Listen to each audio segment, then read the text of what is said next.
In an undisclosed location, two people are being kept prisoner. One of them is wearing military-like clothing, while the other has a simple tracksuit on him.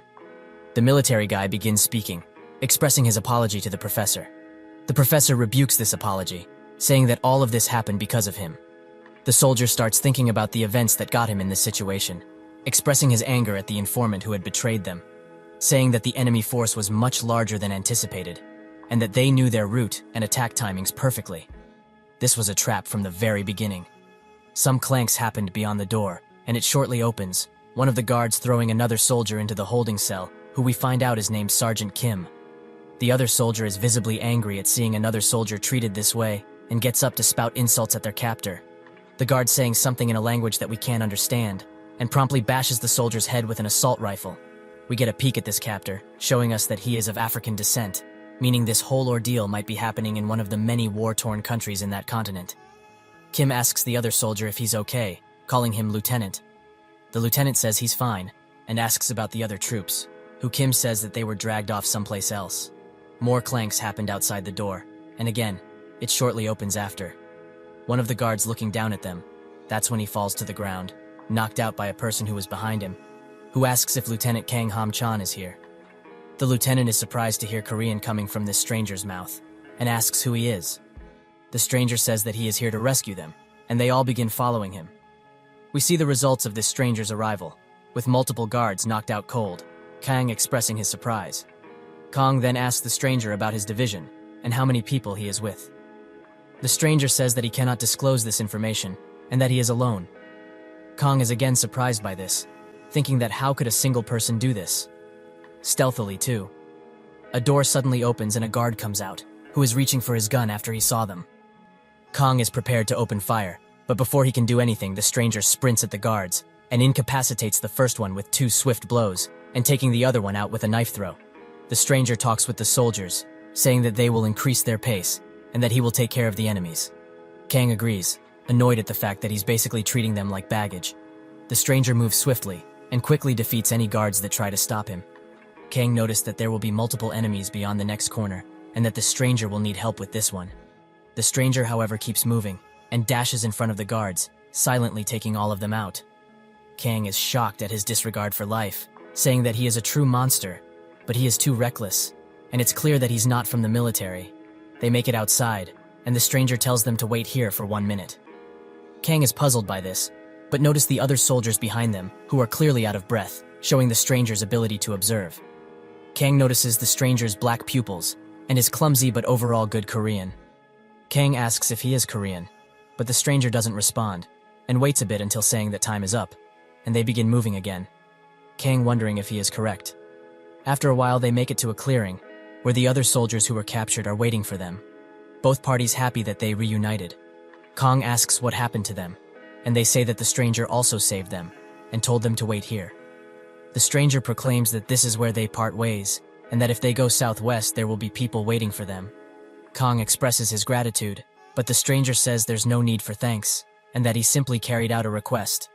Kang confirms his suspicion of him being a mercenary, and offers him a handshake, saying that even if it was a request, he would still like to give his thanks. The stranger looks at Kang's hand, and that's when an explosion comes out of the bushes, surprising them both. The stranger screams for everyone to get down, an explosion occurring right as he finished his sentence. Kang gets discombobulated by the explosion, but he manages to survive, saying that the explosion was from mortar rounds. He looks for his people and finds that they are safe, the explosion having missed them. Suddenly gunshots can be heard, and we see the stranger retaliating at the attackers. Kang is extremely surprised by his appearance, and rightly so, because the stranger looks just like a teenager, showing us that he is quite young. It cuts to 6 months later, and we see the outside of a school. Inside, a teacher is presenting a new student to a class, who is the stranger that helped the soldiers escape. While presenting himself, we finally get his name, Ijin. Inside the school, a girl thinks about her brother. Her thinking gets cut short after a girl comes into class screaming about a new student, who is apparently very good looking. The girl knows that they are talking about her brother, the brother she never expected to be alive due to a plane crash that occurred while he was inside. Inside an airport, she looks longingly at Ijin, who we find out is her brother. Next to him is an old man, who is gently touching his face while crying, expressing his surprise and happiness at him returning alive. The girl questions if that is really her brother. That's when Ijin looks at her and gently smiles at her, saying that she must be Dayun. Her thinking is interrupted by a girl, who is annoyed at Dayun for ignoring her for so long. The girl demands Dayun's gym clothes later during PE, and asks if he brought them. Dayun says that she did, but if she gives them to the girl, what will she wear? The girl scoffs at Dayun, and calls her insane for talking back to them, slapping her across the head. The girl is clearly bullying Dayun, and asks if she wants to get beaten up in front of everyone to the point of crying again, showing us that this bullying has gone on for a while. We cut back to the class that Ijin is attending, where the teacher is still presenting him to the class, saying that he was living abroad for personal reasons, and that they should help him adjust to his new life. The girls are all quite infatuated with him. The teacher tells him to take a seat in an empty seat, and he obliges. While walking to his seat, a guy with red hair and an orange tracksuit glares at him, wondering why people are fawning over him, and that he looks pretty weak, big words coming from someone that looks like he's trying to cosplay a Oompa Loompa. The guy tries to humiliate Ijin by trying to trip him, but Ijin notices instantly and stops. The guy is surprised by this, thinking that he timed it perfectly. Ijin glares at him, which annoys him. That's when Ijin thinks about what he discussed with Kong, the lieutenant. Kong told him to avoid fighting while living in Korea, and Ijin obliges, saying that he won't engage in battle if he doesn't have enough data about the place, and that he has no intention of moving too hastily and getting killed. Ijin says that he is a professional who lived on the battlefield for 10 years, quite a lot considering his age. Kang stops him from his rant, saying that's not why he's telling him this, and more so for his opponent, expressing his worry for anyone he faces. The teacher noticed that Ijin is standing still, and asks why he stopped moving. Ijin apologies, and continues walking to the seat. The guy says that Ijin is scared out loud, but Ijin ignores him. The teacher tells the student next to Ijin to take care of him, and we find that the student is named Park Yunchin. Yunchin obliges and exchanges greeting with Ijin. Yunchin warns Ijin about the person who tried to trip him, who is named Lee Jaehyun. He says to be careful around him and his friend, Ju Hyukjin, who is now chatting with Lee. Ijin thanks him for all the information. That's when the math teacher walks into class and begins the lesson. Ijin notices the people around him, some sleeping, some laughing at something on the phone, and some are outside in gym clothes.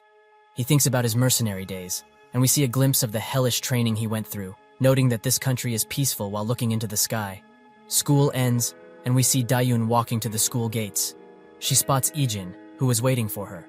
She is quite surprised by this. Ijin asks if she wants to go home together, and she obliges. While walking back, a silence falls on them. Ijin saying that this must be quite awkward. Dayun saying that it's not really that awkward, only just a little. Ijin says that there's no need to be so flustered, and that he feels the same. He was only 9 during the incident, meaning that he barely has memories of her or their grandfather, saying that it must be worse for her since she was only 7. This means that Ijin is 19, and Dayun is 17. They walk silently for a while, but one of girls who was bullying her spots Dayun, who gets nervous, thinking about what she should do. The girl taunts Dayun, asking who the boy next to her is, mocking her by saying it must be her boyfriend, and that even she can date. Dayun jumps at the notion, saying that it's her brother, the girl surprised by this notion. Ijin asks if she's a friend, and Dayun sheepishly says that she is. The girl gets annoyed by this, and asks Dayun if she is her friend. Dayun is visibly shaking, and the girl asks again. Ijin stares at the group, one of them being angry at his staring, getting up from his seat. The other one asking if he's out of his mind. Ijin thinks that they are picking a fight, one of them slowly approaching them, proclaiming that you meet all kinds out here. He stands face to face with Ijin, and says that he's only trying to act cool in front of his sister. Ijin notes all his mistakes, thinking that he's closing in the distance like it's nothing, with his weak spots exposed, and without a weapon to boot. He is puzzled at his confidence, and he remembers the words of Kong, deciding to leave this guy alone. The guy fed up with Ijin ignoring him, he grabs him by the shirt and prepares to slap him. That's when Dayun bows her head in apologies, saying that he lived abroad for a long time, and he is not used to the culture. The guy rebukes this, asking what does that have to do with him. Ijin looks at his sister, who is looking horrified at what is transpiring. Ijin suddenly jabs the guy's hand and drops his backpack on the ground. He goes to Dayun and tell her to stand still for a bit, gently putting his blazer on her head. The guy tries to come from behind with an attack, but he swiftly gets knocked out with one punch. The other two surprised at this performance. Ijin is annoyed that he had to break the promise he made to the lieutenant in the first day. The other guy is now visibly sweating and is very confused at what just occurred. It cuts to a military zone where some people are training. We see Kong looking at them. That's when a soldier comes behind him, saying that today is the day that Ijin goes to school. It seems that they have educated him for half a year, and they hope that he adjusts well. Kang confidently says that he will be fine. He trained Ijin after all. It cuts to the conflict MC is in, right when he knocks the first guy out. The guy is knocked out cold, just from one hit. Ijin swiftly dashes to the other person and punches him right in the gut, throwing him over the small balcony and knocking him out instantly as well. The girl is shocked at the outcome of the fight, and Ijin looks at her with killing intent. Dayun takes the blazer that was on her head off, and wonders what happened to the guys that were picking a fight, seeing them knocked out cold. Ijin walks past the girl, right to Dayun, and asks her if she was surprised, offering to buy some food for her, Dayun reassuring him that it's okay. Ijun says that they should go home, and we get a glimpse of just how well-built he is, with his muscles showing even through his clothes. The girl looks at him for a second, asking if it's really the same person that knocked two people out in an instant, because he's treating Dayun so gently. They leave, and the girl is left dumbfounded. While walking back, Dayun asks if he knocked out the guys that were threatening them, and he says yes. Dayun says that it's rude to stare at people, and they might get angry. Ijin says that he knows, but he did all of that because it looked like they were causing her trouble. She flares up at this notion, and blushes heavily, Ijin wondering if it's because it's something he said. At home, his grandpa is pleading with him to not do the dishes, and instead sit and to eat some fruit. Ijin refuses, saying that he should sit down while he does the dishes. While doing the dishes, his grandpa says that he hopes the food was to his liking, and that he prepared the food to the best of his abilities. Ijin says that he always enjoys his cooking, and the food is always delicious, his grandpa clearly being happy about the compliment. He then asks about the first day of school, and says if there were any problems. Ijin looks back at Dayun, and says that there were none. They all wish each other good night, and head to bed. While sitting in his bed, Ijin thinks about the things that happened up to this point, at how his grandpa kindly welcomed him, showing the amount of food he made for him. While sleeping, Ijin dreams about the day of the crash, and we see a glimpse of what happened, his parents protecting him while the plane was falling to its doom. He jolts awake, relieved that it was just a dream. He goes out of his room and sees Dayun preparing him breakfast. Ijin notices that his grandfather is missing, Dayun noting that he left for work. Ijin slightly surprised at the notion. Dayun also hurries to the door, saying that she has to leave early. Ijin looks at the food on the table, which is quite a lot of leftovers from last night. It cuts to the girl who witnessed the fight previously, who is explaining to the girl that is bullying Dayun, her name being Ijin, that the guy who knocked all her friends out was Dayun's brother. We then see that after Ijin and Dayun left, Ijin happened to pass the group of bullies, demanding to know what happened to them. The girl asks herself if they would really be okay if they keep bullying Dayun, remembering what Ijin did and the glare he gave her afterwards. But she reassures herself, saying that Ijin's brother is the alpha among the third years. We cut to Dayun suddenly being slapped across the head, and we see that it was Ijin, who demands for Dayun to follow her. Dayun does so, and it cuts to outside of the school, where Dayun is now getting beaten up. Ijin saying that she warned her about acting out. Ijin says that her brother's life is going to be tiresome too, implying that her brother is going to Ijin right now, and that he probably met him already. Dayun screams in retaliation, but gets slapped, Ijin annoyed at her screaming. Dayun gets up and runs to Ijin's class, where we see that Ijin's brother and his goons are already inside it. She makes it before they could do anything, and screams for her brother. Ijin sees her all tattered, red across the face due to the slap, and her clothing all muddied, his eyes turning predatory. Ijin's brother scoffs at this, and asks Dayun if she's worried about him. Ijin coming out of the doorway and saying that even she would be worried if her brother got beat up. Judging by Ijin's look, things will not end well for them. A few moments prior to the incident, we see Lee and Ju bullying Youngchan, throwing erasers at him, trying to aim for his head. Ju asks a classmate for his eraser rather intimidatingly, and he obliges. This eraser is quite big, and he hits Youngchan in the head, who is uncomfortable with this.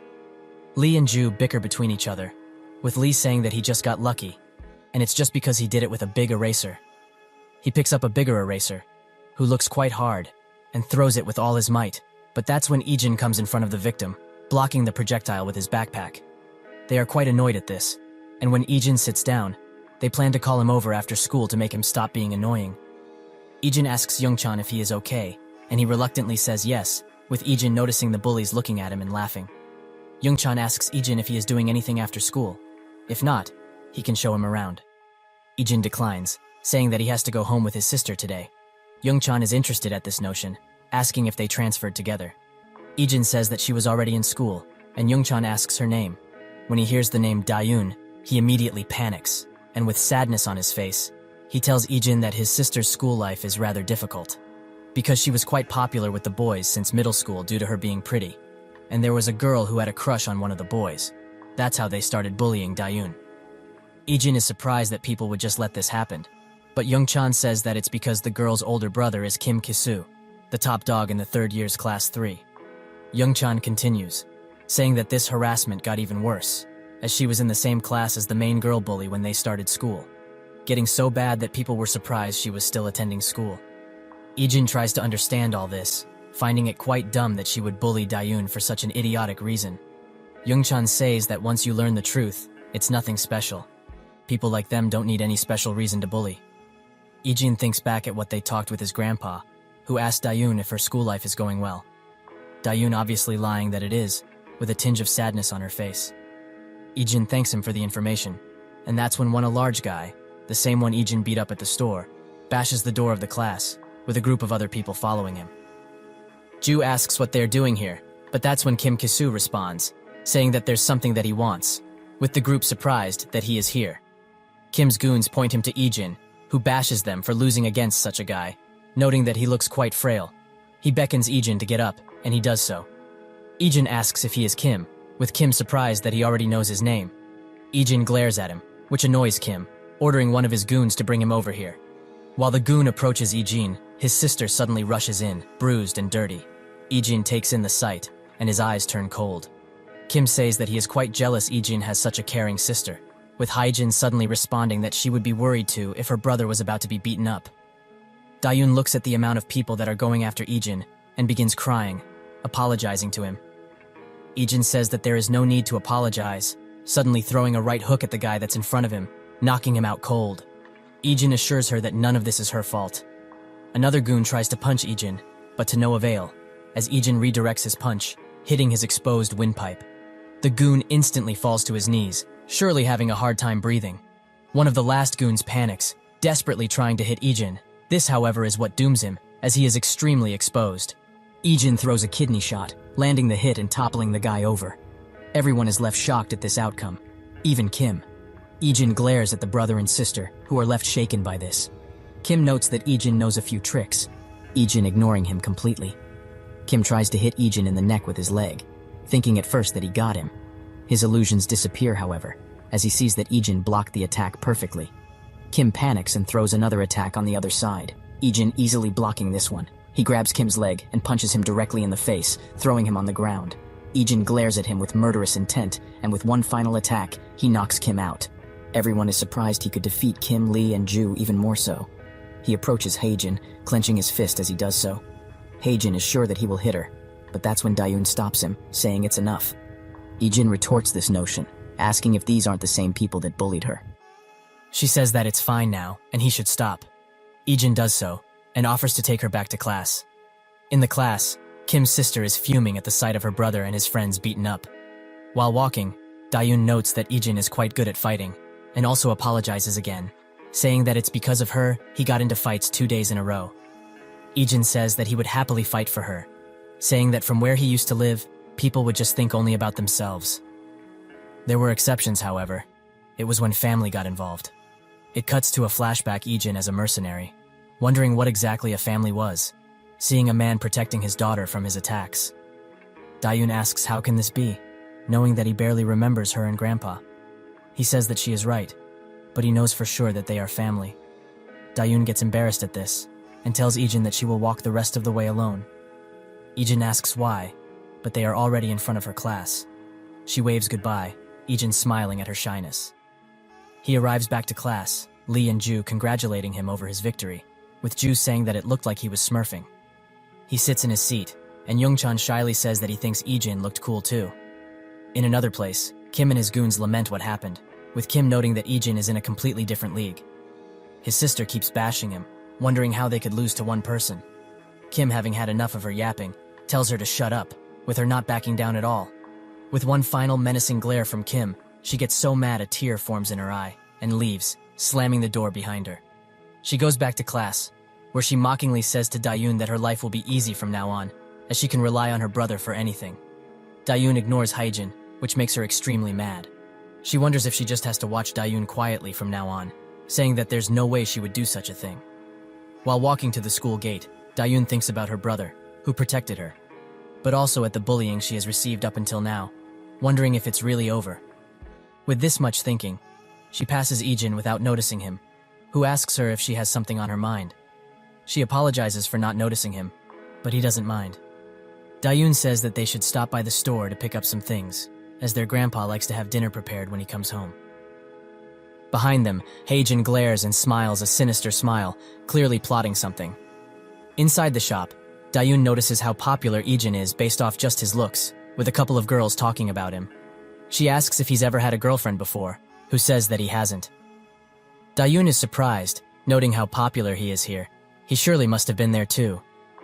Ijin looks at the ground for a second, before replying that he was just busy. He asks her the same question, the answer being the same as his. Inside the apartment, Ijin's grandpa gifts him a phone, apparently the newest model. The grandpa says that he had to unbox the phone to put the phone numbers in, hoping Ijin is not upset at this. He also says that he will buy Dayun a phone too, once he has money. Dayun shuts down this notion, saying that her current one works just fine. While they chat, Ijin thanks his grandpa, who is giddy at Ijin's appreciation. Inside his bedroom, he smiles at his new gift, sending a text message to the lieutenant, who wonders why Ijin has a new phone, considering he already bought him an expensive one. In the morning, while getting out of the bathroom after a shower, he sees Dayun rushing for the door, saying that she is late. She also prepared him a meal. While running, she says that she'll make it on time. We find out why she is late, saying that Grandpa liked the soup so much that she remade it in the morning as well. While thinking about her grandpa's appreciation, she suddenly gets kicked to the ground by a pack of thugs, who are all female. One of them says to watch where she's going. Dayun apologizes, but gets slapped instantly. One of them suggests they should go to karaoke, with everyone agreeing. One of them crouches to Dayun's level, saying she must come too. From Dayun's observation and her blonde hair, this seems to be Ijin. They go inside the karaoke building, but only the three of them come out. The worker, seeing that they have finished singing, notes how loud they were screaming in there, saying they must have a lot of energy. He opens the booth that they were in, and is shocked to find Dayun on the ground, beaten to a pulp. She gets up, and refusing a 911 call, leaves the premises on her last legs. At school, the teacher makes attendance, with Dayun not being there. Ijin smiles at this, knowing why she isn't in class. One of her lackeys asks if they're gonna be okay, but she says to stop worrying, as they had nothing to do with it, almost sure Ijin won't find out. He waits outside the school gate for her, and seeing that she isn't coming, calls her. He calls her, but she doesn't respond, as Dayun is curled up inside her sheets, most likely crying. Ijin arrives home, noting her shoes. He goes to her door, knocking on it. She responds to his questions in a raspy voice, him noticing this as well. Dayun makes the excuse of being sick, Ijin not pushing this matter any further. While going back, he spots her shoes once again, but this time he observes that there is blood on them, his eyes once again growing cold at the sight. We cut to Ijin treating her wounds, probably barging in her room out of concern. She lies about what happened, saying that she tried to dodge a bike and fell down some stairs, thus getting the injuries. Ijin asks her if she doesn't want to go to the hospital, but she declines, because they will find out it wasn't some stairs that caused this. We see a bit of her past, probably when this bullying first began, where Dayun tries to blame Ijin for her injuries, saying that she bullies her constantly. It seems that Dayun also called some cops to the scene, but to no avail, as her accusations get shut down by Ijin's mother, who is furious at this. The mother asks Dayun to call her parents. With this being the last drop, she breaks down crying. Ijin notices that she is deep in thought, saying that even though the injuries aren't that severe, she will have to suffer for a few days. Dayun notices Ijin's skill in medical care, and also that their grandpa might not take this well, as he has heart problems. Ijin assures her that he will talk to him, walking out of her room. Dayun stops him to say thanks, thinking that it was a good decision to not tell Ijin what really happened. Students like them can't do anything. Outside of her room, Ijin is surrounded by a frightening red aura. Inside a club, Kim talks with his goons about the situation, still bruised up. One of them says that they can't let this go, and that they went unprepared. Kim suggests that they don't need to fight one-on-one, as they aren't martial artists, all of them grinning in agreement. His sister calls him, who tells him about what she did.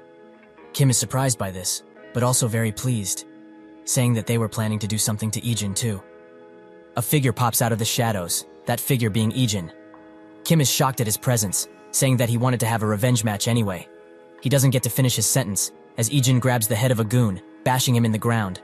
Another tries to swing but gets a left hook instead, knocking him out.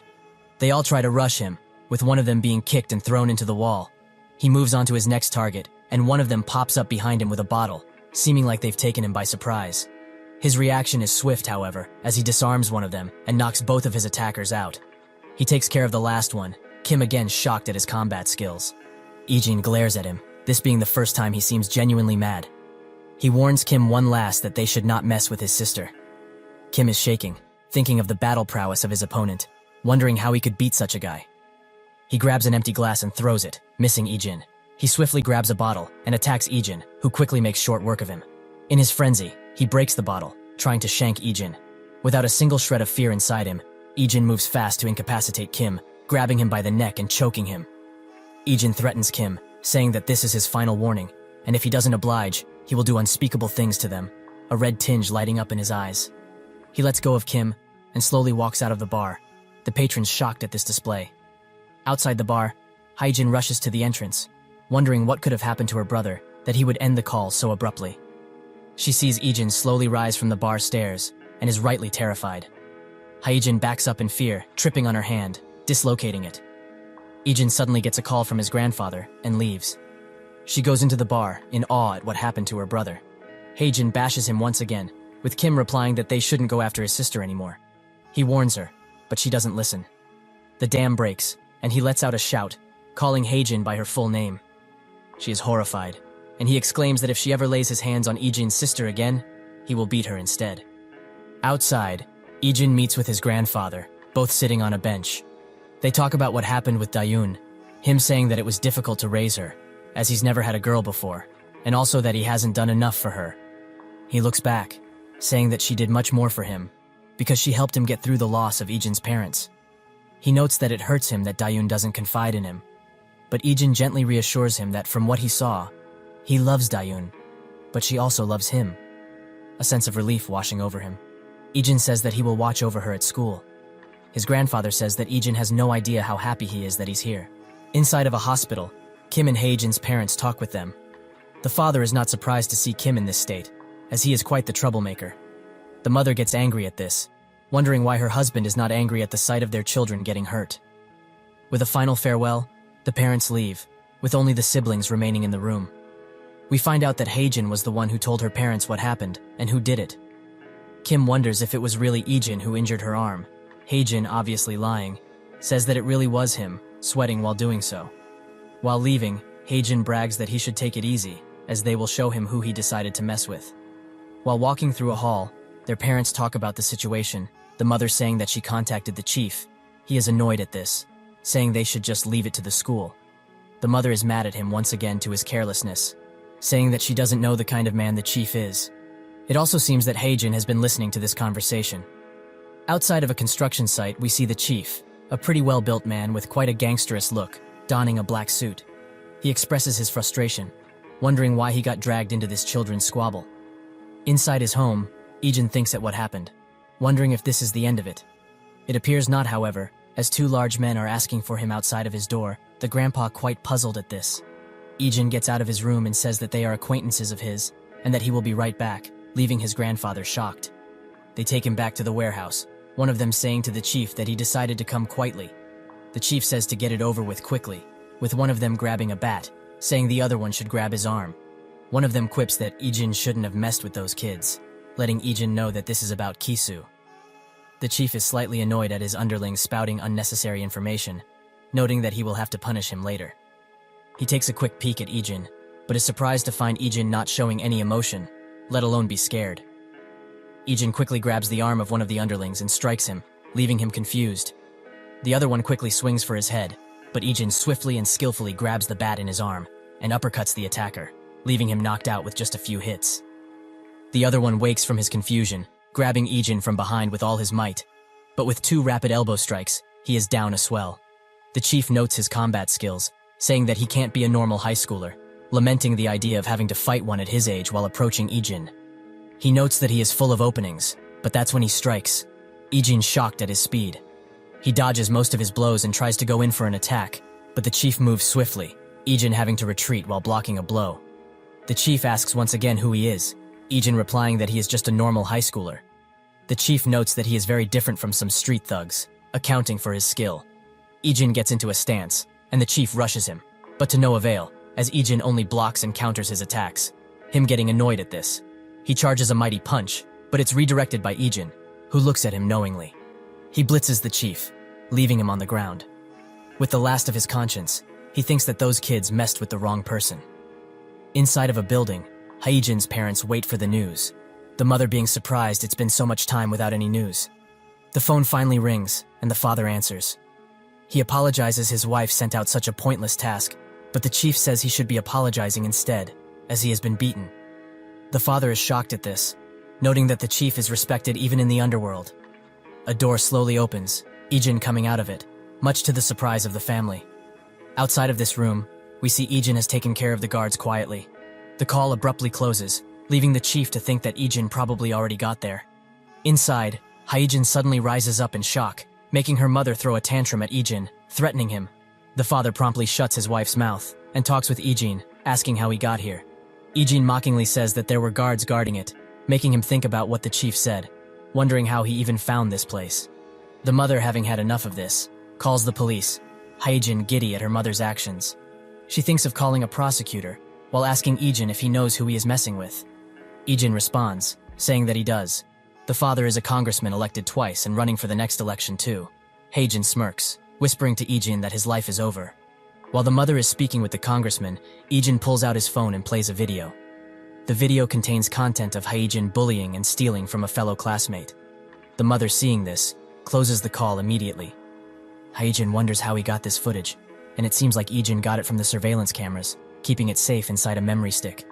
Haijin tries to plead with her father, but to no avail, as he has had enough of her.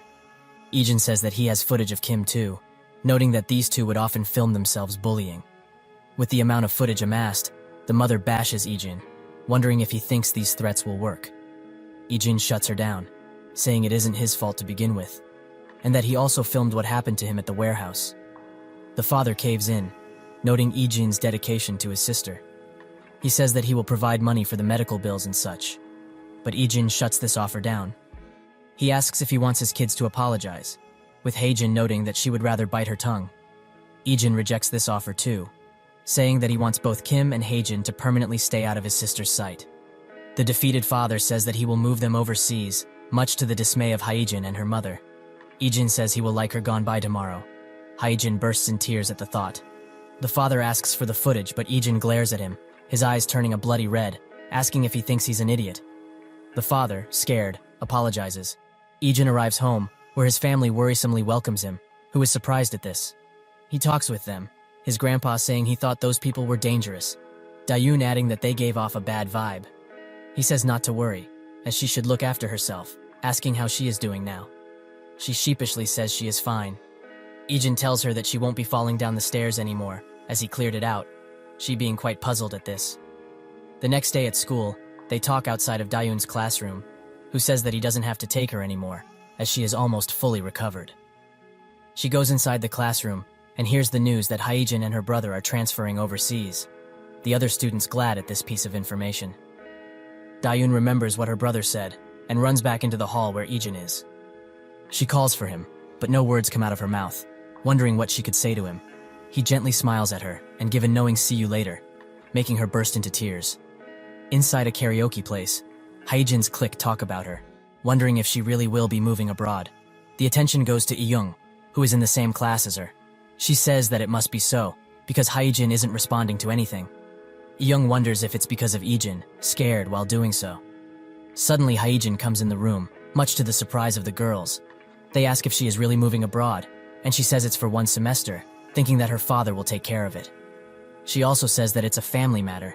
She can't say it's because of Ijin after all. One of them asks about Ijin, wondering if her brother took care of it. She dodges the question, instead proposing to educate Dayun one more time. She also thinks they should target her grandpa, saying she will contact her mother to put him out of work. someone speaks from behind them, a masked figure appearing, who is Ijin. Haejin gets up and screams his name, but he plays stupid, saying he is not him. He says that they were having an interesting conversation, and also that everyone from the video is here. The video where Dayun got beaten up. They all freeze in fear. Ijin asks them if they are not going to play any music, since they like being noisy, closing the door with malicious intent while doing so. Inside the hospital where Kim is kept, his parents talks with him, asking where Haejin is. He says that she went to say goodbye to her friends, but that's when one of the congressman's subordinates opens the TV to show something. The news article is about Haejin's and Kim's gruesome actions, seeming like Ijin leaked the videos, much to the dismay of the parents. Outside, the chief asks Ijin why he did such a thing, wondering if he didn't have a deal. Ijin thinks about it. With their parents being politicians, he had to solve this quietly. He responds and says that he has a twister personality, with the chief saying that it's foolish to think the congressman will let this go quietly. He will have no time for that, however, as Ijin has stolen some dirt the chief had on the congressman. It seems like he has committed multiple accounts of fraud, money laundering, and solicitation. It's so bad the members of his own party are asking for a thorough investigation. He falls down on a bed, crushed and defeated. The chief wonders if this guy really is a normal high schooler like he says. The next day at school, Ijin looks outside a window, but suddenly gets a message from Dayun, saying she will go home alone today, and that he should go have some fun, with him wondering what he can do. Youngchan greets him, and asks if he has anything to do today, proposing they hang out after school.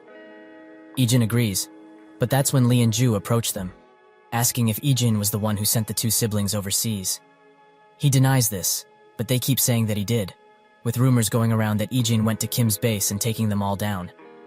They invite him to join their group, but he declines, saying he has plans with Youngchan today. They turn their attention to him, terrifyingly looking at him while saying they should all hang out together then. He reluctantly agrees, wondering if they are going to bully him around Ijin too. The teacher comes to class with two new students, a stunning beauty and a handsome boy. Youngchan is surprised by their presence, saying that the girl is named Shin Yuna, the granddaughter of the owner of SW, biggest corporation in the country. And next to her is Go Sukju, who was always together with her, being raised to be her secretary and bodyguard. The teacher says that they studied in America for 2 years, and they will be joining the class from now on, much to the dismay of Lee and Ju, who are lamenting that they have such troublesome schoolmates. They walk to their seats, Ijin and Sukju locking eyes while doing so. Yuna looks at him and asks Sukju who he is, wondering if he is a celebrity. He doesn't know, saying he will check. She looks at him, and they suddenly meet gazes, gently smiling at him. He turns his head around without a moment's thought, her pouting at him for doing his. Youngchan suggests that they should go to a PC cafe, Ijin remembering his training on such things, apparently being instructed by the lieutenant. He was also informed about Koka, or coin karaoke. Youngchan sees Ijin in deep thought, wondering if he doesn't like the things he recommended. When school finished, Yuna sits in class looking down a window. Sukju informs her about Ijin, noting how he suddenly came back to life after such a long window of time. He is suspicious about the fact that it was right before they came, saying he will conduct a thorough investigation. While walking back to his house, he looks at the group chat that they formed, with Lee noting how much Youngchan carried the game they played. It cuts back to what happened, showing us that Ijin is not that skilled at games. Lee and Ju ask what rank Youngchan is, who says that he is challenger. They stare in shock, treating him like a god. While they talk in the group chat, Ijin bumps into his sister who just came out of the store. He asks what he bought, her saying that they ran out of garbage bags and had to go get some.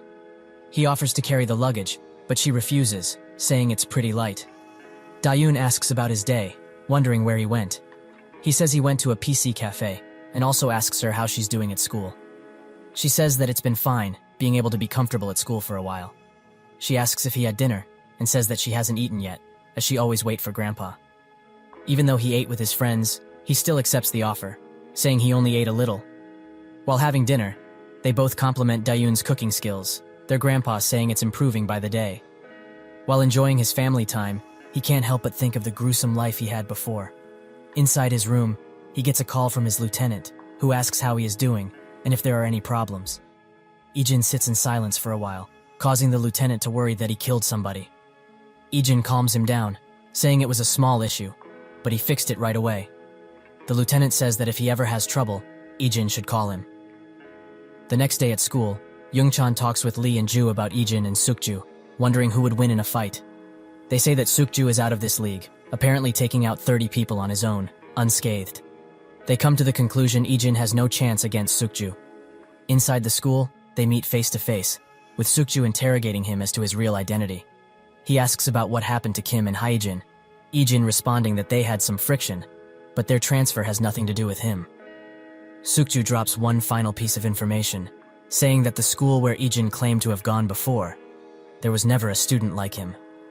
Inside the school, Yuna and Dayun take a break from their classes, relaxing in a break room. They begin talking, mostly about Ijin. Yuna saying that she didn't know Dayun had a brother. She says that they thought he died alongside her parents 10 years ago, and 6 months ago, they found out he was alive. We cut to the moment they received the news, with the grandfather giving Dayun the news while crying his eyes out. Yuna finds it weird that he didn't contact them all this time, but apparently he lost his memories after the incident, with them only coming back recently. Clearly a lie done to hide Ijin's past. Yuna finds this curious, being quite suspicious of Ijin now. She still smiles and says that their grandpa must be happy, Dayun saying he even took cooking lessons to prepare for Ijin's coming. Yuna gets serious for a moment, asking Dayun if he really is her brother. She takes a step back, instead asking if they've done a DNA test. Dayun says that they must have done a DNA test before sending him here.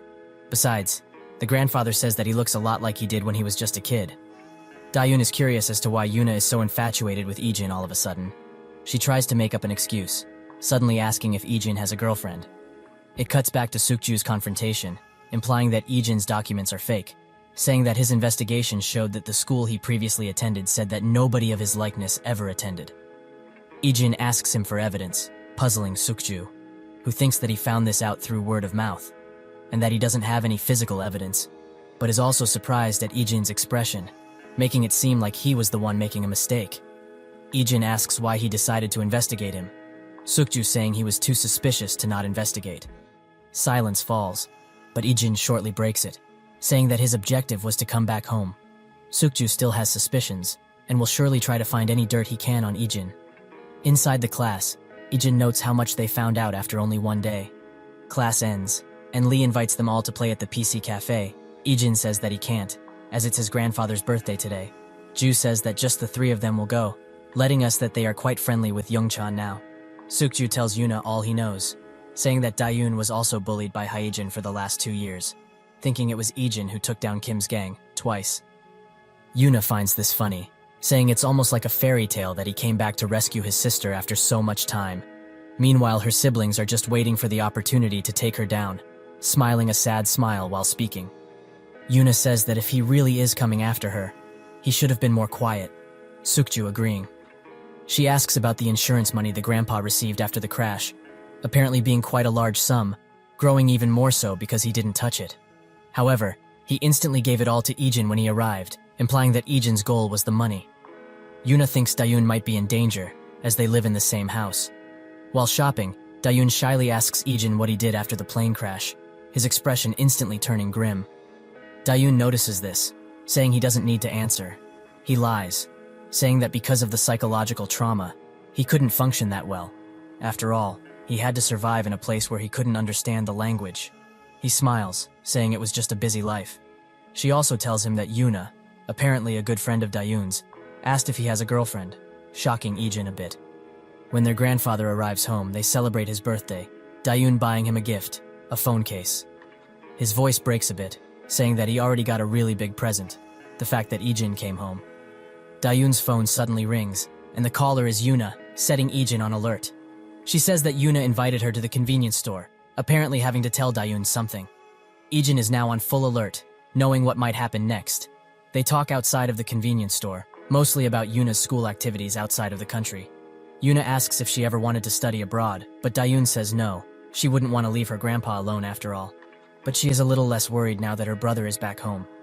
Yuna is conflicted, thinking about what Sukju said earlier, that all the documents and history of Ijin were all forged or faked, her wanting to tell Dayun everything. Dayun is glad that she was able to talk with someone like this, noting it has been a long time since she did something like this. Ijin spots them talking, trying to approach them slowly. He gets stopped by Sukju, however, who asks him to wait here. He says there is no need to bother two people who are catching up, but that's when a van suddenly hits them, sending both flying.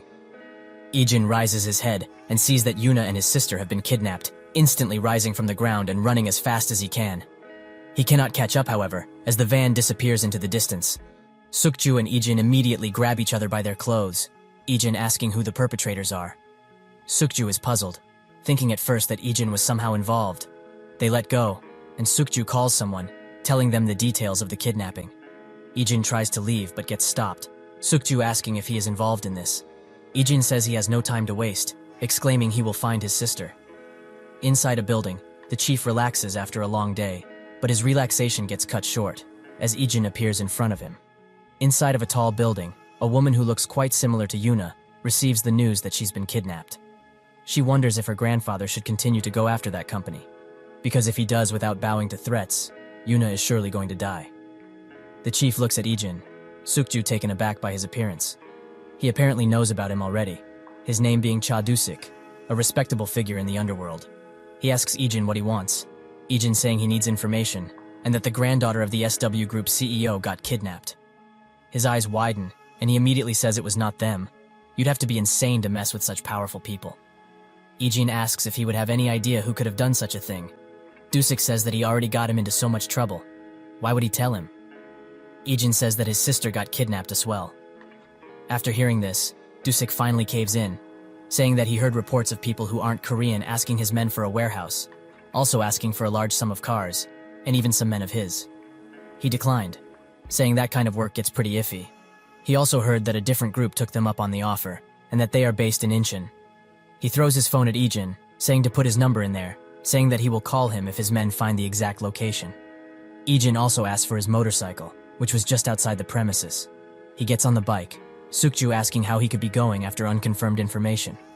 Ijin says that Yuna will probably be safe, but the same can't be said for his sister. Who knows what they will do with her? Sukju notes his quick response and his swiftness in getting information. Ijin revs up the bike, dashing on the road, hoping to find Dayun safe. Dayun groggily wakes up, realizing they have been kidnapped, and Yuna apologizes for making her a part of it. The kidnappers approach, and Yuna asks what they want to do with her. One of them says that she doesn't need to know, and that it will all be over soon. Another asks what they should do with Dayun, the other saying to get rid of her, as she serves no purpose. Yuna is furious at this notion, saying that if they touch Dayun, she will bite her tongue and end herself. One of them crouches to her level, saying that she doesn't have the will to do it, encouraging her. He is proven wrong, however, as blood comes from Yuna's mouth from biting her tongue. He gives up, saying she bought some time with that bluff. Ijin and Sukju arrive at the warehouse, seeming like the information Dusik gave was true. Ijin begins to walk towards it, but Sukju tries to stop him, saying there will be reinforcements soon.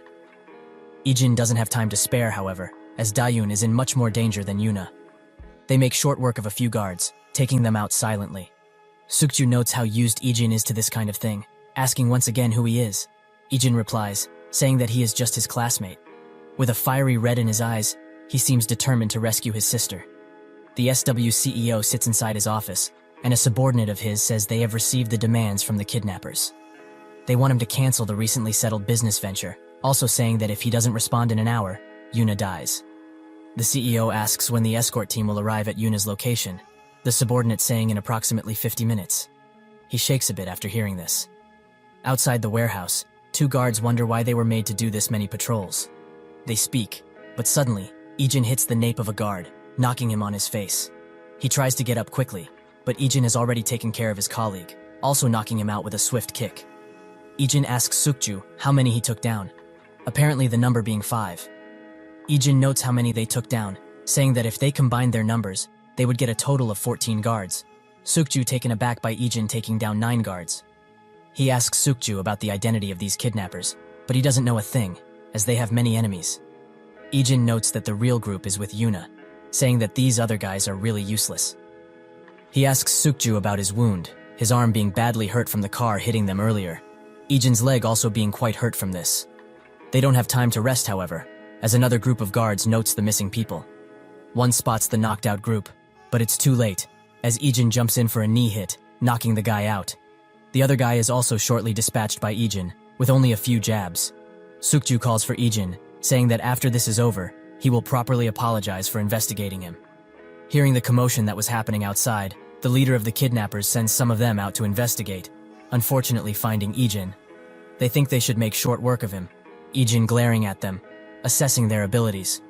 Sukju gets inside, approaching Yuna, who asks how many of her people are outside.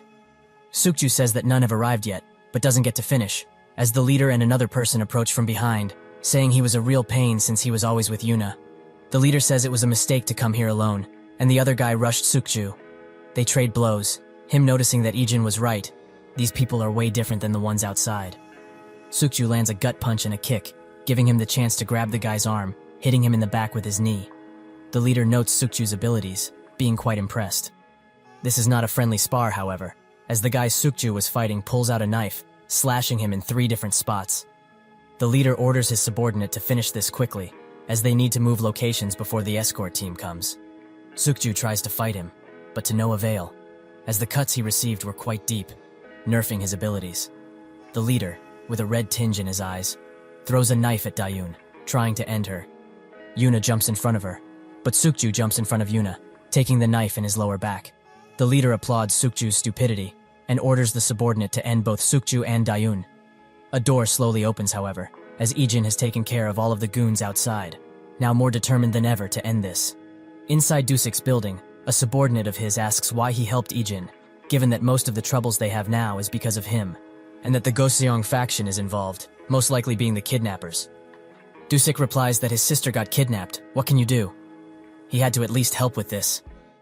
Inside the warehouse, the leader asks who that guy is, finding out it's Dayun's brother, laughing at the thought of him coming to rescue his sister. Ijin asks Dayun if she is hurt anywhere, but she doesn't hear it, as she is screaming at him to get out, as this is much too dangerous. Yuna laments that 2 innocent people got dragged into this because of her. The leader, having had enough of this, already being behind schedule, orders his subordinate to end Ijin first. He tries to attack Ijin, but he redirects the attack directly into the attacker's arm. While holding the knife in the attacker's arm, he gently tells Dayun to close her eyes. She does so, and Ijin lacerates the arm of the attacker, leaving him on the ground, rolling in pain. Sukju notes his knife skills, saying he targeted specific muscles and ligaments to take him down. The leader says that he is not from the escort team, noting his skill and his expression. He pulls out a knife, much larger than Ijin's. He slashes at Ijin, but he dodges instantly, making them trade blows. Ijin stops his attack with a palm attack, causing the leader to back out for a second. They begin fighting once again, with Ijin slashing most of his arm in a second, making the leader wonder if Ijin is better at using the knife. Ijin slashes his arm once again, kicking him in the face also, causing the mask he was wearing to fall off. Angry at Ijin for beating him, he pulls out a handgun, prepared to shoot Ijin. He doesn't get to, however, as Ijin throws the knife into his upper body and swiftly moves to incapacitate him, doing so with one hard palm attack. Yuna and Sukju look at him, sitting still in fear of him. He says to Dayun that she can open her eyes now, gently smiling at her, saying he came to rescue her. Dayun gently caresses Ijin's head, asking if he is hurt. Ijin is taken aback by this, replying that he is fine. She breaks down crying, worrying Ijin quite a bit. Behind them, Yuna looks at Ijin longingly. Inside of a SW-owned hospital, Ijin is waiting at a door, presumably for Dayun. He gets a text, and it's from the group chat he formed with his school friends. They talk a bit, causing Ijin to smile. He leans into his chair, looking at the department he is in, the Mental Health Institute. It cuts to the aftermath of that eventful night, where the kidnappers were arrested. Dayun is getting a checkup, Yuna coming from behind Ijin, saying she should go to the hospital, not only for possible invisible injuries she may have, but also for her psychological health, noting the problems she had with the bully siblings previously. She might need plenty of therapy and treatment. She comes out of the room, saying there's nothing to worry about, and she will have to come only once a week.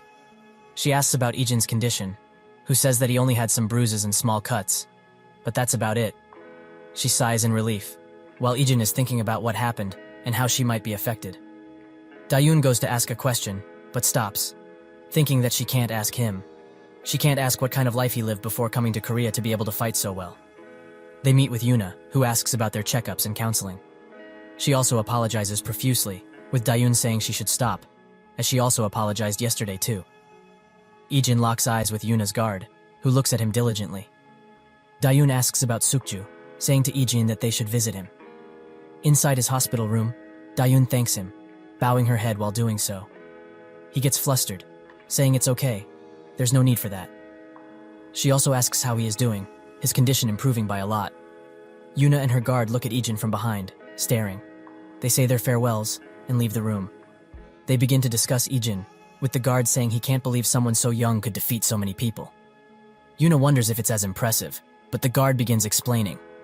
This isn't as simple as him beating up a lot of people. He silently took down over 10 people who were standing outside, not ending them, only incapacitating them or knocking them out. And even injuries of the 2 guys in the warehouse. There aren't many people who can use a knife at that level of skill and training, much less in combat. Plus, the 2 kidnappers in the warehouse and 4 of the soldiers outside were highly trained from a foreign country. Considering this and Sukju's report, Ijin is most likely a trained professional with extensive experience in combat.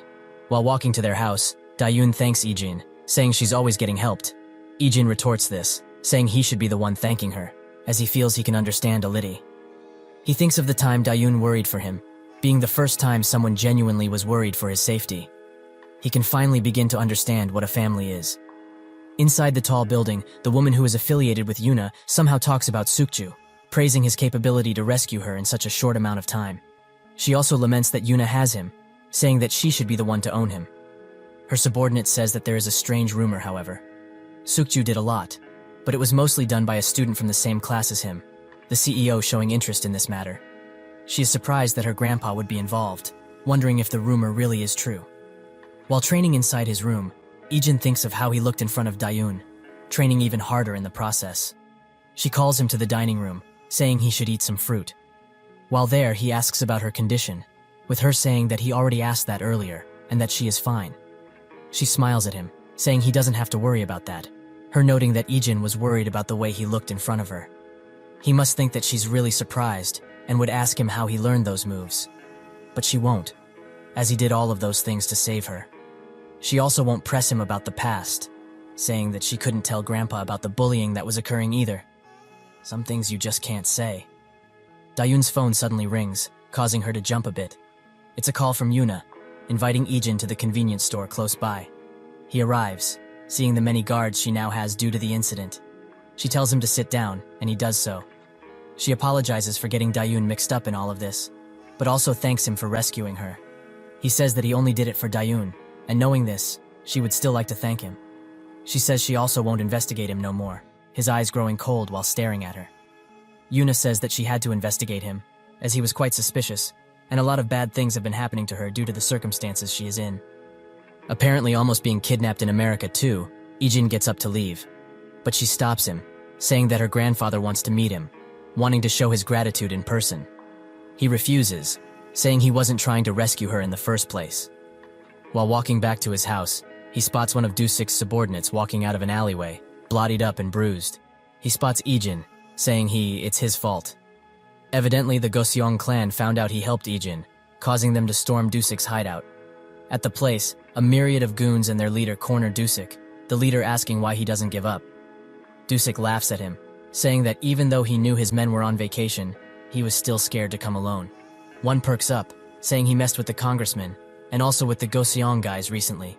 He tauntingly says he just had to educate them, causing the leader to get mad, ordering his men to tear Dusik up. They try to incapacitate him, but he dodges and deals with them one by one, quite skillfully too. One takes him by surprise, hitting him on the back with a piece of wood. He makes short work of this attacker, but the attack injured him. He notes how many people are him to end him, saying this must be the end of him. He also thinks about Ijin, wondering if he saved his sister. Outside of the building, Ijin arrives on Dusik's bike, with one of the goons that were outside cussing him out, exclaiming he can't be here. His mouth closes, however, when Ijin kicks him right in the chin. It seems he has come to rescue Dusik. He makes short work of the rest that were outside, and while going inside, a terrifying red aura emanates from him. While inside, he gets spotted by a pack of goons who warn him to get out. He is having none of it, however, as he knocks one out instantly, causing the rest to rush him. But with a few quick punches and kicks, he knocks out all but one, who tries to run away. To no avail, as Ijin rushes him with a flying kick, incapacitating the goon instantly. While Dusik is fighting, the leader thinks about his fighting prowess, saying they wouldn't have been able to win if he had more forces. He fights valiantly, but there are too many, and they slowly whittle him down. One says that he should just give up, as they will treat him well if he does so. He refuses, smiling sinisterly, saying they should go until the end, causing everyone to sweat a bit at his expression. They begin hearing the commotion Ijin is causing, wondering what is happening. He arrives, coming out of a hallway directly into the room, one wondering who this brat might be. Dusik asks him why he's here, and Ijin says he just had to return the motorcycle. One of the leaders laughs at this notion, ordering his men to mess Ijin up too. Dusik warns them, saying they should let him go. The leader scoffs, saying they can't let him go. But it would be Ijin who would let them go, as he eliminates the goons that attacked him swiftly, causing the leaders to panic. Dusik says he forgot to tell them something about him, that being that even he can't beat that guy. More rush him, but no dice, as Ijin is unbeatable. While having their attention set on Ijin, Dusik takes this opportunity to eliminate the leaders. After the fight, Dusik falls down, huffing from how tired he is. Ijin stands above him, with his knuckles blottied up. He says that the debt has been repaid, with Dusik thinking it must be about the information he gave Ijin. He asks what happened to his sister, Ijin saying that thanks to him, they managed to save her in time. Dusik's subordinate wakes up in a hospital bed, screaming for his boss. He is right next to him, however, looking at his subordinate with tired eyes. He asks his boss how he got here, who says he got hurt and took a cab here. He asks about the clans that attacked him, the Goseong and the Seongsu clans. He says they've all been taken care of. Dusik also says that he must have met Ijin, the subordinate, saying that he got pissed after the attack and went to look for him. When he met Ijin, he wasn't thinking straight, so he ran up to him in rage. He was quickly knocked out by Ijin, however, sending him to the hospital in the process. Dusik thought he was at death's door when he saw all the clan men kept pouring in, but Ijin appeared, taking down everyone on both sides, leaving without looking back afterwards, saying his debt was paid. High subordinate notes how cool that is, wondering what kind of monster he really is. Dusik jokes, saying he is just a normal high schooler. While playing football, Ijin catches the ball out of instinct, much to the dismay of his friends. The game ends, and they ask Ijin if he wants to go play at the PC cafe. Ijin says that he will come later, since he has to take his sister home today. They say that a spot will be saved for him. While packing up to go home, Dayun thinks about what kind of soup she should make when she arrives home. But her thoughts get interrupted, as she hears Ijin's name coming out of a classmate's mouth. A few girls are looking outside at the boys, all of them admiring Ijin. They go to Dayun, asking her if Ijin has a girlfriend. They wait for the answer impatiently, Dayun saying that he doesn't, and they rush in embarrassment out of the door. While going out of the school gate, Dayun notes how popular Ijin is, even Yuna asking about him frequently. She wonders why he doesn't have a girlfriend yet. Perhaps no one of interest has come into his life yet. She spots Ijin, who is talking with his friend at the school gate. She greets them. Lee, flustered by this, greets her too. They all go ahead without Ijin, saying they will wait for him. Dayun asks if he made plans with them, him saying he is going to go after stopping by their house. Dayun knows it's because of her, saying she is fine, and it's even bright outside. He doesn't have to keep doing this. She even refused a bodyguard Yuna proposed, feeling like she wouldn't be able to live a normal life if she went that far. He caves in, but he will still walk with her from time to time, not because he is worried, but because he enjoys her company. He spots Yuna's acquaintance, who is waiting for him just outside the school. They ask who she is. She is Yuna's cousin, who says she wanted to thank them properly, perhaps by taking them out to dinner. Ijin refuses, saying he was already thanked by Yuna, so there is no need for such things. She is surprised at this refusal, saying she also has some things to ask him. He walks by her, however, annoyed at her constant nudging. He is not interested. She is even more surprised now, her guard asking if he should get them. She says to leave him, thinking he blatantly looked annoyed in front of her. At the PC cafe, Young-chan excuses himself to the bathroom, but while heading there, he bumps into a person who curses at him for not watching where he is going. Young-chan apologizes profusely. The guy prepares a slap, clearly trying to bully Young-chan. Lee steps in, however, confronting the bully directly, clearly scaring him. With one final glare from Lee, the bully backs off. Lee looks at Young-chan, saying they should go. Ju is going to be mad if they are late. They arrive back at the PCs, Ju asking what took them so long. Lee explains the situation, saying a student from Gosuk Technical High was trying to bully Young-chan. Ju asks Young-chan if he is alright, and he says that because of Lee, he was saved. At the entrance of the PC cafe, it seems like the bully came back with reinforcements. They walk to the group's table, who are too focused on the game to notice them instantly. Ju sees them, the bully saying to follow them outside. Young-chan thinks about the situation, thinking that things escalated because of him. The bully taunts them, thinking that they had more guys if they were so cocky in the first place. Lee mockingly says that he is acting tough now that he has backup, causing the bully to snap, throwing a punch at Lee. It doesn't hit, however, as he dodges and slaps the bully across the face. Young-chan is even more worried now, thinking that if he was more careful, none of this would have happened. Lee reassures him, saying it's not his fault, it's these guys. Ju notes that he stole this line from Ijin, with Lee flaring up in embarrassment. The bullies, having had enough of their playing around, charge them directly. Lee and Ju fight the bullies, making short work of most of them. They tell Young-chan to stay back, saying that they are the high ranks at this. He laments this, thinking that this was all because of him. They keep fighting, noting how these guys get back up constantly. One lands a swift blow on Lee, causing him to stumble, a perfect opportunity for a punch. He gets saved by Young-chan, however, who summons all his might to knock the bully down, allowing Lee to knock him out with a kick. It seems that they have defeated them all, with Lee asking Young-chan if he is okay. Young-chan apologizes once again, saying it was his fault that this happened, with Lee reassuring that he had no fault in this. Ijin texts them, wondering where they are. They pop out from behind a corner, saying that he missed a wicked 6 versus 3. They go back into the cafe, and are surprised by all the guys Ijin beat down. Ijin says that they attacked him due to the uniform that he was wearing. The group looks in awe at him. After a while, they go to a convenience store to eat something. Lee and Ju carry the food, and buy Young-chan's favorite ramen, much to his surprise. They begin laughing at the guys that wanted to beat them, noting that even with their numbers, they couldn't beat them. While they are doing that, Ijin is puzzled about how to open his onigiri. He observes Lee and how he does it, and is infatuated when he manages to open it. Ijin speaks, asking how the fight even began.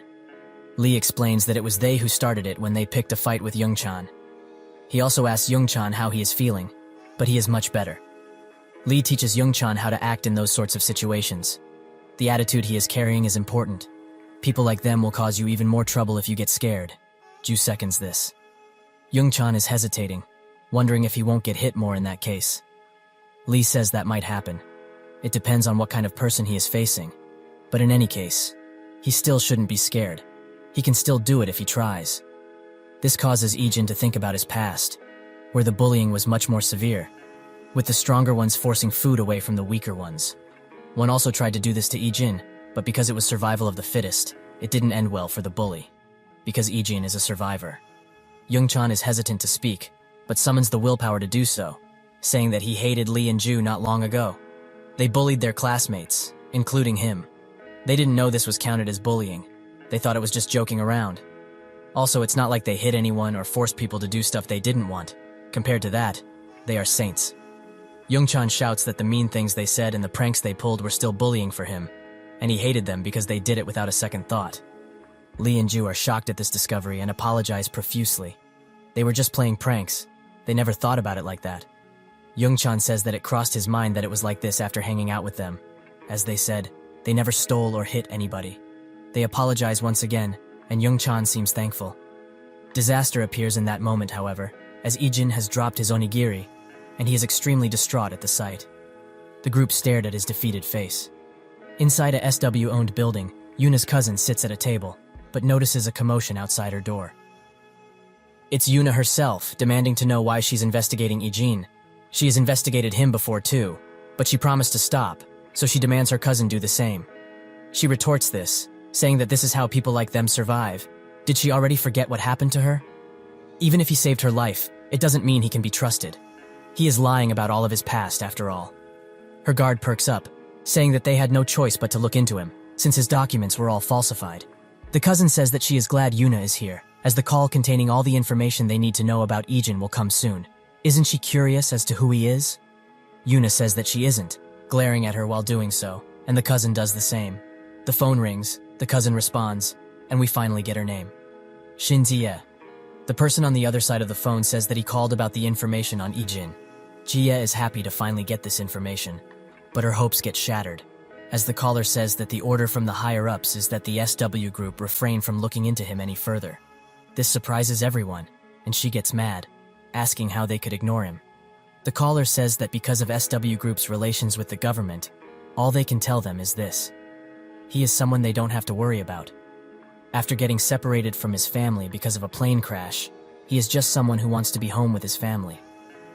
The next day, Yuna and Sukju go to school. They note that Ijin is absent, and Yuna goes to ask Youngchan about his whereabouts.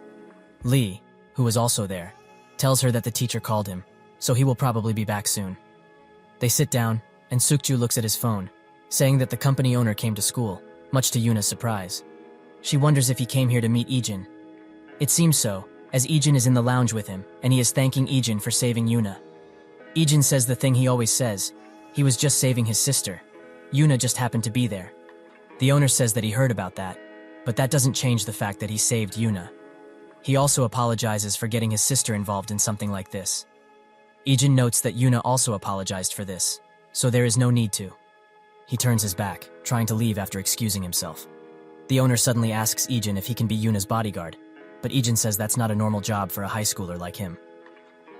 The owner retorts this, noting that no high schooler can take down not only that many men, but also soldiers from foreign forces. Ijin asks about the protection group she has, but the owner notes that they can't come to school, and with them following her constantly, she couldn't live normally. And Sukju asked to be released from his bodyguard duty, saying that he isn't fit for the job after what happened. Ijin leaves, saying that it's something that he can't do. While Ijin has his hands on the door handle, the owner says one final thing. Yuna isn't the only reason he is here. He came to personally thank him for what happened 3 years ago. This causes Ijin's eyes to widen. He finally has the chance to thank him, as he was able to watch over his son's final moments thanks to him. Ijin says that it was simply a request, but the owner says that it was a request that no one else took, because they all said it was insane. Because Ijin accepted the request, he was able to reunite with his son. He notes that he always talked about him. He couldn't stop thinking about how such a young man became a mercenary, and he asked him to look into it. But still, he couldn't find him. Yuna is also his daughter. Ijin thinks about her father's words, once saying that he had a daughter about his age. Ijin stops to think for a second, and says that he can't bodyguard Yuna. But he won't sit idly by if something happens to her. The owner says that's plenty enough already, and also asks him about how he feels about the SW guards, as they are very proud for no real reason, also assuming that they are the ones who solved the Yuna situation. That's why he wants his opinion on them, but not for free, as this is a formal request. Ijin sighs. He goes back into the classroom, and Yuna greets him, but he ignores her, as class has already started. While sitting down, he thinks about Yuna's father. They met on the battlefield, where he was a volunteer. He approached Ijin because he was quite young, and offered him a more nutritious meal, saying he has to eat well for his age. A while later, Ijin hears the conversation of a few of his fellow mercenaries, who talk about the money the client is pumping into a nearby town, as they are making roads and building schools and hospitals. They all think that this is a waste of money. We see that Yuna's father helped him constantly in little ways, giving him a chocolate bar, water, and some chips, and even covering him up when it was raining. One day, though, Ijin has to leave for the next assignment, and Yuna's father says that's too bad, as he got attached to Ijin. He says that he should visit him when he has time, as he will be here for about a month. He also gives Ijin a bag of food and medical supplies, causing Ijin to finally speak to him, asking why he is doing this. The father is surprised that Ijin knows Korean, and he says that Ijin reminded him of his daughter, so he couldn't leave him alone. After a while, Ijin hears from another mercenary that the volunteer group he escorted got attacked, and from the looks of it, they were just waiting for them to leave. Most of the volunteers were killed. Ijin's reminiscing gets interrupted by Yuna, who asks him for a bit of his time. They go to a resting area, where Sukju apologizes for doubting Ijin, who says that it's fine, he did what he had to. Yuna also invites him somewhere at the request of her grandfather, the company owner. She thinks that he will refuse, but he accepts the invitation, much to her surprise. Somewhere else, Jiye is still mad at the refusal of the information regarding Ijin. But her thoughts are interrupted by her subordinate, who tells her that Ijin is here to see her. Inside the SW building, Ijin gets prepped up for training, and Sukju asks why he accepted all of a sudden. He thinks about what the company owner told him. He just has to live with the rest of the bodyguards for a few days. He already talked to them, so it should be fine. Ijin says to Sukju that he just wanted to see what bodyguarding is like. He also asks him why he isn't training, but Sukju is on Team 3, and only Team 2 trains today. Team 3 is in charge of protecting Yuna, and Team 2 is protecting Jiye and her parents. Ijin goes to the training room, where the team leader is presenting him to the rest of the team. One asks if he is the student who solved the recent incident with Sukju, and his suspicions are confirmed. Ijin also greets them all. They all begin training, with Yuna also being there to observe. She thinks that this kind of thing suits him. That's when she spots Jie, wondering why she is here. The chief is surprised at Ijin for keeping up so well, and speeds up, ordering everyone to do the same. Afterwards, they are all exhausted, except Ijin, who still looks like he has enough stamina to spare. The training continues, and Ijin is performing better than all of the guys in Team 2, Yuna and Jie also noticing this. After the training session is done, the team leader wonders why Ijin is so skilled, and also spots Jie, thinking that they are going to get bashed for their poor performance. One of the people on the team asks him if he can test Ijin's abilities in combat. The chief denies this offer at first, but Ijin steps forward, much to everyone's surprise, and says that he doesn't mind.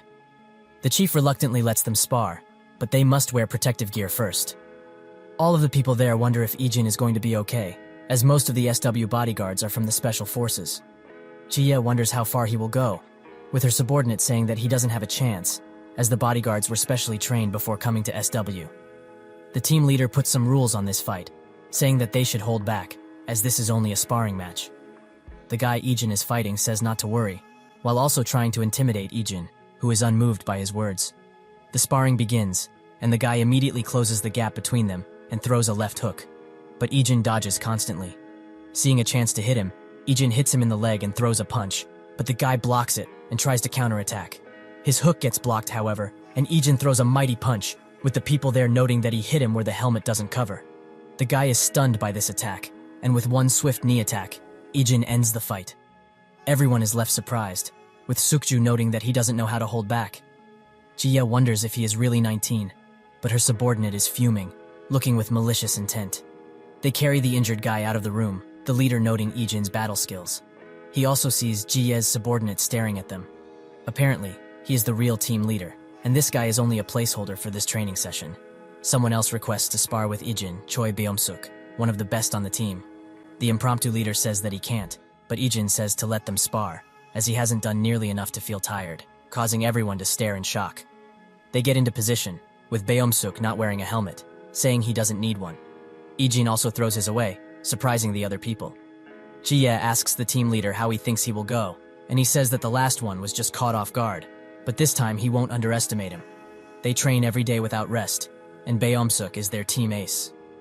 Yuna's bodyguard notes that in a head-on fight like this, physical abilities decide the winner, and Beomsuk is the opponent. In any case, this is going to be difficult for Ijin. The sparring begins, and it appears they are evenly matched, with both of them blocking blows from each other. Beomsuk brags, saying that Ijin can't break through his defenses. He certainly can, however, as Ijin attacks one of his knees, causing him to lose his guard. Ijin takes this opportunity to land a few blows on him.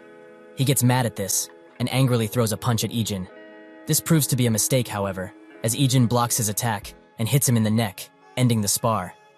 Yuna's bodyguard notes how skilled Ijin is, taking advantage of everything in a fight. Ijin asks if anyone else wants a turn, but they all sit silently. The impromptu leader tries to say something about Ijin's fighting style, but stops, thinking that it would be like nagging after losing to a high schooler. Jie asks the team leader what he thinks, and he says that from basic training through sparring, he is exceptional. She moves forward, saying that they should move on to the next course.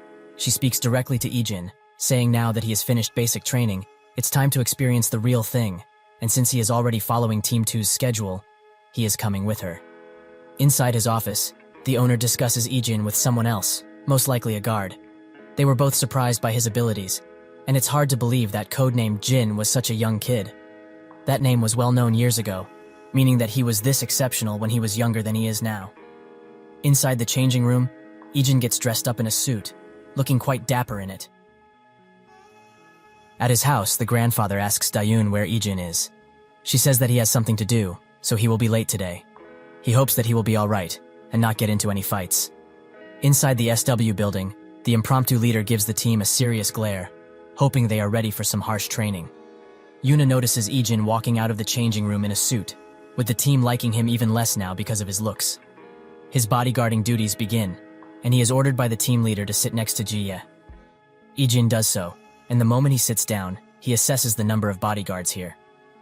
Jie interrupts this activity by asking if he's ever wanted to become a celebrity, as she is in charge of an entertainment company, which is their destination for tonight. Ijin says he is not interested, sticking with the story that he is interested in bodyguarding. She says that he has talent in that field, taking into account how easily he took down 2 people from the team. The team leader is angry at hearing this, but Ijin excuses this loss, saying that they were only caught off guard because he is a student, so they had to be more careful around him. It was an advantageous situation for Ijin from the start. Jie thought he would have been happy after taking 2 trained people down, but the team leader knows that he was being considerate of them, understanding the situation they are in. They get to the destination and guard Jie with the team leader, who notes that Ijin hasn't moved at all in the last hour. He asks Ijin where he got his training. That kind of performance requires diligent training. Ijin says that he simply learned it from the neighborhood he grew up in, the team leader thinking he must be joking. But it seems that his words hold some truth, as he had to run and train to survive in the place he was in, and sometimes even fight to the death. After a while, they get back on the road, with Jie asking him if he is okay, as it is getting quite late. He says that he is fine, and she also says that it doesn't look like he is bodyguarding for the first time. He reassures her that it is. The team leader feels the same way, as Ijin hasn't asked a single question, and they purposefully didn't give him dinner, but his facial expression shows no change. Ijin notices something, a truck that is approaching them from the front, the driver being passed out. The driver tries to dodge, but the impact still occurs, making the car spiral out of control. The team leader quickly assesses Jie's status, but is surprised to see Ijin has already protected her by holding her tightly. He wonders how he protected her on such short notice. Jie quickly removes herself from his grasp, and a guard quickly comes and makes sure she is okay. It seems that this incident was caused by drunk driving, with the driver losing consciousness. The team leader orders them to call an ambulance and investigate him, just in case this was planned. Jie looks at Ijin, who is sitting calmly. One of the bodyguards shows too for an ambulance, reminding her that Ijin may have some wounds too. She asks if he is okay, but it seems that he is fine. Ijin changes the subject, and tells her that she should wear her seatbelt from now on, even if she is sitting in the back seat. She confusingly says that she will. Next day, Dayun is making lunch for Grandpa, and Ijin asks why she is doing it now. Dayun says that she will go to his workplace to give it to him. This was more of a frequent occurrence before, but she didn't have time after he came home. Ijin says that he will come with her to his workplace. At work, someone notices that Grandpa looks quite happy, and also invites him to eat some rice cakes during break. He says to go ahead, as he has to recycle some things. While cleaning up some trash, he thinks about all the happy memories he made with Ijin, his face lighting up with joy. He suddenly spots a commotion, with someone asking a person to move their car as other cars can't get past it. The owner of the car angrily looks at the guy, saying that he just has something to throw away. He goes to where the grandpa is, and throws the trash right next to him, not even aiming for the trash cans that were literally in front of him. The grandfather picks them up. The guy's girlfriend gives him another bag to throw, and he does the same as he did with the cups, not even trying to recycle. The grandfather does it in his place, and that's when he hears Dayun's voice and looks behind him, seeing her and Ijin walking towards him. He asks what they are doing here, and Dayun says that they brought him lunch. She also asks him if he is recycling, and the grandfather says that he is. It will pile up if he doesn't. Dayun rolls her sleeves up and says that she will help. Ijin watches this spectacle with a smile on his face. Nearby, Dusik and his subordinate get out of an apartment complex, with Dusik saying that he finally got a good night's rest after sleeping in his own home. He suddenly spots Ijin, his subordinate, saying that the patrolman he is with is his grandpa. Dusik also sees the girl he is with, thinking it must be his sister. He looks at Ijin, who is smiling.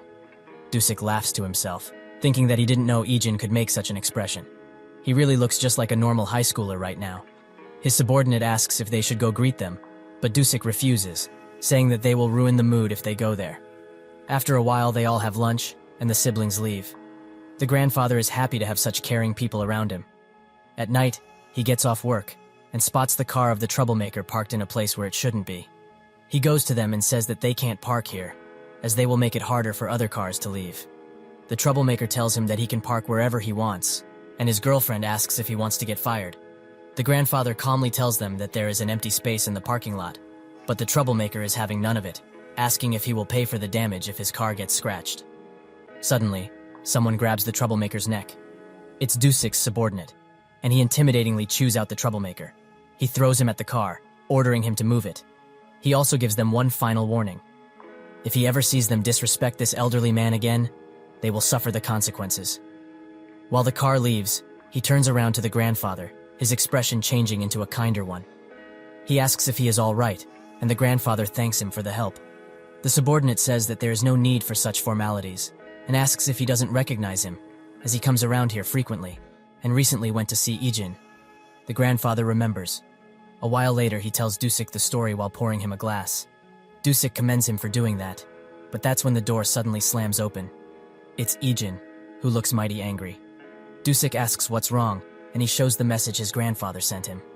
It's a picture of him and the subordinate, and he's kind of proud of the picture. Ijin asks them if this is a threat, but it seems that it wasn't intended that way, as they both try to stop Ijin from going on a rampage, saying it was just a misunderstanding. At the SW building, Jie asks about Ijin, and the team leader says that they took him to the hospital but that he only had mild injuries, nothing serious.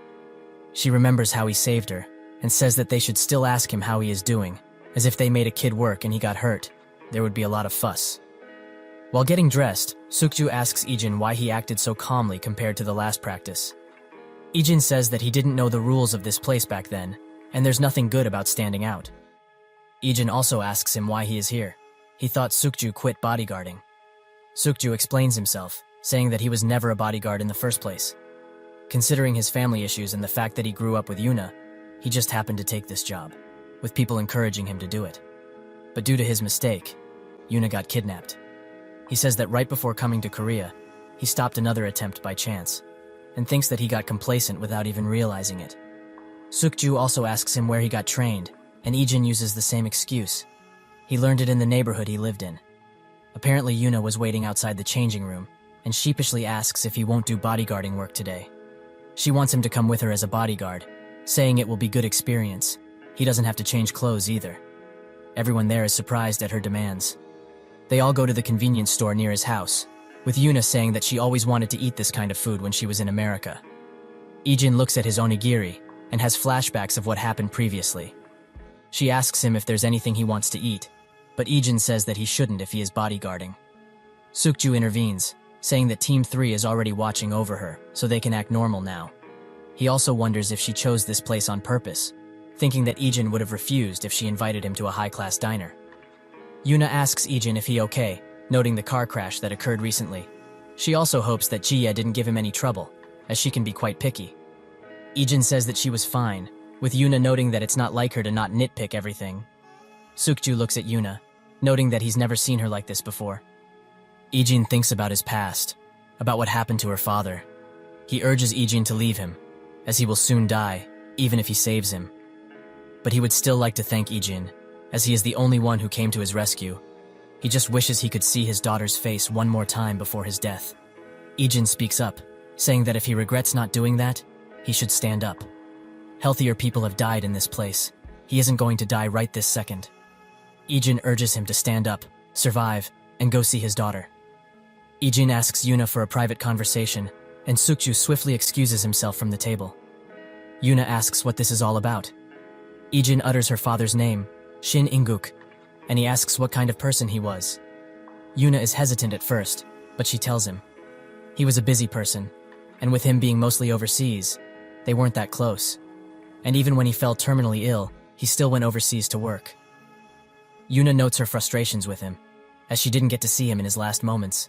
He kept working and died without even seeing his daughter's face. And if she is honest, she resents him a little. Yuna says that she doesn't know why Ijin asked for this, but she wouldn't have told him if he hadn't come to her rescue. Ijin looks at her and thinks of her father's words, who said that the work he is doing here is not pointless, as when he sees the children like this, he must do what he can as a father to a child.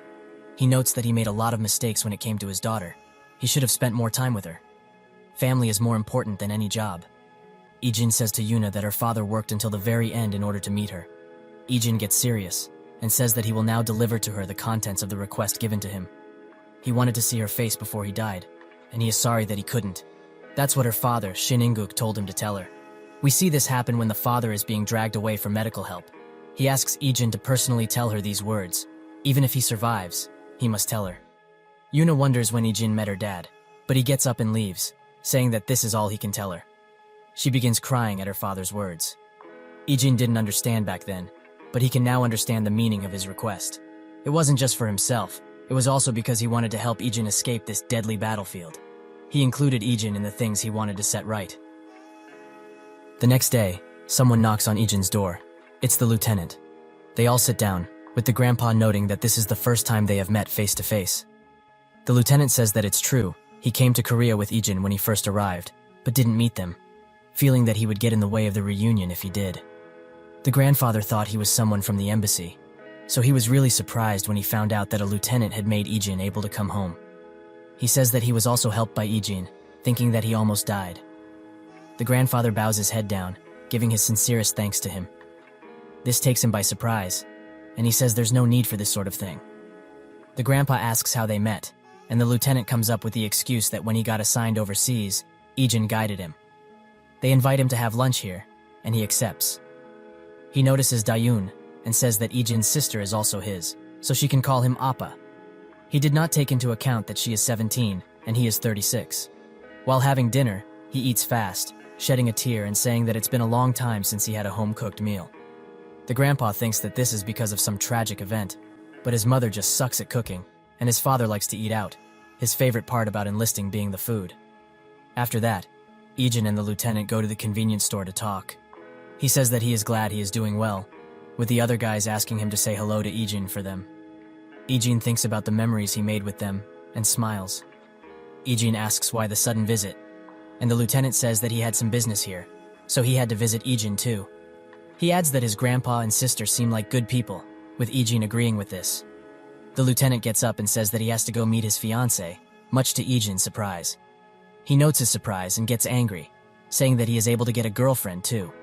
He explains that a rich family decided it, and he is kind of glad, as he's always moving around, so there's no time for such things.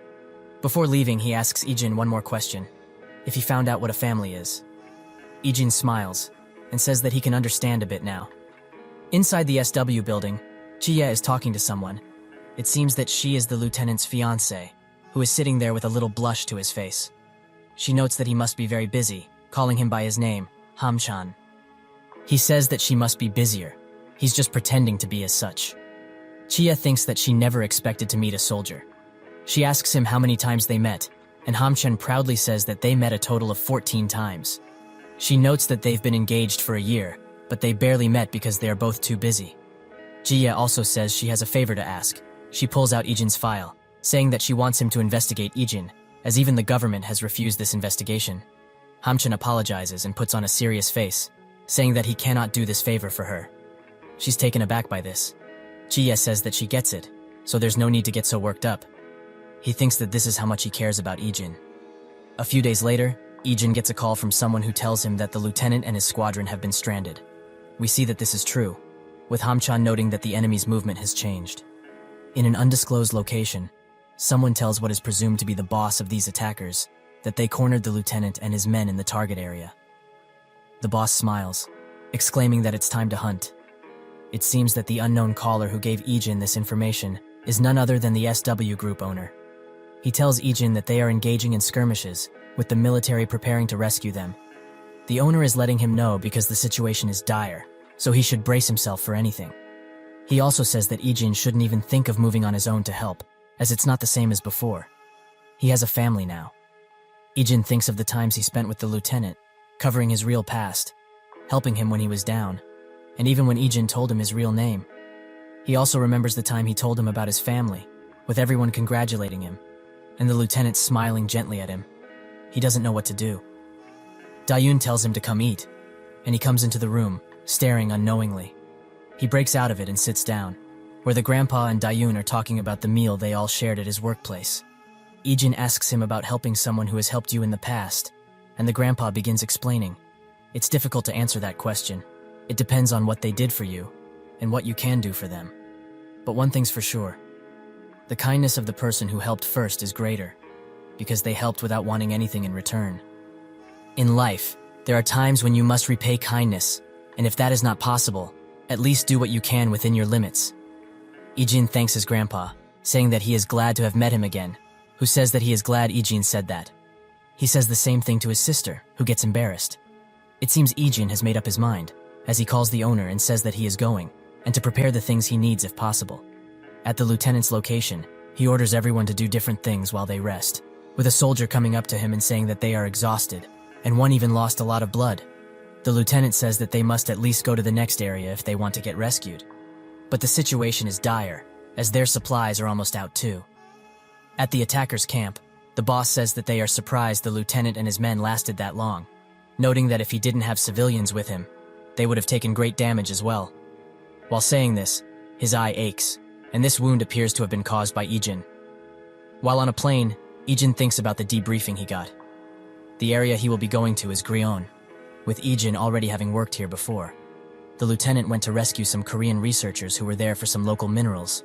They picked them up without any trouble, but on the way back, they were attacked by an unidentified group. The owner's guard says that the supplies and plane he needs are ready. The owner asks Ijin one last time if he is really going, but Ijin has already made up his mind. With 1 minute until reaching the landing zone, Ijin gets fired up, and a red line is forming in his eyes. He is ready. At school, Yuna wonders where Ijin is, thinking that she called him but there was no answer. In Grion, Ijin assesses the footprints and bullet casings, thinking that the lieutenant must be going to the third checkpoint. Somewhere else, the lieutenant and his men are holding off an attack. He notices that one of them has a rocket launcher and swiftly snipes him, causing the rocket to miss. Seeing this, the attackers retreat for now. He asks a fellow soldier for a status update, and there have been no more casualties, but there's barely any ammo left, and the checkpoint is 3 hours away. The lieutenants note that it will be difficult to arrive there, as they have injured men and civilians. The soldier adds that the attackers have repeated the same cycle of retreating after having a few casualties and chasing them again shortly after. The lieutenant thinks that this is how they've been slowly chipping away at them, without caring how many casualties their side takes. At first, he thought they were attacking without a plan, but there's a pattern. They were forced to retreat to the first checkpoint, and even to the second one. They are chasing like they already know where the lieutenant and his men are going. The best chance they have is to get to the third checkpoint and protect it until a rescue team arrives. He will get these people back, no matter what. In an undisclosed location, the boss gets the news that the plan is going as expected. A man suddenly barges in, screaming that his soldiers are dying for no reason, as the attacks do nothing to the group. The boss gets up and intimidatingly says that their opponents are special forces. If his soldiers had attacked all at once, they would have suffered much greater casualties. Then he would have lost all of his men and the area over which he has jurisdiction. The man tries to respond, but swiftly gets shot by the boss's subordinate. Outside the tent, his men round up the soldiers and order them to take them out, as they have served their purpose. It cuts back to the lieutenant, where the soldier tells him that they have only 500 meters to go. He orders his men to move slowly from now on, and thinks that since the enemy already knows this area, there is a good chance they are waiting at the checkpoint. The boss speaks to his subordinate and says that he loves this moment, the moment where they catch a beast that thinks there's a way to escape. Imagine the despair they will feel. The lieutenant slowly moves forward and finds that the attackers have already been taken out. Inside the tent, the boss is screaming at the news and says to his subordinate to tell the team that was following the lieutenant to move swiftly and catch them. He changes his mind and does it himself, picking up a walkie-talkie and demanding a report from them. One picks up and says that they are currently engaging with the enemy. They were attacked while chasing the target. The boss demands to know who they are battling, but the guy who answered gets taken out in that moment. He realizes that they were the ones who were being hunted this whole time, that hunter being none other than Ijin. He thinks that in 30 minutes, the lieutenant's group can escape, so he will hold them back until then. He moves swiftly and shoots with deadly precision, taking multiple enemies out in an instant. They notice where he is shooting from and return fire. But because of this terrain, he can move freely, and the enemy won't be able to figure out his real position. The lieutenant looks back and notices the gunfight that is happening behind him, wondering who is attacking who in that place. He orders his men to sit here until reinforcements arrive. Ijin continues to hold the attackers, thinking that they have figured out that Ijin doesn't have many people, and that he is attacking from multiple points to create confusion. Ijin notices that there are fewer enemies than before, and gets on his belly, crawling to a nearby bush. It seems like his hunch was right, as 3 people were preparing to ambush him. He takes aim and takes them out, saying that he doesn't have the advantage anymore, and that there are 14 more minutes left. The lieutenant and his men sit still, and one announces that the rescue team will arrive shortly. One of the walkies suddenly buzzes. It's Ijin, who says that he will be with them in 3 minutes. They are all surprised by this news. The lieutenant thinks that he must be the one who took all those men down. He notices someone coming out of the bushes with their hands up, and sure enough, it's Ijin. While the plane arrives, the lieutenant rushes to him and grabs his clothes, demanding to know why he is here. This isn't like before. Ijin says that's why he came. If he hadn't helped after hearing he was in danger, he would have regretted it for the rest of his life. These words caused the lieutenant to cry, wondering what he will do with Ijin. They all escape the battlefield. The boss arrives at the location where the skirmishes took place and assesses the situation. His subordinate says that Team Alpha has been wiped out, and 17 out of the 20 in the Delta team are dead. It looks like the Alpha team was put down without a fight, and the Delta team was ambushed while they were moving. The boss asks about the enemy, but they haven't identified him, other than the fact that they were small in number. The boss thinks about what went wrong. The only time he has seen something like this was when 001 was still with them, his wound aching at the thought. The boss speaks, saying that only 001 used to be like this. The subordinate says that he was eliminated years ago, but the boss orders him to investigate again, as if he is still alive.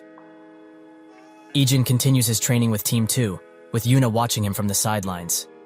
Sukju seems on edge, however, as he is always looking at Ijin and trying to beat his performances. But no luck, as this is child's play to Ijin compared to what he went through. Inside the changing room, Sukju notices that Ijin's arm is bleeding. He quickly hides it, leaving Sukju to think that the injury is pretty bad if it bled through the shirt. But even with an arm like that, he still got the best scores. He speaks to Ijin about his performance, noting that he feels like a small fish in a big pond. He must have been training for a long time to get such performances. Sukju has been called a genius since he was little, so that's why he is a little frustrated. But he doesn't plan on losing either. Ijin says that he noticed Sukju trying to beat him in every training session, but he understands how he feels, as they are the same age. He also heard that Sukju was also trained to be an aide to Yuna. He confirms this, saying that his grandfather and father work at SW, and ever since he was little, his workplace has been decided, and he was in the same age group as Yuna, so he naturally got trained to assist her when she gets a job in SW. Ijin suddenly says that he couldn't be anyone's aide. He doesn't know a lick about that stuff. Everyone has different specialties. Sukju comes next to him, saying that he still doesn't plan on losing against him during training. This causes Ijin to smile. Yuna, who was waiting outside of the changing room, congratulates them on a job well done. She also asks Ijin what happened, as he didn't come to school for a few days. Ijin says that some things happened, and that's when he gets a call from the lieutenant. He answers, and gets the news that the surgery of the injured soldier went well. The lieutenant adds that he is alive thanks to Ijin, as if they had stayed longer there would have been dire complications. He also thanks him, saying that he saved all of their lives. The soldiers all thank him over the phone. The lieutenant gets serious, saying that he doesn't want Ijin to go on the battlefield ever again. It isn't right for his family. Ijin stops him, saying that it was thanks to him that he met his family, so he felt that it was worth going back there. The lieutenant smiles, saying that he is grateful for his words. They say their farewells and close up the call. Yuna notices and comes up to him, asking if he is going home. Ijin says that he is going to his friends, as they are waiting for him at a PC cafe. Yuna's face lights up, and she says that she wants to go too. They get there, and see that the place is ransacked, with a worker trying to clean it up. Sukju asks what happened, and the worker explains that there were students in the same uniform as them chilling, but some other school's students came and started fighting them. Ijin looks at his phone, presumably to call someone. Outside, Young-chan is running for his life, with a couple of students chasing him. He thinks about what happened, how Lee and Ju were swarmed by students, and how he ran away. That's when his phone buzzes. It's Ijin. Lee and Ju put up a good fight, but it's taking a toll as they are both injured and tired. One of the attackers, who looks burlier than the others, says that they are not half bad. Lee mocks him, saying that he should come fight himself instead of sending his goons to fight his battles. This enrages the guy, and he charges Lee. They begin trading blows, with Lee landing a few hits, even a kick in the stomach, but they are too weak, as he is extremely tired by this point. The kick seems to have not landed, however, as the guy grabbed his leg before the attack connected. He wails on Lee, throwing him on the ground in the process. Ju is too worried about him to see the attack coming from behind him, and he gets stomped out of commission. The big guy, Inshin, keeps pummeling Lee with his foot. He gets interrupted by a student, who says that someone named Taisu told them to drag Lee and Ju over at his place. We see that Lee has been left in a pile of blood. Ijin meets with Young-chan, who explains the situation. He thinks that this is payback for what they did a while ago. Lee and Ju were able to defend themselves for a while, until Gu Inshin appeared. He is the right-hand man of the strongest guy in Gosukai, Kitesu. They are famous enough to be scouted by gangs. He thinks that it's all his fault. If he hadn't picked a fight with that guy back then, none of this would have happened. Ijin asks where he last saw them. Sukju says that they were in the alleyway near the subway. Ijin begins walking to that location, much to Sukju's surprise. He thinks about all the happy memories he made with them, and musters all his strength to move forward, deciding to come as well. Sukju looks at them, and Yuna's guard says that he should go, as no matter how long he's been with the SW group, he is still a high schooler, just like them. He smiles and excuses himself, saying that he will be back soon. Yuna wants to go too, but the guard stops her, saying that she doesn't need to be involved, as they will solve it. She pouts at this, and the guard sweats profusely at her reaction. Youngchan wonders if Ijin will be able to handle all those people by himself, but that's when Sukju joins them, who says that they are in the same class. He had to help. The rescue group has formed. They get to their location, but there's no sight of them. Sukju picks up their phones, noting that they were smashed on purpose. They must have been dragged away. Ijin looks at the blood that was left behind. Suddenly, a pack of goons come out behind them, who are relieved to see Youngchan as they were looking for him. Sukju says that this is convenient, as they will ask these guys where they went.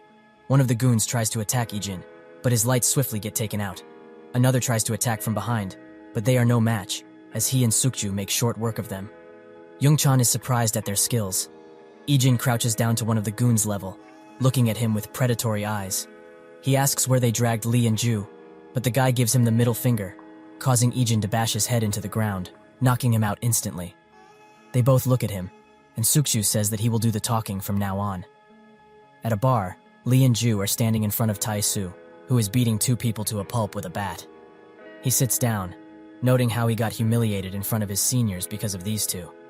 He thinks about what happened, with his senior asking if it's true that 10 Gosuk High guys were beaten by 4 guys from Shinhan High.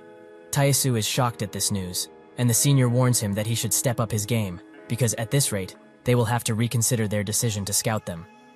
He asks Inshin why there are only 2, and he excuses this by saying that the one who ran will be found soon, and the other one they couldn't find at all.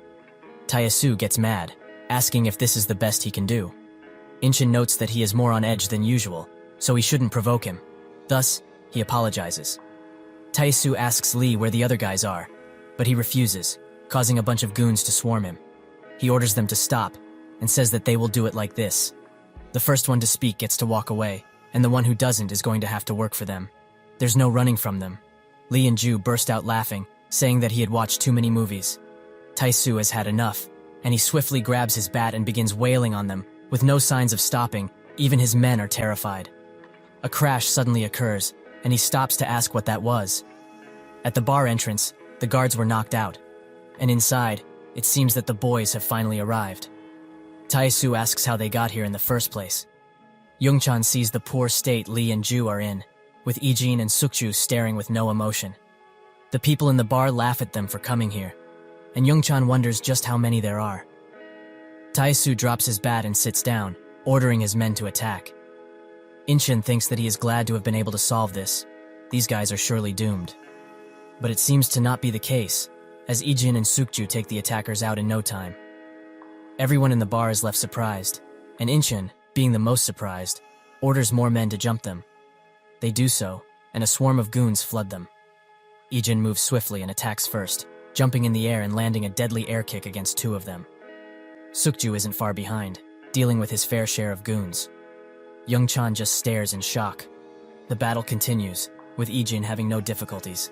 Sukju suddenly gets grabbed from behind, with one coming from the front to land a blow, but he makes short work of him, and the guy behind him. This display causes Tai-Su to drop his cigarette. The goons try their best, but after a while, only Ijin and Sukju are left standing. 30 people taken down just by these 2. Ijin stares at Tai-Su, causing him to panic. Inshin stares at him wondering if he should do something, but he doesn't get to, as Sukju knocks him out. Tai-Su grabs his bat, thinking that Ijin must be tired by now. He tries to attack, but his bat gets parried, and Ijin counterattacks with a blow to the throat and a knee to the face. Tai-Su is desperate now, so he grabs his knife and goes directly for Ijin's throat, but he dodges and puts him in a handlock. Ijin slams him into the ground, ending this fight. They have won. Lee and Ju wake up, and Youngchan rushing to see how they are doing. Lee looks at Ijin and gives him a thumbs up, saying that in the real world, he is the challenger, even though he is bronze in game. A while later, Tai-Su and Inshan are getting beaten up by a senior for humiliating them in such a manner. Tai-Su apologizes, making the senior bash him even more, saying that they are supposed to get leverage since the Goseon and Sungsu clans are gone. Another comes from behind, presumably the boss, and says that it's enough. He asks if they sent the guys after them, and one confirms this. He also says that when they get them, they should make sure to break at least one of their arms or legs. They have to pay the price for messing with them, even if they are kids. Tae-soo grins at this, thinking that Ijin and his friends are doomed now. At Doo-sik's building, Young-soo, his subordinate, explains the situation, saying that Kim Choo-min's men were making a fuss because some guys who recently joined their family messed with that high schooler. They obviously got destroyed, but they are sending men to retaliate, as it would be bad for them if news of them getting their snot kicked in by a high schooler got out. Doo-sik sighs and orders Young-soo to call some men over. He smiles and said that he had taken care of that already. His men heard that he wiped his hands clean of the congressman's business, so they all came together to greet him. Doo-sik smiles and goes outside, where a ton of men are greeting him. Doo-sik welcomes them, saying that they will go for a drink after they take care of job. The Doo-sik family is back in business. While walking, Sukju and Yuna are swarmed by Chuma's men, who say they should come with them for a bit. They don't even get to touch a hair on either of them, however, as 3 cars full of guards swarm the place, with Yuna's guard noting that Sukju must have gone all out against these guys for this kind of retaliation. At the bar, Doo-sik and his men clear out Chuman's goons. He asks why Doo-sik is doing such a thing, with Tae-soo noting that the Doo-sik clan was the strongest in the region. He thought they stopped gang activities, however. Doo-sik explains that he should have left children's fights to children. Chuman asks what he's talking about, but finally gets it. It's about that high schooler. Doo-sik smiles, saying that adults should deal with adults. At the convenience store, Ijin is having dinner with Dayun. He smiles at her as she enjoys the meal, and that's when Doo-sik calls him. He asks what Ijin is doing, and he explains that he is having dinner with his sister. He invites Ijin to some barbecue sometimes, his treat. Ijin says that it's a bit much, and Doo-sik says that eating dinner with someone like him might be a bit much. But Ijin replies that he should just buy him noodles at a convenience store, as he doesn't want anything expensive. Doo-sik smiles and says they will have noodles together sometimes. He closes the call, and we see that he dominated Chuman's men, who are bowing down in defeat. The next day, after class ends, Ju and Lee get up instantly and invite Ijin and Young-chan to the PC cafe. Young-chan is worried about Lee's arm, but he says that his fingers are fine, so he shouldn't have a problem with the mouse. Ju asks him if he will use his arm as an excuse to troll, and it seems to be precisely so. Lee also asks Sukju if he wants to come, saying he will pay for the food since he is indebted to him for saving them. Sukju agrees, and Yuna says she wants to come with. Sukju calls for Ijin, getting his attention. He asks if it's true that he is bronze, and Ijin confirms this. This causes Sukju to smile and walk away, annoying Ijin a little. At the PC cafe, Lee and Ju are arguing over the game while playing, with Sukju and Ijin playing calmly, and Yuna watching them. They have snacks and drinks while playing, and Yuna gives Ijin a look every now and then. They finish playing and say their farewells. Ijin's phone rings. It's his sister. She asks if he has eaten already, and he says no, and that he was on his way home. Suddenly, she and the grandpa pop up in front of him, saying that they are going to buy some groceries. Ijin tags along too, and he spends some quality family time with them. They get out of the convenience store, with the grandpa asking if Ijin is okay with carrying so much, who says that it's fine. Suddenly, something caught his attention. A blonde man wearing a trench coat. He says that it's been a while, calling Ijin by his codename, 001. It seems that this guy was a mercenary with Ijin. The grandpa asks if he is a friend, with Dayun wondering if he is a foreigner. Ijin says that he was a friend from the place where he used to live. He approaches, and they exchange greetings. Ijin looks at him. The grandpa invites the guy to dinner, but he refuses, saying that he was just passing by. The grandpa and Dayun excuse themselves so Ijin and he can keep talking. Ijin asks 006 how he found him, and he says that the camp found out he is alive, and they are looking for them as they speak. There's no need to be cautious as they haven't found him yet, and he was nearby when he heard this news, so he decided to visit. But he warns Ijin that the camp will find him soon, and they are going to order him to eliminate Ijin, who looks at him with his eyes now turning black. 006 also asks him for some lunch. They go and eat, both noting the nutritional value of the noodles they ate. Ijin gets serious, asking how he found him. 006 says that it's because he knew he was alive. Besides, is there anyone who knows better than him? He also asks Ijin if his memory is back, and he confirms this. They also speak about 032, apparently depressed after Ijin's presumed death. Ijin wonders why 006 didn't tell him. But he says that the fewer people that know Ijin is alive, the better. 032 included. Ijin says that he figured 006 would find out he is still alive, but he didn't think he would keep this a secret from his superiors. 006 says that he didn't think he would either, and we see that when Ijin was presumed dead, 006 found out about the trail of blood Ijin left behind, but he ignored it, not reporting it to anybody. He notes that he did it because he considered Ijin a friend. He also says that the well-known mercenary codename Jin must have been him. Ijin gives him a knowing look, confirming this. 006 notes that his area of activity didn't overlap with the camps, but still, he should have stayed out of their sight. Ijin says that he didn't have a choice. 006 adds that Ijin has been acting differently than before, but he can't tell if it's a good or bad thing just yet. His phone suddenly rings, and he answers. 006 speaks for a bit and puts the phone in his pocket, but that's when he breaks a chopstick and aims for Ijin's vitals, who narrowly blocks his attacks. 006 says that the order to eliminate him came faster than expected, and the one to kill him. Ijin says it can't be helped. That's when a girl gets out of the convenience store they were at and sees them recycling, noting that they are both hot. 006 leaves, saying that he can't do it here, as it is too public. He also says that the way Ijin is now, he thinks it's better than before. At the SW building, Sukju is doing some exercises, but suddenly gets called by Ijin, who says that he needs a favor. Sukju asks what it is, and Ijin tells him to get a hold of the surveillance cameras at the location he tells him, and there's also someone he wants Sukju to keep track of at all times. Sukju wonders what happened, saying that he needs the permission of the higher-ups to do these kinds of things, and the process would take a long time. He asks Ijin when he needs all of this, who tells him that it's right now, much to Sukju's surprise. At Dusik's place, Youngsu tells him that Ijin came by and asked for a motorcycle, so they lent him one. Dusik notes that the only bike around here is his. Youngsu adds that he got scared just by seeing his uniform. Ijin moves swiftly between cars, wearing a leather jacket. He speaks with Sukju, who has done the things Ijin requested. He says that he's been following the target he wanted, and his movements were a bit strange. It felt like he was aware of the CCTV and his movements were highly irregular. He is clearly trying to hide his tracks. He also asks Ijin what's going on, but he replies with just personal issues. They hang up the call, and Sukju thinks about this. The fact that Ijin asked about the target's route means he is already on his tail, and the target is also a foreigner, so there's nothing he can find with his current abilities. Ijin arrives at 006's location, a warehouse. He notes that he can't drag this fight on, as he will be at a disadvantage since he has people to protect. He will have to end it here and now. Inside, 006 is preparing for the job when he suddenly gets a call from an unknown number. He answers and the caller asks how he is already in Korea.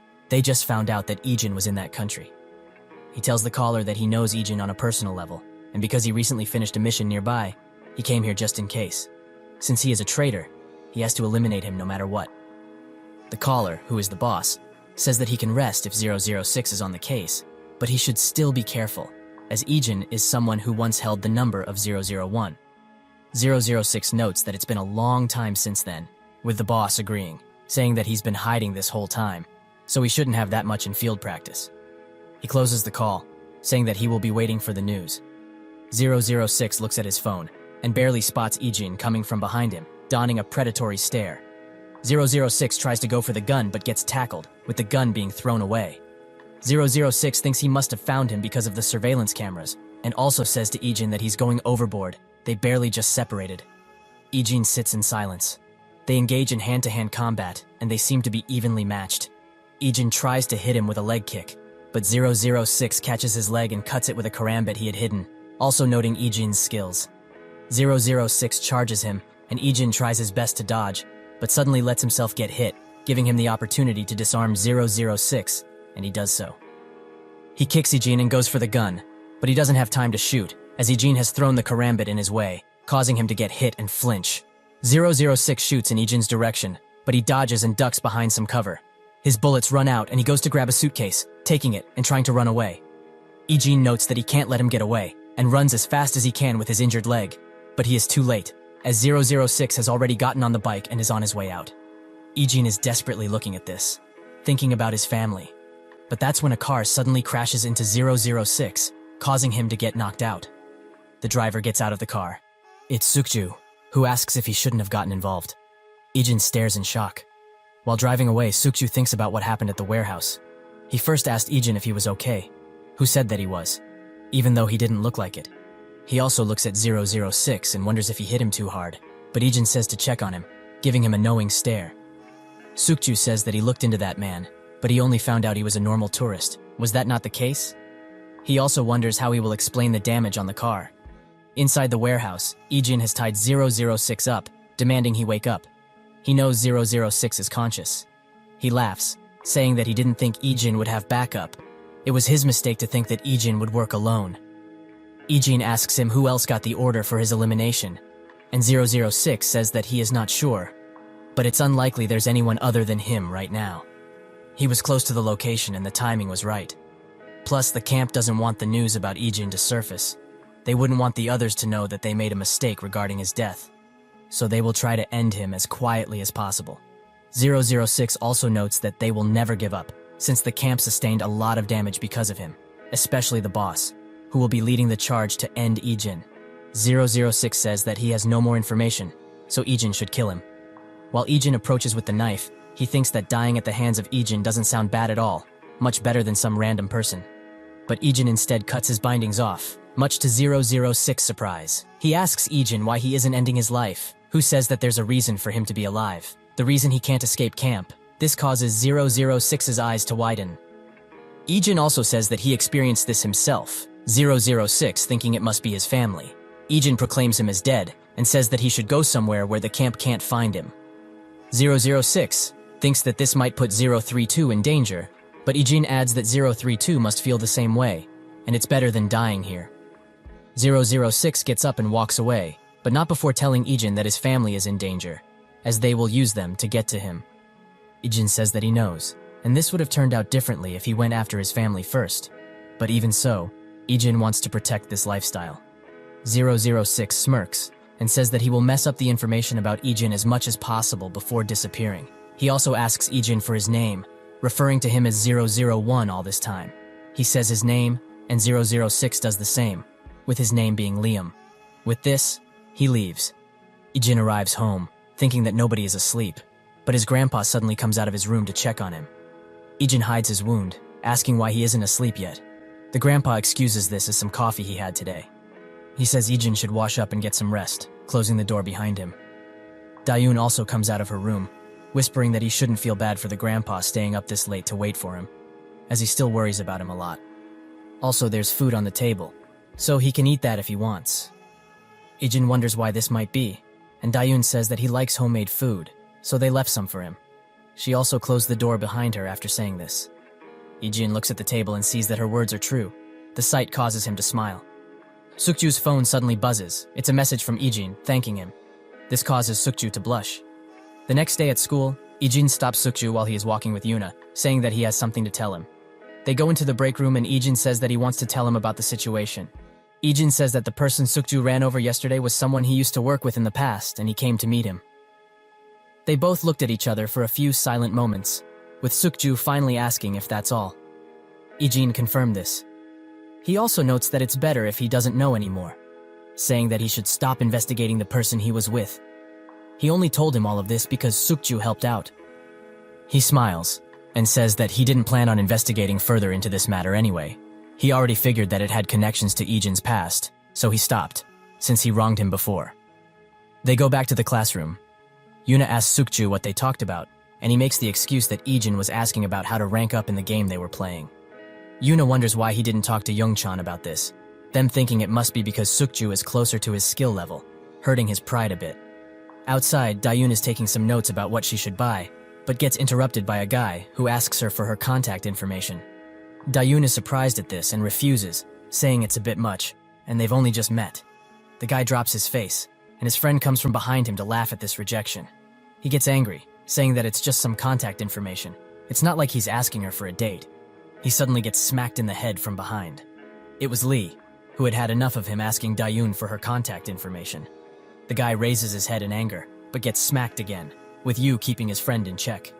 They leave, the guy already having revenge in mind. Lee asks Dayun if she is okay, and she says that she is, but also thanks them for the help. Near the area, Taesu is being guided by the guy who bothered Dayun. He says that everyone is disrespecting Gosuk High now, with Ijin saying that the rumors must have spread and they should do some cleanup, starting with the guy they are going after now. The guy points at Dayun and Ijin, saying that those are the people, except Ijin wasn't there before. Taisu and his men suddenly get flashbacks at the sight of Ijin. Taisu suddenly smacks the guy, asking him if he is trying to mess with them. They all begin wailing on him. At home, Dayun notes Ijin's ability to cut fruit, saying that it's much better than hers. His phone rings, and he goes to pick it up. It's Liam, who says that he planted some evidence as far as he could, and his movements will revolve around that area too. He adds that when he leaves the country, he will leave traces of Ijin in other countries as well. Ijin says that he will do the same, and Liam laughs at the situation, saying that Ijin died and came back to life, and he also died while he was still alive. He notes that they won't be meeting anymore, and they exchange farewells, ending the call. Lee and Ju tell Ijin what happened with his sister, but they also reassure him, saying that they smacked the guy around a few times and he left. They were also wearing Gosuk High uniforms. After hearing that name, Sukju and Ijin manifest a terrifying aura, saying that this mustn't be a coincidence, much to Lee and Ju's surprise. Yuna says that there's no issue here, as Dayun has always been popular, because she is pretty. Youngchan confirms this, saying that she used to be popular, but people grew distant when the bullying occurred. Ijin thinks about this, and Sukju says that they should at least go and confirm this. Inside the locale, Taesu discusses their situation with Incheon, saying that people have started ignoring them after what happened. Taesu thinks about what happened a few days ago, with Chuman screaming at them for messing with Ijin. Incheon suggests that they do some cleaning up as soon as possible. He gets up and says that they will be doing it now. Suddenly, Sukju and Ijin walk through the door, much to everyone's surprise. Ijin asks if they messed with his sister. Taesu doesn't know anything about that, but remembers him walking home with a girl, the girl their guy messed with. They both grow a deadly stare, and Taesu urges them to calm down as they didn't approach her because she was related to Ijin. His brother just happened to talk with a random girl. They didn't mean anything by it, and they will tell everyone not to go near her ever again. They exchange a few glares, and Sukju and Ijin leave. Outside, the group was waiting for them, and Yuna asks what happened. Sukju explains the situation, saying it was just Taesu's brother, Lee, shocked at the news. Ijin says that he plans on keeping watch a little longer, though. He can't trust their words, after all. Later, him and Dusik are having lunch at the convenience store, with him noting that it's been a while since he's had a meal like this. He also heard that Ijin borrowed the motorcycle again, who says that he will return it soon. Dusik says that he should keep it, as it's gathering dust in the parking lot anyway. But Ijin insists. While eating, Dusik notes that right now, Ijin looks just like a normal high schooler. But with the congressman's situation and the help he provided, Dusik can't get a clear grasp on him. He asks Ijin what he does normally, to which he replies that he's just living a normal high school life. Dusik just smiles. Inside the SW building, the owner's guard tells him that people think they're expanding too fast. He says that people will always complain and that they are moving pretty carefully, but they can't avoid making enemies.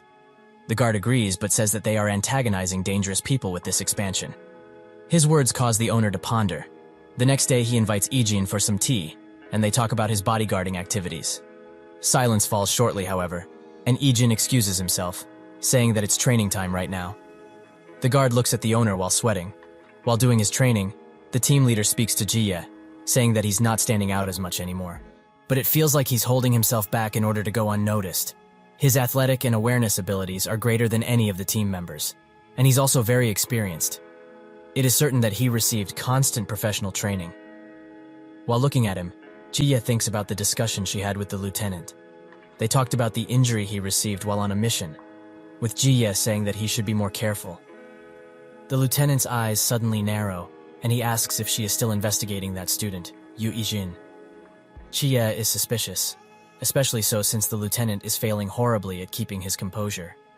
She assures him that she isn't, and his face suddenly lights up, and she notices this as well. She thinks Ijin must be acquainted with her fiancé. While in the car, Jie asks Ijin again if he doesn't want to be a celebrity, but he promptly shuts the offer down, much to her annoyance. She also asks if she knows who Lieutenant Kang Ham-chan is, as he is her fiancé. His eyes suddenly widen. Jie's hunch was confirmed. Suddenly, Ijin maintains a better posture, leaving Jie wondering what happened for him to change it. They arrive at their location, and while in the staff room, Ijin sweats a little while thinking about this news. While in the restroom, Jie is applying some makeup, when suddenly, a woman appears. Jie turns away from her, and that's when she comes from behind and makes her pass out, with another doing the same with the guards that were outside. The team leader gets the news about the situation, and orders everyone to close off the exit and check every CCTV. Ijin suddenly rushes out of the room, thinking that they must be trying to escape by car. He bolts to the parking lot and spots a man getting into his car. He approaches swiftly, but finds out it's just a stranger. He suddenly spots another car leaving the parking lot, and he rushes to get in front of it. He does so, and the car doesn't stop. He goes after it, giving the other guards information about the van. He jumps from car to car and gets on top of the van. The guards are trying to seal the exit, but they're too late, as the van speeds up and gets through their blockade easily. Outside, the van swerves left and right to lose Ijin, and his grip slowly comes loose. But he thinks about what he discussed with the lieutenant. About family, with the lieutenant saying that family is the people that are precious to you. Ijin suddenly asks if people sacrifice their lives for family, and the lieutenant smiles, saying that if it came to that, he would do it. This gives Ijin the strength to persevere, and he holds the van firmly and tries to kick its windows in. This commotion causes the driver to not pay attention, and they get hit by a car, throwing Ijin away. He tries to get up, but the van is already on its way. He chases, with the woman inside giving him a cheeky wink, and thus, he loses the van. The team leader suddenly appears with car, asking where the kidnappers went. Ijin gets in the car, much to the leader's dismay. Ijin tells him where they went, and so, they begin chasing. The team leader says that he will drop Ijin home, as this is too much for a bodyguard like him. Ijin retorts this by saying that he's doing this of his own volition, so there's no need to worry. He also adds that there were 2 of Eastern ethnicity in the car, with no information about extra passengers. The team leader looks at him, and sees that he's been bruised up pretty badly. He asks Ijin if he is okay, and he says that he's fine. The leader thinks about the situation. Ijin was the first one to move on the kidnappers, and considering that he rescued Yuna and his performance, there's no one more reliable than him right now. Somewhere else, Yuna gets the news that Chiya was kidnapped, and Team 2, where Ijin is, are in hot pursuit. They arrive at an abandoned place, and find the kidnappers dragging Chiya away in a wheelchair. The team leader gets out of the car, but that's when plenty of men get out of the van, brandishing weapons. Ijin gets out of the car and urges the team captain to go ahead, as they don't have a choice. There's no time for reinforcements to arrive. The team leader says that this isn't training, it's the real deal. Ijin says that he prefers it that way. This causes the team leader to think about the discussion he had with the third team leader, about Ijin and his abilities. Judging by their assessment, Ijin is a professional. The team leader starts running, and entrusts these people to Ijin. One tries to get in front of the team leader, but Ijin comes from behind, knocking him away. Another tries to attack him, but he swiftly deals with this guy too and grabs his knife. He is now ready for a fight.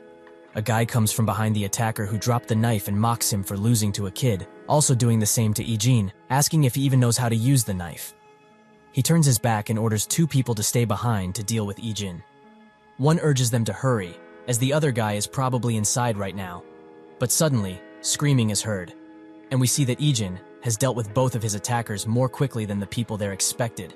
They all charge him, but Ijin is too swift with the knife, and he incapacitates them all. With one last person remaining, Ijin closes the distance and slashes in his direction, forcing him to block with his knife. The attacker tries to slash him, but Ijin dodges and grabs his hand while slashing his upper body.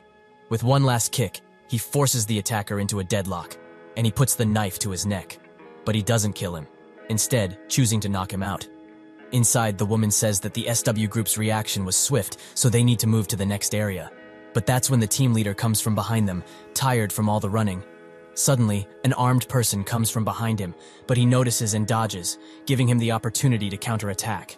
2 people approach, brandishing knives. They charge him, but he isn't the team leader for nothing, as he deals with them in record time. Suddenly, the driver pulls out a gun, pointing it at Chiya. He points the guy at the team leader, saying that if he moves, she dies. He shoots him in the shoulder, and is surprised that he really didn't move an inch. The woman says to stop playing around as they don't have time for that. The team leader looks at Chiya one last time and apologizes. His life will end here. But that's when Ijin throws a knife in the driver's hand, who didn't get the chance to shoot. He bolts in and grabs Chiya, causing the driver to shoot after him, but only scratch his shoulder. The team leader rushes and tackles the driver, screaming for Ijin to run and not look back. and he does so. Somewhere else, Jia suddenly wakes up, and Ijin comes and puts his hand over her mouth, signaling that she should be silent. She wonders where she is, and Ijin says that her head will hurt from the sleeping drug. This causes her to remember what happened in the bathroom. She was kidnapped. Ijin confirms this, saying that reinforcements are on the way. Ijin thinks that this is a dead end, so they will be discovered soon. But the biggest problem is that the kidnappers have guns. Jia wonders why she was kidnapped in the first place, as she doesn't have any connection to the recently acquired businesses. She suddenly spots Ijin's wounds, but he says he is fine. Jia notes that he is not even a real bodyguard. He can't be just a normal high schooler. The woman urges them to come out, as she will have to kill Jia if they drag this out. Jia gets up with the intention of revealing herself, thinking that she can't bring more harm to this child. He is still a student after all. But Ijin stops her, signaling to sit here silently. He gets out of cover with his hands up. The woman notes that he is just a kid and asks him if he watches too many movies. This is not like those. He's not the main character here. She gets prepared to pull the trigger, but that's when Jia gets her attention, giving Ijin enough time to throw a knife in the woman's direction, and he swiftly closes the gap, disarming her in the process. She gets out a knife, causing Ijin to retreat. She rushes at him and tries to slash him, but to no avail, as Ijin dodges until he gets the opportunity to disarm and kick her. She spots the gun and swiftly grabs it, pointing it at Ijin with a smile. But Ijin swiftly grabs it from her hands and redirects it, much to her surprise. She says that he is skilled, but wonders if he can pull the trigger, as shooting a person is different. But Ijin has no hesitation, and he shoots her in the foot. She notes his cold attitude, seeing that he is not fazed at all by shooting a person. She suddenly sees that he resembles the legendary mercenary Ijin, shouting his name at his discovery. This causes Ijin to hit her with the gun, knocking her out. Jia looks in awe at this spectacle. The team leader, who is still alive, tries his best to hold back the hordes of attackers that are here, but they just keep coming. The driver finally finds the gun that was thrown away and points it at the team leader, urging him to stop moving. The driver says that they underestimated him because he's only a bodyguard, but he is definitely skilled. If he was there when Hia was kidnapped, they would have had a hard time doing so. The team leader thinks that this is the end of his stalling, but still, one person managed to go after them, that woman. But he thinks about Ijin and smiles, wondering why he suddenly feels so assured. The driver says that if he thinks it's okay only because the one who went after them was a woman, that would be a big mistake, as they all wouldn't be able to deal with her, even if they attacked at once. Plus, she's pretty mad now, so Ijin is probably in extreme pain by now. His words cause the team leader to clench his teeth. The driver prepares to shoot, but that's when someone shoots him, causing him to drop the gun. The shooter was Ijin, much to the driver's surprise, who wonders what happened to Krasia, the woman. He doesn't get to finish thinking, however, as Ijin fires another bullet in him. He turns his attention to the team leader and aims in his direction, shooting with no hesitation, and taking out all the attackers near him. The team leader notices his cold nature. Judging by this, he really must be a professional. The police swarm the place and put the kidnappers in handcuffs, ending the situation. Some approach Jia with a medic and ask if she is fine. She hears Ijin talk to some policemen about the location of the woman, and Jia says to treat him and the team leader first. He gets treated, and afterwards, Jia comes up to him, asking if he is okay, and he confirms this. She wonders how he can be okay with such injuries, but Ijin says that there is nothing that is hindering him in any way, so it's fine.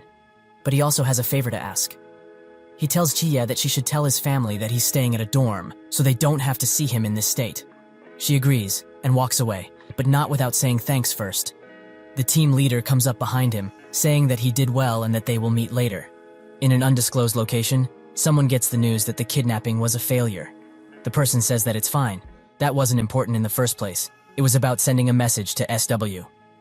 They will be weary of acquiring more business, and that's plenty. At a police station, Priscilla is getting interrogated, and she says that she didn't know that monster was working for them, the mercenary Ijin. If they had known he was here, they wouldn't have taken this job at all. The interrogator tries to play dumb, but she doesn't buy it, saying that she spotted him by his eyes, as they have been face to face before. He stopped taking requests 6 months ago, and was presumed dead or retired, but nobody would have expected him to work for SW. The interrogator says that he also heard rumors about that mercenary, but it wouldn't make sense for a top-class mercenary who worked in such dangerous places to do bodyguard work in a place like this. In an SW-owned hospital, Jia is resting, with the team leader guarding her diligently.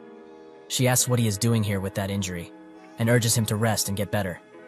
One person taking a break won't cause any problems. The team retorts this by saying that was exactly why she got kidnapped in the first place. He can't afford to do that anymore. He also says that the people they caught are all foreign, so they haven't gotten their backgrounds just yet. And they also can't figure out who the client was. They must have hid it well. Jia asks if it's a coincidence that Yuna and her got kidnapped so recently, and he says that it's unlikely it was. Jia adds that Ijin was even more impressive now. He really can't be just a normal high schooler. The team leader also says that when she saw him in action, he must have had several cracked ribs and broken fingernails, and he was also grazed by a bullet. Jia is surprised he was fighting in that condition, and the team leader also adds that he fought 5 armed people before she woke up too. She wonders if that's even possible, and she gets up and walks to Ijin's room. They arrive and see that he's getting ready to go home, as he hasn't been there in over 2 days. Jia urges him to stay longer, as he is seriously injured.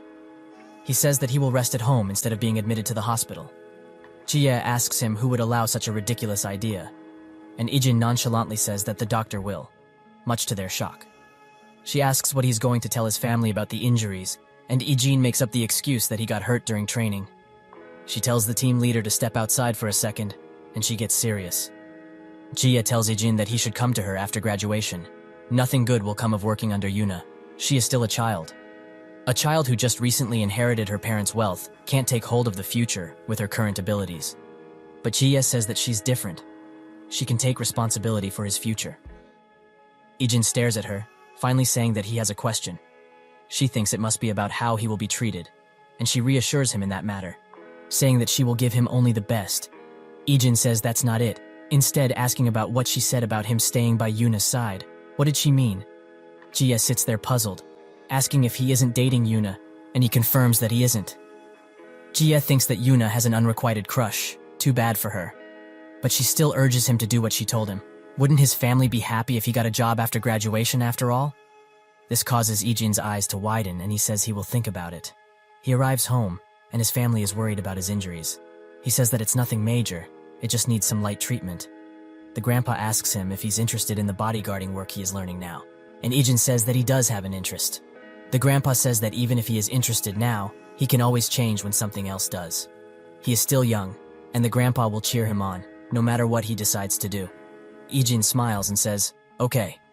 At the camp, the boss gets the news that 032 ran away after he heard the news about 006 and 001. The boss bashes him, saying that he lost it over his brother's presumed death. That's why having family is useless. We see that 032 landed in Korea. A while later, Ijin sits in his bed and thinks about Crisilla's words, wondering where she knew him from. His phone suddenly rings, and the caller is Yuna. He goes to the convenience store and sees that she bought too many onigiri, her excuse being that she wanted some. She also urges Ijin to eat too, as he probably hasn't eaten yet either. She asks him about the injuries, and also says that she wanted to visit him. But when she got to the hospital, no one was allowed to visit, and they didn't even let her near his room.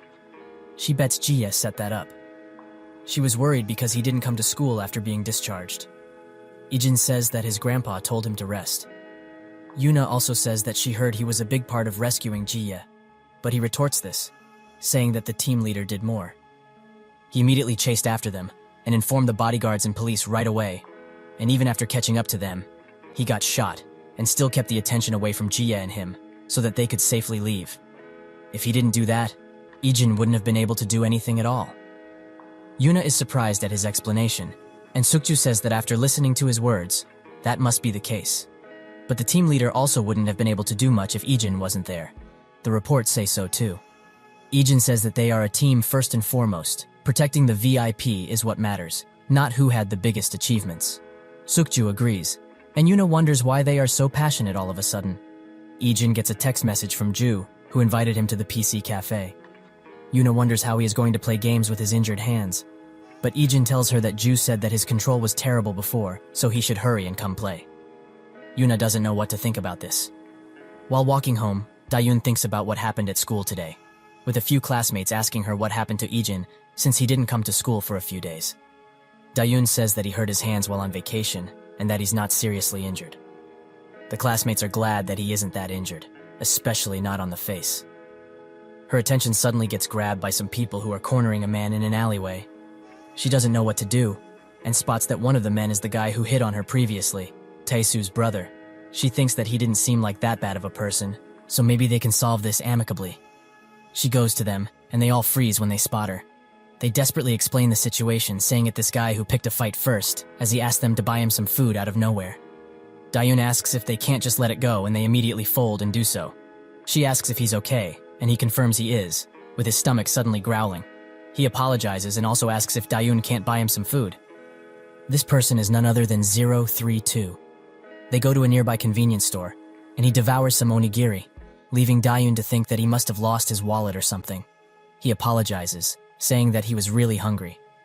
He also says that he immediately lost his wallet after arriving in the country and starved for a few days. She says that he should have asked the embassy for help. He's surprised that he didn't think of this before.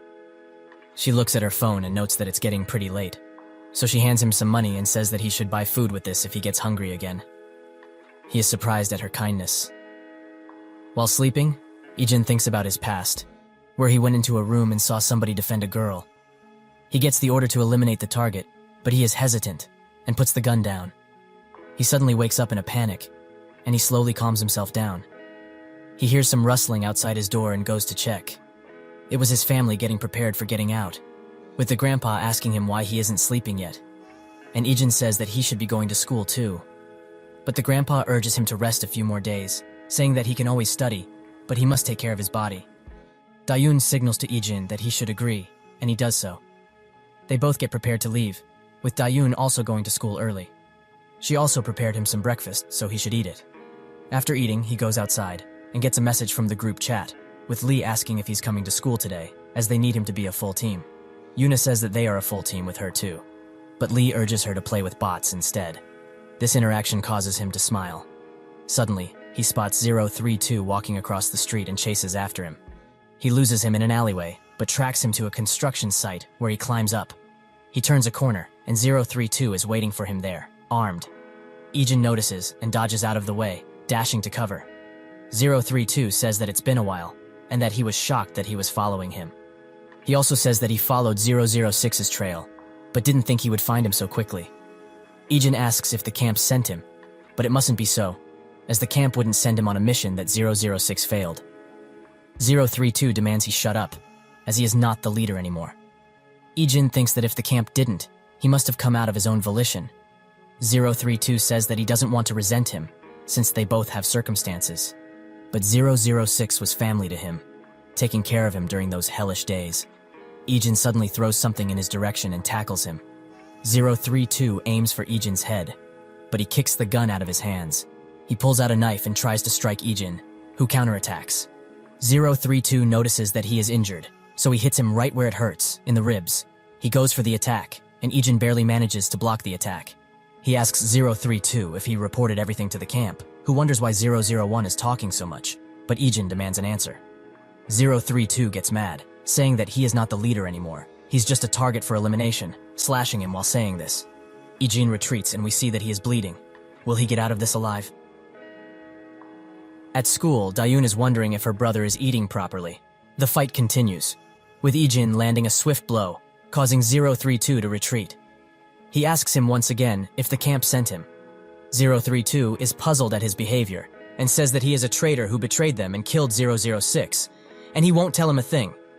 He goes for a slash, but Ijin blocks it and punches him in the face. 032 tries to retaliate, but he misses, giving Ijin the opportunity to land a kick, making him retreat. But fortunately for him, he got thrown near the gun. Ijin notices and moves swiftly, and with seconds to react, he manages to grab the gun and pin 032 to the wall. Ijin asks if he chased them out of duty to the camp or out of revenge for 006.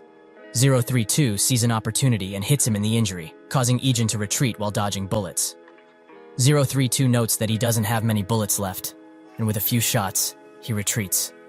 Ijin tries to chase him, but his injuries fail him, as he falls to the ground.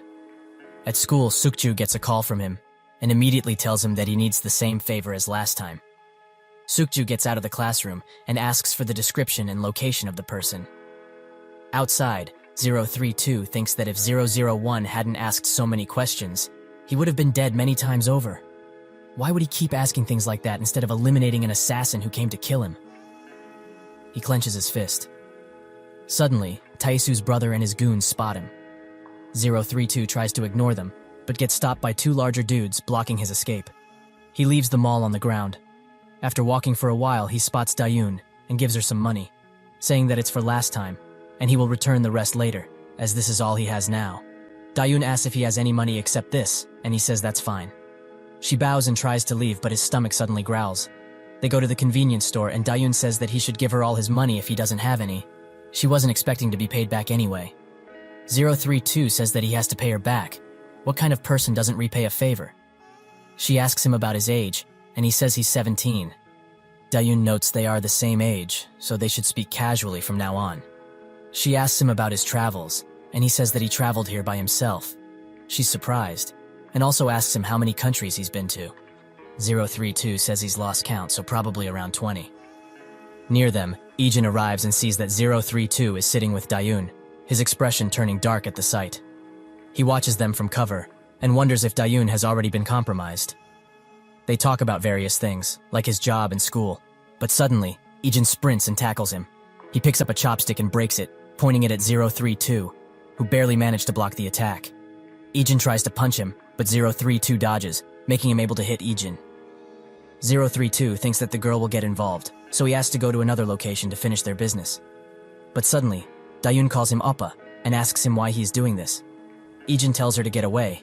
She tries to say something but stops when she sees his cold glare. She also spots his injury, which is bleeding profusely now. 032 asks how they know each other, and Dayun says that he is her older brother and also apologizes, saying that there must be some kind of misunderstanding, as he isn't like this usually. 032 just smirks at the thought. Ijin asks her to leave for a moment, and she looks at him and reluctantly agrees. 032 interrogates him, asking why that girl thinks that he is her brother. Ijin says that he will answer if 032 answers his question first. Has he given information to the camp up until now? And is the reason he's here because of duty or revenge? 032 wonders why he keeps asking the same questions. Is it that important? But Ijin just stares in silence. 032 reluctantly responds, saying that he came here discreetly once the news that he killed 006 got out, not because of duty for the camp. He wants revenge for 006, as he knows for sure that he is the only real family he has. Ijin remarks that they didn't even get along, but 032 says that he didn't think that he would act like this because of the news, as they didn't spend time outside of missions and training. He doesn't know if this can be called revenge, as he came here without thinking. Ijin looks at him and says that 006 isn't dead. He faked his death and hid so as not to be discovered by the camp. 032 is surprised, and Ijin confirms that he kept asking him the same questions because he needed to make sure he wasn't loyal to the camp, as if he knew 006 was alive, he would have told the camp in a heartbeat. 032 sits down and asks why he is in this country. Ijin says that he just came back home. 032 asks him if Dayun is his real sister, wondering how he would know, as he lost his memories of the family. Ijin says that they came back recently. 032 wonders if this is the reason he betrayed the camp, but he denies this, saying that it was because he couldn't follow the camp's orders anymore. Ijin suddenly changes the subject, asking how he knows Dayun. He demands an answer. It seems that 032 must answer quickly. 032 notes that Ijin has grown a murderous aura all of a sudden, and says that she helped him recently, that's all. Ijin sits silently for a second and begins to clean up the place, with 032 doing the same. He suddenly asks if 006 is okay, but with how badly he got injured, Ijin wonders if he can say that. 032 says it's enough as long he is alive. He tried to kill Ijin after all. Ijin asks how he believed him so easily. He betrayed the camp, after all. 032 says that he never lied to them before, and he betrayed the camp, not them. That's what 006 said. The 001 who went through hellish training and took care of them, betrayed only the camp. Ijin notes that it was strange, because on the day the camp moved to eliminate him, 006 and a few others deliberately didn't move on him. If they had, he wouldn't be alive right now. 032 asks if there's any way to contact 006, and Ijin says that there is none if he doesn't contact them first. He also adds that he will ask 006 to contact him when he calls, but 032 says that is fine. It's good enough to hear that he is still alive. They may be family, but they almost never talked outside of missions. That must be why 006 didn't even let him know he was alive. Ijin says that 006 did what he did for him. If he got too close to him because they are family, the camp would have taken advantage, so he kept his distance. If they ever find out that he is alive, he doesn't want it to seem like there was contact between them. He also adds that during the mission, he was willing to die over running away because he was afraid 032 might be in danger. He looks down, holding back tears. 032 tells him that the camp is keeping the fact that Ijin is alive a secret. No one knows except a few top-ranking officials, so that's why they aren't making any big moves. Ijin asks how he found out, and he says it's because of 006. With that, he says he will be returning to camp, but not before going around a few places to leave traces. They suddenly spot Dayun, who is looking at them from a distance. Ijin smiles, 032 surprised that he can make a face like that. He asks if he can say goodbye really quickly, which causes Ijin to change his expression. 032 says that he must, as it will be weird if he suddenly leaves, as he got help from her. They say their goodbyes, and Dayun asks why he suddenly tackled him. Ijin tries to come up with an excuse and thinks about the conversation he had with his group, about Dayun being popular and pretty. So he says that he thought some weird guy was hitting on her because she's pretty. Dayun doesn't know what to say. At home, after bandaging his wounds, Ijin wonders why the camp is keeping the fact that he is alive a secret. What are they planning? 032 arrives at his place, but suddenly pulls out a gun, aiming it at a corner. Aiden, one of the camp members, comes out of hiding, urging 032 to put the gun down. He asks what he is doing in a place like this. Did he find the traitor? 032 says that it isn't that easy, and also asks what he is doing here. That's when Aiden pulls out a knife and stabs 032, saying that he is here to kill him since he ignored the camp's orders. 032 asks if the camp ordered this, and Aiden says that he had to eliminate him if he refused the order to return. But his reasoning is different. He pulls the knife out of 032 and slashes his leg, causing him to be thrown into a corner. Aiden notes his good reaction, and 032 asks why he doing this. He explains that he always wanted to eliminate him, but 006 was a pain to deal with, so this is the perfect opportunity. 032 mocks him, saying that he was just scared of 006, also too scared for a direct confrontation. Thus he ambushed him. Aiden gets mad and lunges at him, giving 032 the opportunity to get his knife out and slash him. Aiden, having had enough at his, hits him and punts him into a corner, causing his cap to fall off. He picks up the gun and says that he and all the numbered people are all the same. They get special treatment just because the camp took care in raising them, even though none of them deserve it, as they don't know their place and act out like he did. 032 mocks him by saying he should improve his skills if he wants special treatment. Aiden shoots him in the leg, saying that there's no point in trying to annoy him, as he will die here. That's when 032 throws the knife in his direction, giving him the opportunity to get out of the room, leaving a trail of blood behind. Aiden urges him to come out, as he can't run with a body like that anyway. He turns the corner, and that's when someone grabs his arm and throws him against the wall. He takes the clip out of the gun and punches him, causing Aiden to retaliate, but he misses. He looks at the attacker, who is none other than Ijin. Aiden comes to the conclusion that this must be 001, but he doesn't get to finish thinking, as Ijin rushes him, landing a blow. They go back and forth, but with Ijin's skills, it only takes a few moments for him to knock Aiden out cold. 032 asks what he is doing here, and Ijin goes to grab a bag full of food, saying that his sister told him he doesn't have any money. 032 laughs, and wonders when he changed so much. Did he injure his head or something? Or perhaps, if his memories came back, this is how he originally was. The next day at the SW building, Ijin sits with the owner, who says that the man he turned over to them was an internationally wanted man, so he won't be difficult to take care of, since a lot of countries want him, and he will be locked up somewhere separate from the world. The owner asks him if he's related to his past, and Ijin answers that he is, but not directly. They exchange farewells, and Ijin leaves. The owner's guard says that he was surprised when Ijin contacted them for help. He didn't expect him to turn a criminal in all of a sudden. There were also traces of gunfire at the scene. While leaving, Ijin thinks about what happened, with him wanting to call someone so he can get treatment. 032 says that it's fine. He will do the patching up himself. Ijin urges him to get treatment, but he refuses, saying that it will take time, and the camp will get suspicious. Ijin is surprised that he is going back to camp, asking if they aren't going after him as well. 032 says that Aiden came after him mostly for a personal grudge, so he plans on playing dumb and asking the camp why he was a target of elimination. Ijin says that it's too dangerous, but 032 says that the camp thinks 006 is dead, so it doesn't make sense for them to eliminate him just because he came out on his own to find 001, and considering Aiden's words, it's a safe gamble. But he also doesn't have a choice. As if he hides, they will come for him. 006 could be exposed if that happens.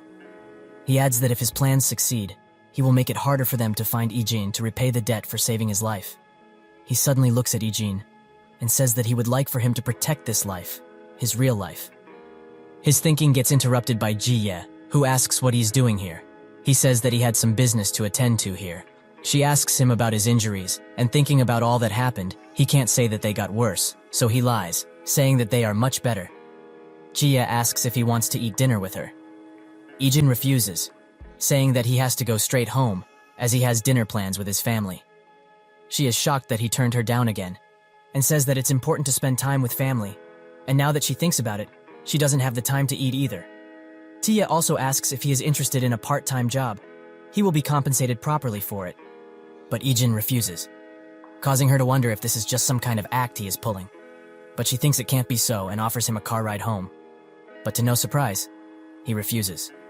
The team leader says that he should recover fast, as the guys from the team keep asking when he is coming back.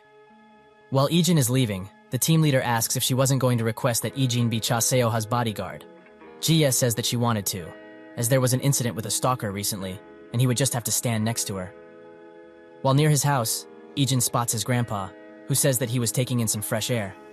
He also says that it's going to be Dayun's birthday in a few days, but he doesn't know what to get her, and asks Ijin if he knows what she likes.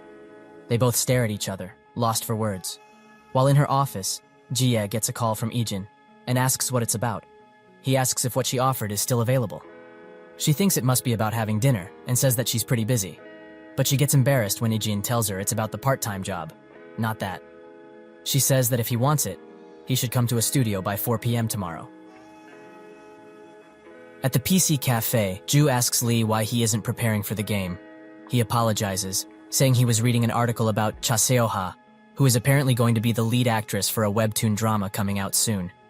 Ju adds that he saw her in person the other day, and that she was super pretty. His cousin works at an advertising company, and they let him work there once, and that's where she was filming a commercial. Lee is amazed at this, saying that he has been a fan of Seoha since her debut 8 years ago. Youngchan asks how she was in real life, and Ju looks up and says that she looks even better. He has never seen somebody that beautiful before. The boys stare in jealousy, and that's when Lee asks if his cousin doesn't need more workers. In her waiting room, Seoha gets the news that another bodyguard is coming.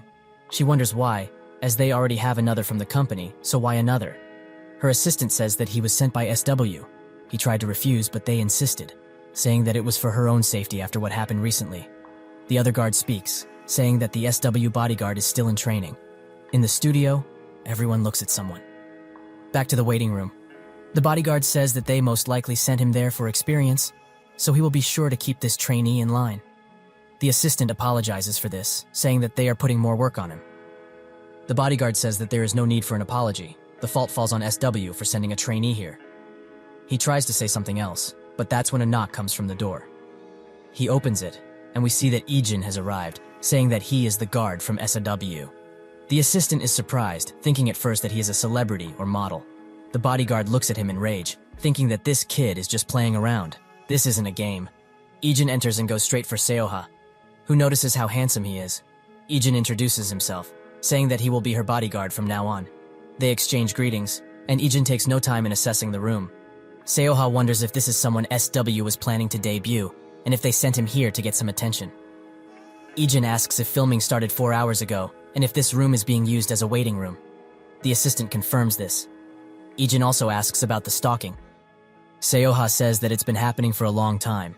She doesn't know that the stalker found her address, but even since then, he's been leaving weird letters in her mailbox. She also adds that this is a common occurrence in this occupation, so there's no need for SW to get involved. She also asks Ijin about his age, but he remembers what the team leader said to him, not to reveal this, as they will look down on him. He says that it's a secret, and that's when the bodyguard says he wants a word with him outside. They do so, and he asks if Ijin is still in training. He confirms this, and the bodyguard scoffs, saying that he should stand there and watch, as he will take care of everything. He doesn't know why they sent a kid like him, but this is no game, and there's a big difference between training and the real deal. Ijin asks if he is Kim Cheol-young from the affiliate bodyguarding group. but that's when he grabs Ijin by his clothes and warns him. If he doesn't want to get beaten up, he better listen to what he has to say. He lets go while throwing him at the wall, with Ijin holding his wound, which has probably not healed fully yet. Seoha suddenly approaches, asking if he is okay, as she came outside just in case something happened. She apologizes for Cheol-young's behavior, saying he is on the rougher side. She also denied having a bodyguard before, but the agency insisted. She approaches and asks if he is a student, but Ijin says that it's a secret. Her assistant comes from behind and says that filming will start soon. She turns to Ijin and says that nothing will happen here, so he should just relax. In the SW building, Chiya wonders how Ijin is doing, and the team leader says that he received word that Ijin immediately reported for work at the studio during filming. Chiya thinks that nothing will happen, with the team leader saying that stalking is a common occurrence, especially with Seoha. Also, there's another bodyguard from the agency, so Ijin shouldn't have that much work. Chiya confirms this, saying that she introduced him to an easy job since he's injured. But perhaps he will complain because it's boring. The team leader says that he's not the type to complain about work. It's going to be a cakewalk for someone like him.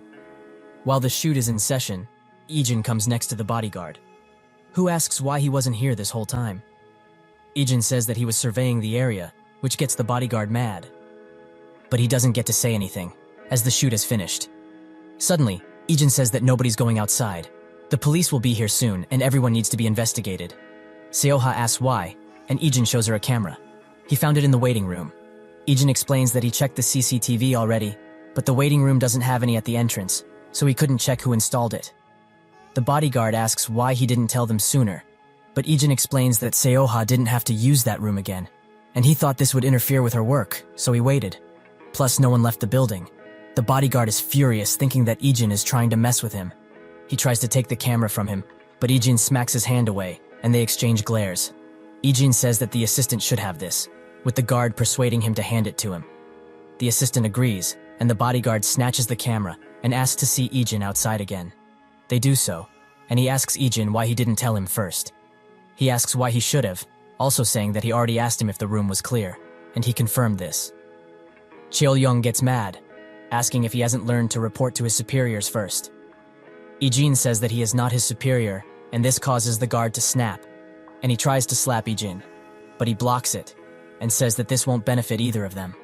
Cheol-young reluctantly pulls his hand away, saying that if it weren't for SW, he would have already beaten Ijin to a pulp. With those words, he leaves. While going home, Seoha asks about the situation, and the assistant says that the police will investigate it, so they will figure it out. Seoha adds that it looked like they were overreacting in front of a camera. The guard assures her that they will investigate separately, so she shouldn't worry. They arrive at her house, and the assistant offers Ijin a drive to the nearest station, but he refuses.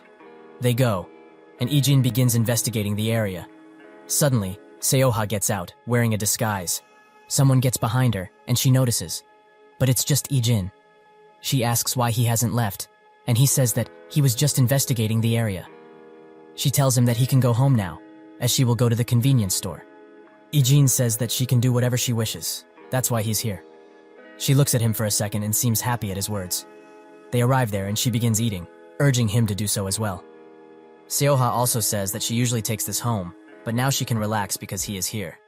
She doesn't usually do this, but when she gets really stressed, she likes to walk around the house without worrying about anything else. Seoha had been in this industry since she was little, so she couldn't walk around anywhere. There was also a lot of work, so she doesn't have any friends. She asks Ijin what he does for fun, and he says that he usually goes to the PC cafe with his friends after school. Seoha notes that it feels like she is speaking to a high schooler. It seems that Ijin shouldn't have said that. The boys are all shocked at the sight of her arriving, with Ijin in tow. After playing, they all chilled, with Lee saying that he didn't expect to play games with her. She didn't either, as she usually plays games at home, not at a PC cafe.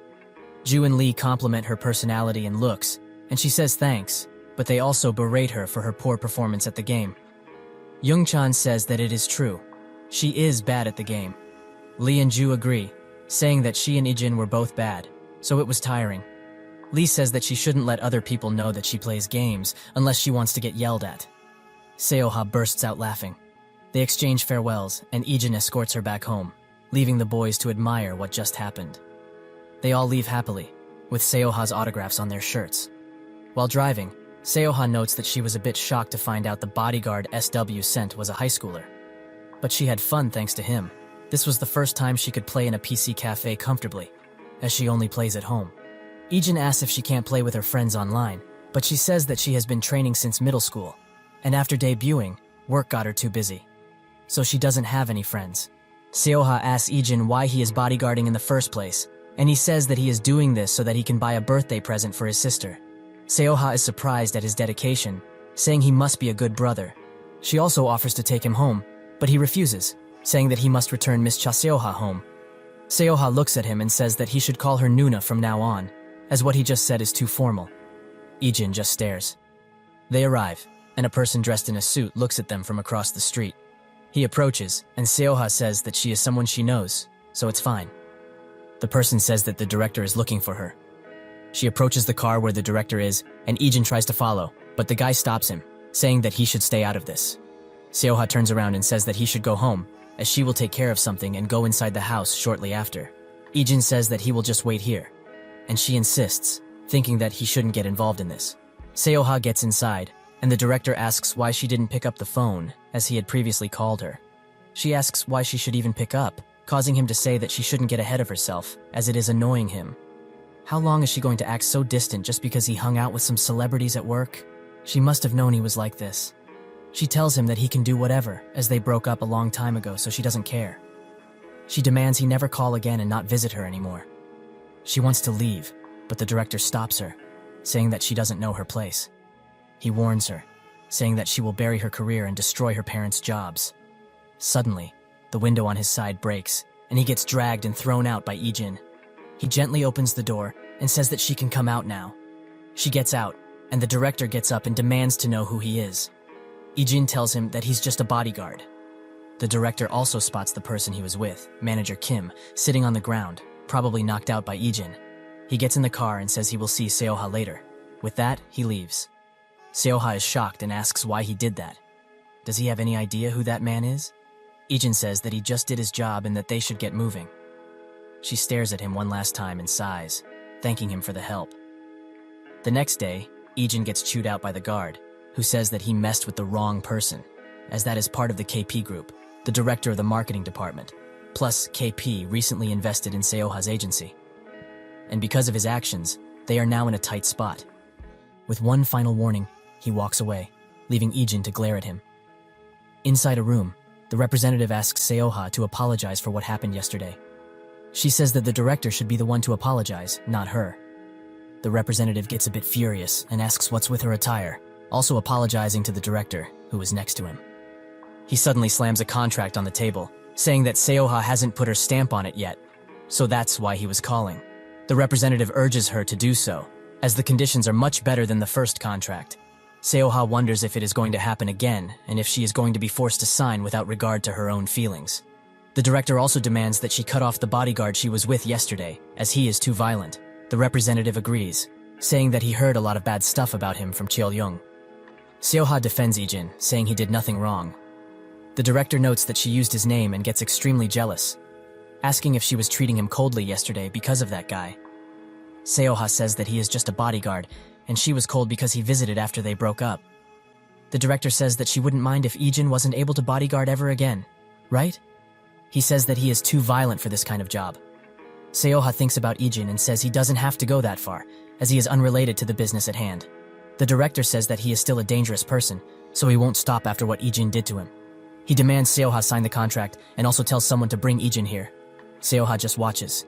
She can't breathe and wants to get out here now. Ijin arrives, and the representative says that he can stop bodyguarding, as he will inform the SW group, so he can go. The director also warns him, saying that his life will become more troublesome from now on. Ijin looks at Seoha and sees that she is clenching her fists powerlessly, so he says that they should go, as she will miss her appointment if they don't. Seoha stares at him. The director begins laughing, saying that he can take her if he can. That's when Cheol-young and a few others swarm the place, saying that they will take care of Ijin. Seoha sees this and tries to save him, saying that he is no longer her bodyguard, as she is firing him, so he should go home already.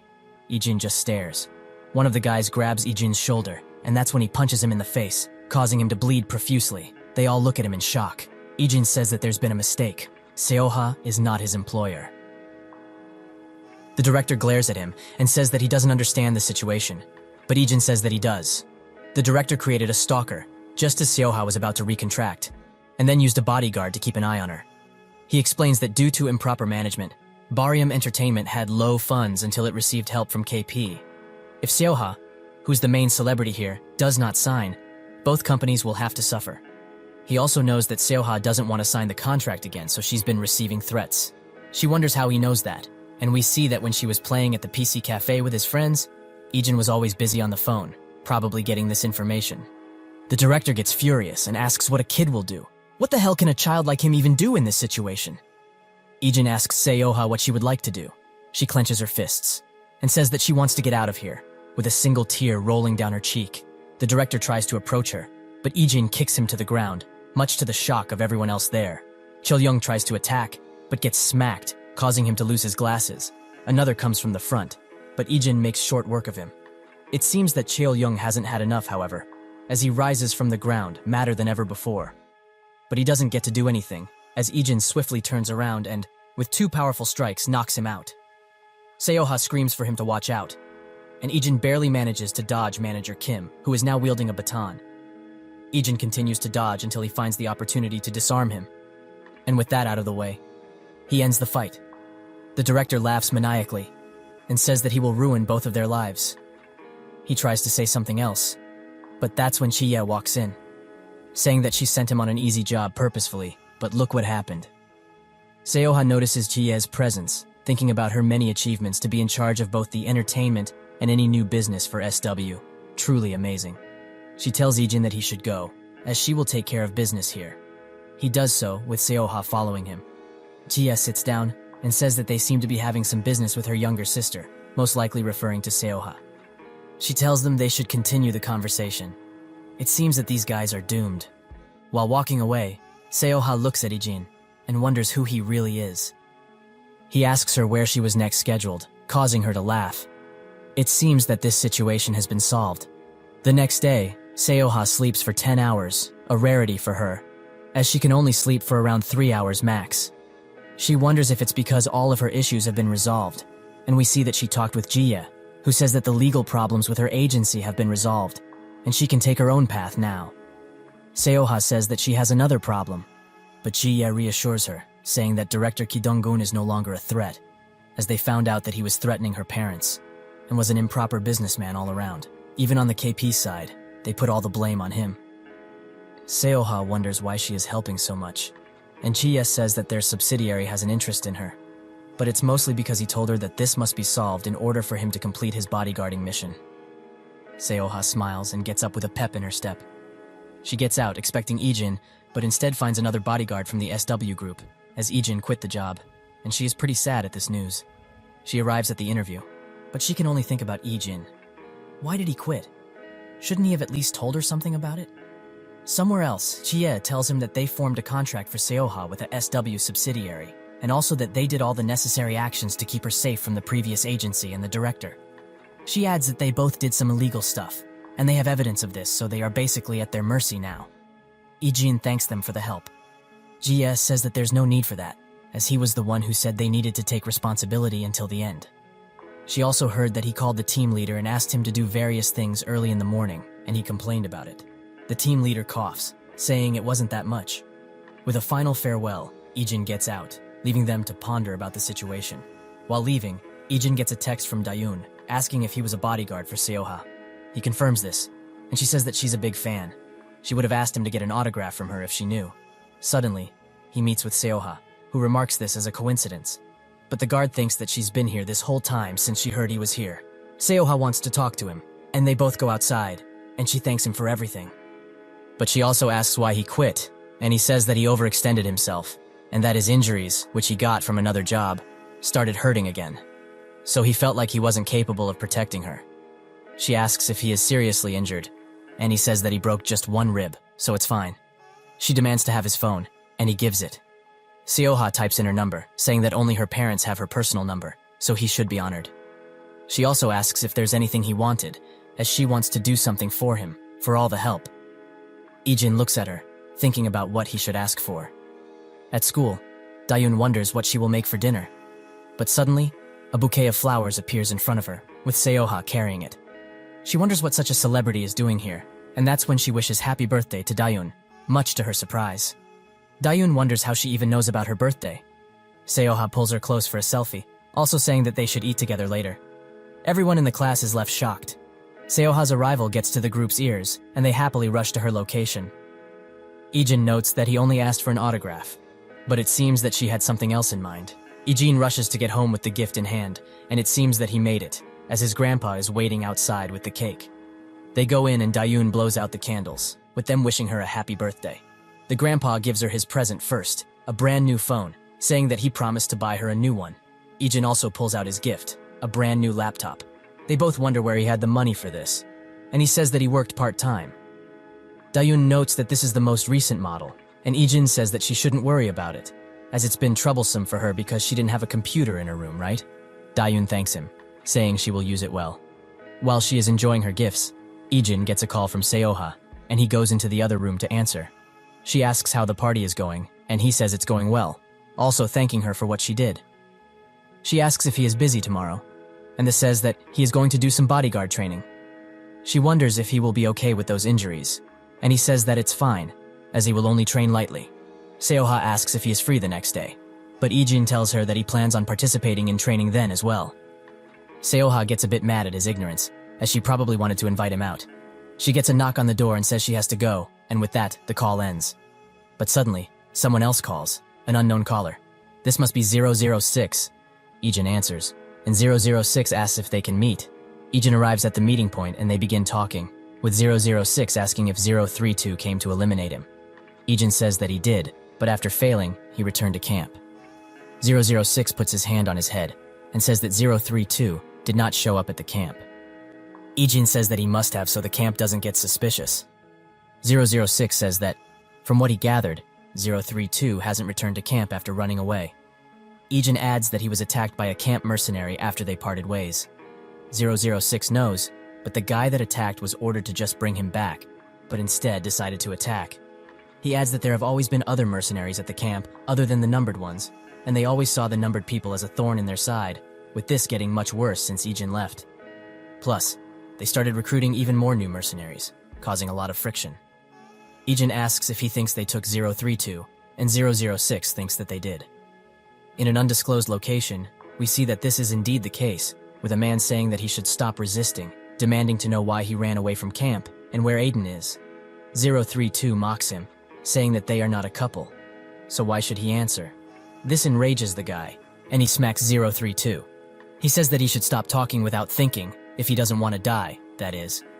032 says that this conversation can't happen. Does he look like he is scared of dying? While at home, Ijin thinks about what happened, with 006 saying that he will go and find 032, even at the cost of them finding out about him. He has to keep 032 alive. He is the only family he has. Ijin looks at his own and slowly closes the door. He calls 006 and says that he will come too.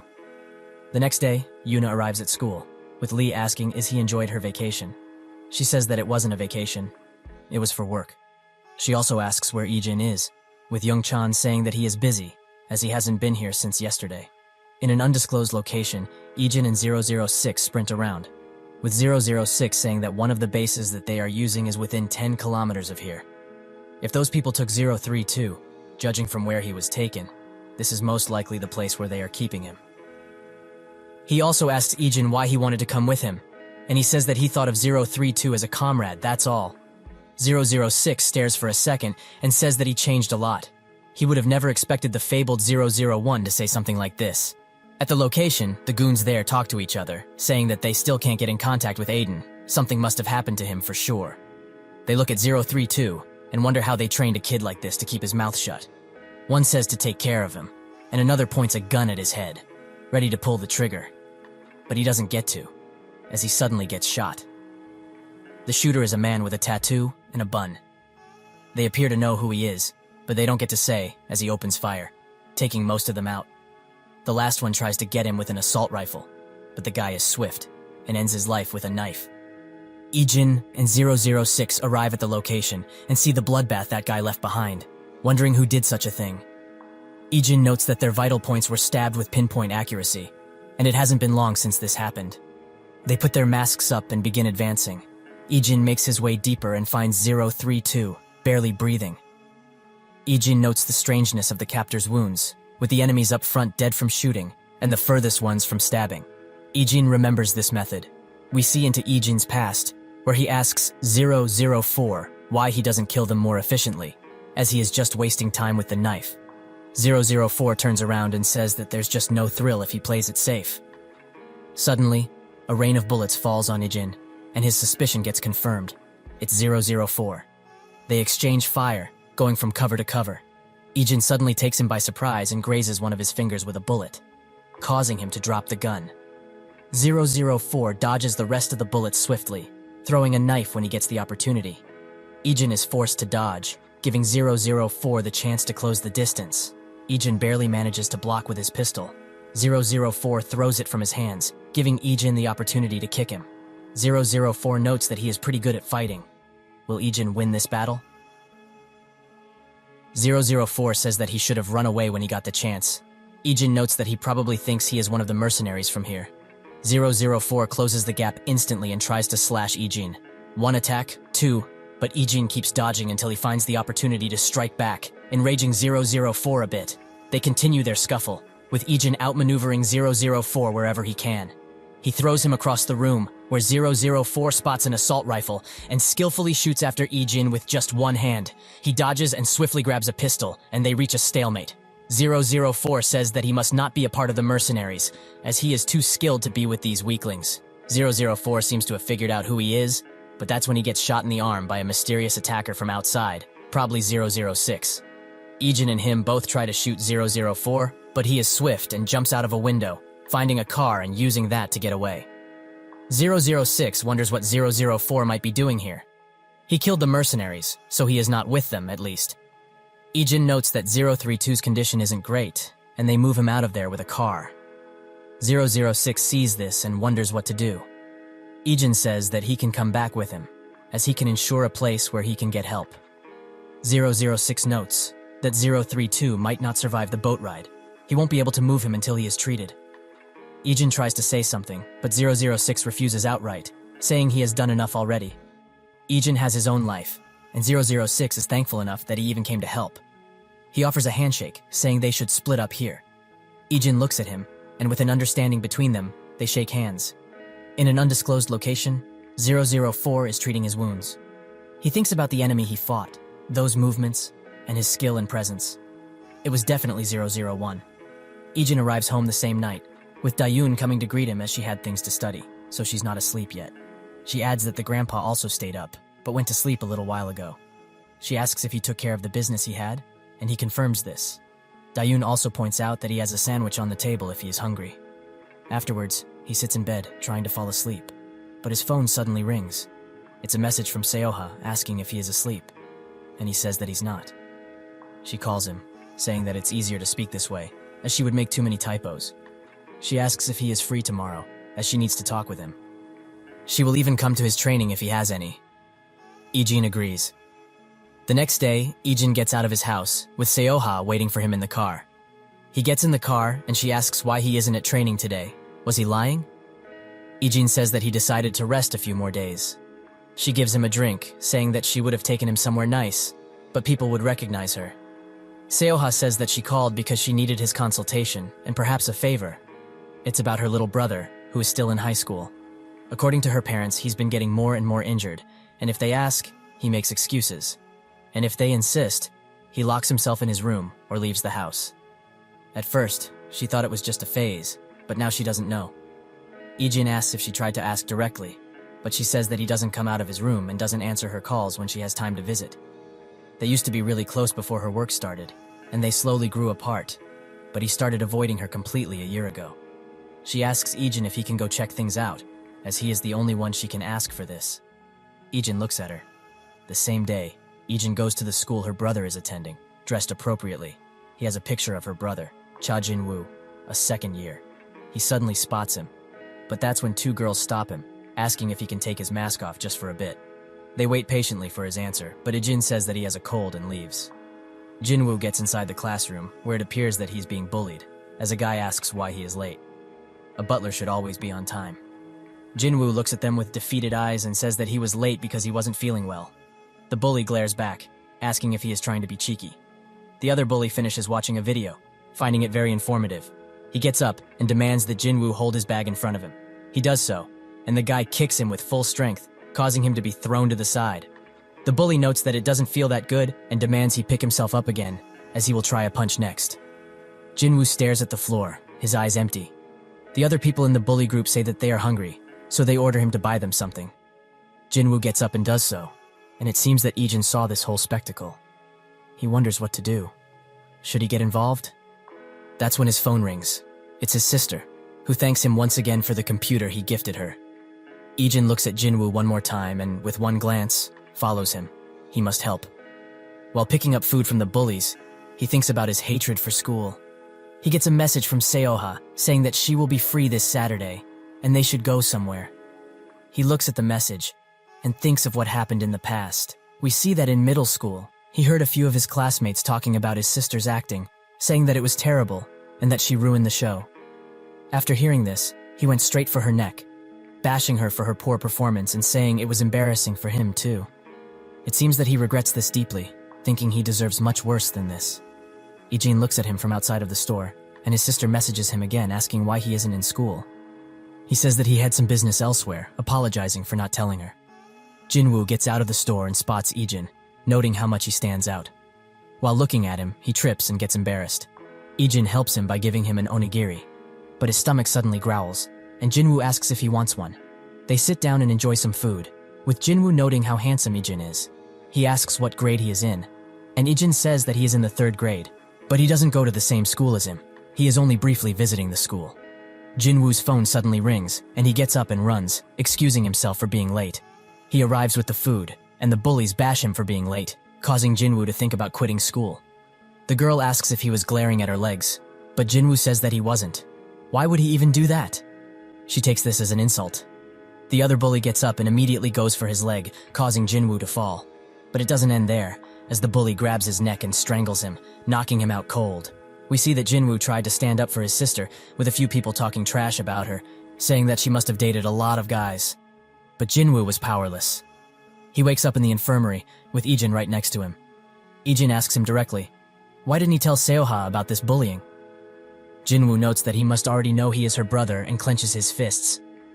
We see that when Seoha started her career, it wasn't easy, as she frequented hospitals due to poor health management, and got hurt by the comments of others to the point of crying. Jinwoo says that if everyone found out her brother was a bread shuttle, it would just cause her trouble. Celebrities and their families have to take care of their image, so if they find out that her brother is in this state, she will get into trouble. Ijin asks why he hasn't told a teacher about this yet, but Jinwoo retorts by saying it's not that easy, and the bullying will most likely get worse. And if this becomes big enough of an issue, they will find out Seoha is in his family, so he will cause her more trouble. Ijin asks what he wants to do then. Jinwoo's phone suddenly buzzes, and with the bullies messaging and bashing him constantly, they are not giving him a moment's rest. He must endure this until graduation. Ijin gets out of the infirmary and speaks with Seoha, who was apparently on speaker and heard everything. She says that she wouldn't have imagined her little brother living like this because of her. But Ijin reassures her, saying it's not her fault, or even Jinwoo's. With this, he closes the call and thinks about what he talked about with his sister, who said that Seoha is really nice. He puts on his mask, ready to strike. In the class, everyone is annoyed at Jinwoo for being late, and they also talk about how Youngsik caused him to faint again. Suddenly Ijin arrives, and it doesn't take long before he begins the slaughter. 1, 2, they fall, life flies. The others try to attack him, but they can't hold a candle to Ijin. Youngsik gets out, saying that he wanted to try some moves anyway, and it seems that the perfect target just arrived. He tries to attack Ijin, going for a classic 1-2 punch, but Ijin parries. He tries to attack again, but with how open he is, this is just a cakewalk for Ijin. Youngsik gets furious and tries to go for a kick, but this gives Ijin the perfect opportunity to trip him in front of the whole class. From behind, reinforcements arrive, much to Youngsik's gladness. They must think that he is trapped in here with them, but it's the exact opposite. The people who just came in wonder who this maniac is, and 2 of them charge Ijin, who makes short work of them. Youngsik shouts that they all should rush him, and they do so. Outside of the classroom, Jinwoo walks slowly to it, hoping that he won't get knocked out again. But he spots the commotion that is happening inside. with a lot of people watching from the outside. A guy gets thrown out, and Jinwoo gets the opportunity to look inside. He stares in amazement as Ijin stands triumphantly among the defeated enemies. Youngsik asks why he is doing this. Ijin answers back with a question. Why does he bully others? He gets close and warns Youngsik that he will come back if he hears that he is bullying anyone else ever again. And the next time this happens, it won't end well at all for him. Youngsik just laughs, saying that this guy must have watched too many movies. Did he think that he would just accept all of this? Ijin suddenly grabs his head and bashes it into the wall, and he does it again and again and again, with Youngsik's blood splattering everywhere. He asks Ijin to stop, saying that he will listen to his words and won't mess with anyone ever again. Ijin leaves the classroom, with Jinwoo wondering how one guy can defeat so many people. Youngsik spots him and gets furious, asking why he is staring, and also demanding he get over there now. Suddenly, Ijin comes back and throws Youngsik around with just one hand. He crouches down to his level and picks up his pointed finger. He viciously breaks it. Ijin asks if this is all a joke for him, demanding an answer. Youngsik promises that he will keep his word now, but Ijin says that there's no need for that, as he can just come back again. Ijin walks away, saying to Jinwoo that he paid back the food he gave him. Ijin also talks with someone over the phone, saying that the situation has been resolved. A while later, everyone is talking about the incident that happened, with Jinwoo wondering who that guy was. Someone suddenly calls for him, and we see that it's his sister. Everyone is surprised at her appearance, and she spares no time in chewing out Jinwoo, asking why he kept ignoring her calls. She also demands that he come with her. Seoha spots the girls that were in the bully group, and says that she saw footage of them. She wasn't exactly bullying her brother, but she told the male students how to do it. Seoha will sue all of them. The law might be forgiving to kids, but everyone will know what she did. The siblings leave the classroom, and Jinwoo asks what she is going to do now. Won't bad things appear on the internet because of this? Or maybe she will get more bad comments because of him? Seoha stops and asks if he did something wrong. They were the ones doing the bad stuff, not him. She doesn't care if she has to suffer because of this, so he should stop thinking about such things. Jinwoo tearfully agrees. She also spots Ijin, who loses himself in the crowd. Ijin arrives at school with his group, wondering when they will meet Seoha. Sukju tells Yuna that he was guarding Seoha while she was away on business, but she knows. We see that she had a conversation with Jiye, where she says that someone who Yuna knows is coming back to Korea, and they want her to look after the formalities. The thought causes Yuna to tear a page from the notebook. She suddenly gets up and asks if she can speak with Ijin alone. Lee and Ju don't want to give them space at first, but with a few glares from her, they all leave. She asks if he has some spare time today, but Ijin says that he doesn't, as he has to go grocery shopping with Dayun today. Yuna says that she wants to come with her. She will even get permission from Dayun. They do so, and Sukju and Ijin talk about bodyguarding, a common occurrence for them. Yuna and Dayun talk about Ijin, with Yuna being jealous that her relationship with him is so good. Dayun gets embarrassed by her words. She also asks Yuna if she wants to come for dinner. Her face lights up at the offer, and she accepts. They both enjoy a good laugh, with the boys staring at them.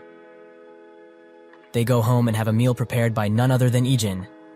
Yuna notes how good his cooking is, and asks where he learned to do so. He says that he learned from watching videos and following them step by step, much to Yuna's surprise. While eating, the girls have a great time, with the boys staring at their unexpected bonding. After the meal, Ijin gets up to wash the dishes. Yuna says she would like to help, but Dayun says she will help, so she should sit down. But Yuna gets fired up, tying up her hair and demanding to do them. Ijin and her go to the kitchen, where she picks up an apron. She tries to tie it, but seems to be having difficulties. That's when Ijin steps up and helps her, much to her embarrassment. He says that he will stay to help with the dishes, and she smiles, her face radiating a gentle glow. Sukju notices this and smiles. The next day, inside the SW building, all of the bodyguards get informed about a VIP who is visiting today. He is named Louis Bailey. He is the third son of the Bailey Group, and they are visiting due to a mutual exchange between the Bailey Group and SW. Since Yuna is taking care of the formalities, Team 3 will be in charge of security. Sukju and Ijin need to be especially prepared, as they will be by Yuna's side. A while later, they greet Louis, who hugs Yuna the instant he spots her. She backs away, hoping that Ijin didn't misunderstand this gesture. Louis wonders why she is embarrassed, saying that if it's because of the security team, she shouldn't be, as they are just servants and they need to keep their mouths shut. Yuna says they should talk somewhere else, and they do so over a meal. He asks if she thought about his offer, causing Yuna to stop cutting her steak. Louis notes that being engaged to him is not a bad offer for her either. Yuna says that they should talk about this later, thinking that she doesn't want Ijin to hear about it. Louis tells her that he came all this way to get the answer, but she is avoiding the topic. She adds that she already gave him the answer last time, but he retorts, saying that she knew that she would have to think about it again. Louis adds that she doesn't have a solid position or power in SW. Thanks to her father, she inherited a lot of the shares, but compared to her relatives, she is nothing. Wouldn't it be better for her, and SW as a whole, to be connected to him? Eunice trembles slowly, her expression growing dim. Suddenly, Ijin speaks, saying it's time to move to the next location, as they won't make it on time if they don't leave right now. Yuna is surprised at first, but smiles gently, agreeing with him. Louis grows irritated and asks if this is how SW trains their staff, or perhaps Ijin acted on his own accord.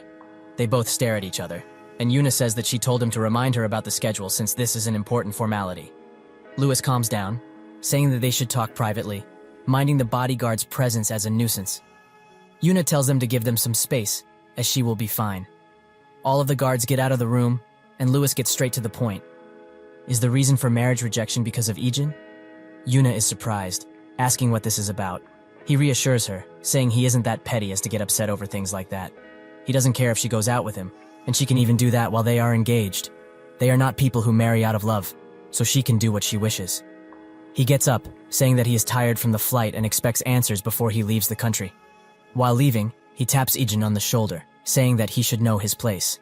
Later, Chia asks Yuna why the schedule wasn't finished. Louis is the person in charge of the project they are doing together, so the formalities were very important. Yuna says that he was the one who canceled everything out of the blue. Chia asks if Yuna knows that she hates her. Out of everyone in the family, she hates her the most. Chia says that it was very hard for her to become who she is, as she had to compete with her own father, who wanted a part of SW, and her older brother.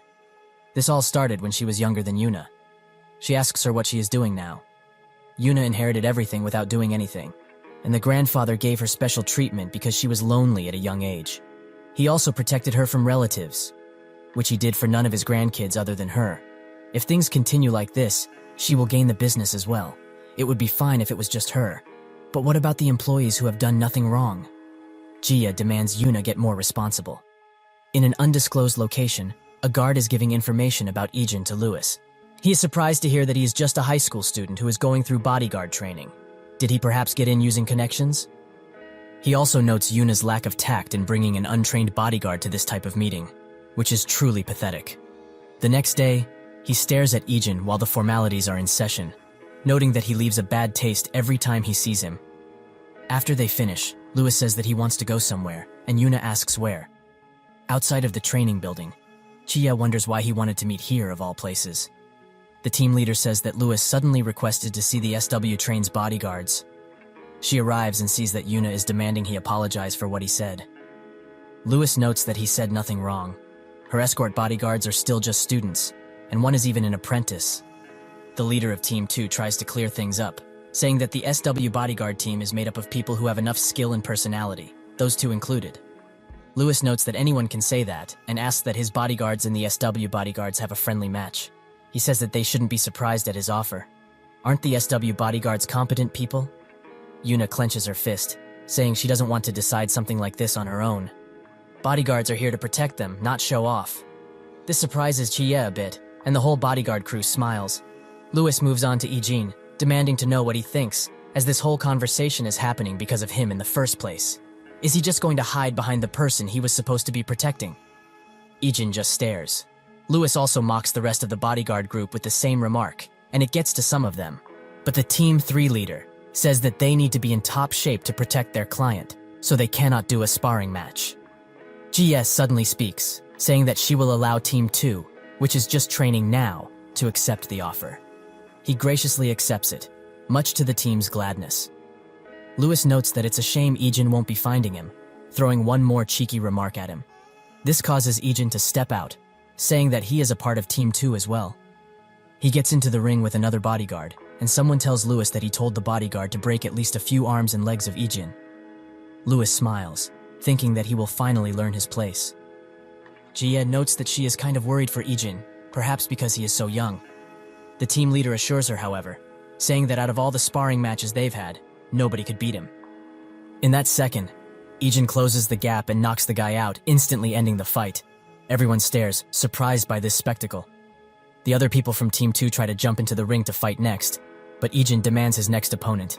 He gestures this at Lewis, surprising everyone in the room. The Team 2 guys are ecstatic at this spectacle, and Lewis gets furious. The second match is in preparation, and a bodyguard assures Lewis that this won't end the same, as they were just caught off guard. The match starts, and Ijin easily puts his opponent on his last legs. The bodyguard tries to desperately charge him, but Ijin finishes the fight with one swift knee blow. Ijin says one word, next. In this field, Ijin is the predator, and Lewis is just mere prey. Lewis wonders why his bodyguard team is getting beaten up by a child. Were they perhaps careless? But one of his bodyguards denies this. Ijin's skills are just that good. Lewis tries to wrap his head around the idea of a high schooler being skilled enough to defeat elite bodyguards by himself. The next opponent enters the ring, with Sukju noting that this one is being much more careful, knowing that he knows what Ijin can do. He jumps in for a punch, but Ijin dodges all of his attacks until he finds the opportunity to counterattack. This causes the guy to lose his stability, allowing Ijin to grab him by the head and throw him. He gets on top of his opponent, choking him until he gives up. Ijin rises and looks straight at Lewis, demanding the next opponent. Lewis's bodyguard says that it's best to withdraw, as their guys aren't enough to beat Ijin. Lewis notes that his best hasn't entered the ring yet, and in another corner, the team leader explains that the spar will most likely end here. Ji-ye thinks that they will keep going because of their pride, but the team leader retorts, saying that it will be hard to beat Ijin. And even if they did, it would be meaningless, as Ijin had already taken down 3 people. On top of that, the reason Lewis wanted this was because he wanted to publicly shame Ijin, but since they can't, they will most likely give up. The spar ends, and the bodyguards all swarm Ijin, congratulating him on a job well done. Ji-ye notes how popular he is with the bodyguards, and the team leader notes that he is always proving himself with his skills, and to them, that is more important than words. Ijin takes his gloves off and looks at Yuna, asking how she feels. She smiles, saying her mood suddenly got better. The guys grab him away, happy at his win. Lewis watches from behind, probably extremely mad at Ijin. A while later, Yuna goes to talk with the owner, and they talk about what happened. The guard says that they provoked them into it, and the SW bodyguards were hesitant at first, but they were left with no choice, so Team 2 stepped up. The owner asks about the result of the spar, and Yuna smiles, saying that Ijin won against all of them by himself. In his room, Lewis speaks with Ijin, saying he should come work for him instead, as he will give him a permanent position right away, and he promises he will be treated much better than at SW. Ijin declines, causing Lewis to insist, saying he will give him 3 times the salary they are giving him now. Ijin still refuses, causing Lewis to say that he doesn't know anything about this world, and that this offer doesn't come often. He also demands that Ijin stay away from Yuna. She isn't suitable to hang around with a high schooler like him. Ijin notes that he is just doing his job as a bodyguard. Lewis wonders if it's because of the money she is giving him, but Ijin says that if he has nothing else to say, he would like to take his leave. Lewis looks at him while he does so, wondering if Ijin won't listen to his words until the very end. He begins drowning his sorrow in some whiskey, blaming his bodyguard team for Ijin's arrogance. The leader of said team says that he is a tough opponent, even though he might not have been able to win against him. The guys that he brought were the best that the group had to offer, so although he looks young, Ijin is strong. The leader also notes that hand-to-hand combat isn't the end, all-be-all for bodyguarding. There are a myriad of things that a bodyguard needs to fulfill his duties without issue. Lewis agrees and asks if the plan has undergone any changes. The leader says that there have been none, and someone will visit after tomorrow's schedule. Lewis smiles, thinking that his older brother's weakness will be in his hands. The next day, he has lunch with Yuna, asking her about the answer he expected. Yuna says that he didn't leave quite yet, so she has more time to think. Lewis notes that Ijin is appealing even from a dude's perspective, so it makes sense that Yuna finds him attractive. She flares up in embarrassment, asking what he is talking about. He also notes that she can date him even when they get married. She asks what the point of the marriage is, but he scoffs, saying that people like them don't marry out of love. This is purely a business transaction, so they are both free to see other people. He gets up from the table, saying she has until tomorrow to answer. While getting in the car, Yuna wonders what she should do. They drive away, and Ijin notes her longing expression. She spots him and says that he worked hard today and that today's schedule is finished. While talking to her, he spots a man with a spider tattoo on his cheek, causing him to get on alert. He asks Sukju if he can get out of the car, as he has something to do. Sukju says that he can, as the schedule is finished anyway. He begins following the guy, wondering why he is here. He stops in front of Lewis's hotel. Inside, the person Lewis was waiting for finally arrives, showing that he has the files he demanded. He also asks for payment, and Lewis says that he will have it immediately after they finish confirming the files. Suddenly, the door opens, and the guy with the tattoo jumps out with a gun in hand. They all duck behind cover, but Lewis's bodyguard gets shot. He tries to tase the attacker, but he is too swift and continues to suppress them with the pistol. The leader wonders what must be done, but that's when he hears a commotion at the location of the attacker. It's Ijin who pins the attacker and grabs his gun. The attacker tries to fight back with a knife, but Ijin takes no time in shooting him in the leg, incapacitating him. They stare in shock at his skill. Inside the owner's office, his guard explains what happened with Ijin and the assassin. He also notes that it seemed strange for Lewis to have so many bodyguards, and it seems like he was gathering information on his second brother, Billy. Lewis was planning to meet with and get information from an employee they had won over to their side. The owner wonders if the person behind this attempted hit was Billy. The guard says that, judging by the circumstances and timing, it seems to be a given. The owner says that he heard that the Bailey family had issues choosing an heir, but to think that something like this happened. But still, he is glad it ended like this, with the guard noting that the Bailey family and even Lewis thanked them. Inside an airport, Lewis gets ready to leave, but not before requesting Yuna's answer to what he asked. Yuna rejected the marriage offer, saying that she might not know anything now, but she just can't marry someone without having feelings of love. Lewis is surprised at her answer and smiles, saying that she can do whatever she wants. But in the future, even if it's not him, this type of situation where she will have to choose will arise. But at the same time, he has become indebted to her boyfriend, Ijin, so he won't pressure her about it. Yuna flares up, saying that Ijin is not her boyfriend. She looks down, embarrassed, and Lewis finally gets it. Yuna from SW has a crush. He sighs, saying that he has proposed something out of character for now. He moves past her, saying they should meet again next time. He turns his direction to Ijin, offering him once again to come work for him. Everyone is surprised that Lewis scouted him. Lewis also notes that he won't thank him for what he did since he was a bodyguard, and it was his job. With a final farewell and a thank you from the guards, they leave. A while later, Dayun spots Sukju while walking home. She tries to greet him, but he signals for her to be silent, much to her confusion. At the convenience store, Yuna thanks Ijin for what he did. He notes that it was something he had to do, and it wasn't just him who worked hard, the other bodyguards did so as well. She looks down and thinks about Lewis's words. Yuna finally builds up the courage to ask Ijin what his goal is. He says that he hasn't thought about it before, much to Yuna's surprise, who instead asks what kind of lifestyle he wants to live. Ijin looks down, thinking of all the hardships he went through, all the suffering and near-death experiences. His thinking gets cut short by Yuna, who sees him so puzzled.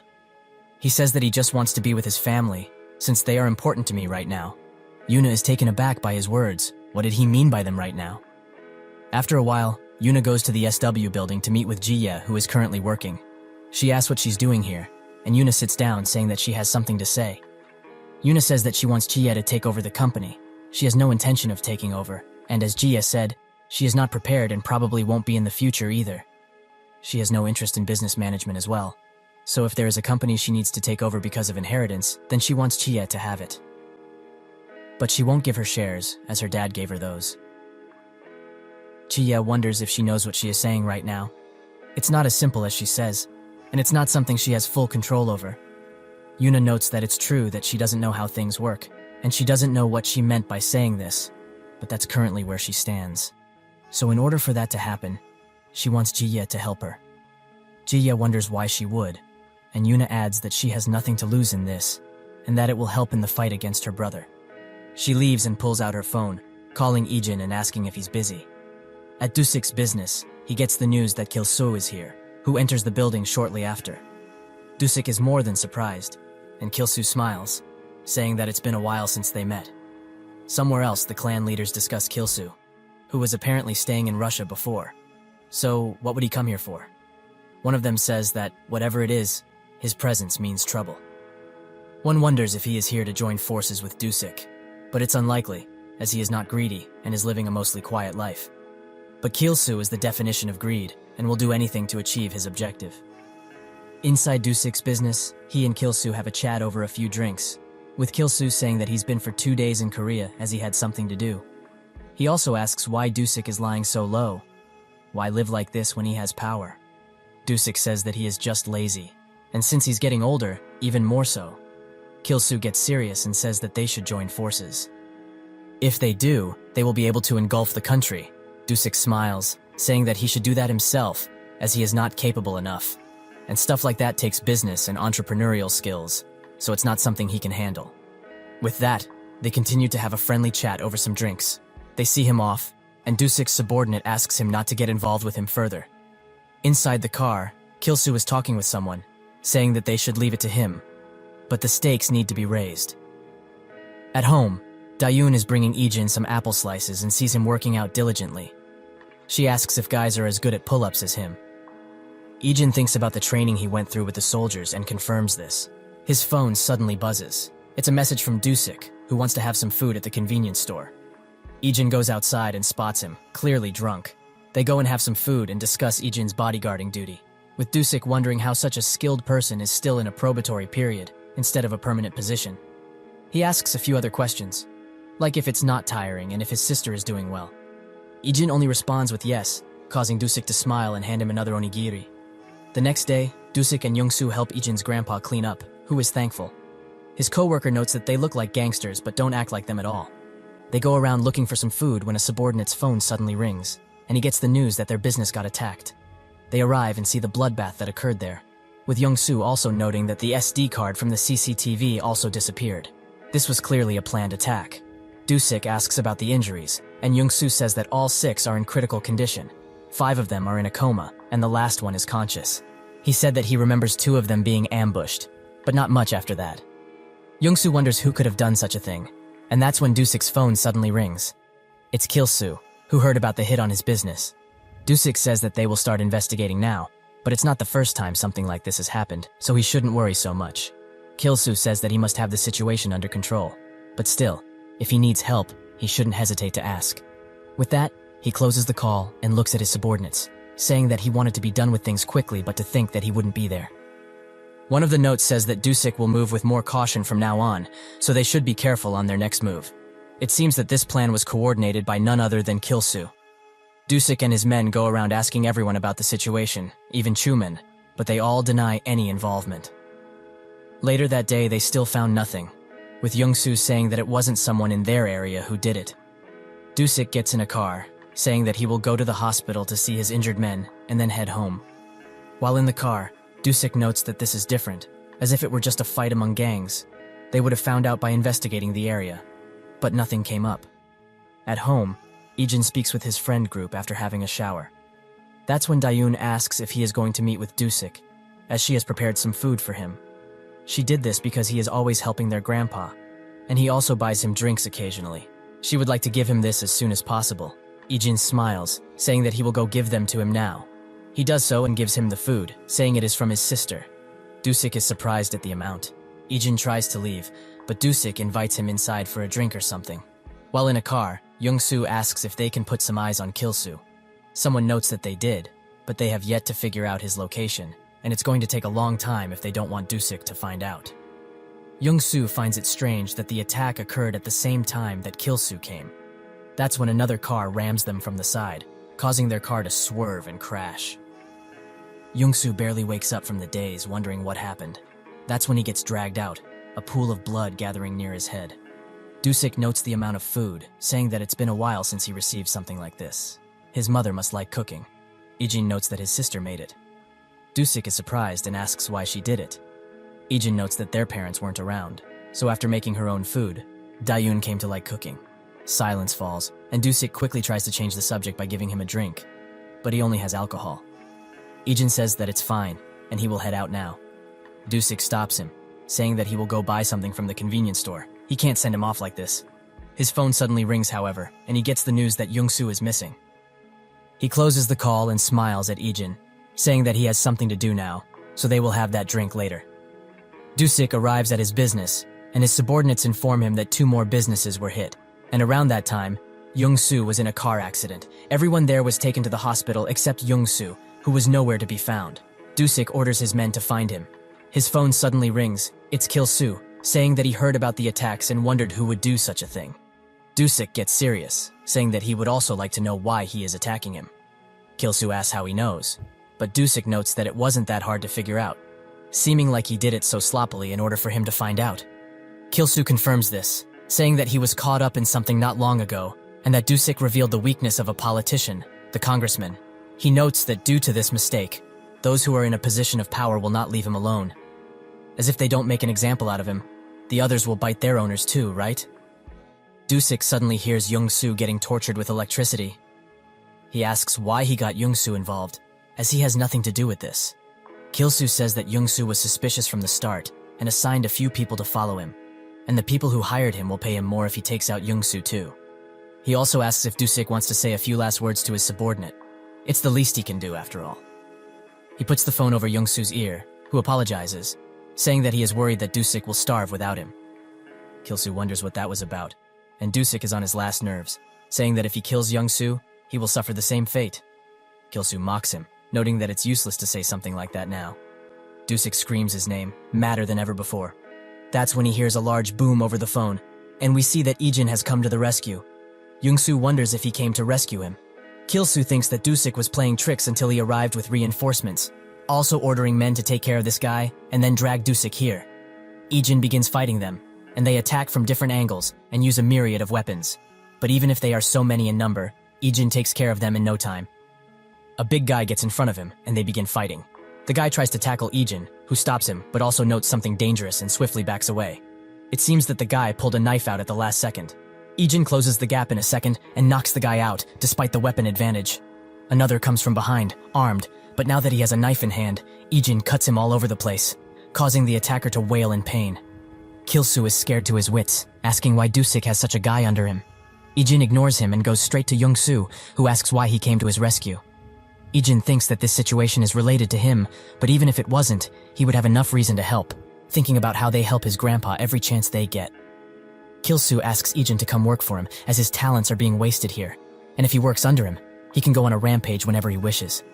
Ijin just stares, causing Kilsu to pull out a gun. He notes that it's kind of useless to fight with fists when one bullet is all it takes. He tries to say something else, but Ijin moves swiftly, allowing him to throw a knife in Kilsu's chest and rush him, pushing the knife further into his chest.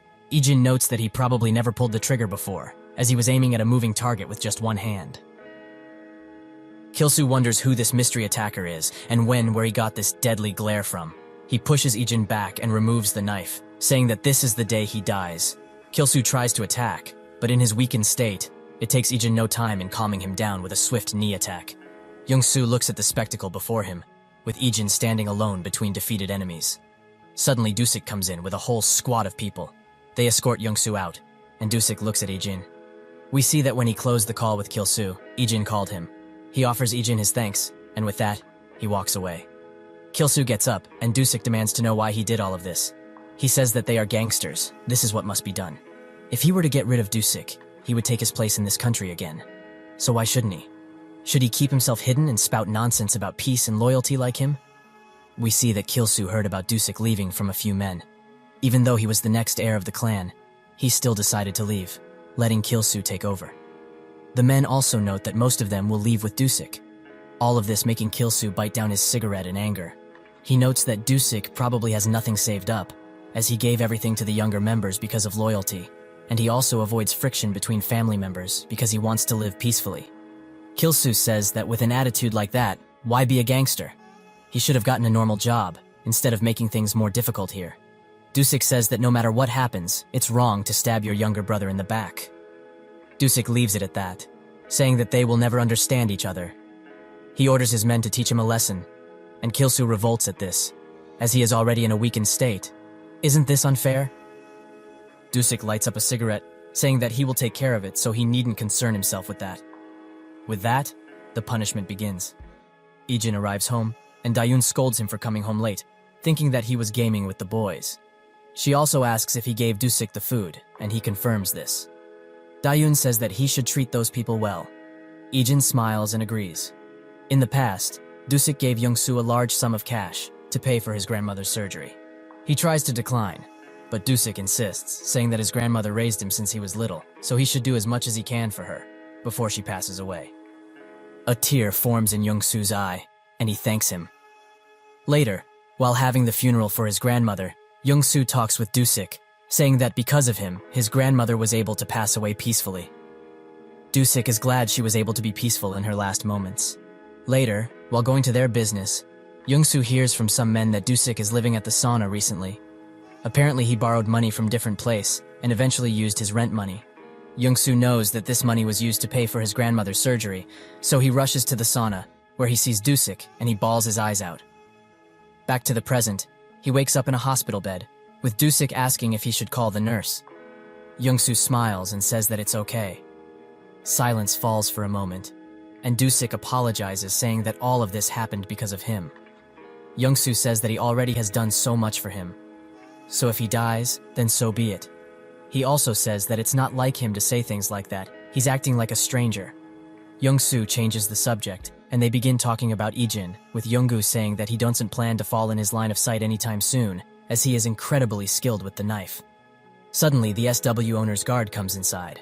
At school, Ijin is talking with the owner, who says that he needn't worry about them from now on, as he will give them legal jobs under SW. Ijin thanks him, but the owner says that it was nothing. He saved Yuna after all, so this much is nothing. Ijin closes the call, and Lee invites him to the PC cafe. He declines, saying that he has work today. He gets up and heads straight for Sukju, asking if he has some time today. Much to his surprise, Ijin just wanted to buy him food as thanks for the help. While eating, two girls come up to them, asking for their numbers. Sukju tries to reject them gently, but Ijin grows a cold stare and demands to know why they want his number. This leaves everyone surprised, and Sukju explains to the girls that Ijin has lived overseas for a long time, so he is not used to this kind of thing. The girls leave, and Sukju sits down, saying that he didn't have to react like that. Ijin says that he had to, as someone he didn't know asked for his number. Yuna hears this, who was right next to them with the boys group. Sukju explains the situation, and Lee says that if the girls they rejected were the same ones who passed the corner, one of them is Chae Yisul, apparently famous for being a trainee at an entertainment company. They ask Sukju if he gave his number, and he confirms that he indeed didn't. Yuna sheepishly asks Ijin if he did, and he says that of course he didn't. Lee gets furious, but she's glad at his answer. The boys leave to buy some noodles, and Yuna sits down, asking Ijin if he is doing anything after school tomorrow. He says that he was going to tell the teacher that he is going to be absent since he has to train with Team 2. Sukju notes that he doesn't have training in the afternoon, letting Yuna ask if he is free then. Ijin says he has nothing planned, and she says that if that's the case, she will visit him after training. Sukju notices her smiling, and that's when he hears the boys coming back with Dayun in tow, and they explain what happened with the girls. Sukju stares seriously at Dayun, saying that they rejected them with one-word answers. Dayun is a bit puzzled at his reaction. At a locale, Yisul sits with her friends, who all discuss the boys who rejected them so harshly. She gets a bit furious. Nobody has rejected her before, so what gives them the right? The next day, the boys walk out of the school, and that's when Yisul approaches, much to their surprise. She notes their reaction, thinking that this is how it's supposed to be. She invites them to karaoke with her friends. The boys look for a bit dumbfounded, and Yisul will use them to make Ijin come after her. But the boys reject this offer, saying that they have their promo games today. With that, they leave. Actual Giga Chads. The next day, Ijin talks with the owner, saying that thanks to him saving Lewis, they were able to sign favorable contracts with a few businesses of his. Ijin notes that it was just his duty as a bodyguard, but the owner doesn't buy it this time. The company has gotten a lot of benefits from his actions, so he must repay him somehow. Ijin says that he's just on probation now, and the ones who did their jobs was the security team. He was there to clean up afterwards, so if he wants to repay someone, it should be them. The owner says that he already did, but he wanted to give him something different since he was so involved. He also saved Yuna and Chi-Ye, and since he keeps declining repayment every time, he can't overlook this further. Ijin says that he's good. Silence falls, and the owner breaks it by saying that this would be of help to his family as well. It's not like he's doing something illegal by repaying him, and he doesn't need to decide right now what he wants. But he should give it some thought. With that, Ijin leaves, and the guard notes Ijin's attitude. They talk about how he sent a large sum of money to the village he used to live in when he was a mercenary. The guard notes that sent several 100 million won to support the reconstruction. That amount can only mean one thing. He gave almost all of his money from working as a mercenary, making the guard wonder why he risked his life for the cash in the first place. The owner says that this can only mean one thing. He at least didn't do those jobs for the money. Ijin gets stopped by Ji-Ye, who asks if he met with the owner just now. She thinks that it was about the repayment, so he can look forward to it. Ijin says that he declined. This makes Jia furious, saying that he doesn't know anything. He should have accepted, as the owner would have rewarded him handsomely. Ijin smiles and says that he doesn't need it. She walks away, noting that apart from his combat skills, he is still just a kid. Ijin continues his bodyguarding training, but it gets cut short, as they will go have a work dinner. While having said dinner, the team members flocks to Ijin, thanking him for the bonus they're received because of his actions. They treat him well, and Jia looks at this from the outside, wondering how such a silent person is so popular. Afterwards, Ijin arrives home, with Dayun greeting him. He notes that the grandpa isn't home yet, and Dayun says that he is going to come later than usual, as he had something to do. The door beeps, and they welcome him inside. But they spot that he is holding his back, Dayun asking what happened. He says that he was just lifting some stuff for a resident, and he twisted his back slightly. They put him to bed, with a hot pack to help the pain. He urges them to go to sleep, as he's gonna be fine. Ijin urges Dayun to go rest, as he will watch over Grandpa. Ijin thinks about the owner's offer, and asks if work is tiring. The grandpa says that it is, but he wouldn't like to stop working. What job isn't tiring? And it's a miracle he can still work at this age. He asks Ijin why he is asking this. Is it perhaps concerned about money? The grandpa rises slowly from his bed, saying that there's no need to worry about that. Because he worked so much, he already set aside money for Dayun's university and marriage expenses. He can also send him to university too, so until he moves out, he has to look after him. He also notes that his parents had life insurance, so he will give them that money when they move out. But until then, he wants to raise them with the money that he personally earned, so he shouldn't worry about a thing. Ijin smiles softly. The next day, Ijin confirms to the owner that his answer remains unchanged. The owner says that the compensation would be a great help for his family, and he also heard that his grandfather is also quite old too. Ijin notes that his grandpa wants to take responsibility and raise him and his sister with his own strength, and he would like to follow his will. The owner notes that he has a great-grandfather. Ijin smiles, agreeing with him. They are both surprised at his smile. While he leaves, he crosses paths with Yongho, who requests an investigation on Ijin. Jia gets the news that he is here, and is currently having a meeting with the president. This leaves Jia to think about Yuna's proposal. Yongho discusses the business with the owner, and about the new acquired assets. The discussion shifts around to the kidnappings that occurred recently, and Yongho bashes the guard, who is also the chief secretary, for the weakness of the SW security team. He apologizes, and the owner covers him, saying that this matter is already solved. Yongho lets this matter go for now. This encounter makes the owner think about Ijin, and how respectful he is with his grandpa. Yongho leaves the office, and his bodyguard informs him about Ijin. He has been participating in field training, and is also in the same class as Yuna and Sukju. He wonders why they put a high schooler in the security team, but his bodyguard notes that he is quite skilled, as he had a major role in saving Yuna and Jie, and he also helped catch the killer that was after Louis. The guard also tells Yongho one other detail. Miss Yuna has apparently taken a liking to Ijin. Having finished training, Yuna comes up to him saying that they should go to the PC cafe together. Suddenly Yongho calls out for her, souring her facial expression instantly. They exchange greetings, and he looks intently at Ijin, who just stares back. Sukju also greets Yongho, who bashes him for allowing Yuna to be kidnapped.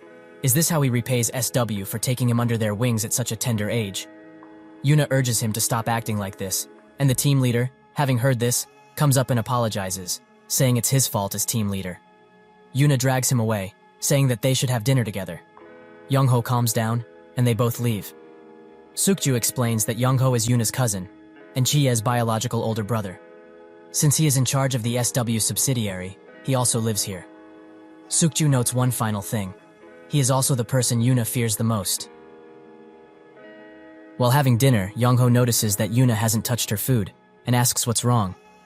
She excuses this by saying she has some stomach problems, and he says she should take better care of herself. He changes the subject, talking about the engagement with Louis. Yuna asks how he knows all of this, but of course he would, as it was on his suggestion. She is shocked to hear this. How could he do this, without discussing it with her first?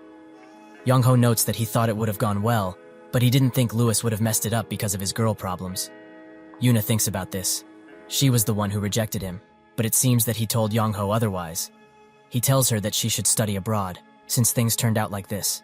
And while she does so, he will make sure to find a suitable suitor. since everything is already prepared. All she needs to do is come 1 month later. Yuna's face sours, and she builds enough courage to say that she doesn't want to. She wants to stay here, in Korea. Young-ho notes her attitude. This is the first time she defied him, so if she changed so drastically, it must be because of that trainee, Ijin. She is surprised at first, but he says that she shouldn't be. It's only normal to be interested in things like that at her age. But it will only be just that, as nothing good will come out of it in her future, and for Ijin as well. This is clearly a threat, and Yuna freezes. Suddenly Jia comes from behind, asking her to give them some space, and she wants to spend some time with her dear brother. She does so, and Jia sits down, causing Young-ho to ask what she wants. She says that she wanted to spend some time with her brother, but he notes that there's no time for that, as the new business is too slow on progress. He changes the subject, asking why she married into a family that doesn't suit his standards. Shouldn't they have received some support from them? Jia notes that her fiancé's family is involved in the military business, so they are taking their time. She also notes that her fiancé's household is pretty good, and he seems like a good person the more they talk. Young-ho smirks, thinking that she did all of this to gain the owner's favor. While leaving, Yuna spots Sukju and Ijin waiting for her, and she asks why they didn't go home. They say they are still working, and with that they drive away, both noting her defeated look. This causes Ijin to think about the conversation he had with Sukju, who said that Young-ho had looked after Yuna a lot since she was younger, but it was because he wanted to manipulate her as he pleased. It wasn't that bad until her father passed away, and after that, he manipulated her to no end. Ijin asks for the reason Young-ho is doing all this, and Sukju says that he is most likely trying to secure her shares that she inherited. He's been trying to win the inheritance battle with Jie and the others by manipulating Yuna. His thoughts get interrupted by her, who apologizes for making plans of her own, as they originally intended to hang out at the PC cafe. She also says that they should have some food at the convenience store, since they probably haven't eaten yet. Sukju notes that she already had dinner with Young-ho, but she says that she didn't eat there, as she had stomach problems. They both just stare at her. They do so, but not without Young-ho's guards stalking them and reporting what she finds directly to him over the phone. He orders her to find out more about Yuna's surroundings and closes the call. He smirks. The little bird wants to leave the cage? Well, he can't just sit still as the bird's owner, right? The next day, he confronts the Team 3 leader and says that Yuna will have new bodyguards, as he has failed his job before, referring to the kidnapping. The team leader is hesitant to make the change, as they need to go through the processes to do so, but Young-ho stops him, saying that he already talked with the chief secretary, so he should leave this job to the pros, as the people that will replace them are highly skilled. The Team 3 leader notes that they are also pros, but Young-ho gets mad, as what kind of pros let their VIP get kidnapped? Yuna says they should stop and tell the team leader that she will be fine. He looks at her for a second before bowing down in agreement. At school, Youngchan notes that Sukju and Yuna aren't in their seats, but Ijin knows why, as a few moments before, Sukju called and told him what happened with Yuna. In the training room, Team 3 discusses the situation. Do they just have to stand by and watch this happen? Wasn't their purpose to watch Yuna? The team leader urges them to stop arguing, as if they don't have orders from above, they can't do anything. Jie, who was also there, thinks about all this. How can Young-ho change Yuna's bodyguards on his own accord? Moreover, he is doing what he wants with her life, as he plans to control her future as well. The Team 2 leader notes that this is a problem that concerns the whole of SW security. Jia asks what the security chief said, and the team leader says that he didn't comment on anything specifically. While leaving, he also notes that he found it strange that Young-ho had this many guards with him, so he must have planned for this since the beginning. Jia wonders if the guards he brought are that great compared to SW ones. The team leader notes that they are all from Iron, a global private military company. Their skills are considerable, and the range of them is noteworthy at least. Young-ho signed a contract with them early, and has been hiring guards from there. Jia asks how they compare to SW, and the team leader says that they are PMCs, so they are active in multiple fields, so they can't directly compare. But when it comes to security, they can. If it's about domestic security, SW wins. But the same can't be said about international security. Since regionalities are important in security work, they would have a gigantic amount of data and guards who are fit for anything. He also notes that he understands why Xiangho uses them, as he works primarily overseas. Jia notes that this is not the only reason. She thinks that Youngho doesn't trust anyone, instead favoring relationships that are entirely made through contracts. So there's a possibility that he is concerned about a spy among the SW guards. she suddenly spots Ijin, who is going towards the training room. She says that he probably heard what happened and asks what he is going to do. Ijin says that there's only one thing he needs to do, and leaves. We see that Yuna has cooped herself up in her room, and Youngho gets informed about this. But he doesn't really care, instead asking his guard if they changed her schedule to match when she goes abroad. The guard confirms that she did, and Youngho excuses her. He picks up a phone and calls someone, a familiar figure, in a familiar place. He picks up, and Youngho says that SW and Iron will soon join forces. The person says that this is great news, and if he needs anything, he should let them know, as they are his most prized customer. Youngho smirks, thinking that even if Jiye used marriage to expand in the military industry, he will be the one to climb up in position using that. Later, while he is training, Ijin gets a call from Yuna, who invites him outside. While sitting at the convenience store, Yuna thinks about what Xiangho said. She will be leaving in 2 days to study abroad, so she should get prepared and tidy up things here, as she will be busy from now on. He spots her grim expression, and says that since she enjoys this lifestyle, she is obligated to act for the betterment of the company, so she shouldn't dare make a mistake like last time. Yuna freezes and obliges. She comes back to the present when Ijin puts a juice container in front of her, and he sits down. She asks if she called too late, but he says no, as he was training when she called. She's surprised that he has the energy to train even after training with the security team every day. She wonders if that's why he's so good at training, as even the other members said that he is the best when it comes to that. She smiles, saying that she was going to go to the PC cafe today with the others, but she was too busy. Ijin says that they didn't comment on that but wondered where she was. She pouts, saying that she wanted to show her skills at the game, that she improved. She gets closer to Ijin and says that ever since Lee told her she's bad at games, she's been practicing at home, and they should keep this a secret. Ijin says that he will.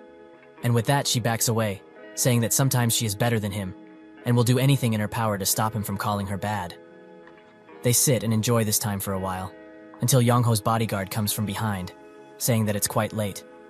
She also gives Ijin a glare, and he does so as well. Yuna tells him that she is going to study abroad, and that's why she came to visit him. So because of this, she won't be able to come to school anymore. She smiles, clearly trying to hide her sadness. She gets up and leaves, and Ijin watches. She arrives home, where Sukju greets her. He also heard that she is going to study abroad, but this time he can't go with her, as Youngho made it so he couldn't. He asks if she really needs to go, but she says that Youngho will destroy the people around her if she doesn't. But Sukju wasn't asking that, instead wanting her own thoughts. He adds that this is the best he's seen her until now. She laughs a lot and talks even more. It looked like she was having a lot of fun. Yuna begins crying, saying that this is exactly why she has to go. It's true, she was having a really fun time, but she doesn't want harm done to the people she had fun with. In the owner's office, Youngho talks with him, saying that he decided to make Yuna settle abroad, as she is all grown up now. While leaving, he spots Ijin walking towards the office and mocks him by saying that the owner finds people who are not of the standard to talk to. Inside, the owner apologizes for calling so late, and asks how Yuna was, as he met with her. Ijin notes that she looked like she needed family the most. This causes the owner's face to grow dim, and he says that SW is responsible for many people, so it has a huge impact on the industries and economy of this country.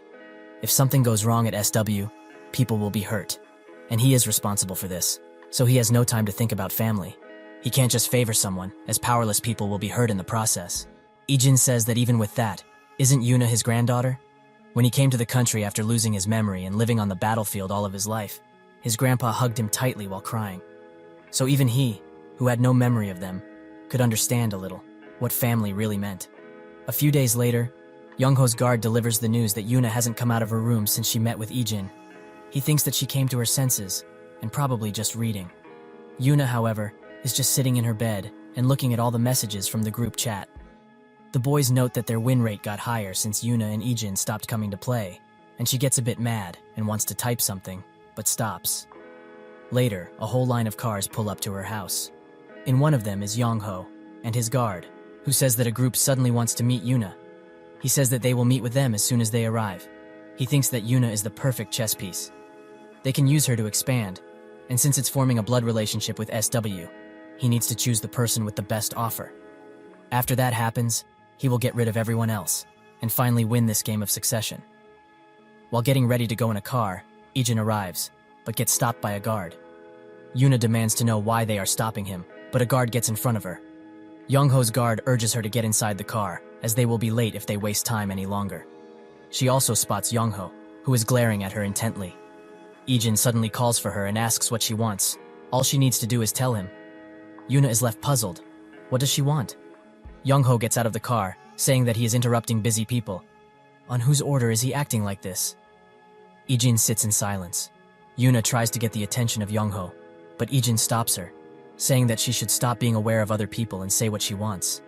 She thinks of all the memories she has made here, and with Ijin, she doesn't want to go. She wants to stay here. Ijin looks at her and says, "This is plenty enough for him." Young-ho gets furious and demands they take care of him. A bodyguard tries to grab him, but Ijin dodges and incapacitates him in 2 swift moves. 2 more attack, but to no avail, as he moves too swiftly for them to do anything. All of the people there are shocked at this display. Ijin approaches Yuna, who asks what he is going to do. He says that he is just doing his job, protecting her. She adds that if he does this, things are going to be tougher for him, as Young-ho doesn't let things go.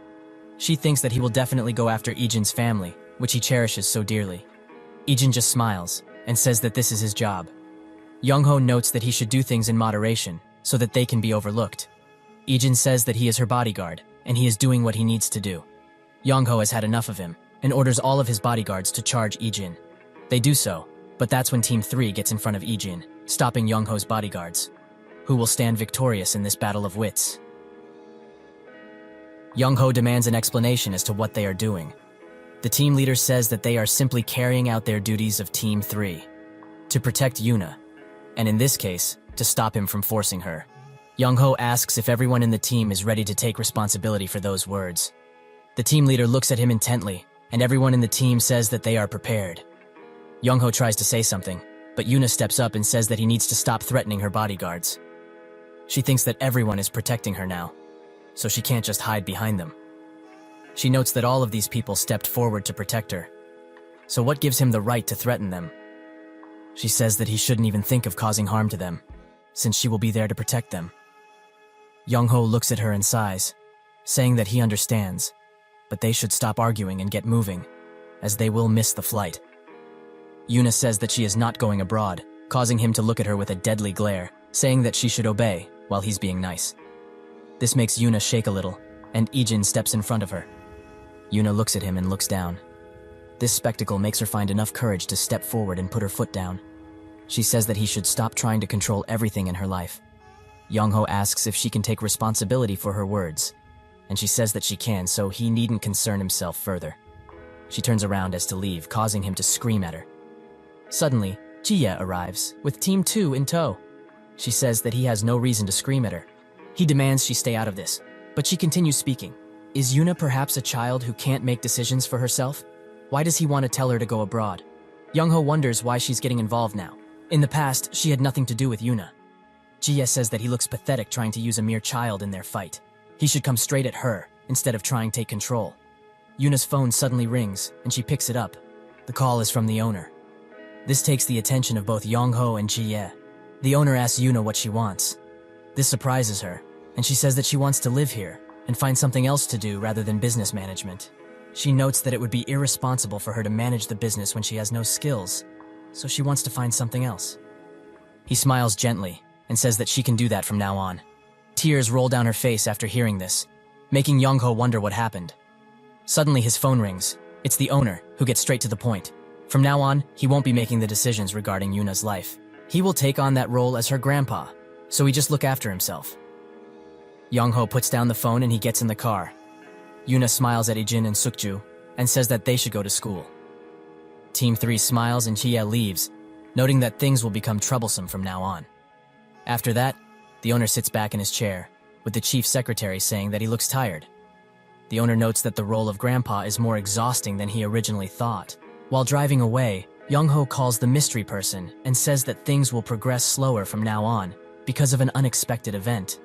The person notes that it's fine, and if he needs anything, he should let them know, as they are partners after all. That night, Young-ho ponders on the situation. How dare Yuna stab him in the back after everything he's done for her sake?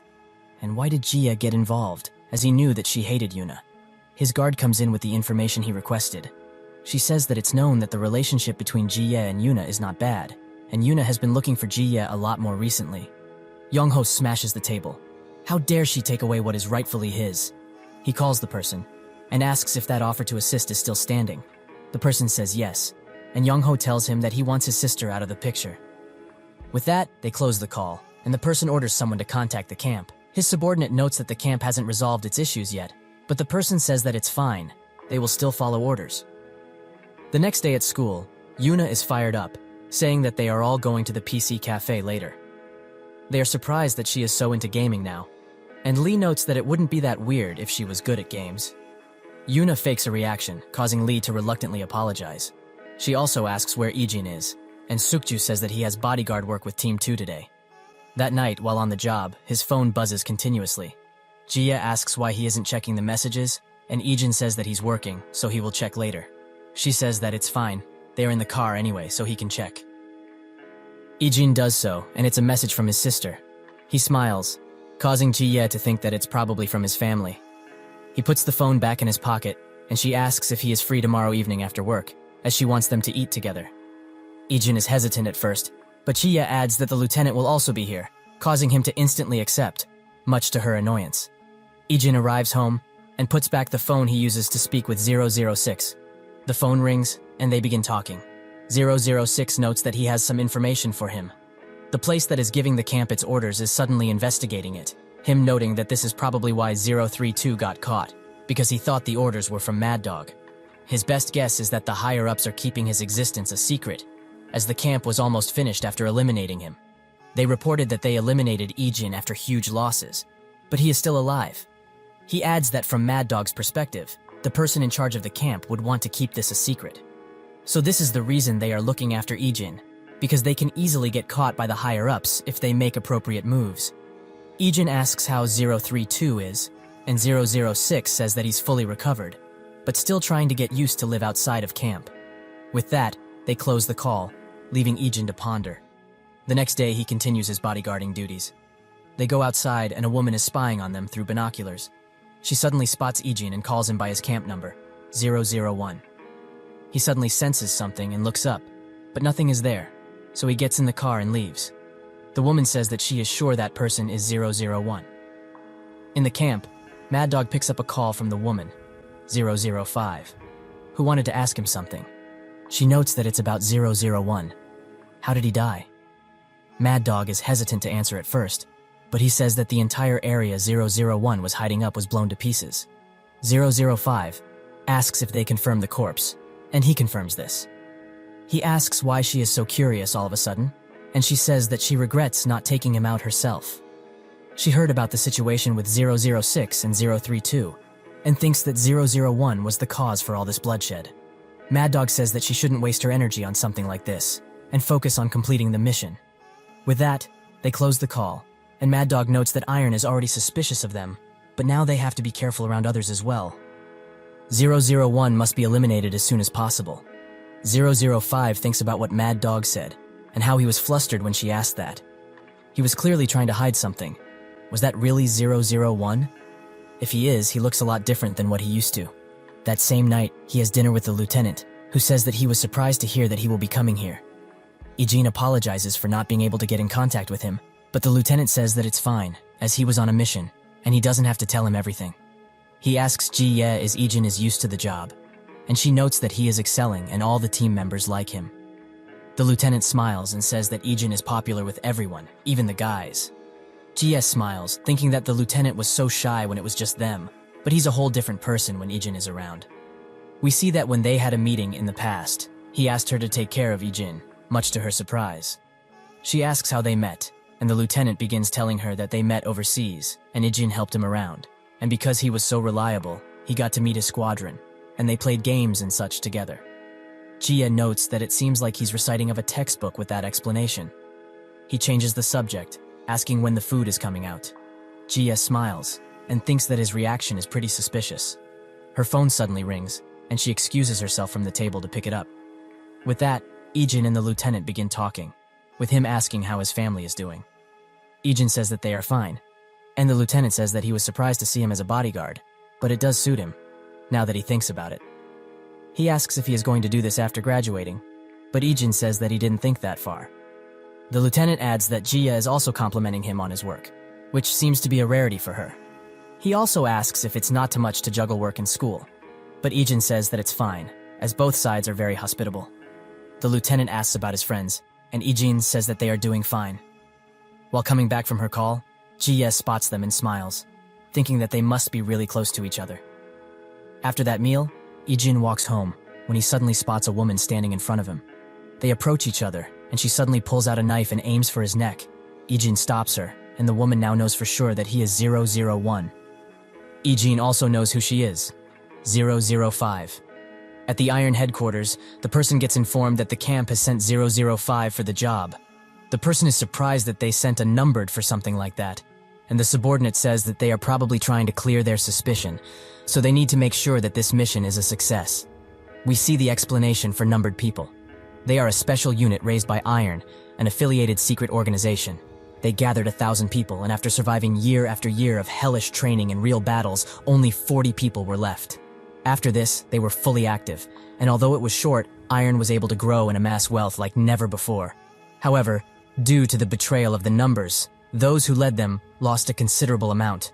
So their military strength fell into pieces, and the camp was almost annihilated. From then on, the camp followed their orders and sent numbered on individual missions. The person looks at a painting and laments not being able to control it. 005 and Ijin go to a construction site, and she notes that it seems like he's been living well instead of being dead. Ijin says that if she didn't know he was here, then Mad Dog wasn't the one who sent her. This gets her mad at Mad Dog. Why was he hiding this from her? Ijin notes that since he is not the target, it must be someone from SW, as she probably spotted him while he was bodyguarding. 005 says that they have spoken enough, and pulls out a gun. She tries to shoot Ijin, but he dodges and closes the gap. He strikes her, removing her disguise in the process. 005 gets ready to shoot again, but Ijin slaps the gun away, and they engage in hand-to-hand combat. They seem to be equally matched, as they both hit and block every attack. She suddenly throws him off and hit him in the stomach with her knee. He barely dodges her next attack, but this gives him the opportunity to grab and push her into a wall. He tries to put her in a handlock, which she gets out of. 005 tries to get up, but that's when he hits her in the face with his knee. This doesn't stop her, however, as she kicks his leg, causing him to fall down. 005 goes in for the kill, but Ijin grabs her arm and turns the situation around. He grabs the knife and goes for the kill, but stops at the last second. 005 pushes him off and demands to know what he is doing. Why is he hesitating to kill his colleagues now?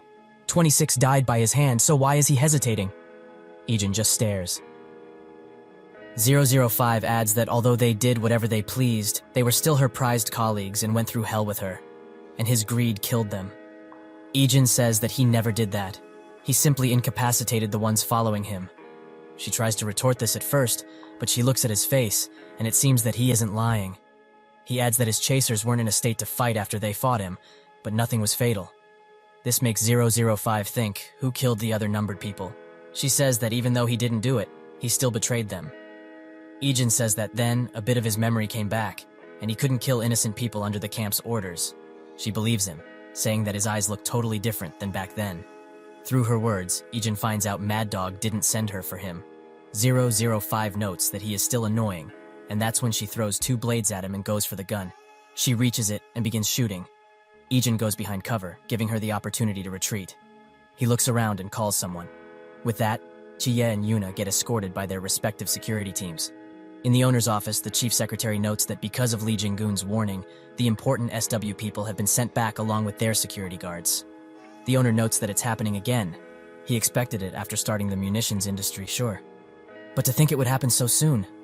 Inside her apartment, 005 wonders why Mad Dog hasn't told her about Ijin. She thinks about his words and reflects on them. If he wasn't the one who killed the numbered, who was? She smirks, noting how messed up this situation truly is. Suddenly, 005 gets on full alert after someone rings the doorbell. It's a delivery man, but not really, as he is accompanied by 2 armed people. One of them unlocks the door with a drill, and he gets a gun out of the box and they begin sweeping the apartment.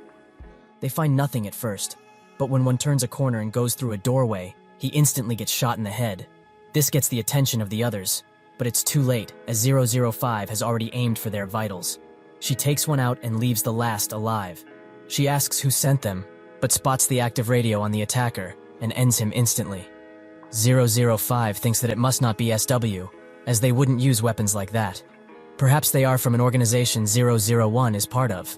That night she tries to leave but gets stopped by a blockade of cars. She shoots one, but this leaves her cornered, with no way of escape. Suddenly, Ijin sweeps in and takes out 2 of them, giving her the opportunity to take care of the last one. Ijin just stares at her. At their mansion, that person gets the news that the hitmen they hired to take care of 005 failed. He says it's a shame they couldn't take her out after finally figuring out her movement, and his subordinate adds that they left no trace of hiring the hitmen, so there's nothing to worry about. Ijin and 005 relax in an undisclosed location, and he asks who were the people that attacked her. She notes that a lot of people want the numbered dead, and also asks why he helped. He doesn't answer, giving her the opportunity to ask if he gained back all his memories.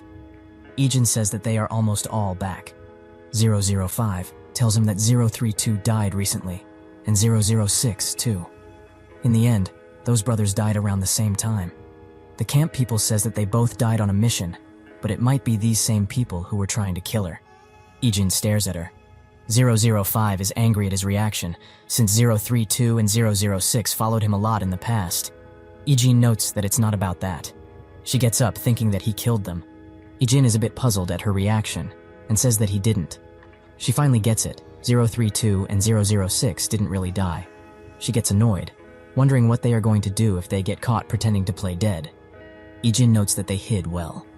005 adds that he himself knows that the camp doesn't tolerate deserters, with investigations and punishments being more extreme than when he was there.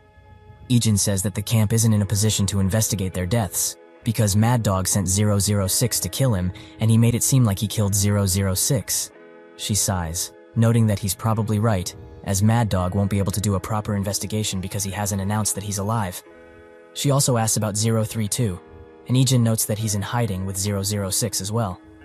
005 puts her hand on her face, noting how the guys who wanted to escape so bad finally managed to. This makes him think about the past, about how he helped 032, even in the smallest ways.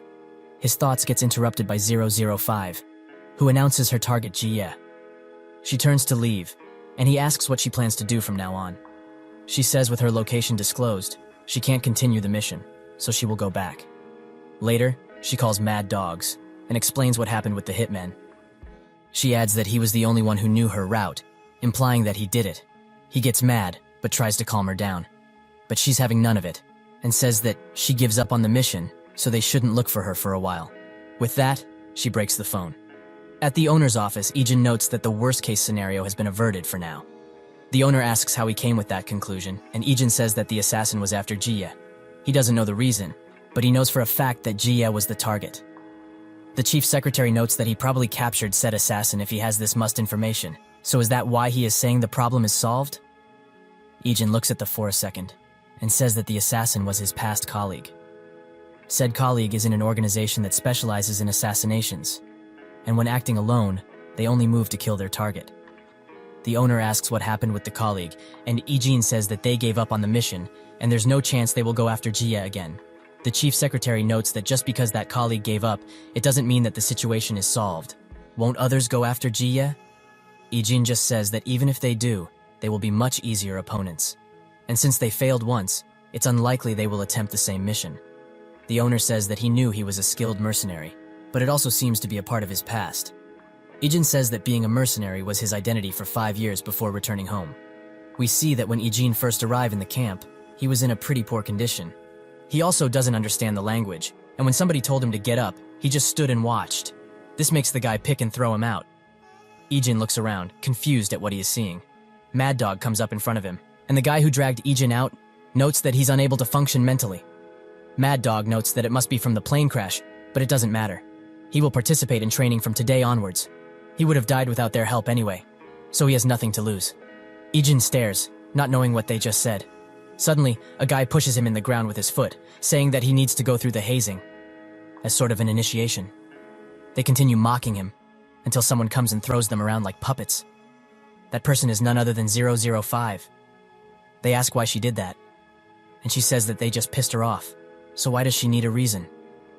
They run away and speaks with Ijin, but he can't understand her. She tells him to get up, but he just sits on the ground. She picks him up, Ijin comes to in the present, where the lieutenant calls him. He says that he knows what happened with his colleague who tried to assassinate Jie. Ijin says that he wasn't able to catch the assassin, but they won't send another one for the same target. The lieutenant worrisomely asks him if he's okay. Ijin says that he is okay, but the lieutenant wonders how he can be after an old colleague of his came to assassinate his employer. He also tells him that he shouldn't hesitate to ask for help. Ijin smiles and thanks him, and with that, they close the call. Suddenly, Dayun come up to him, asking why he is just staring blankly at his phone. She adds that something's weird about him. There's definitely something going on. She asks if it's about Yuna, but Ijin denies this. They begin walking home, and 005 looks at them from a distance. She sees Ijin smiling, and is surprised that he can make faces like that. While sleeping, Mad Dog thinks about the time he got his scar. This is the same time he gave Ijin the title of leader of the squadron. 001. They drag a weakened guy out, saying that since this was the last training, anyone who fails will be executed. He points the gun at the injured person, but Ijin steps in front, saying that since this is his squadron, he will be managing them. Mad Dog gets a little furious, but thinks that he can make a perfect example out of him, since he is the strongest out of the numbered. He throws a knife at his legs, saying that if he can win against him, he will let the injured guy live. Ijin just stares, and when he leans to pick up the knife, Mad Dog suddenly strikes him. He continues his onslaught of attacks, but Ijin finds the opportunity to throw some mud in his eyes. With that, he dashes to the knife and picks it up. They continue the fight, and Mad Dog thinks that he is still just a trainee, so he can't lose against this guy. Against this child, who couldn't even go through basic training in the beginning. Ijin suddenly slashes his arm and then some. He gets on top of Mad Dog and with a deadly fire in his eyes, slashes his face. Mad Dog wakes up in the present, and he gets mad at remembering such an embarrassing thing. He damns Ijin once again. Ijin is doing some cardio in his tracksuit, and that's when 005 grabs his attention. They begin speaking in a nearby park, and she tells him that she cut off contact with the camp for now, and she is sure that they won't target the same person, so he shouldn't worry. 005 adds that even though she told him this, she still hates him. He betrayed the squadron and left, separating all of them. Some failed or died, leaving few left. She says that he forgot about them and went off to have a good time with his girlfriend. Ijin is a bit puzzled at her words, and says that the girl she saw him with is his sister. This surprises her even more. In the distance, the grandpa and Dayun spot Ijin talking with her. 005 finds herself in his home, as the grandpa has invited her to a meal. They all sit down at the table, and she doesn't know how to react. She wonders if it's okay to be here, when she was just going to kill Ijin. The grandpa asks why she isn't eating. Is the food perhaps not to her liking? She begins eating, and thinks about the food they used to eat in the battlefield, some type of bar. But sometimes, they wouldn't even be able to finish, as interruptions were common. She gets jolted back to reality by the grandpa saying that the food must be to her liking, as she finished her plates. The grandpa says that he heard she is Ijin's acquaintance. She wonders who that is, but Ijin says that is his name. He explains to his grandpa that she didn't know his name, and she is someone he knew from when he lost his memories. The grandpa notes that they must have known each other for a long time. Ijin adds that when he woke up with no memories, she helped him, and they spent a lot of time together. So back then, she was like family to him. This surprises the family, but 005 even more so. After the meal, they see her out, and the grandpa holds her arm. He thanks her for being with Ijin in his time of need, and because he thinks she is family, they think so too. He notes that she can come visit whenever she wants. 005 is again taken aback by this hospitality.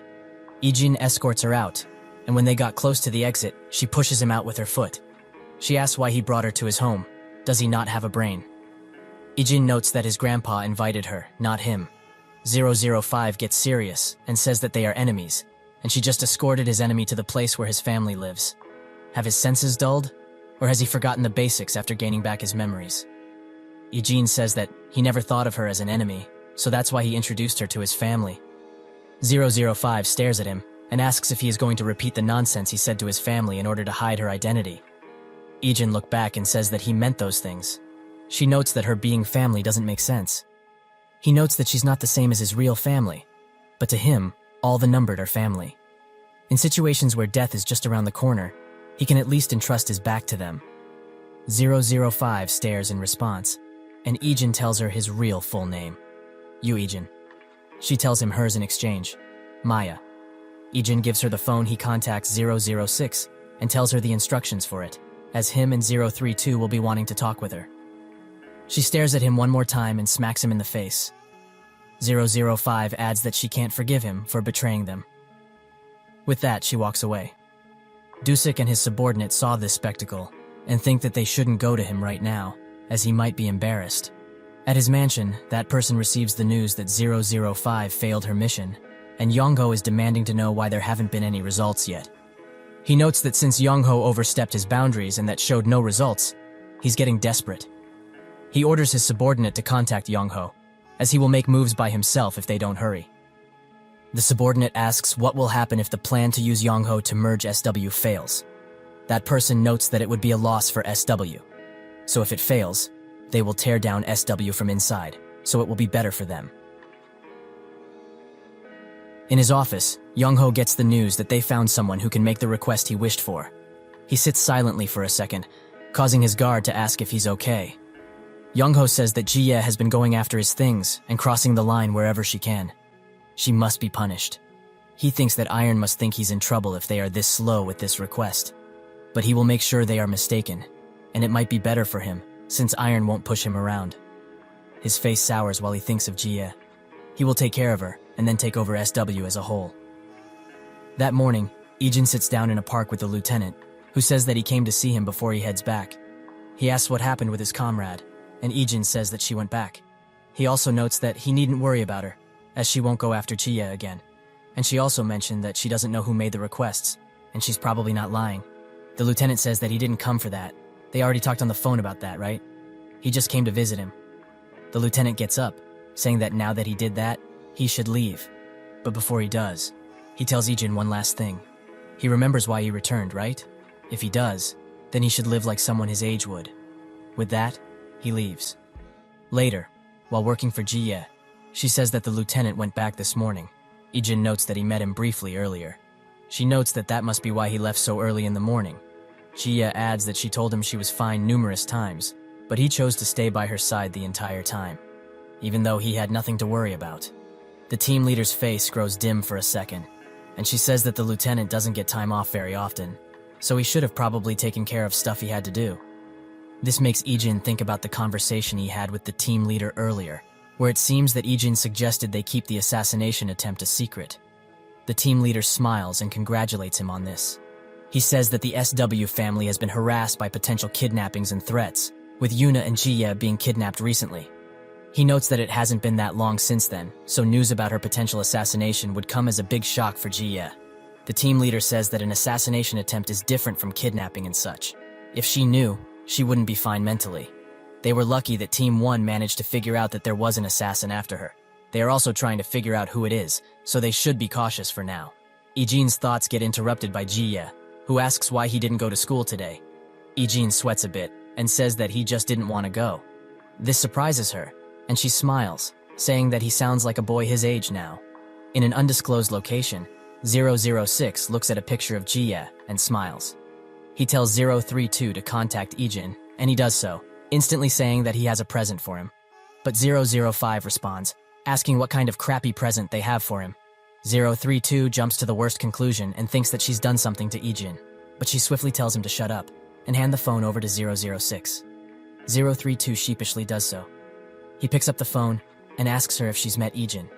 She confirms this and notes that he looks great for someone who's supposed to be dead. 006 laughs and says that he needs her to go meet Ijin. He says that she has the phone they contacted him with, so she has to. 005 smiles, saying that he's surely 006, otherwise he wouldn't be so annoying.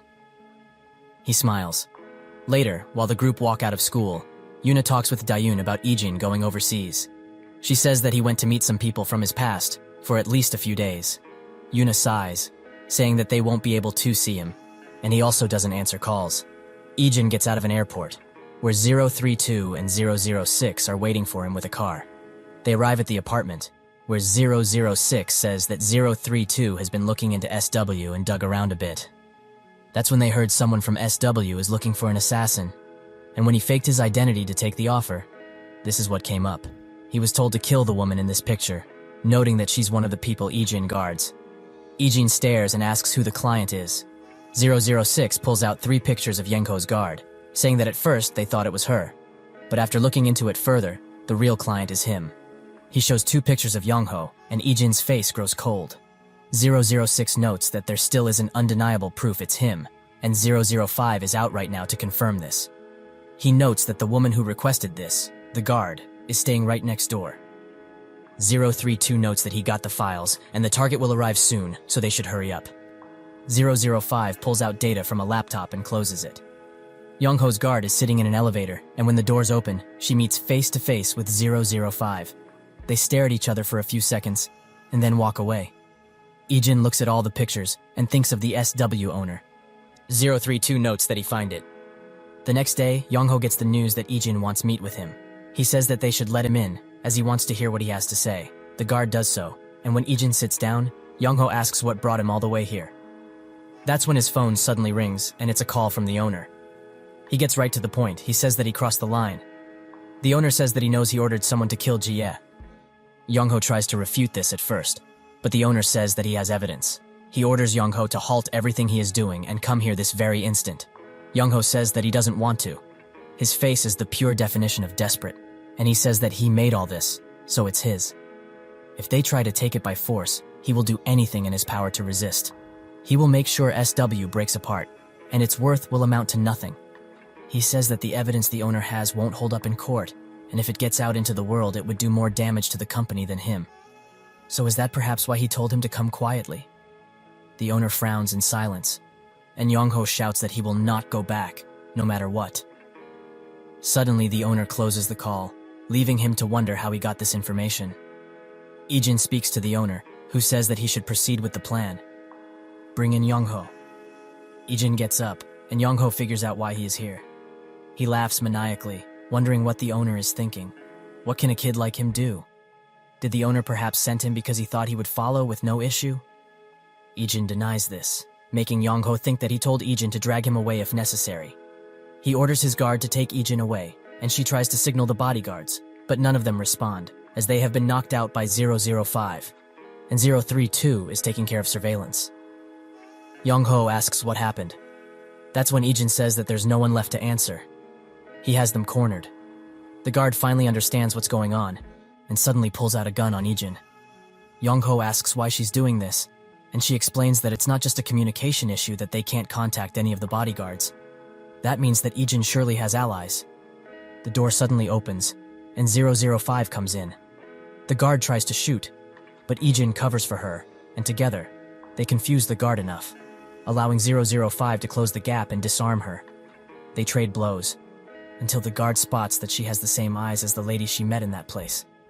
005 smacks her, and she tries to retaliate. But with a few more attacks, she knocks her clean out. Yongho orders them not to move, as he has the gun now. He says that he's not going back to Korea, no matter what, and they should tell the owner this. He's going to go all the way if this happens again, so they shouldn't even think of coming back. He grits his teeth, thinking that the owner won't just forget about this. He will surely lock him away somewhere, cut off from the world. His hand shakes, and thinks that all of this, SW could have been his. Ijin starts to approach slowly, and Yongho warns him again. He continues to walk, and Yongho points the gun straight at him. That's when Ijin closes the gap and punches him straight in the face. He also punts his face in a table. The maniac is finally taken out. 005 finds it ridiculous that they went in unarmed against armed people. Ijin says that it's because of who Yongho is, so they couldn't help it. 006 and 032 come in, and say that they've erased all traces of the being in the building. 006 says it's strange that they are all working together again, and everyone stares. Ijin notes that he's heading back. That day, Yongho's father is on his knees, asking the owner for forgiveness. The owner says that he can't just overlook this, as he crossed a line he shouldn't have. The father says that isn't what he wants. He notes that Yongho is his child, but so is Jie. To think that he would try to kill family, if the owner won't punish him, he would. He notes that the reason he came here was to beg for forgiveness, for being unable to control his own children. The owner sighs and says that he couldn't have anyway, and Yongho left home a long time ago. The father apologizes again and again, but his real feelings are anger toward Yongho. Ijin arrives back home, where his family greets him warmly. Dayun says that they should go eat, as the grandpa has made a lot of food since he was coming back today. He gets embarrassed, and Ijin stares at them. He thinks of all the things that happened, and with this sight before him, he can't help but smile. Later that day, the father tells Jie to break off the engagement with the lieutenant. She asks what this is about, and he says that they don't need the power of a militarist family anymore. SW overcame the most difficult phase regarding the military industry. Jie asks what will happen if they just break off the engagement like that. The father says that he already thought of something, and he also prepared a better family for her. Jie asks if it's because of Youngho, and the father sits silently. She heard that Youngho was retiring, and she also can't pinpoint his location. So what's going on? The father says that he crossed a line he shouldn't have, and she shouldn't concern herself with it. Jie says that they can't just break off the engagement one-sidedly like this. The father gets serious, saying that Youngho left a space that is too big. So, in order to protect the company, they need to use extreme measures. He gets up to leave and says that he will go ahead with this plan. Ijin, who was guarding the door, bows down as he leaves, but not without staring with a cold expression. The father thinks that he's glad the owner's anger is directed at Youngho. He was also getting on his nerves since he was trying to come after his position. He thinks that he can settle everything if he can just control Jie. It seems that this man is rotten to the core. Jie thinks about all the memories she made with the lieutenant and looks down, wondering what to do. The team leader comes in and says that they need to go. Jie also orders him to find out where Youngho is, without anyone knowing. While in the car, she thinks more about this. To break off the engagement, it's true that all of this is a business deal in a sense. But why does she feel uncomfortable with this? She asks Ijin what kind of person the lieutenant is. Ijin says that he is a really good person, and the person he trusts the most. This surprises her, and she says that he must be a really good person for a cold person like Ijin to say that. She notes that they are ditching their plans for today, much to Ijin's and the team leader's surprise. They go to the army camp where the lieutenant is, and the boys there chat with Ijin.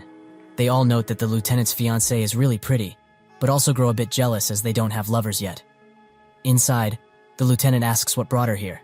Jie says that he also visited her workplace before, so she thought to return the favor. She asks if he's uncomfortable with her being here, but he denies this fully. She notes that it took longer to get here than she anticipated, and she just wanted to see him for a little while. The lieutenant asks if she's worried about something, as she's different than usual. He says that he doesn't know what's going on, but he wouldn't be able to help her.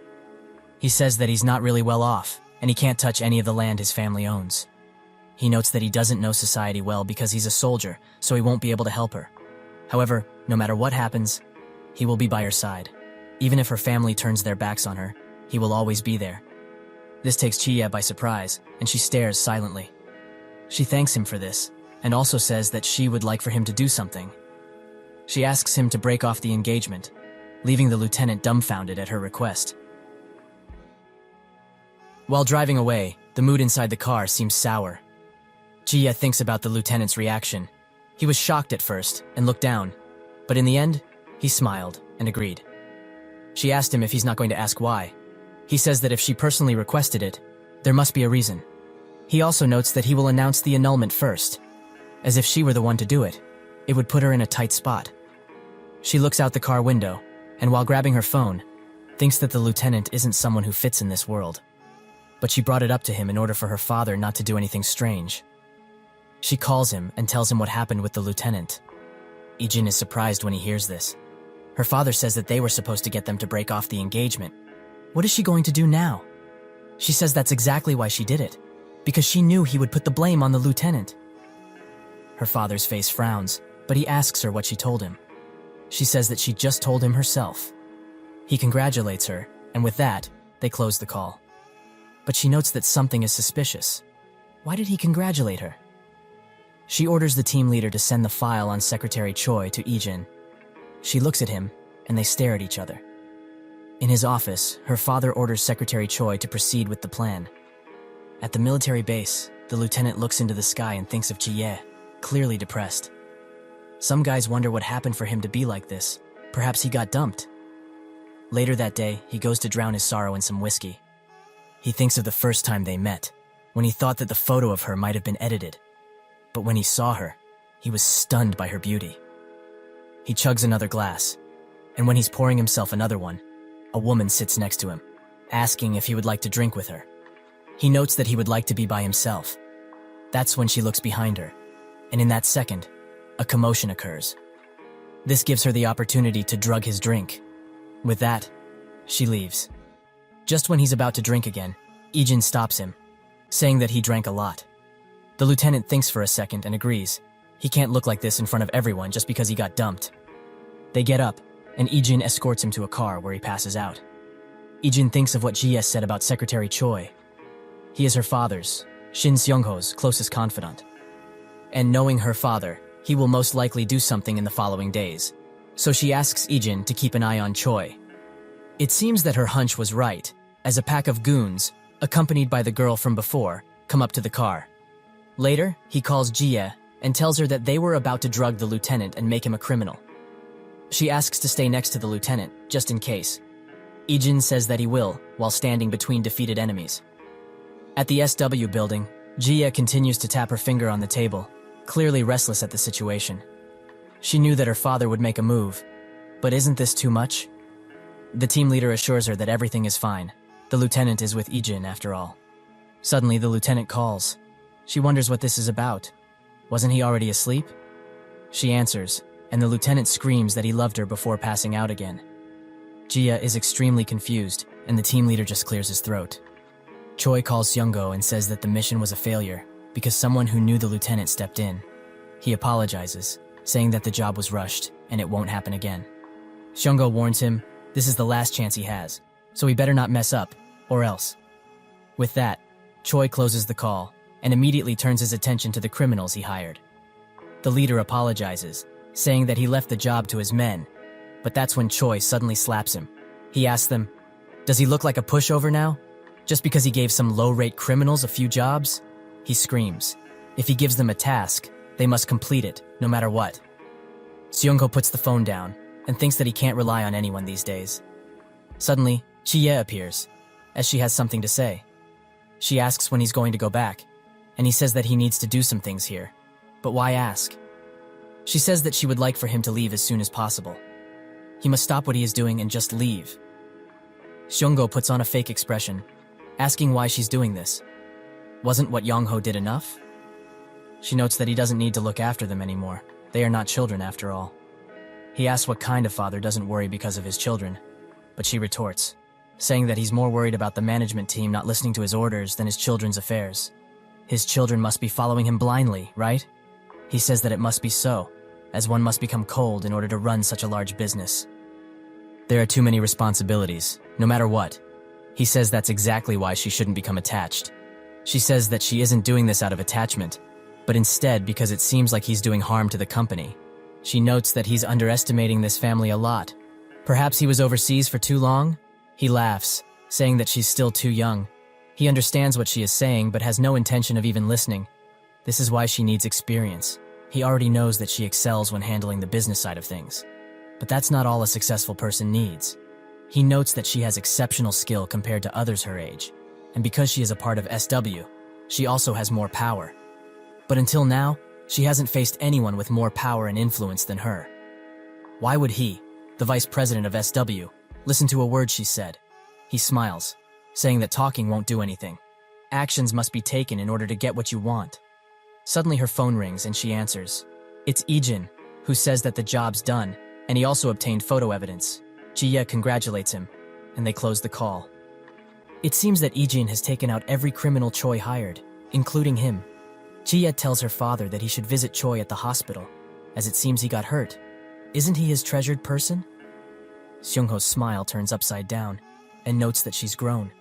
She gets up, saying that she's not young anymore, so he can't decide things for her. He wishes him a safe flight back, as she is too busy to see him off. The next day, the lieutenant wakes up, pretty hungover. Suddenly the doorbell rings, and when he opens the door, he finds Jie, who asks if he's been sleeping this whole time. She notes that she couldn't sleep a wink because of work. But that doesn't matter now. They should go out and eat something, as she hasn't eaten at all. The lieutenant looks at her and accepts the offer. While sleeping, Ijin remembers the time he was sick and someone tried to take advantage of that. But even through his sickness, he managed to defend himself and his possessions. Mad Dog, who saw all of it, congratulates him, saying that if he doesn't want to end up in a grave, he can't show his weakness to anyone, not even allies. He wakes up, panting and with a discoloration in his eyes. At school, Dayun asks if he's okay, as he looks quite tired. Ijin says that he's fine, and they should hurry to class. When class is finished, Lee invites him to a street food spot. But Ijin isn't even hearing them, and it seems that his condition has worsened. Yuna comes up and puts her hand on his forehead. This surprises him, and he tightly clenches her arm. She notes that he's hurting her, and he lets go, apologizing. She notes that he has a fever, and this surprised the whole group. A while later, they bring all sorts of food, saying that he has to eat well. Ijin just stares at the food. While training, the team members note that Ijin isn't in the best condition. One gives him a bottle of water and tells the team leader that Ijin isn't feeling well. He takes a look at him, and it's obvious that something is wrong with him. He tells Ijin to go home early, but he insists that he's fine. Later, while bodyguarding for Jie, she urges him to go home early, as he obviously doesn't look well. Ijin once again insists that he's fine. Jie orders the team leader to call Dr. Kong and tell her that they are going there. While there, the doctor notes that he has a 40-degree fever, or 104 Fahrenheit. She notes that he doesn't have any other problems, and just needs rest and some medicine. They drive him home, and Jie says that he should get some rest, now, and he shouldn't even think of working until he's better. With that, they drive away. Ijin stares at the medicine and sighs. He goes inside, where his family has already gotten the call that he's not feeling well. Ijin is taken back by this and says that he just visited the hospital, and they said that if he gets some rest, everything will be fine. He walks further inside, where he sees lots of fruit on the table. Dayun says that the grandpa bought all of those when he heard that he was sick. Ijin goes inside to change his clothes, but even after a while, he doesn't come out. Dayun knocks at the door, but there's no response. She goes inside and sees that he's sleeping soundly. The grandpa says that they should let him get some well-deserved rest, and they do so. The next day, Ijin has some noodles with Dusik, who asks if he's better, as he heard of the fever he got. Ijin says that it was just a small fever, but at how high it was, it can't be called small, Dusik notes. He says that he shouldn't push himself, as he's still a kid. Ijin says that he isn't, but the fever wasn't to the point where he was conscious but couldn't move. Dusik doesn't know what to make of this, and just continues eating. While leaving, his subordinate says that the politician from before is still waiting to make a move. He notes that the politician is still the same as ever. His children can be considered criminals, and he got kicked out of most political circles, but still wants revenge? Dusik notes that they still have their wealth, and even though the evidence against them was crystal clear, it was covered up. He also notes that since they are working with SW, he wouldn't dare do anything rash. At their house, the politician's family begins talking. The father says that they should go to America and not worry about anything. They should relax and adjust to that lifestyle. Kim says that they will, but Heejin is having none of it. She thinks that it's all because of Dayun and her brother. The father says that they just need to stay there for a few years, and with that, he excuses them. They leave, and his wife asks if he's just going to leave the situation like this. He says that he already tried, but since it's come to this, the higher-ups are also being careful. The wife screams at him, "Is he really just going to give up? The lives of their children were ruined." The father speaks. Giving up? Up until now, he has never given up on something he wanted. Later that day, Ijin speaks with Dayun over the phone. Ijin wants to go to the supermarket with her, but she says that's fine, as she's only buying stuff for tonight's dinner and the grandpa's lunch. She also asks if he wants to eat anything, but he says that he's fine with anything. With that, Ijin closes the call with a smile. Suddenly, a hidden number calls. Ijin picks up, and the caller says that he's the politician, Kim In-bae. This makes Ijin think of all the things that happened. In-bae says that they had a deal, right? So why did he break it? Ijin notes that he was the one who broke it, but In-bae says that he did what he requested. He sent his kids abroad, so in exchange, he should have deleted the dirt he had on him. Ijin says that his children returning wasn't part of the deal, and Haejin also tried to harass his sister again. In-bae sighs and smiles, saying that he's probably so fearless because of his age, so he'll get straight to the point. The damage he caused is considerable. The loss of reputation is something a student like him can't ever imagine, and he also gave permanent scars to his children. Did he think that he could live peacefully after all this? He will now teach him that his decisions have consequences, and that the world isn't so easy. That night, Dusik goes out to have a smoke, but stops Ijin's grandpa and quickly hides it. The grandpa greets him and says that if he finished the food they gave him, he can always ask for more, as they eat the same thing every day. With that, he leaves, and from behind Dusik comes a bike that is going at high speeds. He notices that someone on the bike is holding a metal pipe and going straight for the grandpa. Dusik gets in front and punches them off the bike before they can do anything. He wonders who these guys are, and why they were going after the grandpa. His phone suddenly rings, and the subordinate says that something bad has happened. Inbai is not after them, but after Ijin and his family. Dusik's expression grows sour. While walking home, Ijin thinks of the words Inbai told him. Dusik suddenly calls him and asks if anything has happened to him yet. Ijin looks back and spots a gang with motorcycles and bats behind him. He says that something is happening right now. Dusik says he'll call him again later and closes the call. Dusik orders Seok to put 3 of their guys on the high schooler's house. He asks if Inbay would go that far, but Dusik says he definitely will, as he protected the grandpa from an attack earlier. With that, Seok runs to tell the men. Dusik picks up his phone and calls Inbay. He asks what this sudden call is about, but Dusik gets straight to the point. What is he planning? Inbay tries to feign ignorance, but Dusik is having none of it, and calls him out. Inbay says that he can't do anything to him, so he's just taking care of the rest. Dusik asks why he's going after Ijin, especially his family, who have nothing to do with this. Inbay notes that due to Ijin, his family separated. Dusik smirks and says that Ijin wasn't the one who sent the dirt to the press, he was. So they should stop bothering the children and do things properly. Inbay says that he must have forgotten what kind of person he is. Dusik says that he doesn't think about those things, causing Inbay to scream at him. Seok comes back and reports that he told the men to stand by at Ijin's house. Dusik orders him to gather some men as quickly as he can. Seok says that if he goes after Inbay, he won't be safe. Dusik says that he owes a debt to a guy who's much younger than him. Should he pay that debt back, as an adult? Seok smiles and agrees. Ijin fights the goons that were after him, and easily takes most of them out. One wonders who this kid is in order to fight like this, but his thoughts get interrupted as Ijin rushes another guy, and with a swift blow to the neck, incapacitates him. The last guy tries to attack Ijin, but with one swift gut kick, he leaves him on the ground with the others. He makes his way home, and when he gets there, he spots a car parked near his house. Inside of it, Dusik's men all laze around, but that's when Ijin smashes the window and grabs one of them. He's ready to fight, but the guy explains that they work for Dusik. Ijin remembers that he saw them previously, and lets go. He asks what they are doing here, and they say that Dusik ordered them to stay around his sister and grandpa. While training, Sukju gets a call from Ijin. He asks what happened, and Ijin wants him to find out where Inbai lives. Now. Sukju asks why he's looking for him all of a sudden, but Ijin doesn't respond. It seems that he's ready to kill. While going to Inbai's residence, Dusik calls Ijin and asks if he has solved the situation. Ijin confirms this, and Dusik also notes that he heard he met his people. He put them there because he recently had some issues with someone, so he's protecting his family just in case. Dusik says that he'll take care of everything, so he shouldn't worry, as he will be sure to finish it for good this time. With that, they close the call. Seok asks if it's okay to lie. This did happen because of Ijin's actions after all. Dusik says that it's not his fault. It all started because of Inbei's stupid kids. Inside his house, a large man informs Inbei that Dusik is coming here to attack. Inbei is surprised that Dusik would leave his territory like that, and the man says that he must have gone crazy. The man adds that Inbei used him before, but to think he would betray him when he gave Dusik a golden opportunity.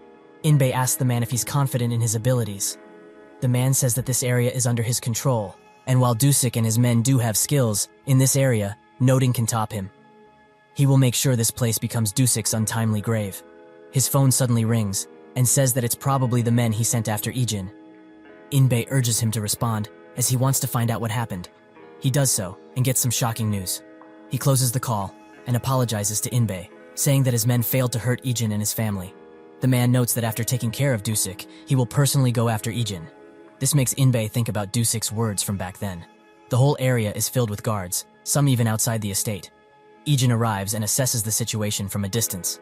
He dashes to the side, and that's when a few men spot him, thinking that he's a delivery guy or something. Suddenly he parkers the wall and jumps over it. The men stare, shocked. Ijin lands and another group of men spot him. But before they could do anything, Ijin attacks first, taking 2 out instantly. More get out, and Ijin runs towards the house. A guy with a blade tries to defend, but gets knocked out in seconds. Inbai and the man notice the commotion outside, and the man think that it's probably Dusik, so they shouldn't worry. But Inbei notices that it sounds like the noises come from the inside, and that's when a man gets thrown through the door. They stare, shocked, and Inbei spots Ijin, who is now brandishing his iconic murderous aura. In another room, the mother is telling Heejin and Kim that they will go after Ijin too, so they should rest assured. Suddenly, a commotion can be heard outside, and they wonder what it is. Inbei notices that the man who just came in is none other than Ijin. He says that even though his face is covered, he's sure it's him. Ijin hears the men following him and tries to dash towards Inbei, but the man stops him, and they exchange a few blows. He notes that he's a good fighter, even though he's so young. Ijin stares at Inbei and tries to get over the man once again. He punches him, but it doesn't seem to have an effect on him. Ijin continues to hit him until he missed, giving him the opportunity to punch him in the nose. The man tries to retaliate out of rage, but this leaves him open enough for Ijin to grab his arm. And with a twist and kick, he breaks it. Inbei just looks at this spectacle and thinks, Gu Kwang-suk, a man who controlled this district for well over 10 years, is having difficulties with a mere kid? Kwang looks at Ijin and notes that there's not a single ounce of hesitation in his movements. Is he really a high schooler? The other men come into the office and corner Ijin. They advance towards him, but slowly. One by one, Ijin takes them down. Kwang is furious and orders them to kill him this instant. The men try their best, but even with weapons, they hold no candle to Ijin's might and rage. The onslaught of people continues, and now armed with a knife, he cuts through them. The mother comes in tow with Heejin and Kim and orders them to see what's going on. But when they look inside, the only thing they can express is shock, as the walls are filled with blood. They also spot Ijin, who continues to take out the men one by one, with no mercy. Inbei can only watch and thinks that Dusik's words were true. His kids really messed with the wrong person. Dusik arrives and helps put all the men down. He looks at Ijin and notes that his eyes are clearly different. What is he planning? Kwang tries to hit Dusik, but a subordinate comes and strikes him with a metal pipe. Dusik orders his subordinate to give him the weapon, and he does so. He slowly approaches and beats him, continuously. It gets to the point where Dusik seems like a demon. Seok thinks about the conversation they had in the car, where he said that if they mess with people like Inbai, he will surely take revenge. Dusik says that he knows, and that's exactly why he plans to end it, with his own two hands. While watching the beating, Seok notes that Dusik is planning to put all the attention on himself. That's why he is being this brutal. He finishes the beating and pulls out a cigarette. That's when Ijin comes from behind and asks what he's doing. Dusik says that he can stay out of this from now on, but Ijin says that it's his business. Dusik says that it's also his, and he's constantly been having trouble with Inbei. He's been meaning to finish this, and the timing seemed good. Dusik assures him, Inbei will never come after his family or him ever again, so he should stay out of this. Ijin tries to retort, but Dusik says that his actions aren't the only way to protect his family. Him having no issues is another way. Ijin's eyes widen. Dusik pushes him away and says that he shouldn't worry anymore. He turns his attention to Inbei, who immediately asks what he wants. He pleads with Dusik, saying that he can give him property, money, anything he wishes for. Dusik says that he tricked him multiple times. How can he believe him now? Inbei sees him go grab the metal pipe and tries to plead and beg, but it falls on deaf ears. Dusik looms over him, and just when he's about to strike, the SW secretary comes in, much to everyone's surprise. The wife, thinking that he came here to help them, tries to explain what happened, but the secretary ignores her completely and goes directly to Ijin. He says that the president found out about this and promised that something like this will never happen again. He should trust in him and go home. Dusik pushes him, saying that he's a student. So why is he out so late? With that, Ijin leaves. Inbei asks if they are here because of that child, and the secretary says that he's misunderstanding something. He came here, true, but the president sent him, so he's the one who's acting right now. While walking home, Ijin gets a call from Dusik, who tells him what happened after he left. The corruption that Inbei and his family committed, plus the corruption done by his wife's family, has all been sent to the prosecutor's office. He notes that it's that family, especially so since SW is also involved. Ijin thanks him, but Dusik says that there's no need, as SW were the ones who cleaned up everything in the end. Ijin looks down and thinks about what he said. Dusik says they should go eat some noodles sometimes, and with that, they close the call. He approaches his house, and that's when Ijin spots his grandpa. He approaches and asks what he's doing so late, and he says that he hasn't come home yet, and also wanted some fresh air. The grandpa suddenly apologizes, saying that he didn't want to burden him with this but couldn't help it. And he also thought it would have been annoying to call, so he didn't. Ijin stares, and says that he's out so late because he's worried, right? And if he ever wants to ask him something, he should call him comfortably, as he doesn't mind. The grandpa smiles, and they go inside, where Dayun is talking Ijin's ear off because he had his phone closed. The next day, Yuna is watching something about the game the group plays inside Chie's office. She gets a bit annoyed and asks if this is her playroom. Yuna says that it isn't, and Chia asks why she's here then. Yuna says that she just wanted to see her, and she's also sitting here quietly without bothering her. Chia smiles and asks if that's the real reason she came here, and Yuna blushes, confirming this. Chia says that she has to go to the conference room, causing Yuna to quickly say that she'll stay here for a little longer and leave. Chia says that Ijin is also done with work, causing Yuna to jump from her seat and directly to the door. Later, she, Ijin, and Sukju sit in the bus, accompanied by a group of guards. Ijin asks why, and Yuna says that she just wanted to go with him. She also hasn't been in a bus before. Ijin notes that it's hard to protect. Yuna says that she also wants to ride the subway one day, but Ijin says that it's even more dangerous, as there are too many things to consider. Yuna just smiles at him. Sukju spots her smile and can't help but do so as well. At the camp, 005 arrives and notes that there are fewer guards than expected. Did something really happen internally? She continues to walk and thinks about Ijin's words, that she's family to him. A guard tries to stop her, not knowing who she is, but she just punches him and makes her way inside. Mad Dog is surprised at her being here, and that's when she spots 002 sitting opposite to him. He says that it's been a long time since they've seen each other, and 005 asks what he's doing here. He says that's the same reason she is. He heard that the traitor, 001, is still alive and kicking. She asks what they're talking about, and 004 notes that he personally saw 001, even fighting against him. He says that his face was covered, but those movements and characteristics are surely 001. 005 asks Mad Dog what is going on. Didn't 001 die? He says that he did, but 004 retorts instantly. Is he saying that what he saw was wrong? 002 urges him to stop and asks Mad Dog again. Is he positive that 001 died? He confirms this, and wonders when and from where 002 found out.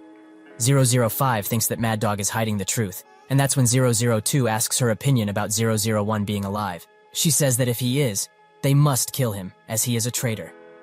002 smiles and says that her reaction is the same as always. Suddenly the door opens, and a man comes in, accompanied by a group of armed men. His name is Randolph, and he says that he just came to say hi. Mad Dog says that there's no need, so he should leave. Randolph says that the camp has this many issues because he keeps the numbered under his wing. He sits down next to 002 and says that he's treating them like he's their mother, so no wonder his children aren't listening. All the numbered there stare. Randolph adds that they are the ones that are doing all the work, but the numbered always take more credit, and furthermore their pay is different too. Why is he treating them like this when they can't even use them properly? Mad Dog demands he stop blabbering. Randolph agrees and gets up, but that's when he pulls out a gun and points it at 002, saying that he will have to clean this place up. He tells the numbered that they shouldn't even think of coming back to the camp, as from this moment on, they are useless. 002 laughs, and in that second, he grabs the gun and puts a bullet in Randolph's head. 002 smirks.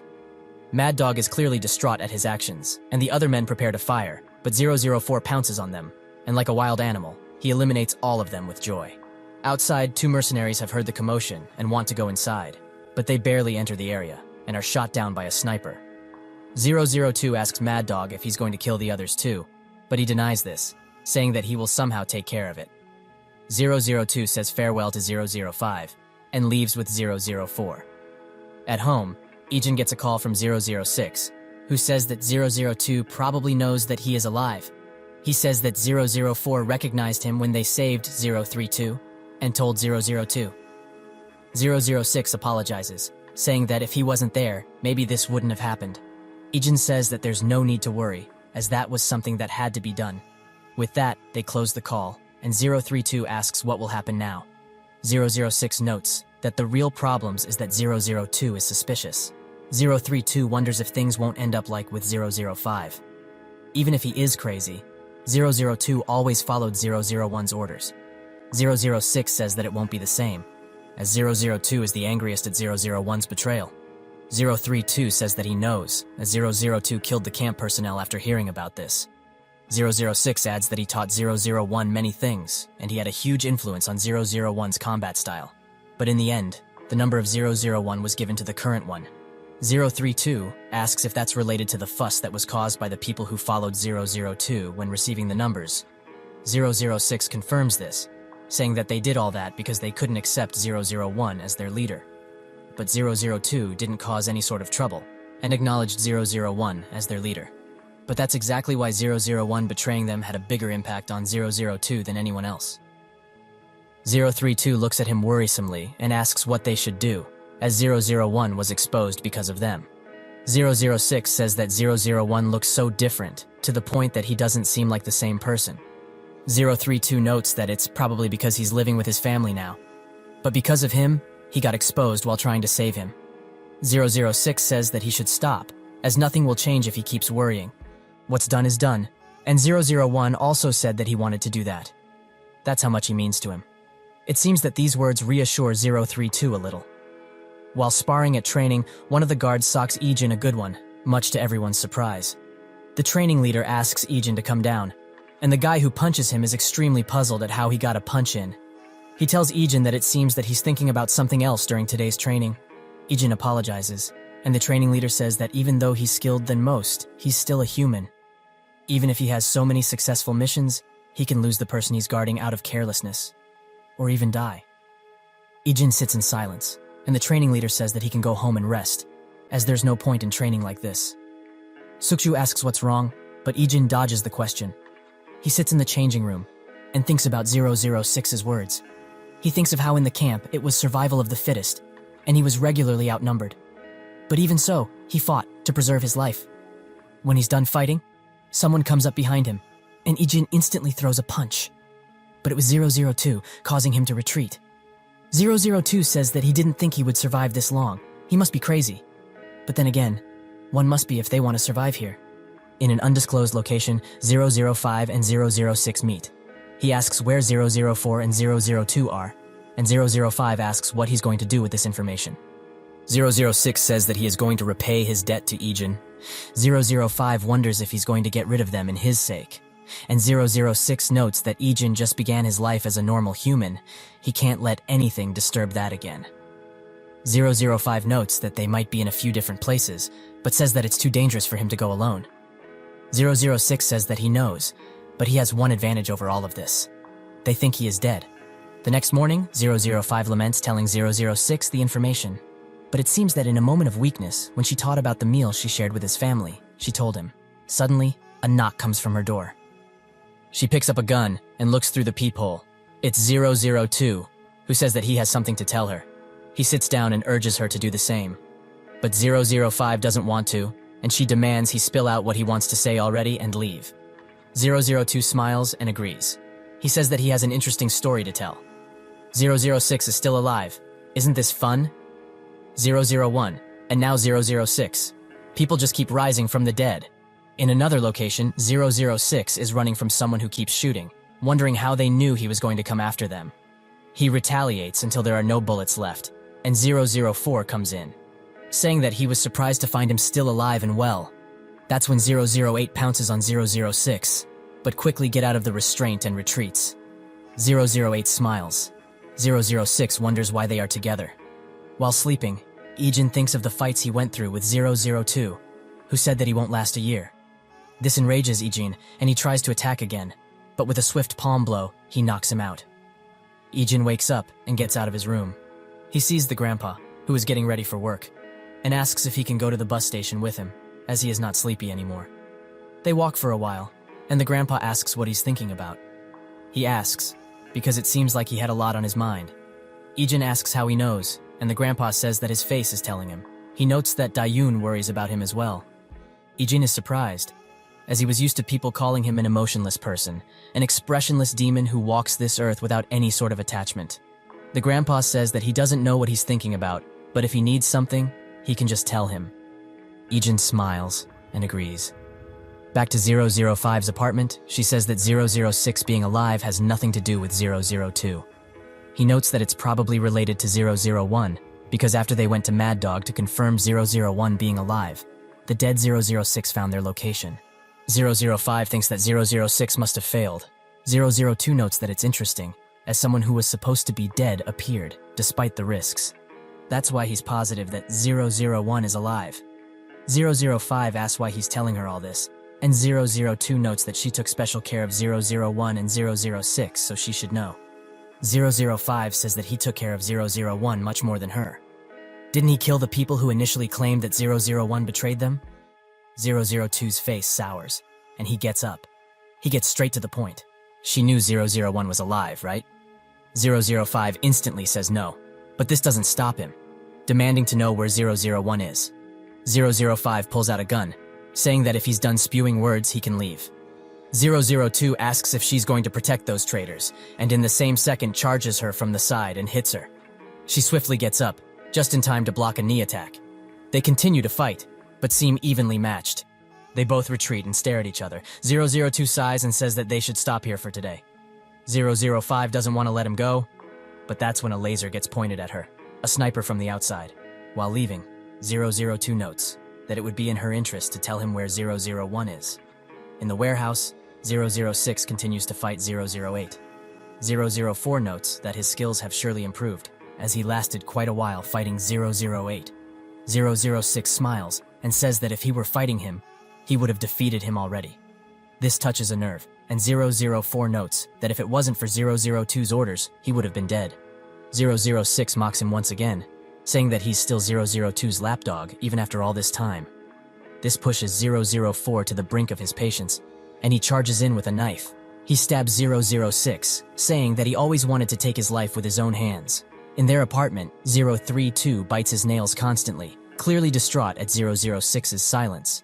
That's when their alarm rings, and he looks at the cameras, but sees Ijin coming up the stairs.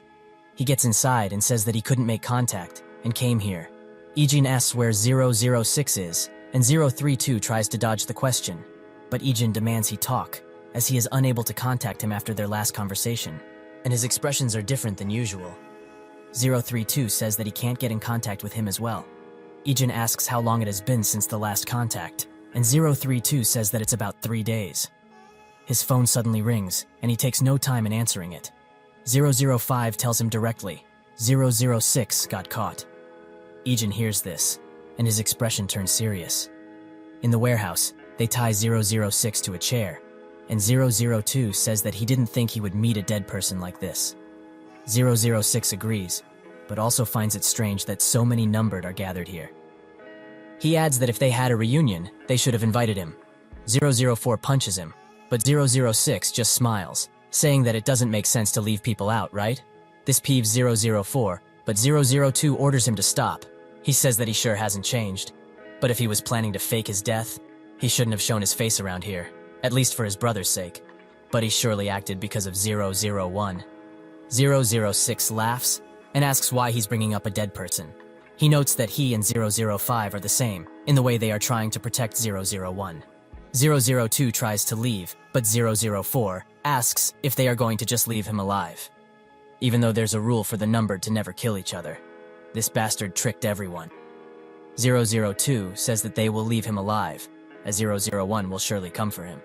And it seems so, as outside, 001 looks at the building through the binoculars. 005 notes that this is crazy. 002 is waiting for him, and is surely using 006 as bait. 032 says that 006 wouldn't want this either, as all he wanted to do was repay the debt and knew the risks of coming here. So if Ijin puts himself in danger, it would all be for nothing. They should just go back. Ijin notes their defeated expressions, puts his gun down, and unmasks himself. With that, he slowly walks towards the building. He goes inside and comes face to face with everyone. 002 smiles. He approaches and says he gives off the same aura, but he got bigger. Ijin says that he came for 006. If they had business with him, they could have just settled it quickly. 004 points a gun at him, but 002 gets in front, saying that he will handle this. He continues to approach him, saying that he was sad when he heard that he had died, as he wanted to kill him. They stand inches away from each other, and 002 says that he should see how much he improved. They exchange blows, but are perfectly matched, even inflicting the same wound on each other. It seems that this fight won't end without one of them being put down. 002 notes that even though he doesn't want to think about it, this reminds him of the old days, where they were together at all times. He notes that even though they weren't loyal to each other, they still had a sense of kinship from surviving that hell. There was only one silent rule, to never betray each other, but he broke it and betrayed them, their one and only leader. He charges in, and they exchange blows. 002 hits Ijin, but he does the same, and with a knee kick, he seems to be at an advantage. 002 retreats, and they stare at each other. 004 watches this and thinks that Ijin's skills have improved. 002 says that for the 5 years he was gone, he wasn't fooling around. They both pull out a knife and engage in a dance of blades. They cut each other, but no winner seems to be in sight yet. 004 watches in horror. How can one's knife skills improve so much? Has he trained under a professional all this time? Another numbered suddenly notes Mercenary Ijin. 004 says that he can't be, as that guy doesn't stray from his territory. Is he saying 001 is Ijin? The numbered guy says that he's only gotten a glance at him, and he was wearing a mask, so he can't be sure. But there's a feeling in the air. 002 stares at Ijin, and asks if he betrayed them and did mercenary work. Ijin stays silent for a second, and then says that his memories have started to come back. This surprises everyone, including 002. Suddenly, someone from the radio says that 005 and 032 are approaching, and are telling him not to shoot.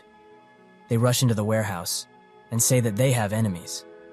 004 demands to know what their blabbering is about, but it seems like their words were true, as the person on the radio says that armed forces are surrounding this place. He identified more than 50 of them, and they are 300 miles away.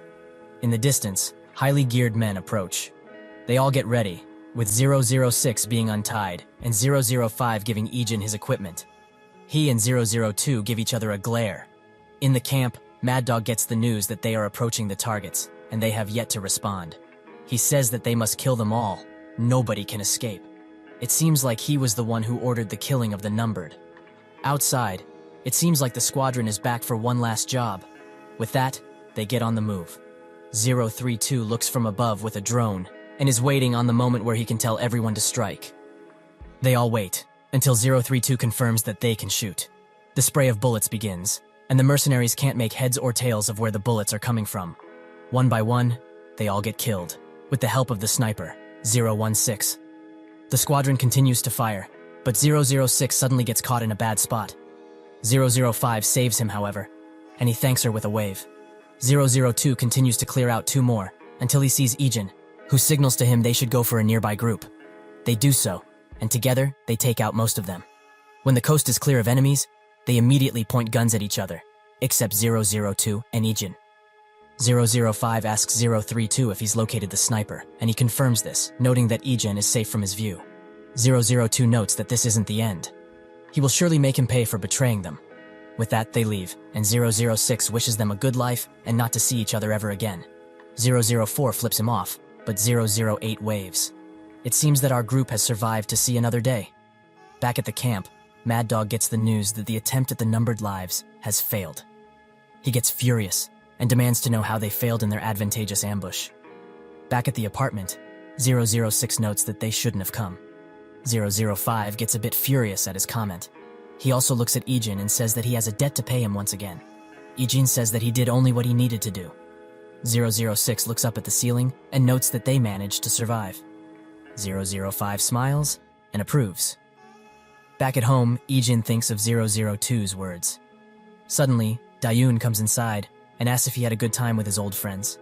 He says yes. She notes that it must be nice to see friends after such a long time, causing his eyes to widen.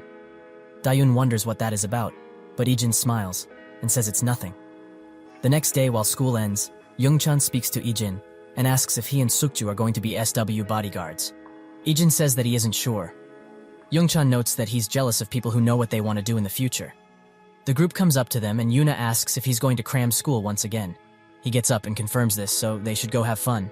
He walks away, and Ju notes that he's been studying very hard recently because his grades dropped.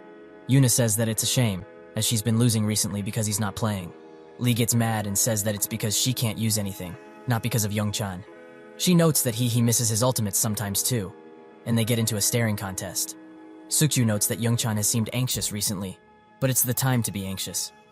Ijin thinks of what he said before leaving, and looks out the window. Yuna asks if he's going to come play, but he says that he's going to his grandpa's workplace with Dayun. While walking with her, Dayun notes that Youngchan hasn't been with them recently, and it's probably because of his grades. She asks if Lee and Ju are alright, as they should be thinking about stuff like that too. Ijin says that Ju will inherit his father's company, and Lee said that he will think about it slowly. Dayun notes that it's like him to say that, And Ijin says that his Lee's grandfather is the CEO of Kihyun Automotive, surprising Dayun. She notes that she didn't know, as he doesn't dress like a rich person. Ijin asks what she wants to do. They look at each other, and Dayun says that she wants to work as soon as she graduates, anything with a high salary. She adds that she wants the grandpa to rest. He's been working without rest because of her, so she wants to relieve him of this duty as soon as possible. Ijin asks if she talked with him about this, and she says that she did, but he got angry. He said that he couldn't forgive her if she was working for him and not doing what she really wanted to do. She notes that was the first time he's gotten angry at her. Ijin says that she should think about it slowly. Since she has him now, she can take it slow and think about what she wants to do. Dayun smiles and thanks him. That's when they see Grandpa and they have a meal with him. They leave, and one of his co-workers says that he raised his grandchildren well, as most kids don't listen to anything their grandpas say nowadays. He notes that it seems like he needs to let them go from soon, and he'll probably feel upset when they become adults and leave. This leaves the grandpa at a loss for words, and while walking home, he thinks that those words are true. Ijin is an adult now, and Dayun is not far behind. He sits and looks in the distance, noting that time sure flies by. He gets inside the house, and Ijin comes out to greet him. The grandpa pulls on the handle to his door, but stops, and asks Ijin how he wants to live his life. Ijin is surprised at first, and the grandpa says that he's basically asking what his dream is, but he's not good with words and all that. Ijin says that his dream has already been achieved. His dream is to continue living like he is now, with family. The grandpa is surprised at this answer, and smiles gently. At the camp, everything seems to be in flames and bodies litter the ground. 004 tells 002 that Mad Dog isn't here. He already left. 002's eyes are cold, and he's smeared with the blood of his enemies. At his abode, that man gets the news that the Numbered annihilated the camp, and only Mad Dog was able to escape. That man asks what was the cause of such a thing, and his subordinate says that Mad Dog tried to kill the Numbered, but the plan backfired. That man sighs, and orders his subordinate to send this information to anyone who has a grudge against Mad Dog, but the subordinate says that he already did. That man congratulates him, and says that until this all blows over, they won't even look at Mad Dog. If they fail, things will become troublesome. In an undisclosed location, Mad Dog fights for his life, as multiple assassins have come to take it. He barely manages to survive the encounter, but not without any injury. He looks at himself in the mirror and shoots it out of rage. He is furious, and thinks that all of this is because of 001. If he hadn't betrayed them, none of this would have happened. While exercising at home, Ijin gets a message from Yuna, who wants him to come to the nearby convenience store. He approaches it, and Yuna spots him and waves. When he's there, she urges him to sit down, as she brought the stuff he usually eats.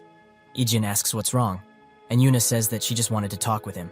She smiles, and says that she thinks the guys are worried about what to do with their futures. At least Youngchan is.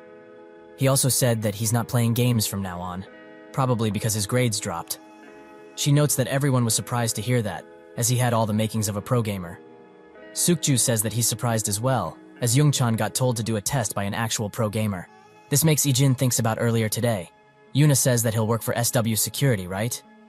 Ijin says that he hasn't decided yet, but before she could respond, the team leader comes up behind them and says that he should. Sukju encourages this, saying that everyone in SW Security thinks the same. Ijin just stares. After a while, he and Yuna walk towards his house, as she wanted to walk for a bit. He asks her what she wants to do, and she says that she's not sure, but right now, her objective is to live diligently. She notes that she likes it. She likes it a lot. With that, they look at each other. 005 gets the news that the camp was destroyed, from 006, who also says that Mad Dog fled. He adds that assassins are on the move to hunt him down as they speak. 032 notes that he was lucky to escape, but he will perish eventually. 006 agrees, saying that the decisions he made from the days of the Numbered up until now caused all of this. But since the Numbers were attacked and the camp is razed, those who hold grudges against him will not sit idly by. 006 says that even so, Mad Dog isn't the type to die this easily, and 005 agrees. The next day, while sitting in Chiye's office, Yuna thinks about what she did last night, thinking that she wanted to say something else. Chiye asks what she's doing, as she's visiting whenever she pleases. Is she perhaps interfering with her work? Yuna apologizes and leaves, wondering if Ijin finished his training yet. Chiye stares at her, knowing who she was thinking about. Later, while guarding her, Ijin's phone buzzes, and she says that she already allowed him to check. He does so, and it's a message from Dayun saying that they should go buy some apples after work, as their grandpa wanted some. Suddenly, Jia asks him if he has someone in his heart. Ijin asks what she means, and she says someone he likes or he wants to date. The team leader and driver keep their ears peeled for the answer, but Ijin says that he doesn't. This surprised the team leader. A blunt answer like this, an Ijin classic. Jia notes that he's in his prime, so he should at least have a girlfriend, but he refuses. She says that he's still young, so it would be a waste if he focused on work and studies only. Ijin notes that it's not a waste. He thinks of all the times he took the lives of people he didn't even know in order to survive, and his feelings have dulled. Ijin says that he doesn't know if he has the right to like anyone. This surprises her, the team leader even more so. Later, he goes with Dayun to the store for groceries, and also buys the apples their grandpa wanted. While walking home, Dayun notes that Lee said he's going to make a hideout, and he will invite them once it's done. Ijin notes that he wasn't told anything, and Dayun laughs, saying that Lee's too silly. Ijin smiles, but in that second, his expression changes into one of horror. He looks to his right, and what seems like Mad Dog comes out of a corner. But it's worse, as 002 is staring at him from an alley. They stare at each other, and Dayun asks what's wrong. He tells her to go home first, but she wants to know what happened. Ijin demands that she do so quickly, and when she sees his face, she complies. They both get to the walkway and stop in the middle to talk. 002 notes that he's having a pretty fun life here. He adds that when he last saw him, he thought he was someone else because of how he acted, but it seems that he just returned to who he originally was. Is it perhaps because that girl is his lover, or perhaps his family? Ijin stares at him and asks if he came here to spill nonsense out of that mouth of his. Suddenly, Dusik comes from behind him and asks why he's not crossing the road. Ijin stares at him, and he notes that he's never seen him with these eyes before. Dusik looks to the guy in front of Ijin, who has the same deadly glare. Ijin says that they should change locations, and 002 agrees. They go to a construction site, where 002 notes that he's been living a lavish life here, with that girl and that man back there, while forgetting his past. Ijin asks how he found him in the first place, and thinks that it mustn't be any of the numbered, as they wouldn't say a word even if he tortured them. 002 says that he knows what he's thinking, but it's not that. He said some words from time to time when he arrived at the camp. He knew it was Korean, so he deduced that instead of simply hiding after getting back his memories, he would have gone back to where he lives. So with that, he slowly made his way here. Ijin asks why he came then. 002 notes that it's quite obvious. To rid of a traitor with his own hands. Although he thinks this rule is useless because he has already abandoned it. But he must do it, as the rules are more important than anything. He throws Ijin a knife, and says that as the person who taught the traitor, he will personally get rid of him. 002 closes the gap, and a clash of blades starts until he uses Ijin's movements against himself and throws him away. 002 is puzzled at his lack of fighting spirit, and notes that if he keeps going like this, he will kill everyone around him, including the girl he was with. Something finally snaps in Ijin, and he maniacally approaches and slashes 002 all around. They continue to fight, but it seems like they are evenly matched, even in hand-to-hand combat. 002 finds an opportunity to pin him down, but Ijin uses this opportunity to land a swift blow, and they both back away. 002 screams, saying that the numbered who went after him shouldn't have died. Although they are not good people, they survived that hellscape, and he led them. This makes Ijin think of the conversation with 005, where he said that he didn't kill them, but he still feels guilty because they died because they followed him so much. 002 pulls out a gun and demands they end this, as this is going on for too long. Ijin's eyes grow dim and notes that he wants one more favor. Leave the people around him alone. 002 asks why he's asking for a favor of that kind. Ijin says that the girl he saw him with is part of the family he met after 10 years, just like him. This comment takes 002 by surprise, and in that moment of hesitation, Dusik tackles him. He tries to wrestle the gun out of 002's hands. He tanks a face punch and wonders why there's a gun in this country. He succeeds in removing the weapon and goes for a punch, but 002 kicks him in the gut and leaves him on the ground. He looks at Ijin one last time and runs away. Dusik asks who that guy was to be fighting him. Ijin says that he's a colleague, much to Dusik's surprise, who wonders what kind of colleague cuts and shoots you. While chilling with a drink, Dusik thinks about Ijin. He knew that his life was different than others. But what kind of life did he lead to be at gunpoint by his own colleague? He asked Ijin if he was fine, and he confirms this. He also thanks him and walks away. Dusik sighs, noting that he's just a high schooler who loves his family very much. Ijin arrives home and Dayun hears it and goes to greet him. But when she sees him, she's quite shocked, as there's blood all over him. Ijin says that he fought with his friend. Dayun asks if it was bad, and he confirms this, leaving her to just stare at him. The grandpa asks if Ijin came home from his room, and Dayun pushes Ijin into his room as to hide the blood. He sits at the door, thinking of 002 and what he was about to do. At a pier, 002 thinks of Ijin and what he said about family. 004 asks where he went, but he doesn't answer, instead asking about Mad Dog. 004 notes that he's not in the country, so he probably isn't in complete hiding, since he has so many people after him.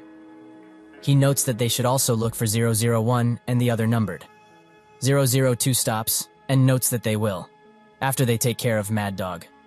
The next day, while getting changed, Sukju asks if he's going to see his friend group today, as Lee said he created a hideout and told them to come there when they finish.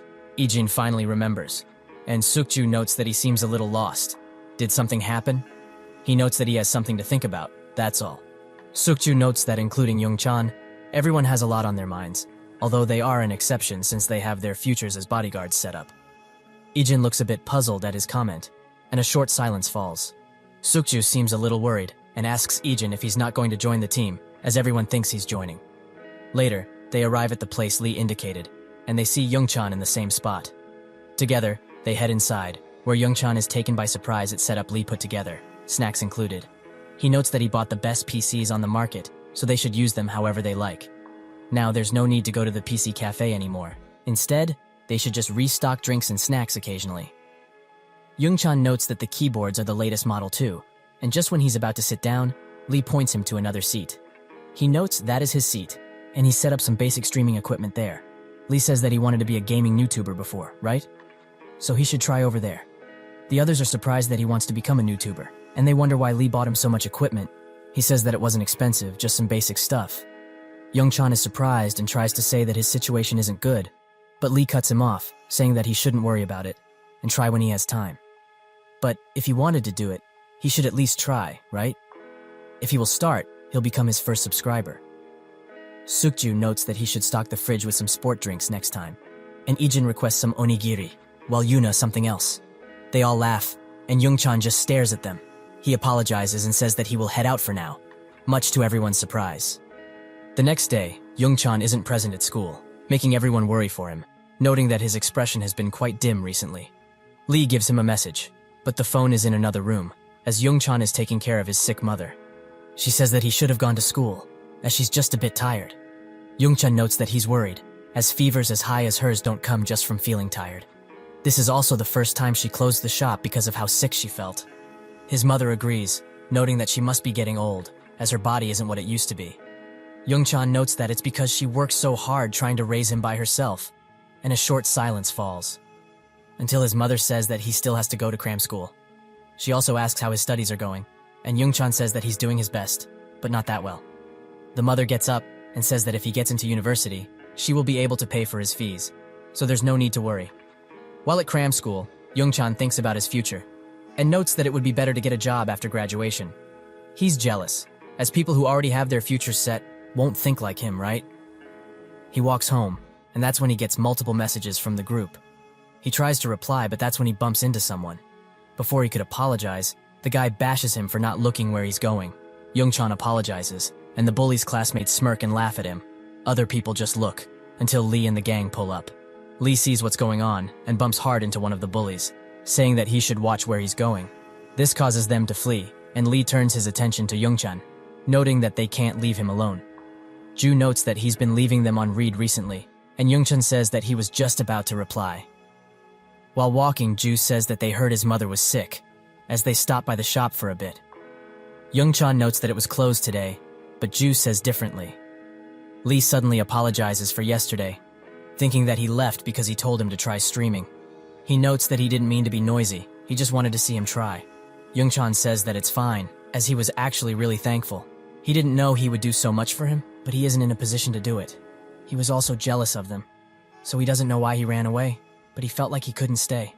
He notes that he wants to find a job quickly, to help ease his mom's burden. But as a streamer, nothing is certain. And it's also not a good job for a guy like him, who's an introvert. His grades have also recently dropped, so he's all over the place. But thanks Lee for thinking about him so deeply.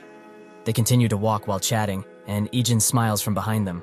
That night, Youngchan's mother tells him that his friends came by earlier. She notes that the two boys were really handsome, and the girl was super pretty, to the point where she thought they were celebrities. She also heard that he's good at gaming, to the point where he would be able to go pro. She thinks of all the times he played at home, but gets serious, asking why he didn't tell her he wanted to do something. Is it because he was thinking of her? Youngchan notes that she worked really hard to raise him, so he wanted to help. The mother pats him on the head, and notes that he's a good kid. But if he wants to try something, he should, as it will be much harder when he's older. Youngchan asks how people do everything they want to do. Her as well. She had something she wanted to do but couldn't. The mother says that she's doing it right now. Youngchan asks if running a snack shop is her dream, but she says no. All she wanted is to raise him well, and she also wants to see him do what he wants. So why not give it a go? The next day, the group shows Ijin and Dayun to the door, as they are leaving the hideout. Youngchan notes that he was surprised, as he thought Ijin would join the SW security team. Everyone agrees, including Sukshu, who says that the seniors were also really upset. He also thought he would join due to the training and time spent together, so he's quite shocked as well. While walking home, Dayun asks Ijin if it's true he hasn't decided if he's going to work for SW or not. Ijin confirms this, and she says that he needs to decide on his career soon. He smiles and thinks of the hellish training he had to partake in, and on a particular day, 2 people died, leaving everyone in a sour mood. Ijin tells them that before they can think of surviving, they should be grateful they survived today instead. Dayun pulls him out of this memory and asks if it's because he wants to do something else. Ijin smiles and says no, leaving her quite puzzled. That man gets the news that President Andrea will be going to Korea. He notes that in the end, he will compare them with SW. His subordinate notes that when they heard the news, other companies were in an uproar. As if he signs a contract with SW, their position will surely grow. That man notes that if he's going to visit, this has already begun. It's damaging to them because the Beret family, which has been contracted to them all this time, is going elsewhere to test the waters. He thinks, how dare President Andrea do this? He clenches his fist and tells his subordinate to contact Forrest and tell him that he wants to see the skills of the guys he's been training. At the SW building, all the bodyguards get informed about what's going to happen. Andrea Beret, the head of the Beret family, is going to come here in order to inspect an SW subsidiary, the defense factory. This event will have a huge impact on the exportation of SW weapons, so they will be escorting them even though they will bring their own security team. The team leader changes the slide and says that Andrea's family members are more of a concern, as they will also be coming here due to a recent interest in the country. They will also escort them closely and discreetly. A few days later, Andrea and the owner exchange formalities, while Chia is taking care of his family. They say that they don't need to do any formalities, as they just want to spend some personal time here. The girl's eyes dart around in the corner of the room. The man says that he understands where SW is coming from, but his sister really wants to look around quietly so they don't need that many guards. They also have a guide and their own team of security guards, so there's no need to worry. Chia notes that this situation is quite troublesome, as she can't say she'll respect their decision. The sister suddenly tugs on his shirt and whispers something to him. He smiles and says that since this is an awkward position, how about they take that guard? He points to Ijin, and the sister blushes and looks away. Jie thinks that she knows why she wants Ijin to come with them. But this is good, as they can get reports from him while he's on duty. While in the car, the sister introduces herself to Ijin as Sophia and asks for his name. He tells her, and she asks if he has any places he could recommend. Ijin says no, causing her to be surprised at the swift answer. He notes that he doesn't know many places because he just recently came here after living abroad. The brother says they should just go to the place they first decided on, and Sophia agrees. He also asks for Ijin's age, thinking that he's the same as Sophia. He says that he's 19, causing the brother to note his aptitude. He must be incredibly skilled to be a bodyguard at such an age. Truly amazing. Ijin notes that it's all thanks to SW for going easy on him. The brother notes that a security team like that would not have accepted him if they were Leninant. He looks at Sophia, who is staring deeply at Ijin.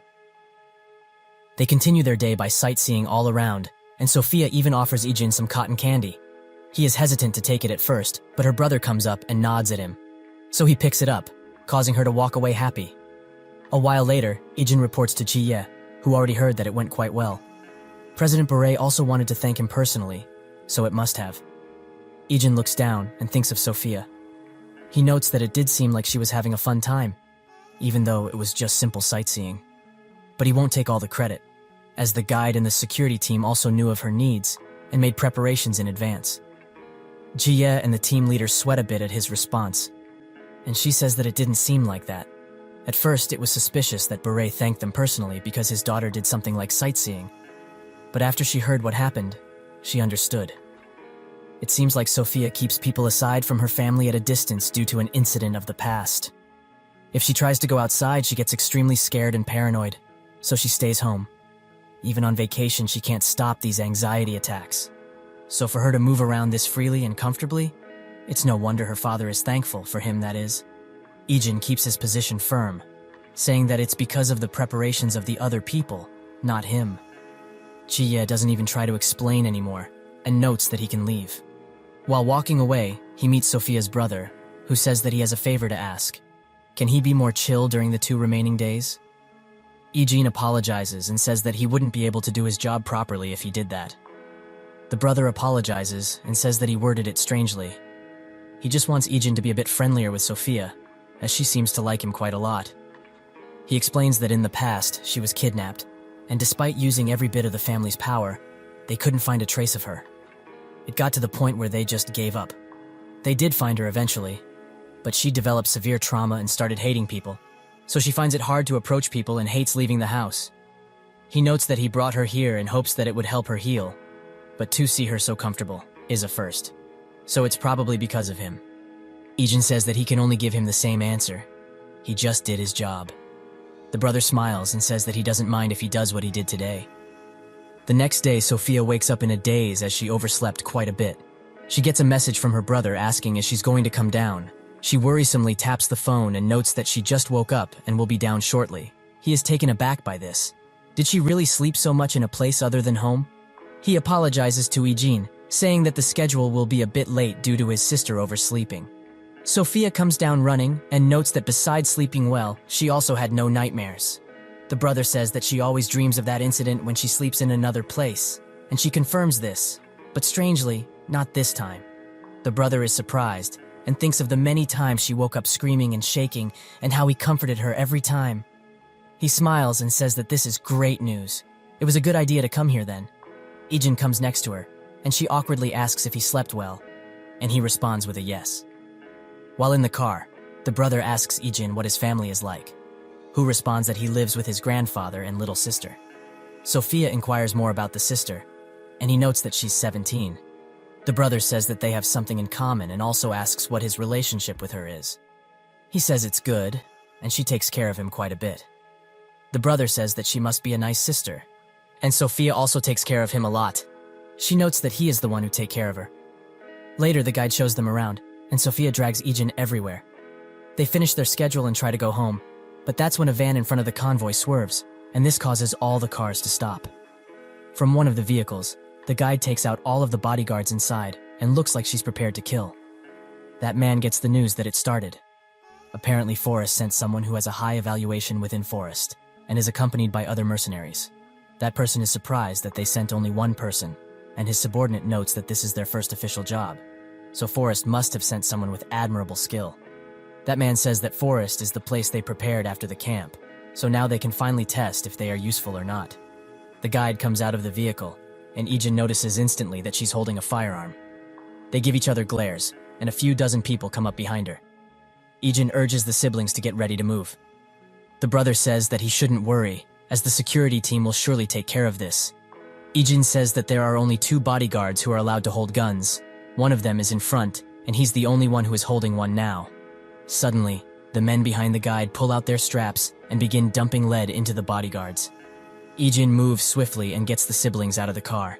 The guide notices and tries to aim at them, but doesn't get the opportunity to. With that, the hunt begins. They continue to run until Ijin urges them to go on without him. The siblings urge him to come with, but he says that he must do his job, making the brother think about his words previously. He says that they should go, as he is just protecting them. Sophia looks at him one last time and asks him to be careful. They leave, and that's when one of the mercenaries turns the corner and spots them. But before he can do anything, Ijin knocks him out in an instant. The guide and another mercenary pop out, and Ijin picks up the gun and dodges the oncoming fire. He returns it in earnest and manages to hit the mercenary. The guide says that he should stay here and fight this bodyguard while she goes after the target. He nods, and she runs away, but Ijin notices right away. And before the mercenary can take aim, he moves out of the oncoming fire and into the street. He thinks that due to the time that has passed, they are about 200 meters from the VIP. He turns the corner and meets face to face with the guide, and they begin exchanging bullets with no bother, until he runs out of bullets and backs away. She spots that he doesn't have any left in the chamber and asks who he is to be shooting, with no hesitation at such a young age. She was quite speechless when she saw how young he was for a bodyguard, but to also be able to shoot? Just who is he? Before Ijin can hit her with the "just a normal high schooler" line, he tricks her by looking in another direction. This causes her to panic, and this gives Ijin ample time to tackle her to the ground and remove the weapon. They engage in hand-to-hand combat, and she's surprised he's skilled in this domain as well. She kicks him and thinks that she has the advantage, but that's when Ijin grabs her leg and hits her in the knee. They both back away, with the guide's leg clearly hurting. They both look at the gun, but she's the one to grab it first, so Ijin has no choice but to retreat. The guide thinks that she let her guard down like a dumbass. She thought he was just a kid getting some work experience, but it seems otherwise. She gets a call, and two other mercenaries come up behind her. So, they move to clear out the targets. Ijin continues to run, until a shadowy figure catches his attention. It's the brother. He escorts him to where they were resting, and says that they are waiting for backup, as Sophia can't run that much. Ijin looks at her, and the other bodyguard commends him for getting them off his trail. Ijin says that he was lucky, but the guard says that luck doesn't work on a trained enemy. The brother asks why the guide was one of the people who attacked them, and the guard says that the security team said they did thorough background checks, but it seems they missed this one. Ijin says that her true objective is to probably kidnap them both. This causes Sophia to shiver. If they really wanted them dead, the person impersonating the guide already had a lot of opportunities to do so. The guard is surprised he thought about all of that while fighting. Ijin asks how long until backup arrives, and the guard responds in a strange way, and says that in about 20 minutes, causing Ijin to stare at him with intent. The guide and the other mercenaries come out of the shadow, guns out and everything. Ijin suddenly dashes to somewhere, but instead of attacking them, he puts the guard they were with in a dangerous situation. The siblings are shocked at this, and the guard even more so. Ijin, seeing that he's resisting, cuts him a bit, causing the guard to put his hands up. The brother asks what caused him to do this, and Ijin explains that there are a lot of empty roads and buildings in this place. Isn't it strange that they found them so quickly? The guard says that he could have been followed for all he knows, but Ijin retorts and asks if a veteran bodyguard like himself wouldn't scout the area beforehand to see if they were followed. The guard says that he must be crazy to accuse him over such a flimsy reason. The brother says that it must be a misunderstanding, as Gilbert has been guarding them for 3 years. Ijin suddenly pulls out the gun from his holster and points it at his back. He notes that Gilbert here wasn't one of the people allowed with a gun, and there also wasn't time to secure one. The guide says that things weren't supposed to be interfered with by that useless pig, who's only good at spending money. Sophia looks at Gilbert, and wonders if this is really the same person they had at their doorstep for 3 years. She just watches in horror, but that's when Ijin signals to her that he will attack, and she should run away. Sophia knows this because Ijin has told her previously, the first time she was kidnapped. They give each other knowing looks. The guide smirks and asks what his objective is, as he doesn't seem like a normal bodyguard. That's when Ijin aims at them, and his eyes grow cold. The guide immediately gets out of the way and allows one of the mercenaries to be shot. In that second, Sophia steels herself and takes charge of running away with her brother. Ijin continues shooting, causing the guide to think that he must not be right in the head. How could he draw a gun when the person he's supposed to be protecting is there? Did he perhaps know they weren't after their lives? Ijin suddenly notices that the mercenary he shot is pulling out a gun, so they exchange fire, causing Gilbert's life to end, giving Ijin ample time to run away. The guide chases after him with the remaining mercenary, and she smirks. That guy isn't a guard dog like any bodyguard. He is a hunter, just like her. The siblings make their way up, and Ijin follows suit. The brother notes that they have nowhere left to run, and Ijin urges them to hide in that corner for the time being. Sophia stops for a second and calls him by his mercenary name, Jin. Ijin looks at her and notes that now isn't the time. They should focus on getting out of here. This scene reminds her of the past, where he said a similar thing to her. A tear runs down across her face, and the brother asks if Ijin is the same mercenary who saved her previously. The mercenary makes his way up and sweeps the area, but Ijin takes him by surprise and incapacitates him, with a shot to the leg and a hit to the face. That's when the guide slowly points a silenced firearm at his head. But before she can shoot, Ijin swiftly causes her to miss and disarms her. That's when she cuts his hand with a karambit, and he gets into position to fight. She notes that he must also be a hunter, but they should find out who is the better one. They begin fighting, and she seems to be on the winning side, until Ijin pulls out the small blade he had before and punctures her. She notes that it's the same weapon he used on Gilbert, and they continue to exchange blows, but he seems to be outclassing her in every way possible. How can this happen? Even in that forest, she was acknowledged by others and went through a lot of real battles, but is now pushed back by a mere child? She lunges out of frustration, giving Ijin the opportunity to strike her in the face. The cops can suddenly be heard, and she promises they will meet again. With that, she runs away, and the situation seems to be resolved. The next day, the brother thanks Ijin profusely for what he did. Ijin says that he just did what needed to be done, and the brother says that at first, he thought he was just a responsible person, but after hearing that story, he knows how heavy those words can be. He also notes that Gilbert got into gambling recently, so they approached him with a large sum to coax him, so he fell to the temptation. Sophia is the most shocked, as the person who protected her for 3 years betrayed her. She must be feeling really bad. He notes that due to this incident, they will have to go back today, but it's unfortunate, as they wanted to spend more time with him. The brother shakes a bit, and notes that Sophia was saved by a single person back then, an amazing achievement considering the situation. He and Sophia tried to find that person, but couldn't. Could he be the one who saved Sophia back then? Ijin looks at him and notes that he is mistaken. The brother looks around and smiles, taking this as his final answer. They go outside where Hiye meets with them one last time. But just as Sophia is about to get into the car, she rushes to hug Ijin tightly, surprising everyone there. She thanks him and calls him Jin, saying that she's glad he's doing well. He smiles and says the same. They look at each other one last time, and she gets into the car, leaving the other guards to stare with a tinge of jealousy at Ijin. The brother notes that he's glad they came to Korea, and Sophia agrees. With that, they leave. After everyone is dismissed from training, they come up to Ijin, and they talk about how Ijin shared his bonus with everyone on the team. They say that they would rather he come here after graduation. That's the only thing they really want. Jiye looks at him and says that he can't understand him. The president rewarded him separately for this incident. The team leader notes that he isn't ordinary, that's for sure. But he has a great influence on the whole team. After he joined, the teamwork has increased, and even if they raise the difficulty of training, everyone can keep up.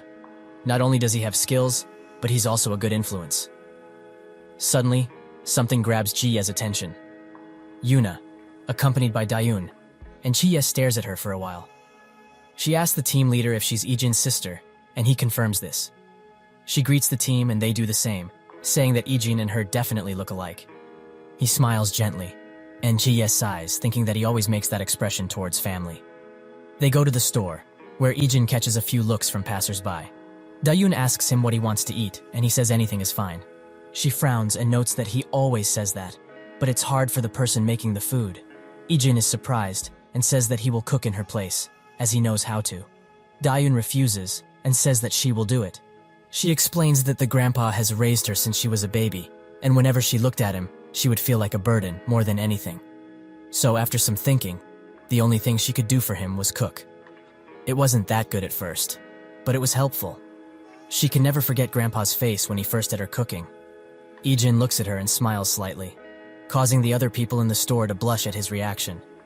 Later, while training, he thinks of the talk he had with 006, who said that 002 and the others are still looking for Mad Dog, but they can't find a single trace of him.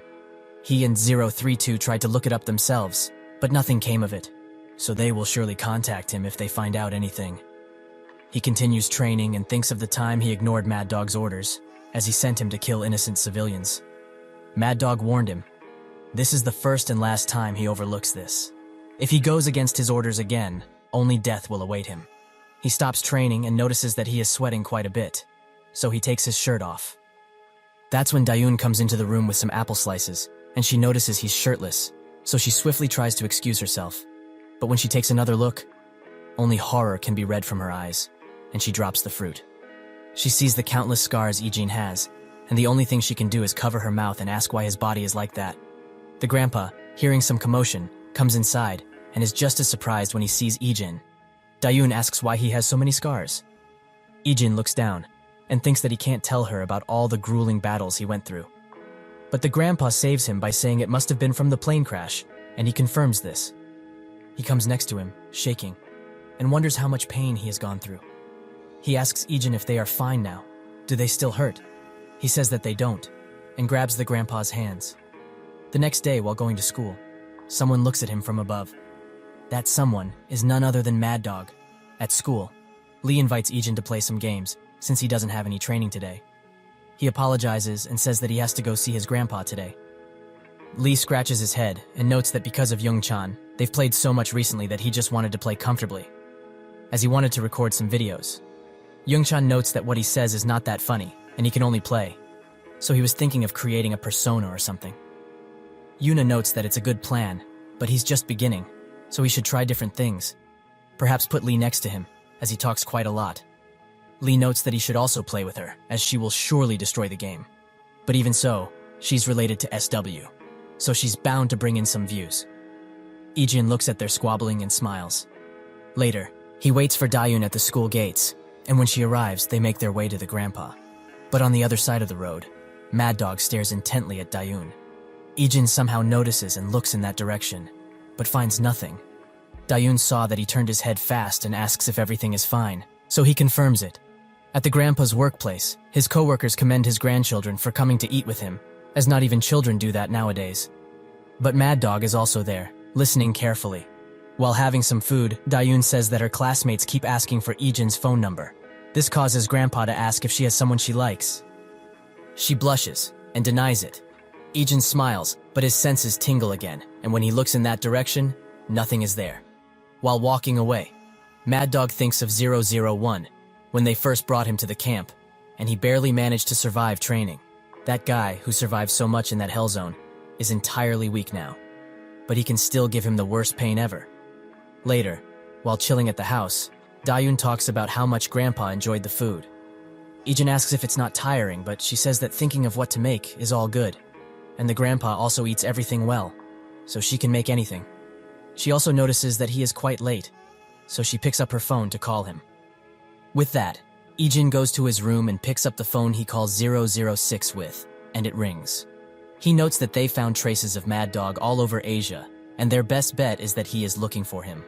They might be wrong, but he should practice caution from now on. With that, he closes the call, and Dayun says that the grandpa isn't picking up, so she will go look for him. Ijin urges her to stay home, as he will go. While outside, he also tries to call him, and he picks up. But his grandpa isn't at the phone, so Ijin demands to know who this is. He shakes when he hears Mad Dog talk, who notes that Ijin must be his real name. He says that when he finally found him, he almost didn't recognize him because of how much he changed. But did he really think that after ruining him like this, he would let him live a life of peace? He asks why he isn't inquiring about the hostage, being that he's family and all. What should he do? He's also saved as My Dear Ijin on this phone. This causes him to falter and ask what happened to the hostage. Mad Dog says that he's alive, but all of that depends on his actions from now on. Ijin says that he wants to hear his voice, but Mad Dog says that he's in no position to ask him anything, and from now on, he must do what he is ordered to. He shouldn't even think of contacting or requesting help. If by chance, he sees a trace of someone helping him, the hostage will die. He also won't be using this phone in the future, so if he gets a call from an unknown number, he must pick it up. And after hanging up, he will tell him what to do through messages. Ijin agrees, and Mad Dog says that the girl he lives with is also very cute. Is she perhaps his sister? Ijin's eyes grow dark, and he rushes to the house, fearing the worst. And when he gets there, his fears come true, as he only finds footsteps and Dayun's phone on the ground. He gets a message with a location, and that he must arrive in 20 minutes. Ijin looks at this, and rushes to call Sukju, but he remembers what Mad Dog said, so he decides against it. He rushes outside and grabs the motorcycle, and so, he speeds away. He arrives at the location and his phone rings instantly. He picks up, and Mad Dog notes that it doesn't seem like he called for help either, making Ijin believe that he is being monitored somehow. Mad Dog says that he will give him a reward for obedience, the reward being letting the grandpa talk to him. He screams that he shouldn't come, not even think of him. Ijin's whole world crashed down on him while hearing this. The woman who Ijin fought previously, the one who was sent to assassinate the siblings, shuts the grandpa up with a punch to the face. Mad Dog says that he will send him the next location and not be late. He closes the call, and the grandpa asks why they are doing something like this to them. Mad Dog says that it's because of his dear grandson. They go way back. But he mustn't know that, right? The forest woman laments helping Mad Dog when they could just take him out now. Why help him? Ijin moves from place to place, swerving through cars with no attention to his own life. He arrives at another location, thinking that this is the 5th time already. So Mad Dog is probably doing this to see if he will call for help and tire him out in the process. The phone rings, and Ijin asks for the next location. But Mad Dog says that this is his final destination. He will find the person he's looking for in here. He wishes good luck to 001, causing the forest woman to flinch and ask Mad Dog if he just said what she thinks she said. Mad Dog smiles and confirms that he indeed spoke to 001, the same she wanted to surpass in Forest. So why doesn't she try and capture him? She pulls out a gun and demands to know what nonsense he is talking about. Wasn't 001 killed? He says that he thought the same, causing her to inquire further. Mad Dog doesn't answer and instead says that they don't have time to talk like this, as 001 was the best among the numbered. She stares at him and orders every team to get ready for a hunt. Every team responds, but Delta says that the guys outside aren't answering, as Ijin has taken all of them out. She is surprised, and Mad Dog laughs, saying that he told them. He's the 001. The forest woman asks why he is just letting 001 act on his own. Don't they have a hostage they can use? Mad Dog notes that Forest is hunting the numbered now, right? So is she really going to use a hostage to catch him? She's a bit shaken, and a smile permeates through her mask. She says that if they move properly, they have no intention of capturing him alive. Mad Dog encourages them, and her smile is all too visible now.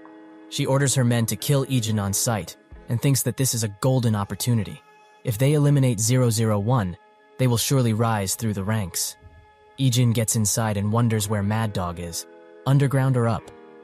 The phone rings, and he tells Ijin that there are forest guys here and urges him to survive and come to where he is.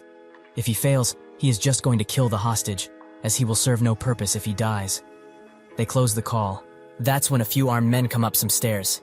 Ijin gets into position and swiftly takes care of them. He decides to descend those stairs, where he finds more armed men, and they suffer the same fate. He grabs another gun and gets moving. Another tries to shoot him, but Ijin tackles him and shoots him. 2 more men open fire, and he barely manages to move out of the way. Ijin looks around, and notices that this isn't where Mad Dog is. He exchanges fire with the men until he finds the opportunity to move and run away. One of the men reports his location, and says that he is currently on the run. The forest woman thinks that he made a bad decision, and orders Team Charlie to go to the basement and capture the enemy with Team Delta. The grandpa can do nothing but sit, and watch as his grandson is hunted down. The 2 armed men come up the stairs, and Ijin shoots one of them until he runs out of bullets. The other, he tackles, and manages to graze him slightly, but it's not enough as Ijin knocks him out. The other man is still alive, and he aims his firearm at Ijin. He notices it in the last second and kicks it away. With that, he took care of 2 more, but exhaustion is visible on his face now. He looks up as he hears a lot of steps, and wonders what to do. A group of men descends the stairs, half of them split up to stay on a floor, and the others continue to go down. But when they hear some commotion, they swiftly make their way up. But it is too late, as Ijin has already taken care of them. That's when they get sprayed by a storm of bullets and fall down. The 2 remaining men approach slowly, and it seems that Ijin has run out of bullets. Just as a man is about to turn the corner, Ijin grabs his gun and points it at him. The other man takes a while to notice, but does so too late, as Ijin shoots him through the other one. He kills him off too, and 2 other men suddenly shoot at him, forcing him to take cover. He gets out of cover and slides on the ground, giving him the opportunity to take some clean shots. He makes his way to the other men, and one after another, takes care of them. The forest woman gets the news that Team Charlie has been eliminated, and Team Bravo is also extremely injured. But before the man on the radio can say anything else, he gets shot dead. She notes that not a lot of time passed, but 3 teams are already down. Mad Dog asks if Forest wasn't supposed to surpass their camp. Their camp trained soldiers, who can be used for military purposes and assassination. Too bad Forest separated its soldiers and trained them, especially ones like her, who excel in assassinations.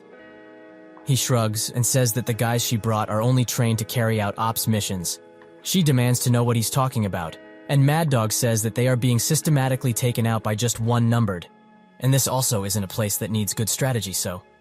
The forest woman asks him to shut his mouth. And why is he so proud when he's also running away from the very people he trained? She scoffs. 001 of the numbered? She will have to personally kill him then. She orders the other man to stay here, as she will be more than enough to complete this hunt. Ijin makes his way through the building, but suddenly his senses scream at him to prefire a spot, and he manages to hit something. The forest woman notes that he used that timing to shoot. It seems like he's not called 001 for nothing. She speaks to him, and says that her name is Anna, a code name from Forest. She also heard a myriad of things about him, including that he's the best from that camp, and also a traitorous dog. Ijin uses this opportunity to lean in and shoot at her. He runs away, leaving her to think that the same man who protected the siblings is also 001. They continue to exchange fire, and she notes that his being 001 makes sense. Anna also asks if he remembers his voice, and it seems that he does. She notes that she failed her mission due to him, so she was quite annoyed, but didn't think that an opportunity like this would come. That's when she throws a flashbang, lighting the whole floor with white. She tries to use this and eliminate Ijin, but he is too swift and throws the clothes at her, using this opportunity to shoot at her. She dodges, and he tries to recover from the flashbang. Anna asks what he's doing hiding in such an apparent place, and throws another. Ijin tries to run, but she manages to tag him in the shoulder. He retaliates and hits her arm, giving him the opportunity to tackle her to the ground. She gets out of it and tries to kill him, but Ijin slaps her arm out of the way and cuts her legs. She knows that this is over, and Ijin doesn't stop there, as he also cuts her arms. But when he's just about to kill her, she screams about the hostage. If she were to die, the hostage will also be eliminated. He looks at her with a fire in his eyes and leaves her in a pool of blood. She says one last comment. No matter what he does, he will still lose. Ijin makes his way to Mad Dog, who is glad to see him. Ijin spots the countless men aiming guns at him, and his grandpa, but not Dayun. He asks where she is, but Mad Dog notes she's in a safe and different location. He says that he has grown quite a lot in the past 5 years. He asks Ijin if he knows what has become. Everything he built is destroyed, and the people he raised are now after his life. What does he think about this, huh? Why did he have to go through all of this because of him? Ijin demands he let the hostage go, as this is between them. This enrages Mad Dog, and he screams that he won't release the hostage with just meager words. Isn't he curious why he was told to come here specifically? He points a gun at the grandpa's head and says that it's because he will kill his family in front of his very eyes, to make him experience a pain worse than death. He lost everything because of a brat like him, yet he lives life like a normal person? He won't let that happen and will kill this old man now, and then his sister. Ijin's eyes are disturbed, and his head goes through all of the scenarios in order to save his grandpa. That's when the men that encircled him get killed. By 002, who descends on a rope. He asks what Mad Dog is doing here, and the other numbered descend from above. 002 says that he shouldn't move, if he doesn't want his head blown off, that is. Ijin can only watch, as these people who are after him seem like guardian angels now. 002 notes that Mad Dog is quite amazing. To think that he would be in bed with Forest and take someone hostage. He turns his attention to Ijin and asks if he forgot how to properly take care of an enemy after living peacefully. 004 notes that it's fine, as he had a lot of fun cleaning up for him, especially with that Forest woman. 002 asks if he deteriorated so much that he didn't think that if there were survivors, it would have become more dangerous. Mad Dog laughs, and notes that he didn't think others would come here as well. He speaks to Ijin and hopes that he hasn't forgotten that his sister is in a different place right now. So if he wants to save his sister, kill these guys and save him. Ijin shivers and looks at all the numbered there. He reluctantly shuts his eyes and clenches his fist. Mad Dog is furious and demands he do it. Does his sister really not matter to him? 002 shoots him in the leg to shut him up and says that he has become quite talkative. Mad Dog screams that if they don't get a call from him, his men will kill his sister. 004 notes that they cannot, as the ones who could have killed the hostage are all dead. There were about 3 people, and judging by their skills, they weren't seasoned forest soldiers. Mad Dog's whole world is shattered, and 008 puts him to sleep with his leg. He notes that his cute sister will be in a black van when he goes out. Ijin is extremely surprised and relieved. 002 says that she was at the place they thought Mad Dog would be. That is all. They leave, with 008 and other numbered tapping him on the shoulder. The next day at the SW building, the secretary tells the owner that there were no bodies at the scene, but there were traces of a gunfight and blood. Somebody surely cleaned up the bodies, and looking at the traces of the fight, something intense happened. The owner asks if the results of Ijin's family have come out yet, and the secretary notes that his sister is fine, and besides an internal cut and some bruises, the grandpa is also okay. His sister seemed to be unconscious, so it seems like she doesn't know what happened, and the grandpa also didn't see much. He also says that besides his past as Mercenary Jin, he has another, so he's planning on investigating him further. The owner says that he shouldn't, and they should wait for him to tell them. At the hospital, Ijin sits in front of the room where Dayun and the grandpa are hospitalized. He looks down and gulps once. He reaches for the door handle and opens it. They are both surprised to see him and ask him if he's fine with his injuries. Ijin looks at how much they worry for him and apologizes. He is extremely sorry. The grandpa hugs him tightly and says that it's all right. He doesn't need to talk about it. He will tell them all about it when he wants to. They sit down, and Ijin explains that after the plane crash, he was a mercenary before regaining his memories. The grandpa notes that he was only 9, so from such a young age. They both look at him in horror, and he notes that this whole incident was because of someone who had a grudge against him during his mercenary years, and the people who helped him were his comrades. Because of him, they were both put in dangerous situations, so he apologizes. The family both look at him with shocked expressions, and the grandpa shakes a bit. He says that it must have been hard to confess something like this, so he congratulates him for it. Ijin walks out of the room with a sad expression, and the owner meets with him, asking if he's getting discharged today. They go outside, and Ijin thanks him for the help in all of this. The owner says that he didn't do much, as most of the cleanup was done when he went to the scene. He only took care of the remaining traces. They sit in silence for a bit, and he asks if he told his family. Ijin notes that he told them about his days as a mercenary, as it's best if they don't know about the other stuff. The owner inquires about the other things, and Ijin asks if he doesn't know about the other jobs he did before becoming a mercenary. The owner says that if he asks, will he answer? Ijin apologizes, and he smiles. In an undisclosed location, the numbered interrogate Mad Dog, but he won't spill a word, so they will have to go to his hideout to find some answers. 004 agrees, and notes that the guy who ran the camp won't talk this easily. But forget that. What will they do with 001? They all sit in silence until the sniper speaks and says that back then, 001 didn't move. When Mad Dog told him to kill them if he wanted to rescue his family, he didn't move a muscle. 004 notes that they don't know if he was thinking of killing them, and if they didn't interfere, he would have surely moved. The sniper asks if that's not enough already. If 001 really thought of them as his enemies, he would have struck the second he heard that. 002 says that they will decide what to do with him after they finish this. At another location, a man gets the news that Mad Dog and Anna have gone missing, along with the guys they sent out. A man there notes that they cannot get in contact with them, so they were most likely attacked by someone. The man who seems to be in charge orders them to find out what happened, whether Mad Dog stabbed them in the back or someone else messed with them. The family arrives at their home, and Ijin urges them to go inside, as he will be right behind them. They agree, and Ijin looks behind him, where 005 and 006 are waiting. 006 notes that he heard about what happened, but when they found out, it was already too late. But is his family safe? Ijin says that they are in shock, but okay. He also got help from 002. This surprises both of them, and 005 says that she talked with him not long ago about the numbered who chased after him and perished. She told him that he just made them incapable of fighting, and that he was also shocked when he got the news. 006 asks what his reaction was, and 005 says he had none, as she can't really read that guy. Ijin thinks of what he said about his sister and looks down. 006 notes that the other numbered also know about his family now, so they won't know if things will be okay. Ijin notes that if they want something settled, they will come to him, but they should keep an eye on Forrest from now on.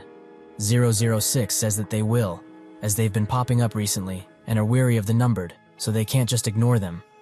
Ijin says that Mad Dog is working with Forrest, surprising both of them.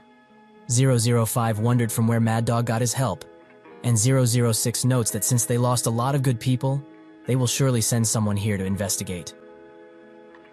The next day, Ijin prepares them quite a large breakfast, and Dayun notes that he doesn't usually cook. Ijin says that he just followed some tutorials, so he doesn't know if they will taste good. Dayun gives it a taste, and sure enough, it seems really good. The grandpa also likes it, and notes that it must have been tiring to get up so early and make these. Dayun says that's not often, but he should challenge himself by cooking new foods sometimes. Ijin agrees, and thinks of the conversation he had with 006, where he said that his life will now become much more difficult. But he doesn't want to think about that this morning. He just wants to be with his family. Somewhere else, Mad Dog seems to be at death's door, and 002 waits for some answers. Mad Dog says that all of this is pointless, as they won't be able to get any information from him. 002 says that nobody is going to rescue him, so when he does tell them something, he will die. He just needs to answer this, and he will have a merciful death. The numbered who died on the day 001 ran away. Who really killed them? Mad Dog notes that this is quite the foolish question given the situation, but 002 doesn't care and demands an answer. Mad Dog looks at him and notes that he mustn't think 001 did it. This is quite an unexpected situation, as he didn't realize the numbered who were suffering and breaking down during training would form trust between each other. His thoughts were filled with how many would survive, and how to increase their combat capabilities. He finally answers 002's burning question. He doesn't know. That's the final answer. And he doesn't know if all of this is meaningless now, but he is sure it wasn't 001. 002 gets up and puts a gun to his head. Mad Dog asks one last question before he dies. Why did they believe in 001? 002 notes that, as he said, they are probably broken. Mad Dog laughs, and all of his memories come flooding back. And his life ends with a large bang. All of the numbered wait for him in another room, including 006, 032, and 005. They ask if he killed Mad Dog, and he in turn asks why these guys are here. 004 notes that they suddenly showed up and started talking about 001, and how he's in a tight spot because of Forrest. The other numbered says that Forrest will do a proper investigation due to the amount of soldiers lost, and 001's identity might be revealed, and his family will surely be in danger. 004 says that this is all on 001. So what does it have to do with them? 005 screams that his life will end, and 004 retorts by saying it doesn't have anything to do with them, as he was the one who chose to betray them. They all look at each other silently for a few seconds, and the sniper talks and says that it's good that at least one of them is living like that. One day, 001 started to obsess over them in order to rescue them. It got to the point where he wouldn't hesitate, even if it meant immediate execution. He willingly came to save them, those who were left behind on a mission and became hostages. He knew that if they took the injured, the mission would fail, but he decided to anyway. And for those who had no more chances at life, he let them pass away peacefully. If there was ever a comrade who still lived, he would try his utmost and stay with them. The higher-ups always thought of this and meaningless and punished him, but 001 still persisted. They all saw his actions, and now that 001 has a grandpa and a little sister. His memories are slowly returning, and he's back with his family. 001 has the right to live in peace, and even if he didn't say all of this out loud, they all think the same, right? 002 says that they are going to attack the forest base that they learned about, but there's no need to go overboard. Instead, they will go after the smaller-sized bases first. 004 and 005, and he will be the leader of 3 teams and move separately. Forrest is also after them, so they cannot afford to sit still. They all smile and agree. Ijin gets a phone call from 002, who tells him what they are about to do, so Forrest won't be able to look after him. But he must prove that the life he's living right now, the life he got after betraying them, is worth it. Ijin is left shocked, and 002 closes the call. Ijin doesn't know what to do, as he looks at the phone, seemingly lost. He begins training for a while to get his mind off of this, but it doesn't really help. Dayun suddenly comes into the room and asks if they can talk a bit. He agrees, and she sits down. She asks if the people who saved her were his comrades, and he confirms this. Dayun notes that he should thank them for her. She was knocked out when she was kidnapped, and doesn't remember anything besides someone being in their home. But when she woke up, she found herself tied up, and was extremely scared. But not long after that, a ruckus could be heard outside, and someone untied her hands and leg. The person who saved her said this: "It is all over, so he will take her to her brother." His voice was very cold, but she was not scared. They also said that they couldn't remove her blindfold as she wasn't allowed to see them. But during the whole way back, they were extremely careful with her. And while she was inside the car, they were very careful in case she lost balance or hurt herself.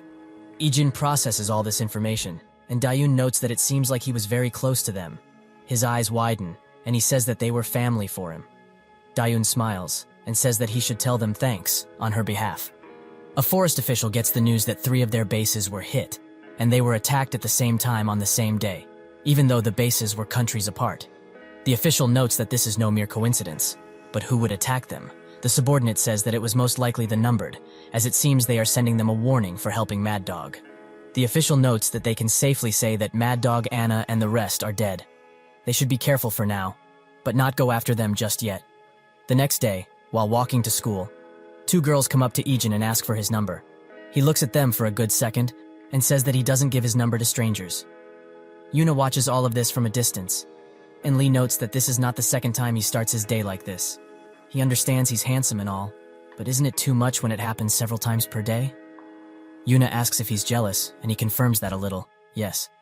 But is she okay? Doesn't it bother her to see that? It would certainly bother him. Youngchan concurs, and Yuna asks why any of this would bother her. They all stare in silence at her, including Sukju. Lee demands to know if she thinks they are idiots. Ju says that whenever they are with Ijin, she always glances at him. So how can they ignore that she likes him? Youngchan notes that before, if Ijin didn't come to the PC cafe or hideout, her face would drop, and when he was there, she would be happy. Yuna is extremely embarrassed, and the guys continue to talk about how obvious her love was, until she screams at them to stop. She's fine, so they shouldn't worry, okay? With that, she stomps away, and Lee says that she is unexpectedly shy about all of this. He thought that she would be much more confident. While in class, Yuna thinks about what they boys said, and looks at Ijin. He looks back, and she immediately breaks eye contact. While Ijin continues his bodyguard training, Yuna sits in Jie's office, and asks how her relationship with her fiancé is going. She says that if she wants to talk about that, she can leave. Jie also asks why she is waiting for Ijin to finish training in here, and Yuna says that she isn't. She's just here to see her. Jie knows she's lying, but lets it go, and instead asks if it's nice living without thinking about the company. Yuna confirms this, saying that it's like a weight was lifted from her chest. Jie says that she's glad, and just when Yuna is about to take a sip of her drink, she asks if she confessed to Ijin yet. Yuna is embarrassed and asks why she would confess to Ijin, and why she is looking at them that way. Jie notes that he's very popular, much more than she thinks. Seoha, who's from their subsidiary, is interested in him, and Sophia, who came not long ago, was very interested. Yuna is surprised by all this, and thinks about how many opponents she has. Jie sighs, and notes that it might be better that she hasn't confessed, as Ijin said that he doesn't know if he has the right to like someone. Yuna jumps heaps through her mind, and comes to the conclusion that he's with someone else, somehow. Jie continues talking, but Yuna doesn't even try to listen, and storms out of the room with a sad expression. Sukju and Ijin walk out of the building having finished training, and they meet with Yuna, who thinks that he said that because he must have someone overseas, having lived there a long time. Sukju asks what's wrong, but she says it's nothing. They go to the hideout, where Lee bashes Yuna for playing poorly, but she doesn't really care, as she's in a sour mood. Ijin asks if she's not feeling well, and she confirms that she isn't. Lee gets mad that she answered Ijin the second he asked. Sukju, like a true wingman, says that she should go home, and Ijin should be the one to take her. He agrees, and while walking, Yuna apologizes for making him leave so early. Ijin says that it's fine, and she wonders if she can ask something. She says that she's curious about something, but if she asks, will he answer honestly? Ijin looks at her, and notes that she will, if it's something he can answer. She finally musters up the courage to ask if he has someone he's dating. Ijin is surprised to hear this from her mouth, but confirms that he doesn't have anybody. Yuna is extremely happy at this information and grabs his hand, noting that they should go to the convenience store to eat some noodles. Ijin asks if she's feeling okay now, and she confirms this. While at their hideout, the numbered look at pictures of Yuna, and notes that she's the granddaughter of the CW owner, who has recently entered the military industry as well. The other numbered notes that she's in the same class with 001, and judging by the pictures they have of them, it seems like he's living a little too well. At a funeral parlor, Dusuk's subordinate waits outside in the rain, while Dusuk himself looks at his grandfather's ashes and thinks of his words. He apologizes, saying that he's still living as usual. A woman suddenly greets him and asks if he's here because it's their grandfather's death anniversary. Dusik confirms this, saying that he would have nagged him all night if he didn't. He asks if she is well and about Hyunsu. The woman says that she's still the same, and Hyunsu is busy with work so he couldn't come today, but he wouldn't have even if he hadn't. With that, Dusik leaves, and his subordinate rushes to cover him from the rain. Dusik says that he should have stayed inside the car instead of waiting outside in the rain. While driving away, he thinks of the time he tried to steal a motorcycle from the grandpa, who screamed at him for doing it.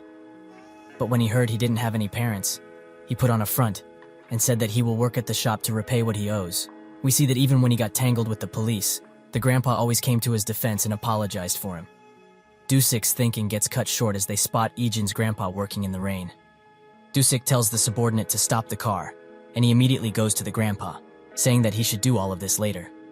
The grandpa notes that if he does it later, the trash will pile up, so it's more comfortable for him to do it now. Dusik drops his umbrella and begins helping, much to the grandpa's surprise, who notes that his suit will get ruined. He also thanks him for always helping, but he hasn't seen him in a few days. Dusik says that he was in his hometown, as he had something to do. The grandpa suddenly collapses, and Dusik tells the subordinate to grab the car quickly. They get to the hospital, and Ijin arrives later, wet due to the rain. He asks the grandpa if he's okay, and he notes that he is, so he should have stayed at school.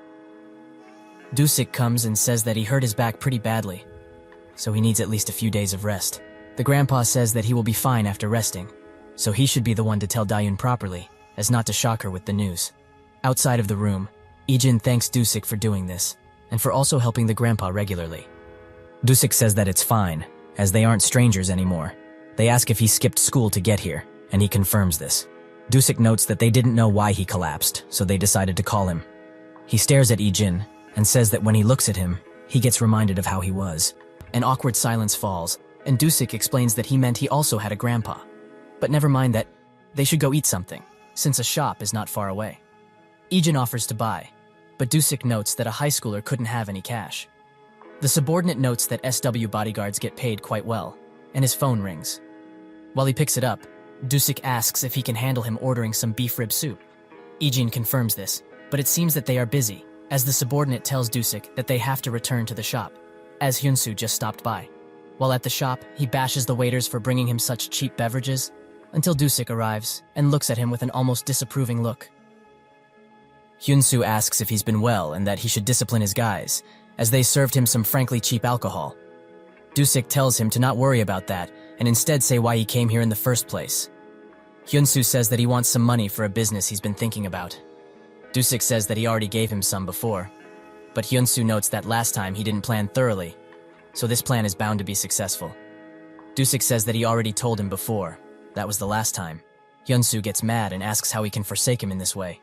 He cannot do this to him after how much Grandpa looked after him. Dusik notes that this is exactly why he gave him money previously, because of Grandpa. But since it's been a good while since they last saw each other, he will give him some pocket money, but nothing for business ideas, as he doesn't have any money either. Hyunsu asks how he doesn't have enough, as he owns multiple businesses. Dusik says that business is not going that well, and he also doesn't work that much, so he pays the guys who work hard and manage everything instead. Hyunsu notes that he heard about it, how the guy who followed him started his own business. How can he choose to look after them and not him? Dusik looks at him with an angry look and demands silence. He notes they are guys who have followed him for several years despite not being blood-related. They retired, and even if he had to go bankrupt, he would have given it over to them. Hunisu says that the grandpa did the same to him. They held no blood relation yet looked after him more than his own grandson. This makes Dusik think of his first paycheck, where he asked the grandpa if he wasn't supposed to work for the stolen motorcycle. The grandpa notes that he wouldn't slave away a kid like that, so he should work diligently from now on. Dusik sighs and says that he will give him some pocket money, that's all, and he should leave, as he's tired. Hunisu leaves and thinks that after his grandpa took in that worthless orphan and made him into a man, he still doesn't want to help. He moves everyone out of the way until he spots Ijin, and wonders why this young kid is here. He tries to slap him for glaring, but Seok stops his hand and urges him to leave. Dusik comes and asks what Ijin is doing here, and he says that he told him to come after work so they could eat together. He remembers, and after that, he asks Seok how much it would cost to open up a chicken shop. A decent-sized one, at least. Seok asks if it's for Hyunsu and urges him not to, as he will run the shop into the ground. If he were someone who worked hard, yes. But how many times has he taken money from him? With that amount, he could have opened several businesses. Suddenly, Yurim calls Dusik, the girl from before, and asks if Hunsu came to visit him. She apologizes on his behalf, as she knows he asked for money again, and she also knows he helps him every time. Dusik says that it's just his conscience, and Yurim notes that he's been acting strange lately, as he borrowed from her a lot more than usual. Furthermore, he came back to ask for more, and she heard that he also borrowed from multiple people, almost seeming desperate for cash. So that's why she wants Dusik to help him, if in any way. Hyunsu gets out of a bus and notes that he needs to get more money as he doesn't have enough. Suddenly, someone by the name of Seokbae calls him, but he chooses to ignore it. However, it catches up to him, as Seokbae's goons come and demand he come with them, as he wants to see him. They go to Seokbae's place, and Hyunsu is trembling with fear. He asks why he didn't pick up the phone. When he came to borrow money, he was always here. But now that it's time to repay, he's ghosting him. Hyunsu explains that he went to Seoul because he was going to get some money from his brother. Seokbae's ears perk up at hearing this, and he asks if he went to meet Dusik. He thinks of the time his grandpa told him he would give him the shop when he was thinking of retirement. Dusik notes that he's still healthy and also has Hyunsu. Why not give it to him? The grandpa notes that he would just sell the shop and gamble the money away. It pains him to talk about his own grandson like this, but these are just facts. He wants to believe he will change, but he doesn't have much time left, so this is what he decided. But he also won't give it to him for free. He needs to keep running the shop and provide Yurim and Hyunsu with living expenses for a few years. Dusik gets woken up from his reminiscing by a phone call from Hyunsu. He asks if he's free tomorrow, as he is holding a soft opening for his shop and would like for him to come. Dusik is surprised and asks how he got the money. Hyunsu notes that he borrowed from here and there, as it was getting quite difficult to live like this. So he wanted to turn around and live properly. Dusik is happy for him and says that he will come. He just needs to send him the address. Seok notes that it looks like something good happened, and Dusik confirms this. Hyunsu is clenching his phone and shaking at the thought of what he just did. Seokbae congratulates him and says that he will forget about the $5,000 since he called Dusik. If he were to stab him, the $400 million he borrowed and the gambling debt would be cleared away. They will take care of the cleanup and everything. That's all he needs to do. Hyunsu tries to make sense of all of this, thinking that it was Dusik's fault in the first place, as he was the one who picked a fight with this guy. If it weren't for him, his life wouldn't have been so twisted. His grandpa gave the shop to someone who's not even blood-related. It must have been senility that caused him to choose Dusik. He didn't know that Seokbae approached him because of Dusik, and yet he continued to borrow money and gamble. He justifies this by saying that this is all because of Dusik. While walking to the car, Seok asks if he will be okay driving by himself. Dusik says that he will be fine, as he's just going to see Hyunsu for a moment and return. Seok notes that he's probably going to give him some money too, right? Since the guy saw him at the bank earlier. Dusik says that he finally started living how he should, so he decided to help him out a bit. Seok notes that if he were that kind, he wouldn't believe him in the first place. Dusik says that the grandpa would have been extremely happy to hear Hyunsu turn his life around and gets into the car. He gets there, and Hyunsu greets him, but he spots that he's injured and asks what happened. Hyunsu says it's nothing and grabs his hand, saying that they should hurry. They get inside, but Dusik instantly feels that something malicious is going on. Hyunsu notes that these are all just old friends, and just when he's about to look at them closer, Hyunsu stabs him. He notes that he made him do this, and Dusik throws him over a table. The guys get up, and Seokbae arrives. Seok calls Yurim to ask her something. He just needs the address of Hyunsu's new shop, as he wants to send some flowers, but Dusik isn't picking them up. She notes that this is the first time she's heard about this, and slowly, Seok finally gets what's going on. He rounds up some men and gets them into cars. That's when Ijin arrives with some side dishes from his sister. In the past, while Dusik was coming into the shop, he saw the grandpa give some money to Seokbae. Dusik bows down, as they are already old acquaintances. Seokbae puts his hand on his shoulder and notes that he always has a place with him, so he can come anytime. Dusik asks the grandpa if he borrowed money from that guy, and he confirms this, saying that he did because of Hyunsu's incident. It wasn't much at first, but the interest was too high, and it turned out like this. That night, Dusik goes to Seokbae's office, where he explains how his scheme works. Now he just needs some capital funds, and this is the best way to do it. Dusik asks if he did the same to Hyunsu, and he doesn't say yes, but says that this is just business, basically confirming that he did. Dusik asks how much the debt is, and Seokbae says that it's a little over 4,000, and the principal is about 3,000. Dusik notes that the grandpa has been paying back constantly. Just how much is the interest? Seokbae asks to know what he wants to say, and Dusik asks if he can't just take pity on him and nullify the debt. Seokbae says that if he does this, he will leave a precedent, and it will be hard to run the business. Dusik gets up and thinks that he should check how much money he has saved. That's when Seokbae notes that if he were to work for him, he would forget about the loan. He can do at least this much. Dusik accepts, and so begins his life of violence, crime, and business. He also tried to reach out to the grandpa, but it seems that he was ignoring him due to him being a gangster now. Dusik continued his life of bloodshed until one day, when the grandpa collapsed straight into a coma. Dusik asks Yurim what happened, and she says that he couldn't pay the money he borrowed, and they seized the building, so he collapsed from the shock. Dusik notes that everything was paid back. Did he just borrow again? Yurim says that he didn't, and on top of that the store wasn't doing well, so they took the shop as collateral. Dusik thinks that Seokbae told him that he would take care of that debt. Did he lie? He asks about the money he sent, but Yurim says that the grandpa said that he earned that money, so they should never use it. He said that he felt guilty and didn't have the strength to face him because he knew why he quit. He even said he would repay him, and even took a job at a labor factory to do it. Dusik thinks about all of this, and something inside of him snaps. He goes to Seokbae's office and leaves it painted red.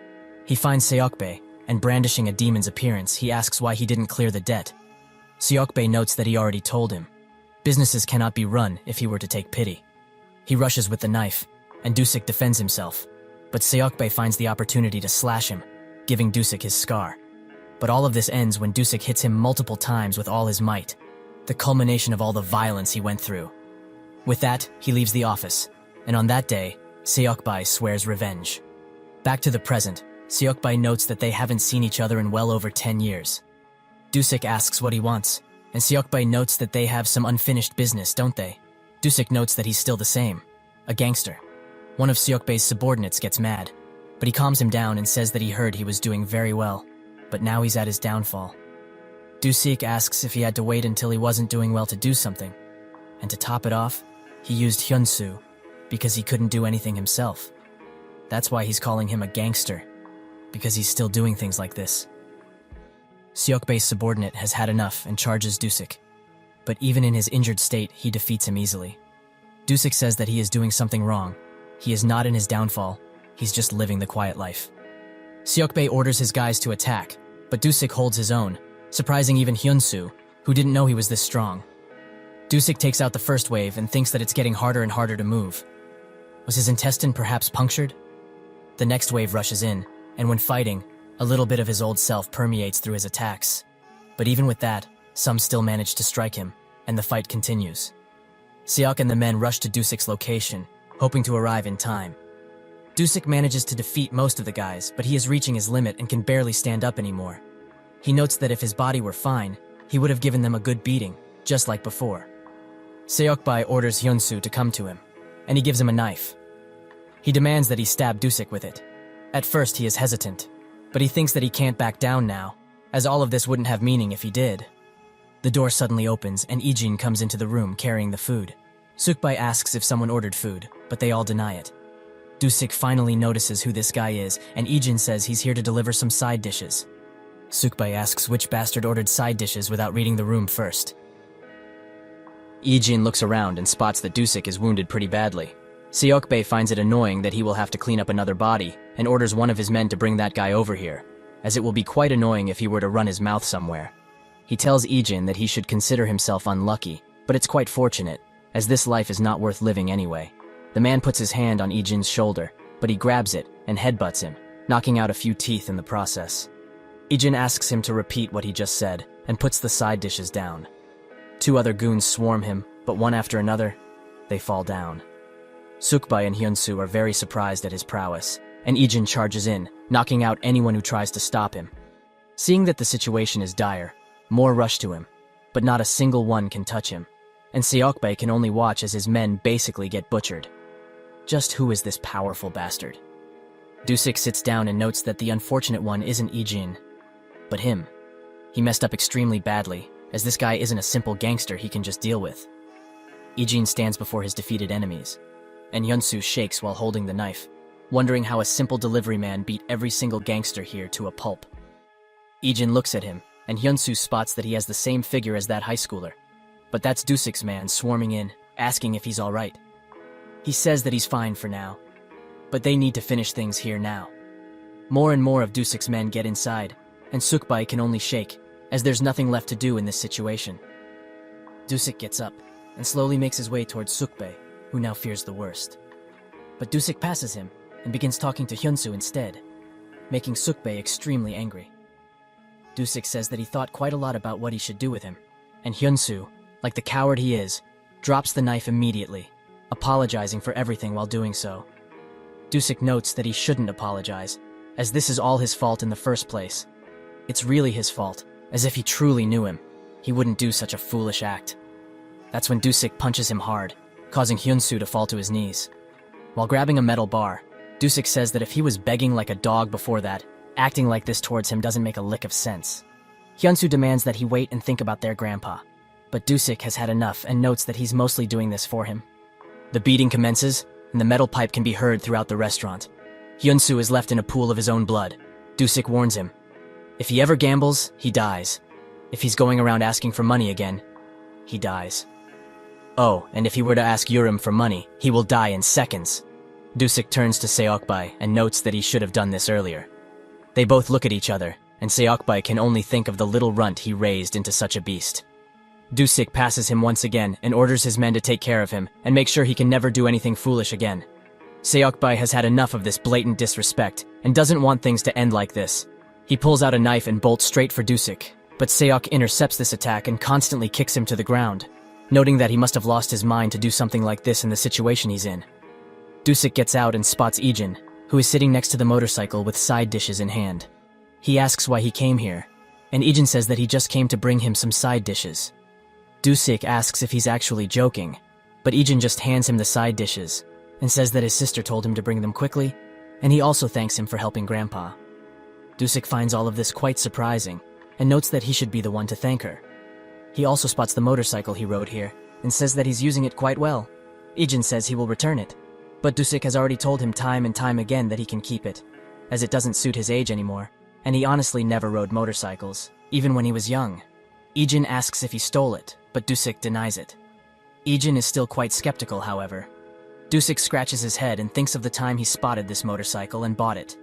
He notes that it just reminded him of the good old days, but he never truly rode it after purchasing it. Ijin looks at him, and Seok urges Dusik to go to the hospital now, as he's quite injured. Dusik thanks Ijin for everything he has done today, and while in the car, Seok notes that it's probably not the best idea to leave things like this regarding Hyunsu, as he almost passed away because of that greedy bastard. Why is he going this far? Hasn't he done enough for that shameless person? And also, he spent only 2 years with that grandfather. Dusik looks out of the window and says that after living in the orphanage his whole life and then entering the real world, the first person who ever believed in him was that old man. He thinks of the first time he got a bike working, and the grandpa congratulated him while also teaching him a few tricks. That's when he asked why he keeps teaching him stuff and letting him work, and the grandpa noted that he's not really that special. But he knew about him and how often he would get into fights, so what would he see in him? Besides him being a gangster, of course. Dusik looks down, but the grandpa notes that he should believe in him, as an old person like him should trust in him, so he gets the chance to live like a normal human being, right? This touched Dusik deeply, and he notes that he can never forget those words. Never. Seok smiles and says that now he understands perfectly. The next day, somewhere entirely different, one of the numbered sits in a dark room with a woman, and he asks if she's the VIP. She confirms this, and he says that they should confirm the deal, as he will be guarding her until she leaves the country, so for 3 days, right? The woman confirms this and says that she also wants to ask something. He asks what it is, and she asks if he's really the only person guarding her. He sighs and notes that he's plenty, but why is she asking this? Is she perhaps worried? She denies this and instead notes that she's a little sad. That's when she pulls out a gun and shoots him. Who is this woman to take me by surprise? At the forest campsite, the commander gets informed that Alice has started to move of her own free will and is now acting independently after hearing about what happened.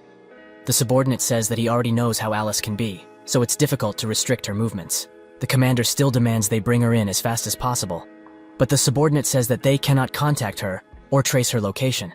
This leaves the commander to think about what she can do.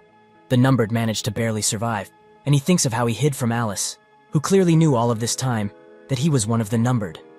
The door suddenly burst open, and he pointed a firearm at it, ready for anything. But 008 comes in and asks him, what happened? As he was quite shocked when he got the call. He notes that he got shot, and she must have been after him from the start. 008 asks if he knows who she is, but 018 denies this. But she is quite skilled, so they need to return and find out. 008 notes that they should move and asks him if he can walk, but due to his injuries, he barely got here. 008 slowly picks him up, but that's when they both notice something is wrong, and countless bullets start coming out of the door as Alice shoots through it with an SMG. Shortly after, she throws in a flashbang and makes her way inside. She searches the area but finds nothing. That's when 008 comes at her with a table and manages to strike. But he can't finish the job, as the flashbang has affected his eyesight. This gives Alice ample opportunity to aim and shoot, but 018 moves 008 out of danger with the last of his strength, and they manage to leave the room. She tries to follow them, but just as she gets through the doorway, someone grabs her gun and pins her to the wall while also aiming square for her head. In her eye reflection, the culprit can be seen. 002. He pulls the trigger, and she barely manages to move away. She drops herself down but swiftly gets ready to strike, but nobody is coming out of the doorway just yet. 002 signals 018 and 008 to get out of there, and they do so. Alice laments not being able to kill at least one, and says that she doesn't know about the others, but he knows him quite well. 002, the current leader of the numbered. He asks who she is, and she doesn't want to answer.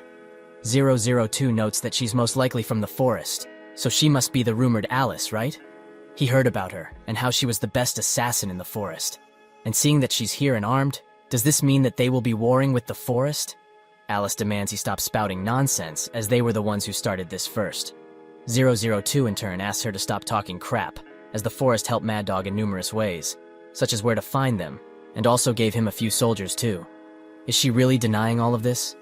This is the first time Alice hears about all of this, and 002 says that as a warning not to get involved further, he ended that with a couple of warning shots, but it clearly wasn't enough. Alice still doesn't believe him, and 002 leaves, noting that she will find out what's real and what's not soon enough. If they really want to go to war with them, he won't sit by and avoid it. At the forest facility, countless soldiers are strewn about, knocked out. More and more suffer the same fate, and Alice is the culprit, who made her way to the commander's office by force. He asks what she wants, and she demands to know if he really helped Mad Dog with the numbers, and if Anna and their agents got hurt in the process. The commander is hesitant to answer, making Alice think that what 002 said was true. How can he be called commander when he sacrificed so many men to the numbered, who are on the verge of collapse as it is? The commander asks why she's acting like this, and she notes that their men suffered as well as her. He says that she just needs to follow orders like she always has. Isn't that right? Alice sits in silence for a second and says that he isn't. The commander gives her one last warning.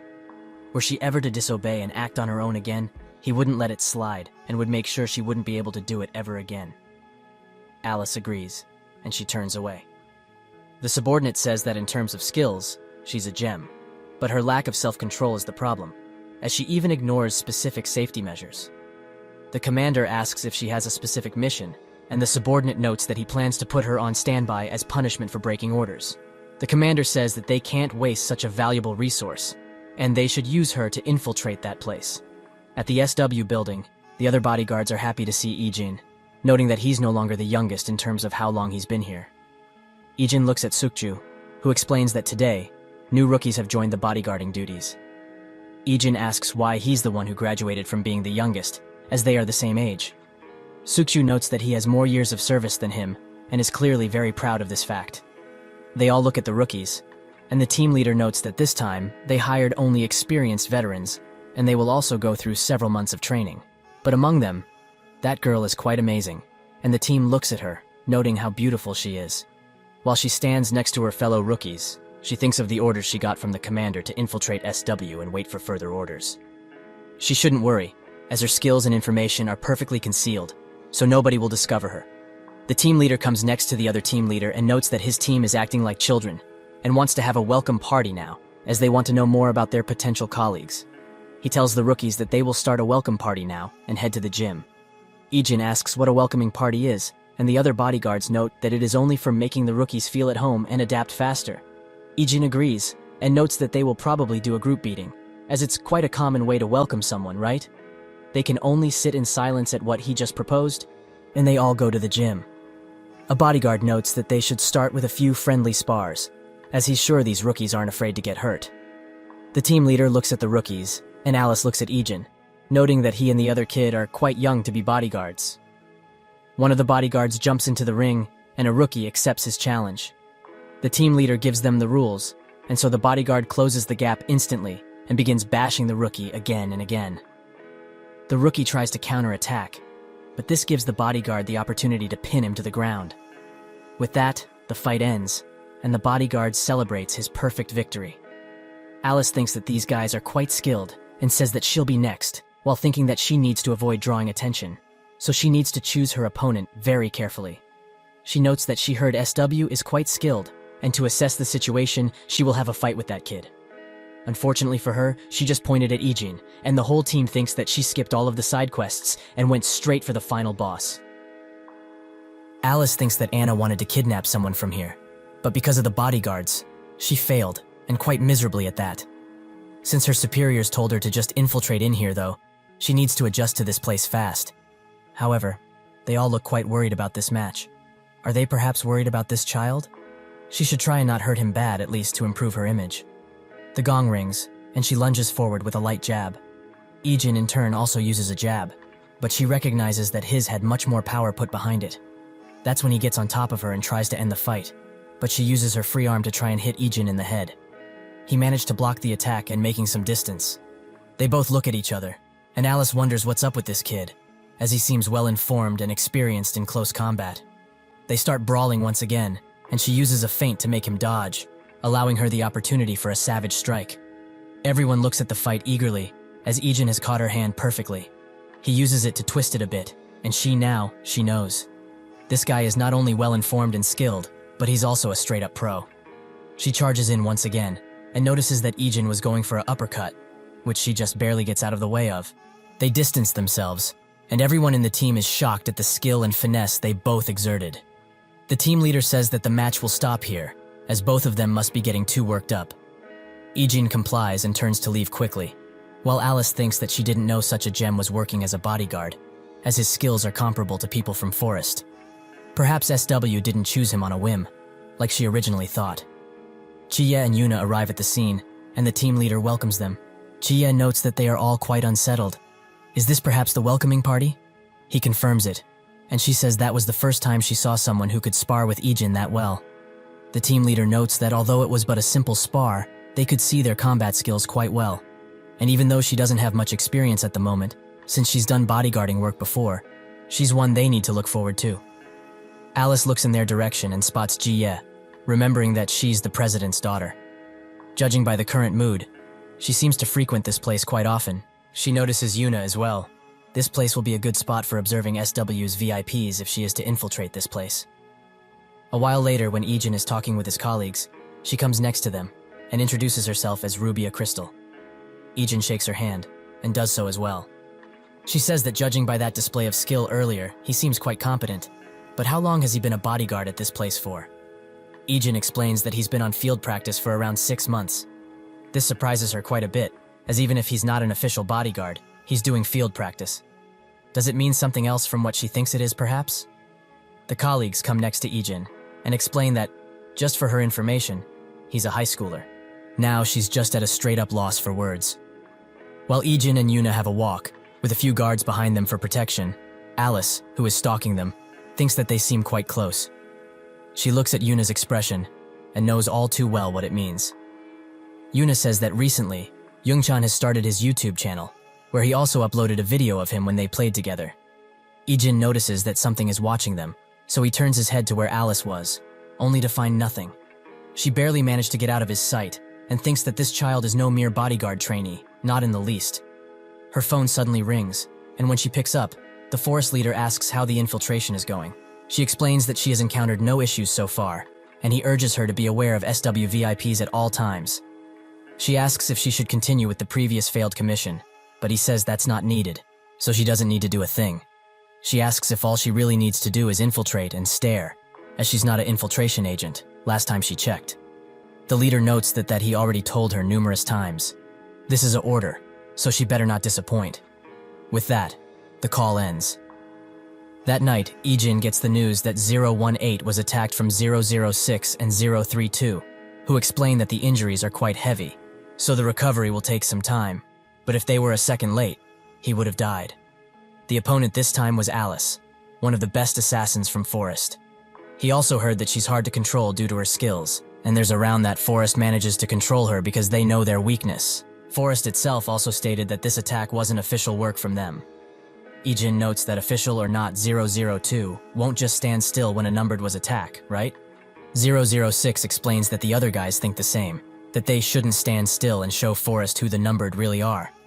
However, 002 is being more careful than usual, but it is true that the camp is basically gone, and that don't have that many members left. It's quite obvious that with this amount of change, 002 did so as well. With a final warning from 006 to be careful just in case, they end the call, and Ijin picks up his other phone. He messages Dayun and asks if she's finished. She confirms that she is, and is heading home as they speak. This causes him to smile. While walking to somewhere, he thinks of the past, to a time where he was basically out of energy and will, but nobody cared. However, 002 did, as he gave him a food bar, noting that even if he has to force it down, he should. That way he will get through all of this. He meets with Dayun, who is at a crossroads, and waits for her to pass. The light turns green, and she starts making his way towards him. That's when a man driving a scooter, who is clearly not looking at the road, but rather at his phone, drives very fast towards her. Ijin notices and rushes as fast as he can to her, but he can't make it. Just before Dayun is hit, Alice saves her, noting that guys like that shouldn't be on the road. Dayun thanks her for the rescue, and Alice is quite surprised to see Ijin here as well, who also thanks her.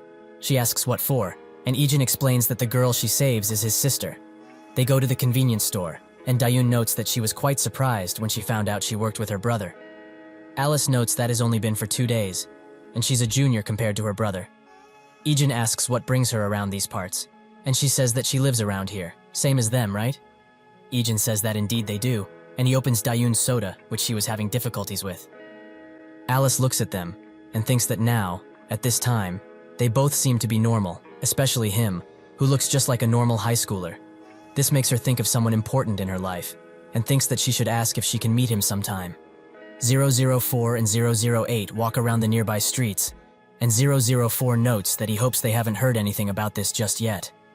008 advises him to wait, as it's the place where the forest agents were killed, so if they haven't already, they will surely be here soon. Cameras have also been installed nearby, so if Alice makes her presence known, they will be the first to notice. 004 really wants her to be caught in this trap, as he's extremely furious because of what happened with 018. 008 asks if what they are doing is really okay, as 002 will certainly not like this, at all actually. 004 explains that he told them to not attack the forest base, but nothing about Alice. This is a simple get-back, as what she did then wasn't officially tied to Forest. 004 asks why he wanted to come with him so much, and 008 notes that he just wanted to see 001, since they are in the area and all that. That's when they spot him having a few drinks with his sister and someone else, but 008 noticed that the blonde girl is Alice, he's sure of it. 004 looks at 001 and asks why he's with her in the first place. Judging by what they saw, 001 has joined forces with Forest. They call 002 and tell him the news, who tells them to wait until he gets there, and that they shouldn't approach 001 at all. Will this misunderstanding be cleared out? 008 sits in a nearby location and wonders if Ijin really betrayed them, and tells 004 that 002 is now on his way. But he's nowhere to be found, and he knows exactly where he went. Ijin walks out for a run and spots 004, who demands he follow. They arrive at the construction site, and Ijin asks what this is about. 004 doesn't answer, and Ijin feels something is wrong. He barely manages to dodge a lethal knife attack, but 004 doesn't stop there, as he lunges and slashes at Ijin constantly, who is surprised and is losing his footing. This allows 004 to kick him in the abdomen and try to end his life once and for all, but Ijin grabs his hand and uppercuts him. They both stare at each other, and 004 says that he should have killed a rat bastard like him a long time ago. He pulls out a gun and notes that even after that incident, the others still believe in him, like the fools they are, and he dares betray them again. Ijin wonders what he's talking about, but 004 thinks that he's just playing dumb, but he also has no intention to talking any further, so he should just die. Before he can shoot, 008 tackles him, and notes that 002 will be here soon, so they should do as they were ordered and wait until he arrives. 004 looks at Ijin one last time and reluctantly leaves. He asks 008 what's going on, who notes that something came up, but they will talk next time. Later, after patching himself up, Ijin calls 005 and tells her what happened. She thought that his pent-up hate towards him had vanished, but seeing as how he did that, and suddenly too, it appears that he's still the same. Ijin notes that this time it might be different, as he said that he betrayed them once again. 005 is quite puzzled by this, and asks if this is really what he said. He confirms it, and she explains that she will find out soon enough. The call ends, and Ijin thinks of the training he did with 004, who was quite ruthless in his ways, and usually beat the snot out of him, while also belittling him at any chance he got. Until one day, when Ijin had enough, and his eyes let out that he was only thinking about making him suffer. 004 liked that quite a lot, and explained that in a knife fight, nobody knows the outcome until the end, and even if one is to die, they can still make their enemies suffer with one successful attack. 004 still isn't calm, as he's very mad, but 008 notes that something is off about this whole situation.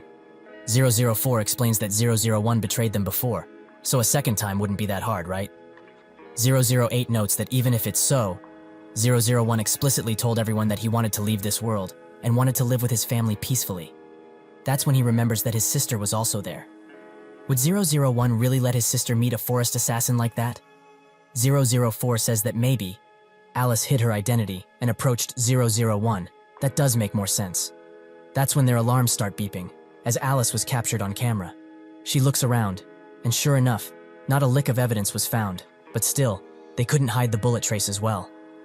She notices that all of the bullets came from above, as the holes indicated. He must have made his move from the bottom quite recklessly, and dealt with the opponents on top. But why did he choose the stairs, out of all possible routes? Either way, one thing is for certain. She doesn't see any signs of gunfire up here, meaning that the bullet placement was so precise, he hit only his opponents. It's impossible that all of the intruders were this skillful. So was it just one extremely skilled man who did all of this? But that also doesn't make sense at all, as one man couldn't just defeat all of her agents, including Anna. Just what happened in this place for the outcome to be what it is. She makes her way to the last floor and thinks that the situation around here was quite different, as there are bullet holes everywhere. She walks towards a window and thinks that the shooter must have shot from here, as the agents couldn't have reacted in time. She hears something and turns her head instantly to a pile of cardboard boxes. She removes them and reveals a camera. Due to this, she notes that the best course of action right now would be to get out this place, ASAP. Before Alice can take a single step, bullets come flying towards her, but she manages to dodge and retaliate. 004 says that it's known that she's the best Forrest has, and it seems to be true. She doesn't recognize his voice, and asks who he is. He just tries to shoot her again, making her think that he's one of the numbered. 004 says that she's correct, making her think that he's out here for revenge. She suddenly grabs his gun and tries to shoot him, but he smacks her hand, and she kicks him. Without weapons, she tries to attack him with a knife, but she suddenly notices that she's been injured. Now, she knows who he is exactly, 004. He's quite surprised that she knows him, and Alice explains that she heard there's a man among the numbered who is very skilled with the knife. So his movement just now was just to ensure a knife fight, right? 004 says that guns are something that even an amateur can use to kill a professional. So when he goes against the best Forrest got, it would be a shame to use them, right? She finds him to be a real psycho, and they exchange blows. But she's on the receiving end, as his strikes are precise and fast. 004 charges forwards to end the fight, while screaming that her skills are terrible. But she steps on his foot and uses her coat to block his sight. He removes it swiftly, but a little too late, as she's ready, with gun in hand. 004 is surprised she had a spare, and she notes that nobody uses knives anymore, when there's this modern and efficient way of killing. Alice starts shooting at him, and he runs away while throwing a few daggers, forcing her to take cover. This, however, doesn't stop her relentless assault of bullets, forcing him to get into cover. This gives her the opportunity to leave, and he tries to follow after her, but she notices and makes sure he stays put. Alice thinks that if 004 is here, the other numbered also must be nearby, so she needs to get out this place as quick as possible. 004 arrives back at their base of operations and thinks that he was too careless. 002 notes that it seems he has failed in capturing Alice. 004 looks at 002 with tired eyes, and a silence falls, where they both just look at each other, while 008 just stands there. Finally, he apologizes, although he clearly didn't want to. 002 notes that it can't be helped, as they wouldn't have had the time to wait for him in the first place. 004 just agrees with him, but wonders why he isn't saying anything about this. As usually, he would tear off his ear and start disciplining him until he dies. 008 asks what they should do now, that they are free, perhaps go talk with 001 first. 002 ponders the situation and seems to have come to a conclusion. Later he goes to Ijin and shows him the picture of Alice. He asks if this really is the lady from Forest, and 002 confirms it. Ijin finally gets why 004 attacked him, and said that he betrayed them once again, which seemed to have hurt him quite a lot. He says that he didn't have a clue about her real identity, and 002 notes that he already knows. If he knew who Alice truly was, he wouldn't have introduced her to his sister like a fool, so he shouldn't worry, as nobody is suspecting him anymore. However, how did he come to know her in the first place? Ijin explains that she is a freshly hired recruit for the SW security personnel. 002 notes that SW security must have did a thorough check on her, so it seems that she hid her true identity really well. Forrest certainly did a good job on this one, that's for sure. Ijin asks if he knows anything about why Alice chose to approach him, and 002 denies that he does, but he is certainly planning to find out soon enough. Ijin notes that if her real motive was to get rid of him, then she wouldn't have approached her in such an inconvenient and quite unusual way. 002 gets up and says that he agrees with his deduction, as things were too awkward. He also tells him to not get involved further, as this isn't his battle anymore. Ijin tries to convince him otherwise, but 002 notes that now, his sister is involved, so he can't risk her like he did with that dog. More importantly than this, however, he needs to find out just how much she knows about him, so that they can be sure can make plans if necessary. Ijin is quite surprised that he cares so much, and 002 walks away, noting that, this time, he should leave it to them. While at training, Alice thinks about the situation, as she didn't expect for the numbered to be in this country of all places. She remembers 004's words, who didn't seem scared at all, and rather, it seemed like he was waiting for her since the very beginning. Suddenly, the team leader screams at her, and demands that she focus, as if she was on the job right now. Something extremely bad could have happened, and she wouldn't be able to do anything. She apologizes for inconveniencing the team, and Ijin looks at her from the distance. He thinks that if Forrest really wanted him dead, they didn't have to use such an awkward process to do so, since they can assassinate him after looking into his info. This whole situation with Alice being sent to be a trainee is plain unnecessary, since they can use his family as hostage and take advantage of him, like what happened before. If she looked into him, she would have known about his grandpa and Dayun, and she can use those two as hostages and not have to go through being yelled at by the team leader, right? Just what could her reasoning be for doing something like this? The training comes to an end, and the team leader congratulates everyone for their work. Alice walks around and thinks of the conversation she had with the forest leader yesterday evening. She wanted to leave, as this country is filled to the brim with numbered, but the leader asked her if they found out about her infiltrating SW. She noted that she can't be certain about that, and that's when the leader told her to simply continue with her mission. She demanded to know why, and he explained that they have invested a large sum of money in order for her to get into that position, so Forrest will lose quite a lot if she wants to leave simply because of some baseless assumptions. At that point, she didn't say anything, but she clearly didn't like it. What would they even want, though? What is their true objective? She walks up to Ijin and notes that he said that they should go to the supermarket together one day. Well, she is free right now, so what does he think about it? Ijin looks at her and notes that he is free as well, so he agrees to go with her. While they walk to the supermarket, she asks if she put him in a difficult situation because she asked so suddenly, but he confirms that she didn't, so she shouldn't worry. Suddenly, she starts sweating quite a lot, and Ijin notices that she also has a stern look on her face. Her change of face is because of 002, who is waiting for her at a corner. She thinks that he finally revealed himself, meaning that she became fully exposed, and they also must clearly know about her working at SW. She tells Ijin to go ahead to the supermarket, as something has come up, and she needs to leave for a bit. Ijin just looks at her, and she walks into 002's direction. Alice explains that the kid she was walking with has nothing to do with her, so they shouldn't worry about him at all, as he is just someone who is associated with her because they have the same workplace. 002 asks if that really is the case, and she urges him to look into it. He is just a trainee for SW security, so if he doesn't believe her, he can most certainly look into it.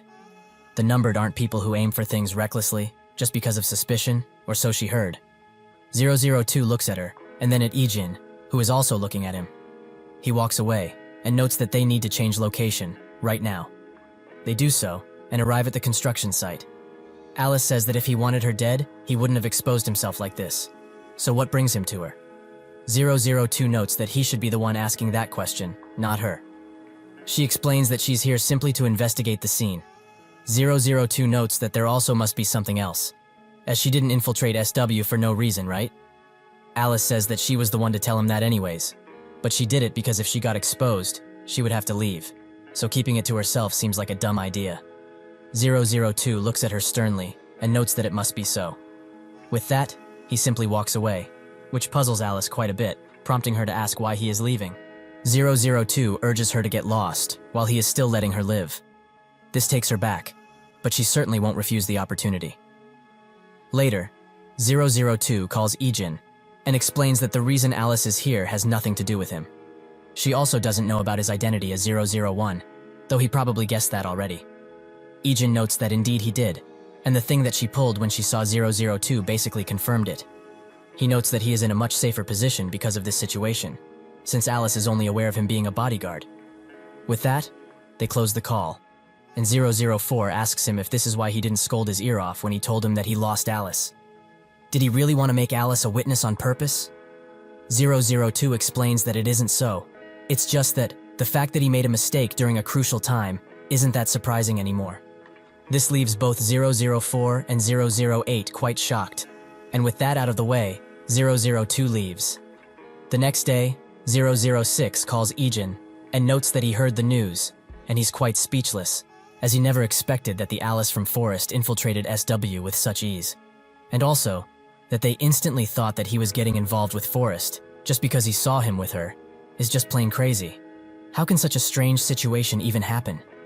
If 004 suddenly appeared and said that he wanted to kill him, he certainly would have been shocked.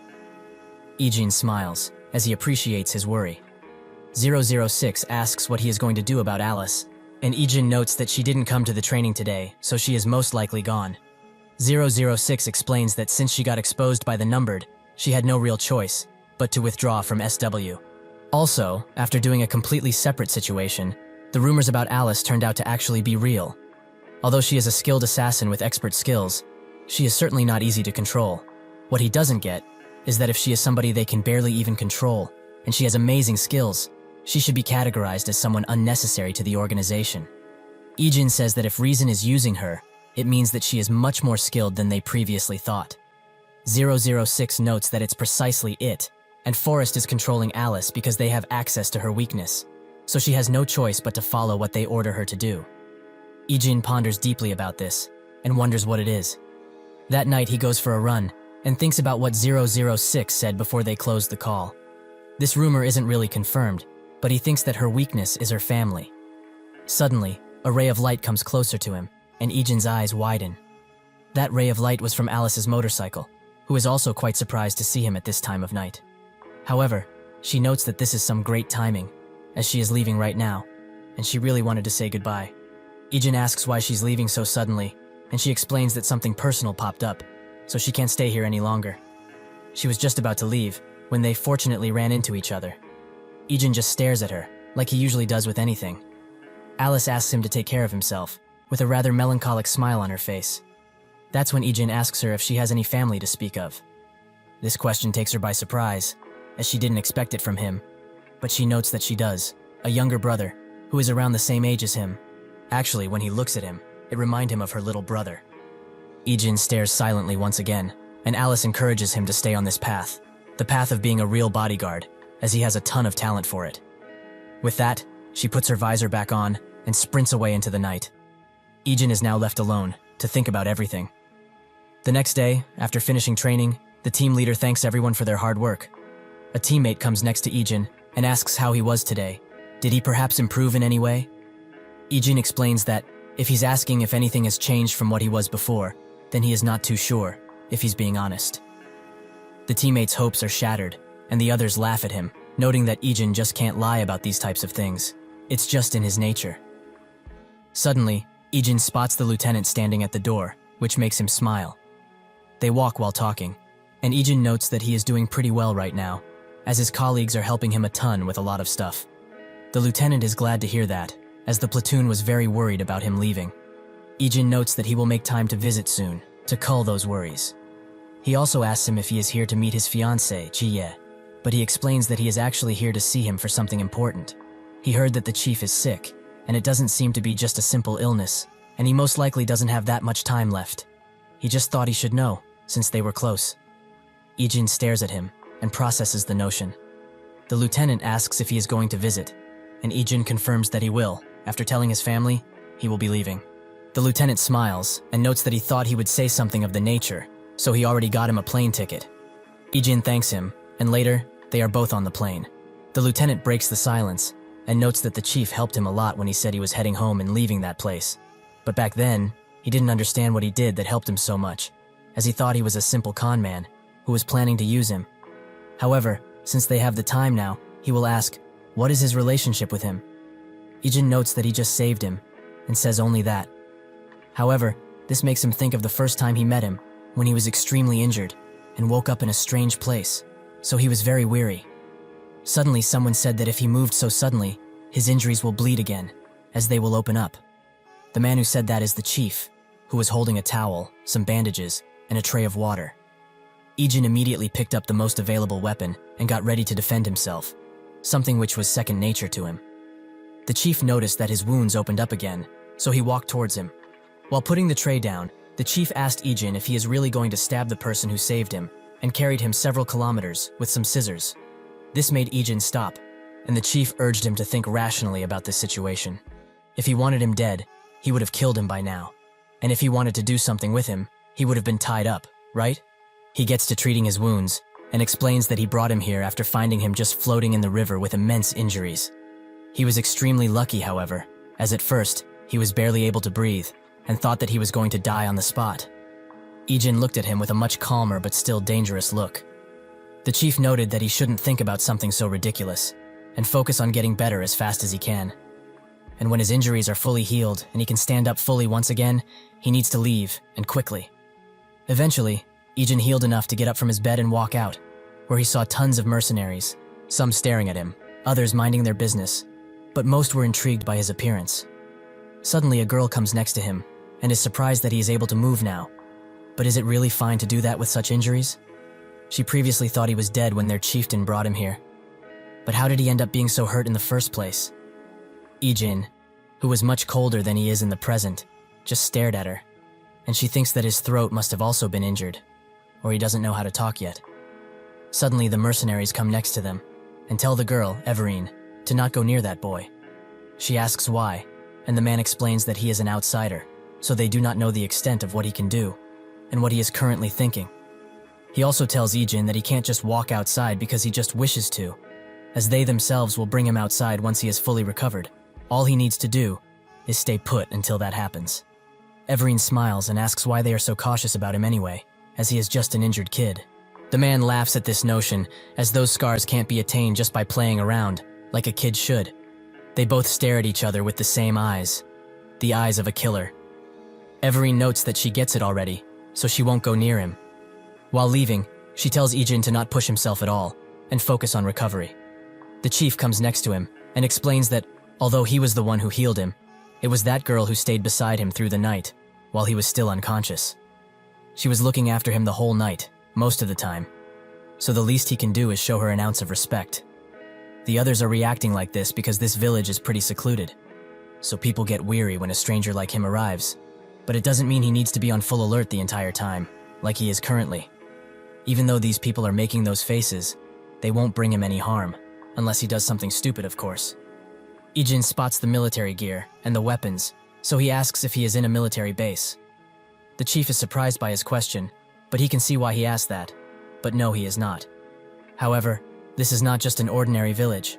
He also isn't from this place, but he has been here for a while, treating the casualties from the war. But as time passed and passed, a small town was formed by the people who gathered here.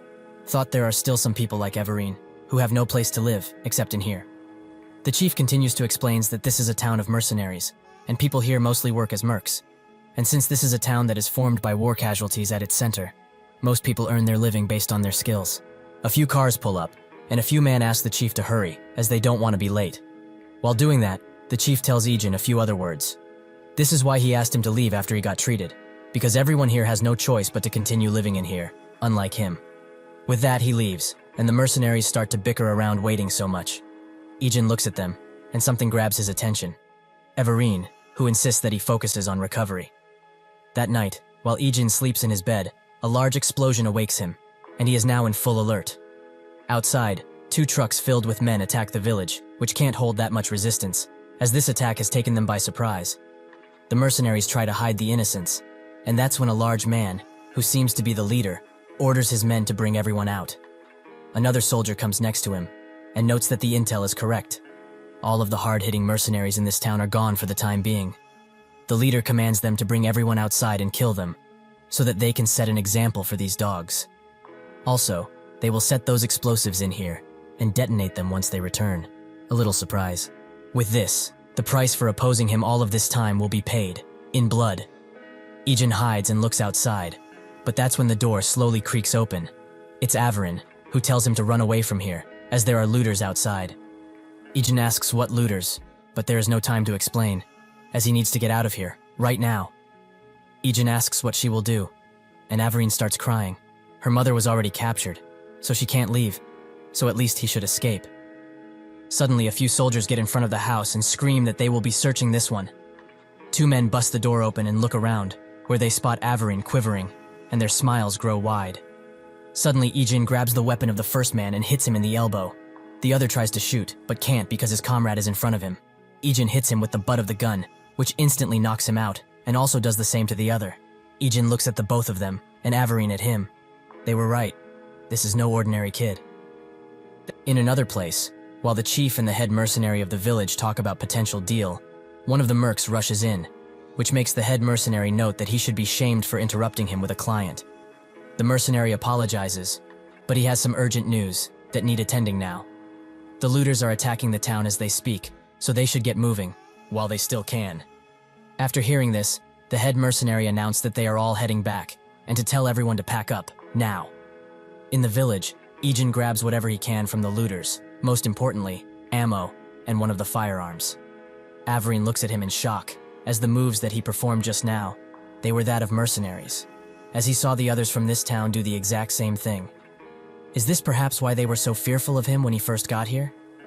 She remembers when she looked after him. The chief told her to not get attached, but she notes that she knows that he is going to leave this place soon enough, so he shouldn't be worried. The chief looked down and said that this is not what he meant, which puzzled her at the time. She also remembers when the head mercenary observed how many scars he has, which can only be achieved by fighting. Suddenly, Ijin breaks her out of her head by telling her to keep focused, and that she should follow him, as they are leaving this place, as fast as humanly possible. Averin tells him to stop, and asks him to save her mother, also the other people from the village too. She knows already that what she's asking may be something impossible, but he's truly the only person left that she can ask for help at this point. The looters are going to butcher everyone from this town soon enough, and that would be the end of it. Ijin asks if that is a formal request, as he heard that this is a town of mercenaries. This answer takes Averin by surprise, but nonetheless she responds. She does not have any money to hire him for his services, but the others might, once they return. Ijin stops her, and says that money isn't needed. The kindness he owes her, that can be what he is paid in. With that, he turns his back away from her, and thinks that she stayed beside him the whole night, and now, it's time to repay that debt. Shortly after making it outside, he starts killing off the looters. He takes one down with a pair of scissors, and when another comes around, he throws it in his chest, and knocks him out before he can do anything. Even if he is swift and powerful, his wounds have not healed fully, and they start to open again. However, he doesn't have a choice, but to move on, so he grabs the pair of scissors from the body, and moves on. The looters round up everyone left alive, and put them in front of their commander. One of the looters asks him if they should start to just kill them off, but the commander notes that they will wait, as the execution will begin once everyone else is here, just because he wants to see their frowning faces as they see their loved ones die. Eventually, Ijin makes his way around, killing more and more looters, but arrives at the spot where the people from town are kept, and spots their commander, as it's pretty obvious which one it is. Seeing that the looters are preparing to kill everyone there, he puts his firearm down and moves swiftly forwards. He waits in an obvious spot, and eventually 2 looters catch him, exactly what he planned. They also bring him into the group of townspeople, but forgot tying his hands up, which is a surprise, but a most welcome one. The looters lays around for a while, but the moment one of them announces that they found some dead bodies, Ijin slits the throat of a nearby looter and rushes in on the commander with killing intent. The looters try to shoot him down, but he is too swift, and manages to get behind the commander, which disables them from shooting in his direction. He throws half of the scissors into the neck of the one close to the commander, and gets on top of him. He slowly but surely brings the commander to his knees, and threatens everyone to not move, or they will have to elect another leader. Time freezes, as everyone watches what is happening with surprise, and most, with anticipation. The commander screams at his man to lay their weapons down, and they reluctantly do so. The commander notes that, for a little kid like him, he is quite skilled, but maybe because he is too young, he is still too dumb. As what is he going to do after this? Even if he does want to end his life, this puny weapon he is threatening him with is useless, unless he hits his vital spot in one hit. Additionally, even if he were to die, his men will shoot him down the moment he gets up, so all roads lead to death. However, if he stops right now, he may be able to take him in and raise him as a strong warrior. He will allow him power he couldn't even imagine for his age, something that even those much older than him yearn to have. If he's not convinced yet, he will also let everyone from here go, to commemorate taking such a gem in. Slowly, Ijin looks at the plunderers around him. 2 on the left, 2 on the right, and 2 more in the front. The commander thinks that since this guy is only a child, he will probably take his offer, as it's something he can't realistically refuse. He tries to talk with him, but in that moment, Ijin pulls out his gun from the holster and aims it at the plunderers. 3 shots go out, and 3 people are killed. Swiftly, 2 others are killed, and with his aim, Ijin manages to take out most of them, with only a few remaining. Out of fear for his life, one starts spraying the bullets around Ijin's head, but even when a bullet grazes him, he remains motionless and kills him, and the last 3 that remain. Silence falls after this, as the townspeople look in amazement, and some in shock at what just happened. Before the commander can even think of doing anything, Ijin shoots him in the back of his head with the last bullet of the gun, which is now smoking from all of the action it just did. The townspeople look at him, unsure of what to do at this point, but Ijin tells them to pick up their guns, as there is definitely going to be stray plunderers around, so they should at least defend themselves. With that, they get to arming themselves, and eventually the head mercenary and his group get back to the town, where they find a lot of bodies, mostly on the enemy's side. The mercenaries that remain greet the head mercenary, and he asks, "What happened? Did the plunderers attack in few numbers?" The man explains that this is not the case, as there were more than 40 people, and Immortal himself led them into battle. The head mercenary is extremely shocked by this, as he didn't expect for the Immortal to actually come here. The chief thinks that, regardless of that, he had been previously increasing harassments against this town, but he didn't think that he would actually act now. The head mercenary explains that no matter how they manage to stop him this time, they will certainly attack again, and will bring even more troops, to make sure that it will be a success. One of the mercenaries explains that will never happen, as they have taken care of all of his troops, and also him. Immortal is officially dead. The head mercenary, and everyone around him, are quite shocked by this revelation, and they find that very hard to believe. The mercenaries note that the entire town was on the brink of annihilation after the attack, as they were all captured. But that child took care of Immortal, along most of the plunderers, thus saving their lives. That child is Ijin, who is just sitting on a bench, with a firearm still in hand. The head mercenary asks if he's talking about that boy the chief saved, and the mercenary tells him that's him, and that, out of all the plunderers, they only managed to finish off less than 10. Everything calms down eventually, and Ijin watches with a tired expression as Averin reunites with her mother, something which seems to awaken something in him. Suddenly, the chief comes next to him, and thanks him for everything. This is the first thing he felt he should say to him. Ijin notes that he was the one who helped him first, which makes the chief look at him and sigh. He explains that his name is Lucas, and that this village was created when he started his medical practice. And directly because of that, people who started gathering around him called him the chief, even though that title just doesn't seem to suit him. He also asks Ijin for his name, but he sits in silence for a while and looks at Avrin's mother, who is comforting her with a warm smile. This unlocks a bit of his past memory. When the plane crashed, his mother held him tightly and told him that she and his father love him more than anything else in the entire world. They love him, and no matter what, he will always be their Jin. The memory fades before he finds out anything else, and his eyes turn hollow for a second, as his brain tries to return back to normal. With nothing left, he tells Lucas that his name is Jin, from what he remembers at least. In the present, Ijin arrives back at the village, and all of the mercenaries look at him, while whispering to each other that this must be the Jin of legend, the one who saved their town. Suddenly, Averin appears, and before anything, she rushes to hug him, something that he doesn't know how to respond to. The lieutenant also looks at this with a giddy expression, surely wondering if there's something between these two. Averin asks Ijin what brings him here, and he explains that he heard the chief is sickly, so he came to visit him. Averin smiles and tells him to follow, as the chief will be very happy to see him. While they walk, he asks how his condition is, and Averin explains that it's not great, as he cannot move his eyes, and at this point, can barely see. Eventually they arrive, and Averin tells the chief that Jin is back, who is now standing beside him. Slowly, he opens his mostly blinded eyes, and asks him, why did he come back? Averin notes that he came after he heard he was sick, and the chief says that he knew already that his health isn't good. This is only the cycle of life, his body is frail, and his time is approaching. After hearing this, Averin notes that she will go get some air, but Ijin can see that she's barely holding her tears in. The chief asks Ijin, has he met his family, and how did they welcome him? Ijin explains that he is currently staying with his family, and they welcomed him very warmly. He has a younger sister and a grandfather, with both of them treating him well, too well, in his opinion. Also, his real name is Yu Ijin. Silence falls, and the chief tells him that he is very glad to see him doing well, but he has one last request, one thing he wants from him, to go back right now and never look back. And no matter what, never, ever come back to this place. Ijin tries to deny this, but the chief musters any strength he has left to tell him sternly, this is his last wish, the last things he wants done before he dies. Ijin looks at him with a sad expression and accepts his request. He starts walking away, but the chief notes that, even with this, it was nice to see him before he departs from this world. This makes Ijin suddenly jolt, but he doesn't say anything, and leaves. When he gets out, the lieutenant asks if he's fine, which makes Ijin muster a smile, and say that he thinks it's time to go back now, as he has done what he wanted to do.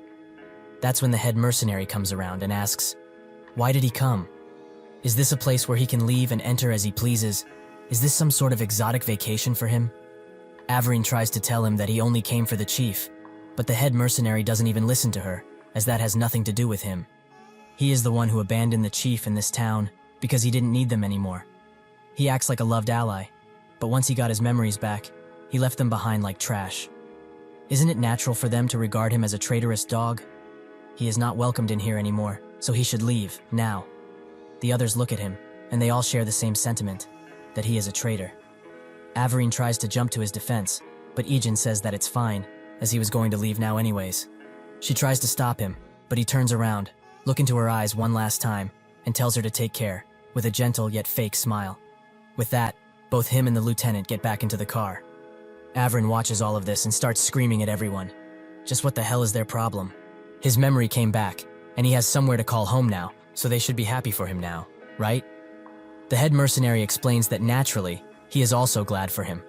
There is not a single person here who isn't happy to hear that he got his memories back, and even when he left, all of them were hoping that he could finally meet his family and live a normal life. He helped out all of them, personally or not. They are all basically indebted to him. Averin asks them, why treat him like that? They may never be able to see him again after this. The head mercenary notes that, if they don't do it like this, properly, that little bastard will become attached to this place. He should just forget this place even existed, and live a happy life with his family. He hopes he does that at least. Averin now understands, and they all look forwards, as even if this was a sad ending to all of this, it will allow him to move on and find peace.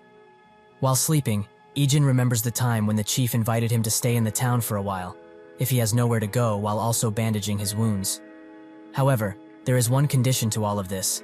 The moment he has a place to go back to, he leaves, no matter what. Ijin agreed at the time, but shortly afterwards, he requested to be a mercenary, something which infuriated the chief, as he wasn't asking him to be a merc when he told him to stay. Ijin explained that statistically, there is no reason not to. He has higher combat abilities than anyone else in this town. Isn't this the practical choice here? The chief got even madder, and told him that this is not about efficiency or things like that. It's about him, still being a child. Ijin said that he heard this is the only choice if they want this town to survive. Additionally, their combat power has dwindled due to recent events, so this is a problem that is directly related to the survival of this town, right? The chief's expression turns from an angry one to a sad one, as he wondered, just what kind of life has this child been living? Ijin suddenly wakes up from his slumber, as his phone is ringing, as the lieutenant is calling him. First, he asks if he made it back safely, and the lieutenant confirms that he did, but he has some news. The chief passed away, just as they left town, in fact. Ijin doesn't know how to take this information, so he sits in silence. Eventually, he thanks the lieutenant for telling him, which makes him asks, is he really okay? Ijin confirmed that he is, so the lieutenant leaves him with a last message that the chief wanted him to hear. The contents of this message are hidden from us, but after it is done, Ijin closes the call and looks down with an awfully sad expression. Suddenly, Dayun knocks at his door and tells him to come and eat, as they have dinner ready. He says that he will come now, but before leaving, she looks at him for a bit, which makes him asks what's wrong. She says that it's nothing, so he should follow her to the table.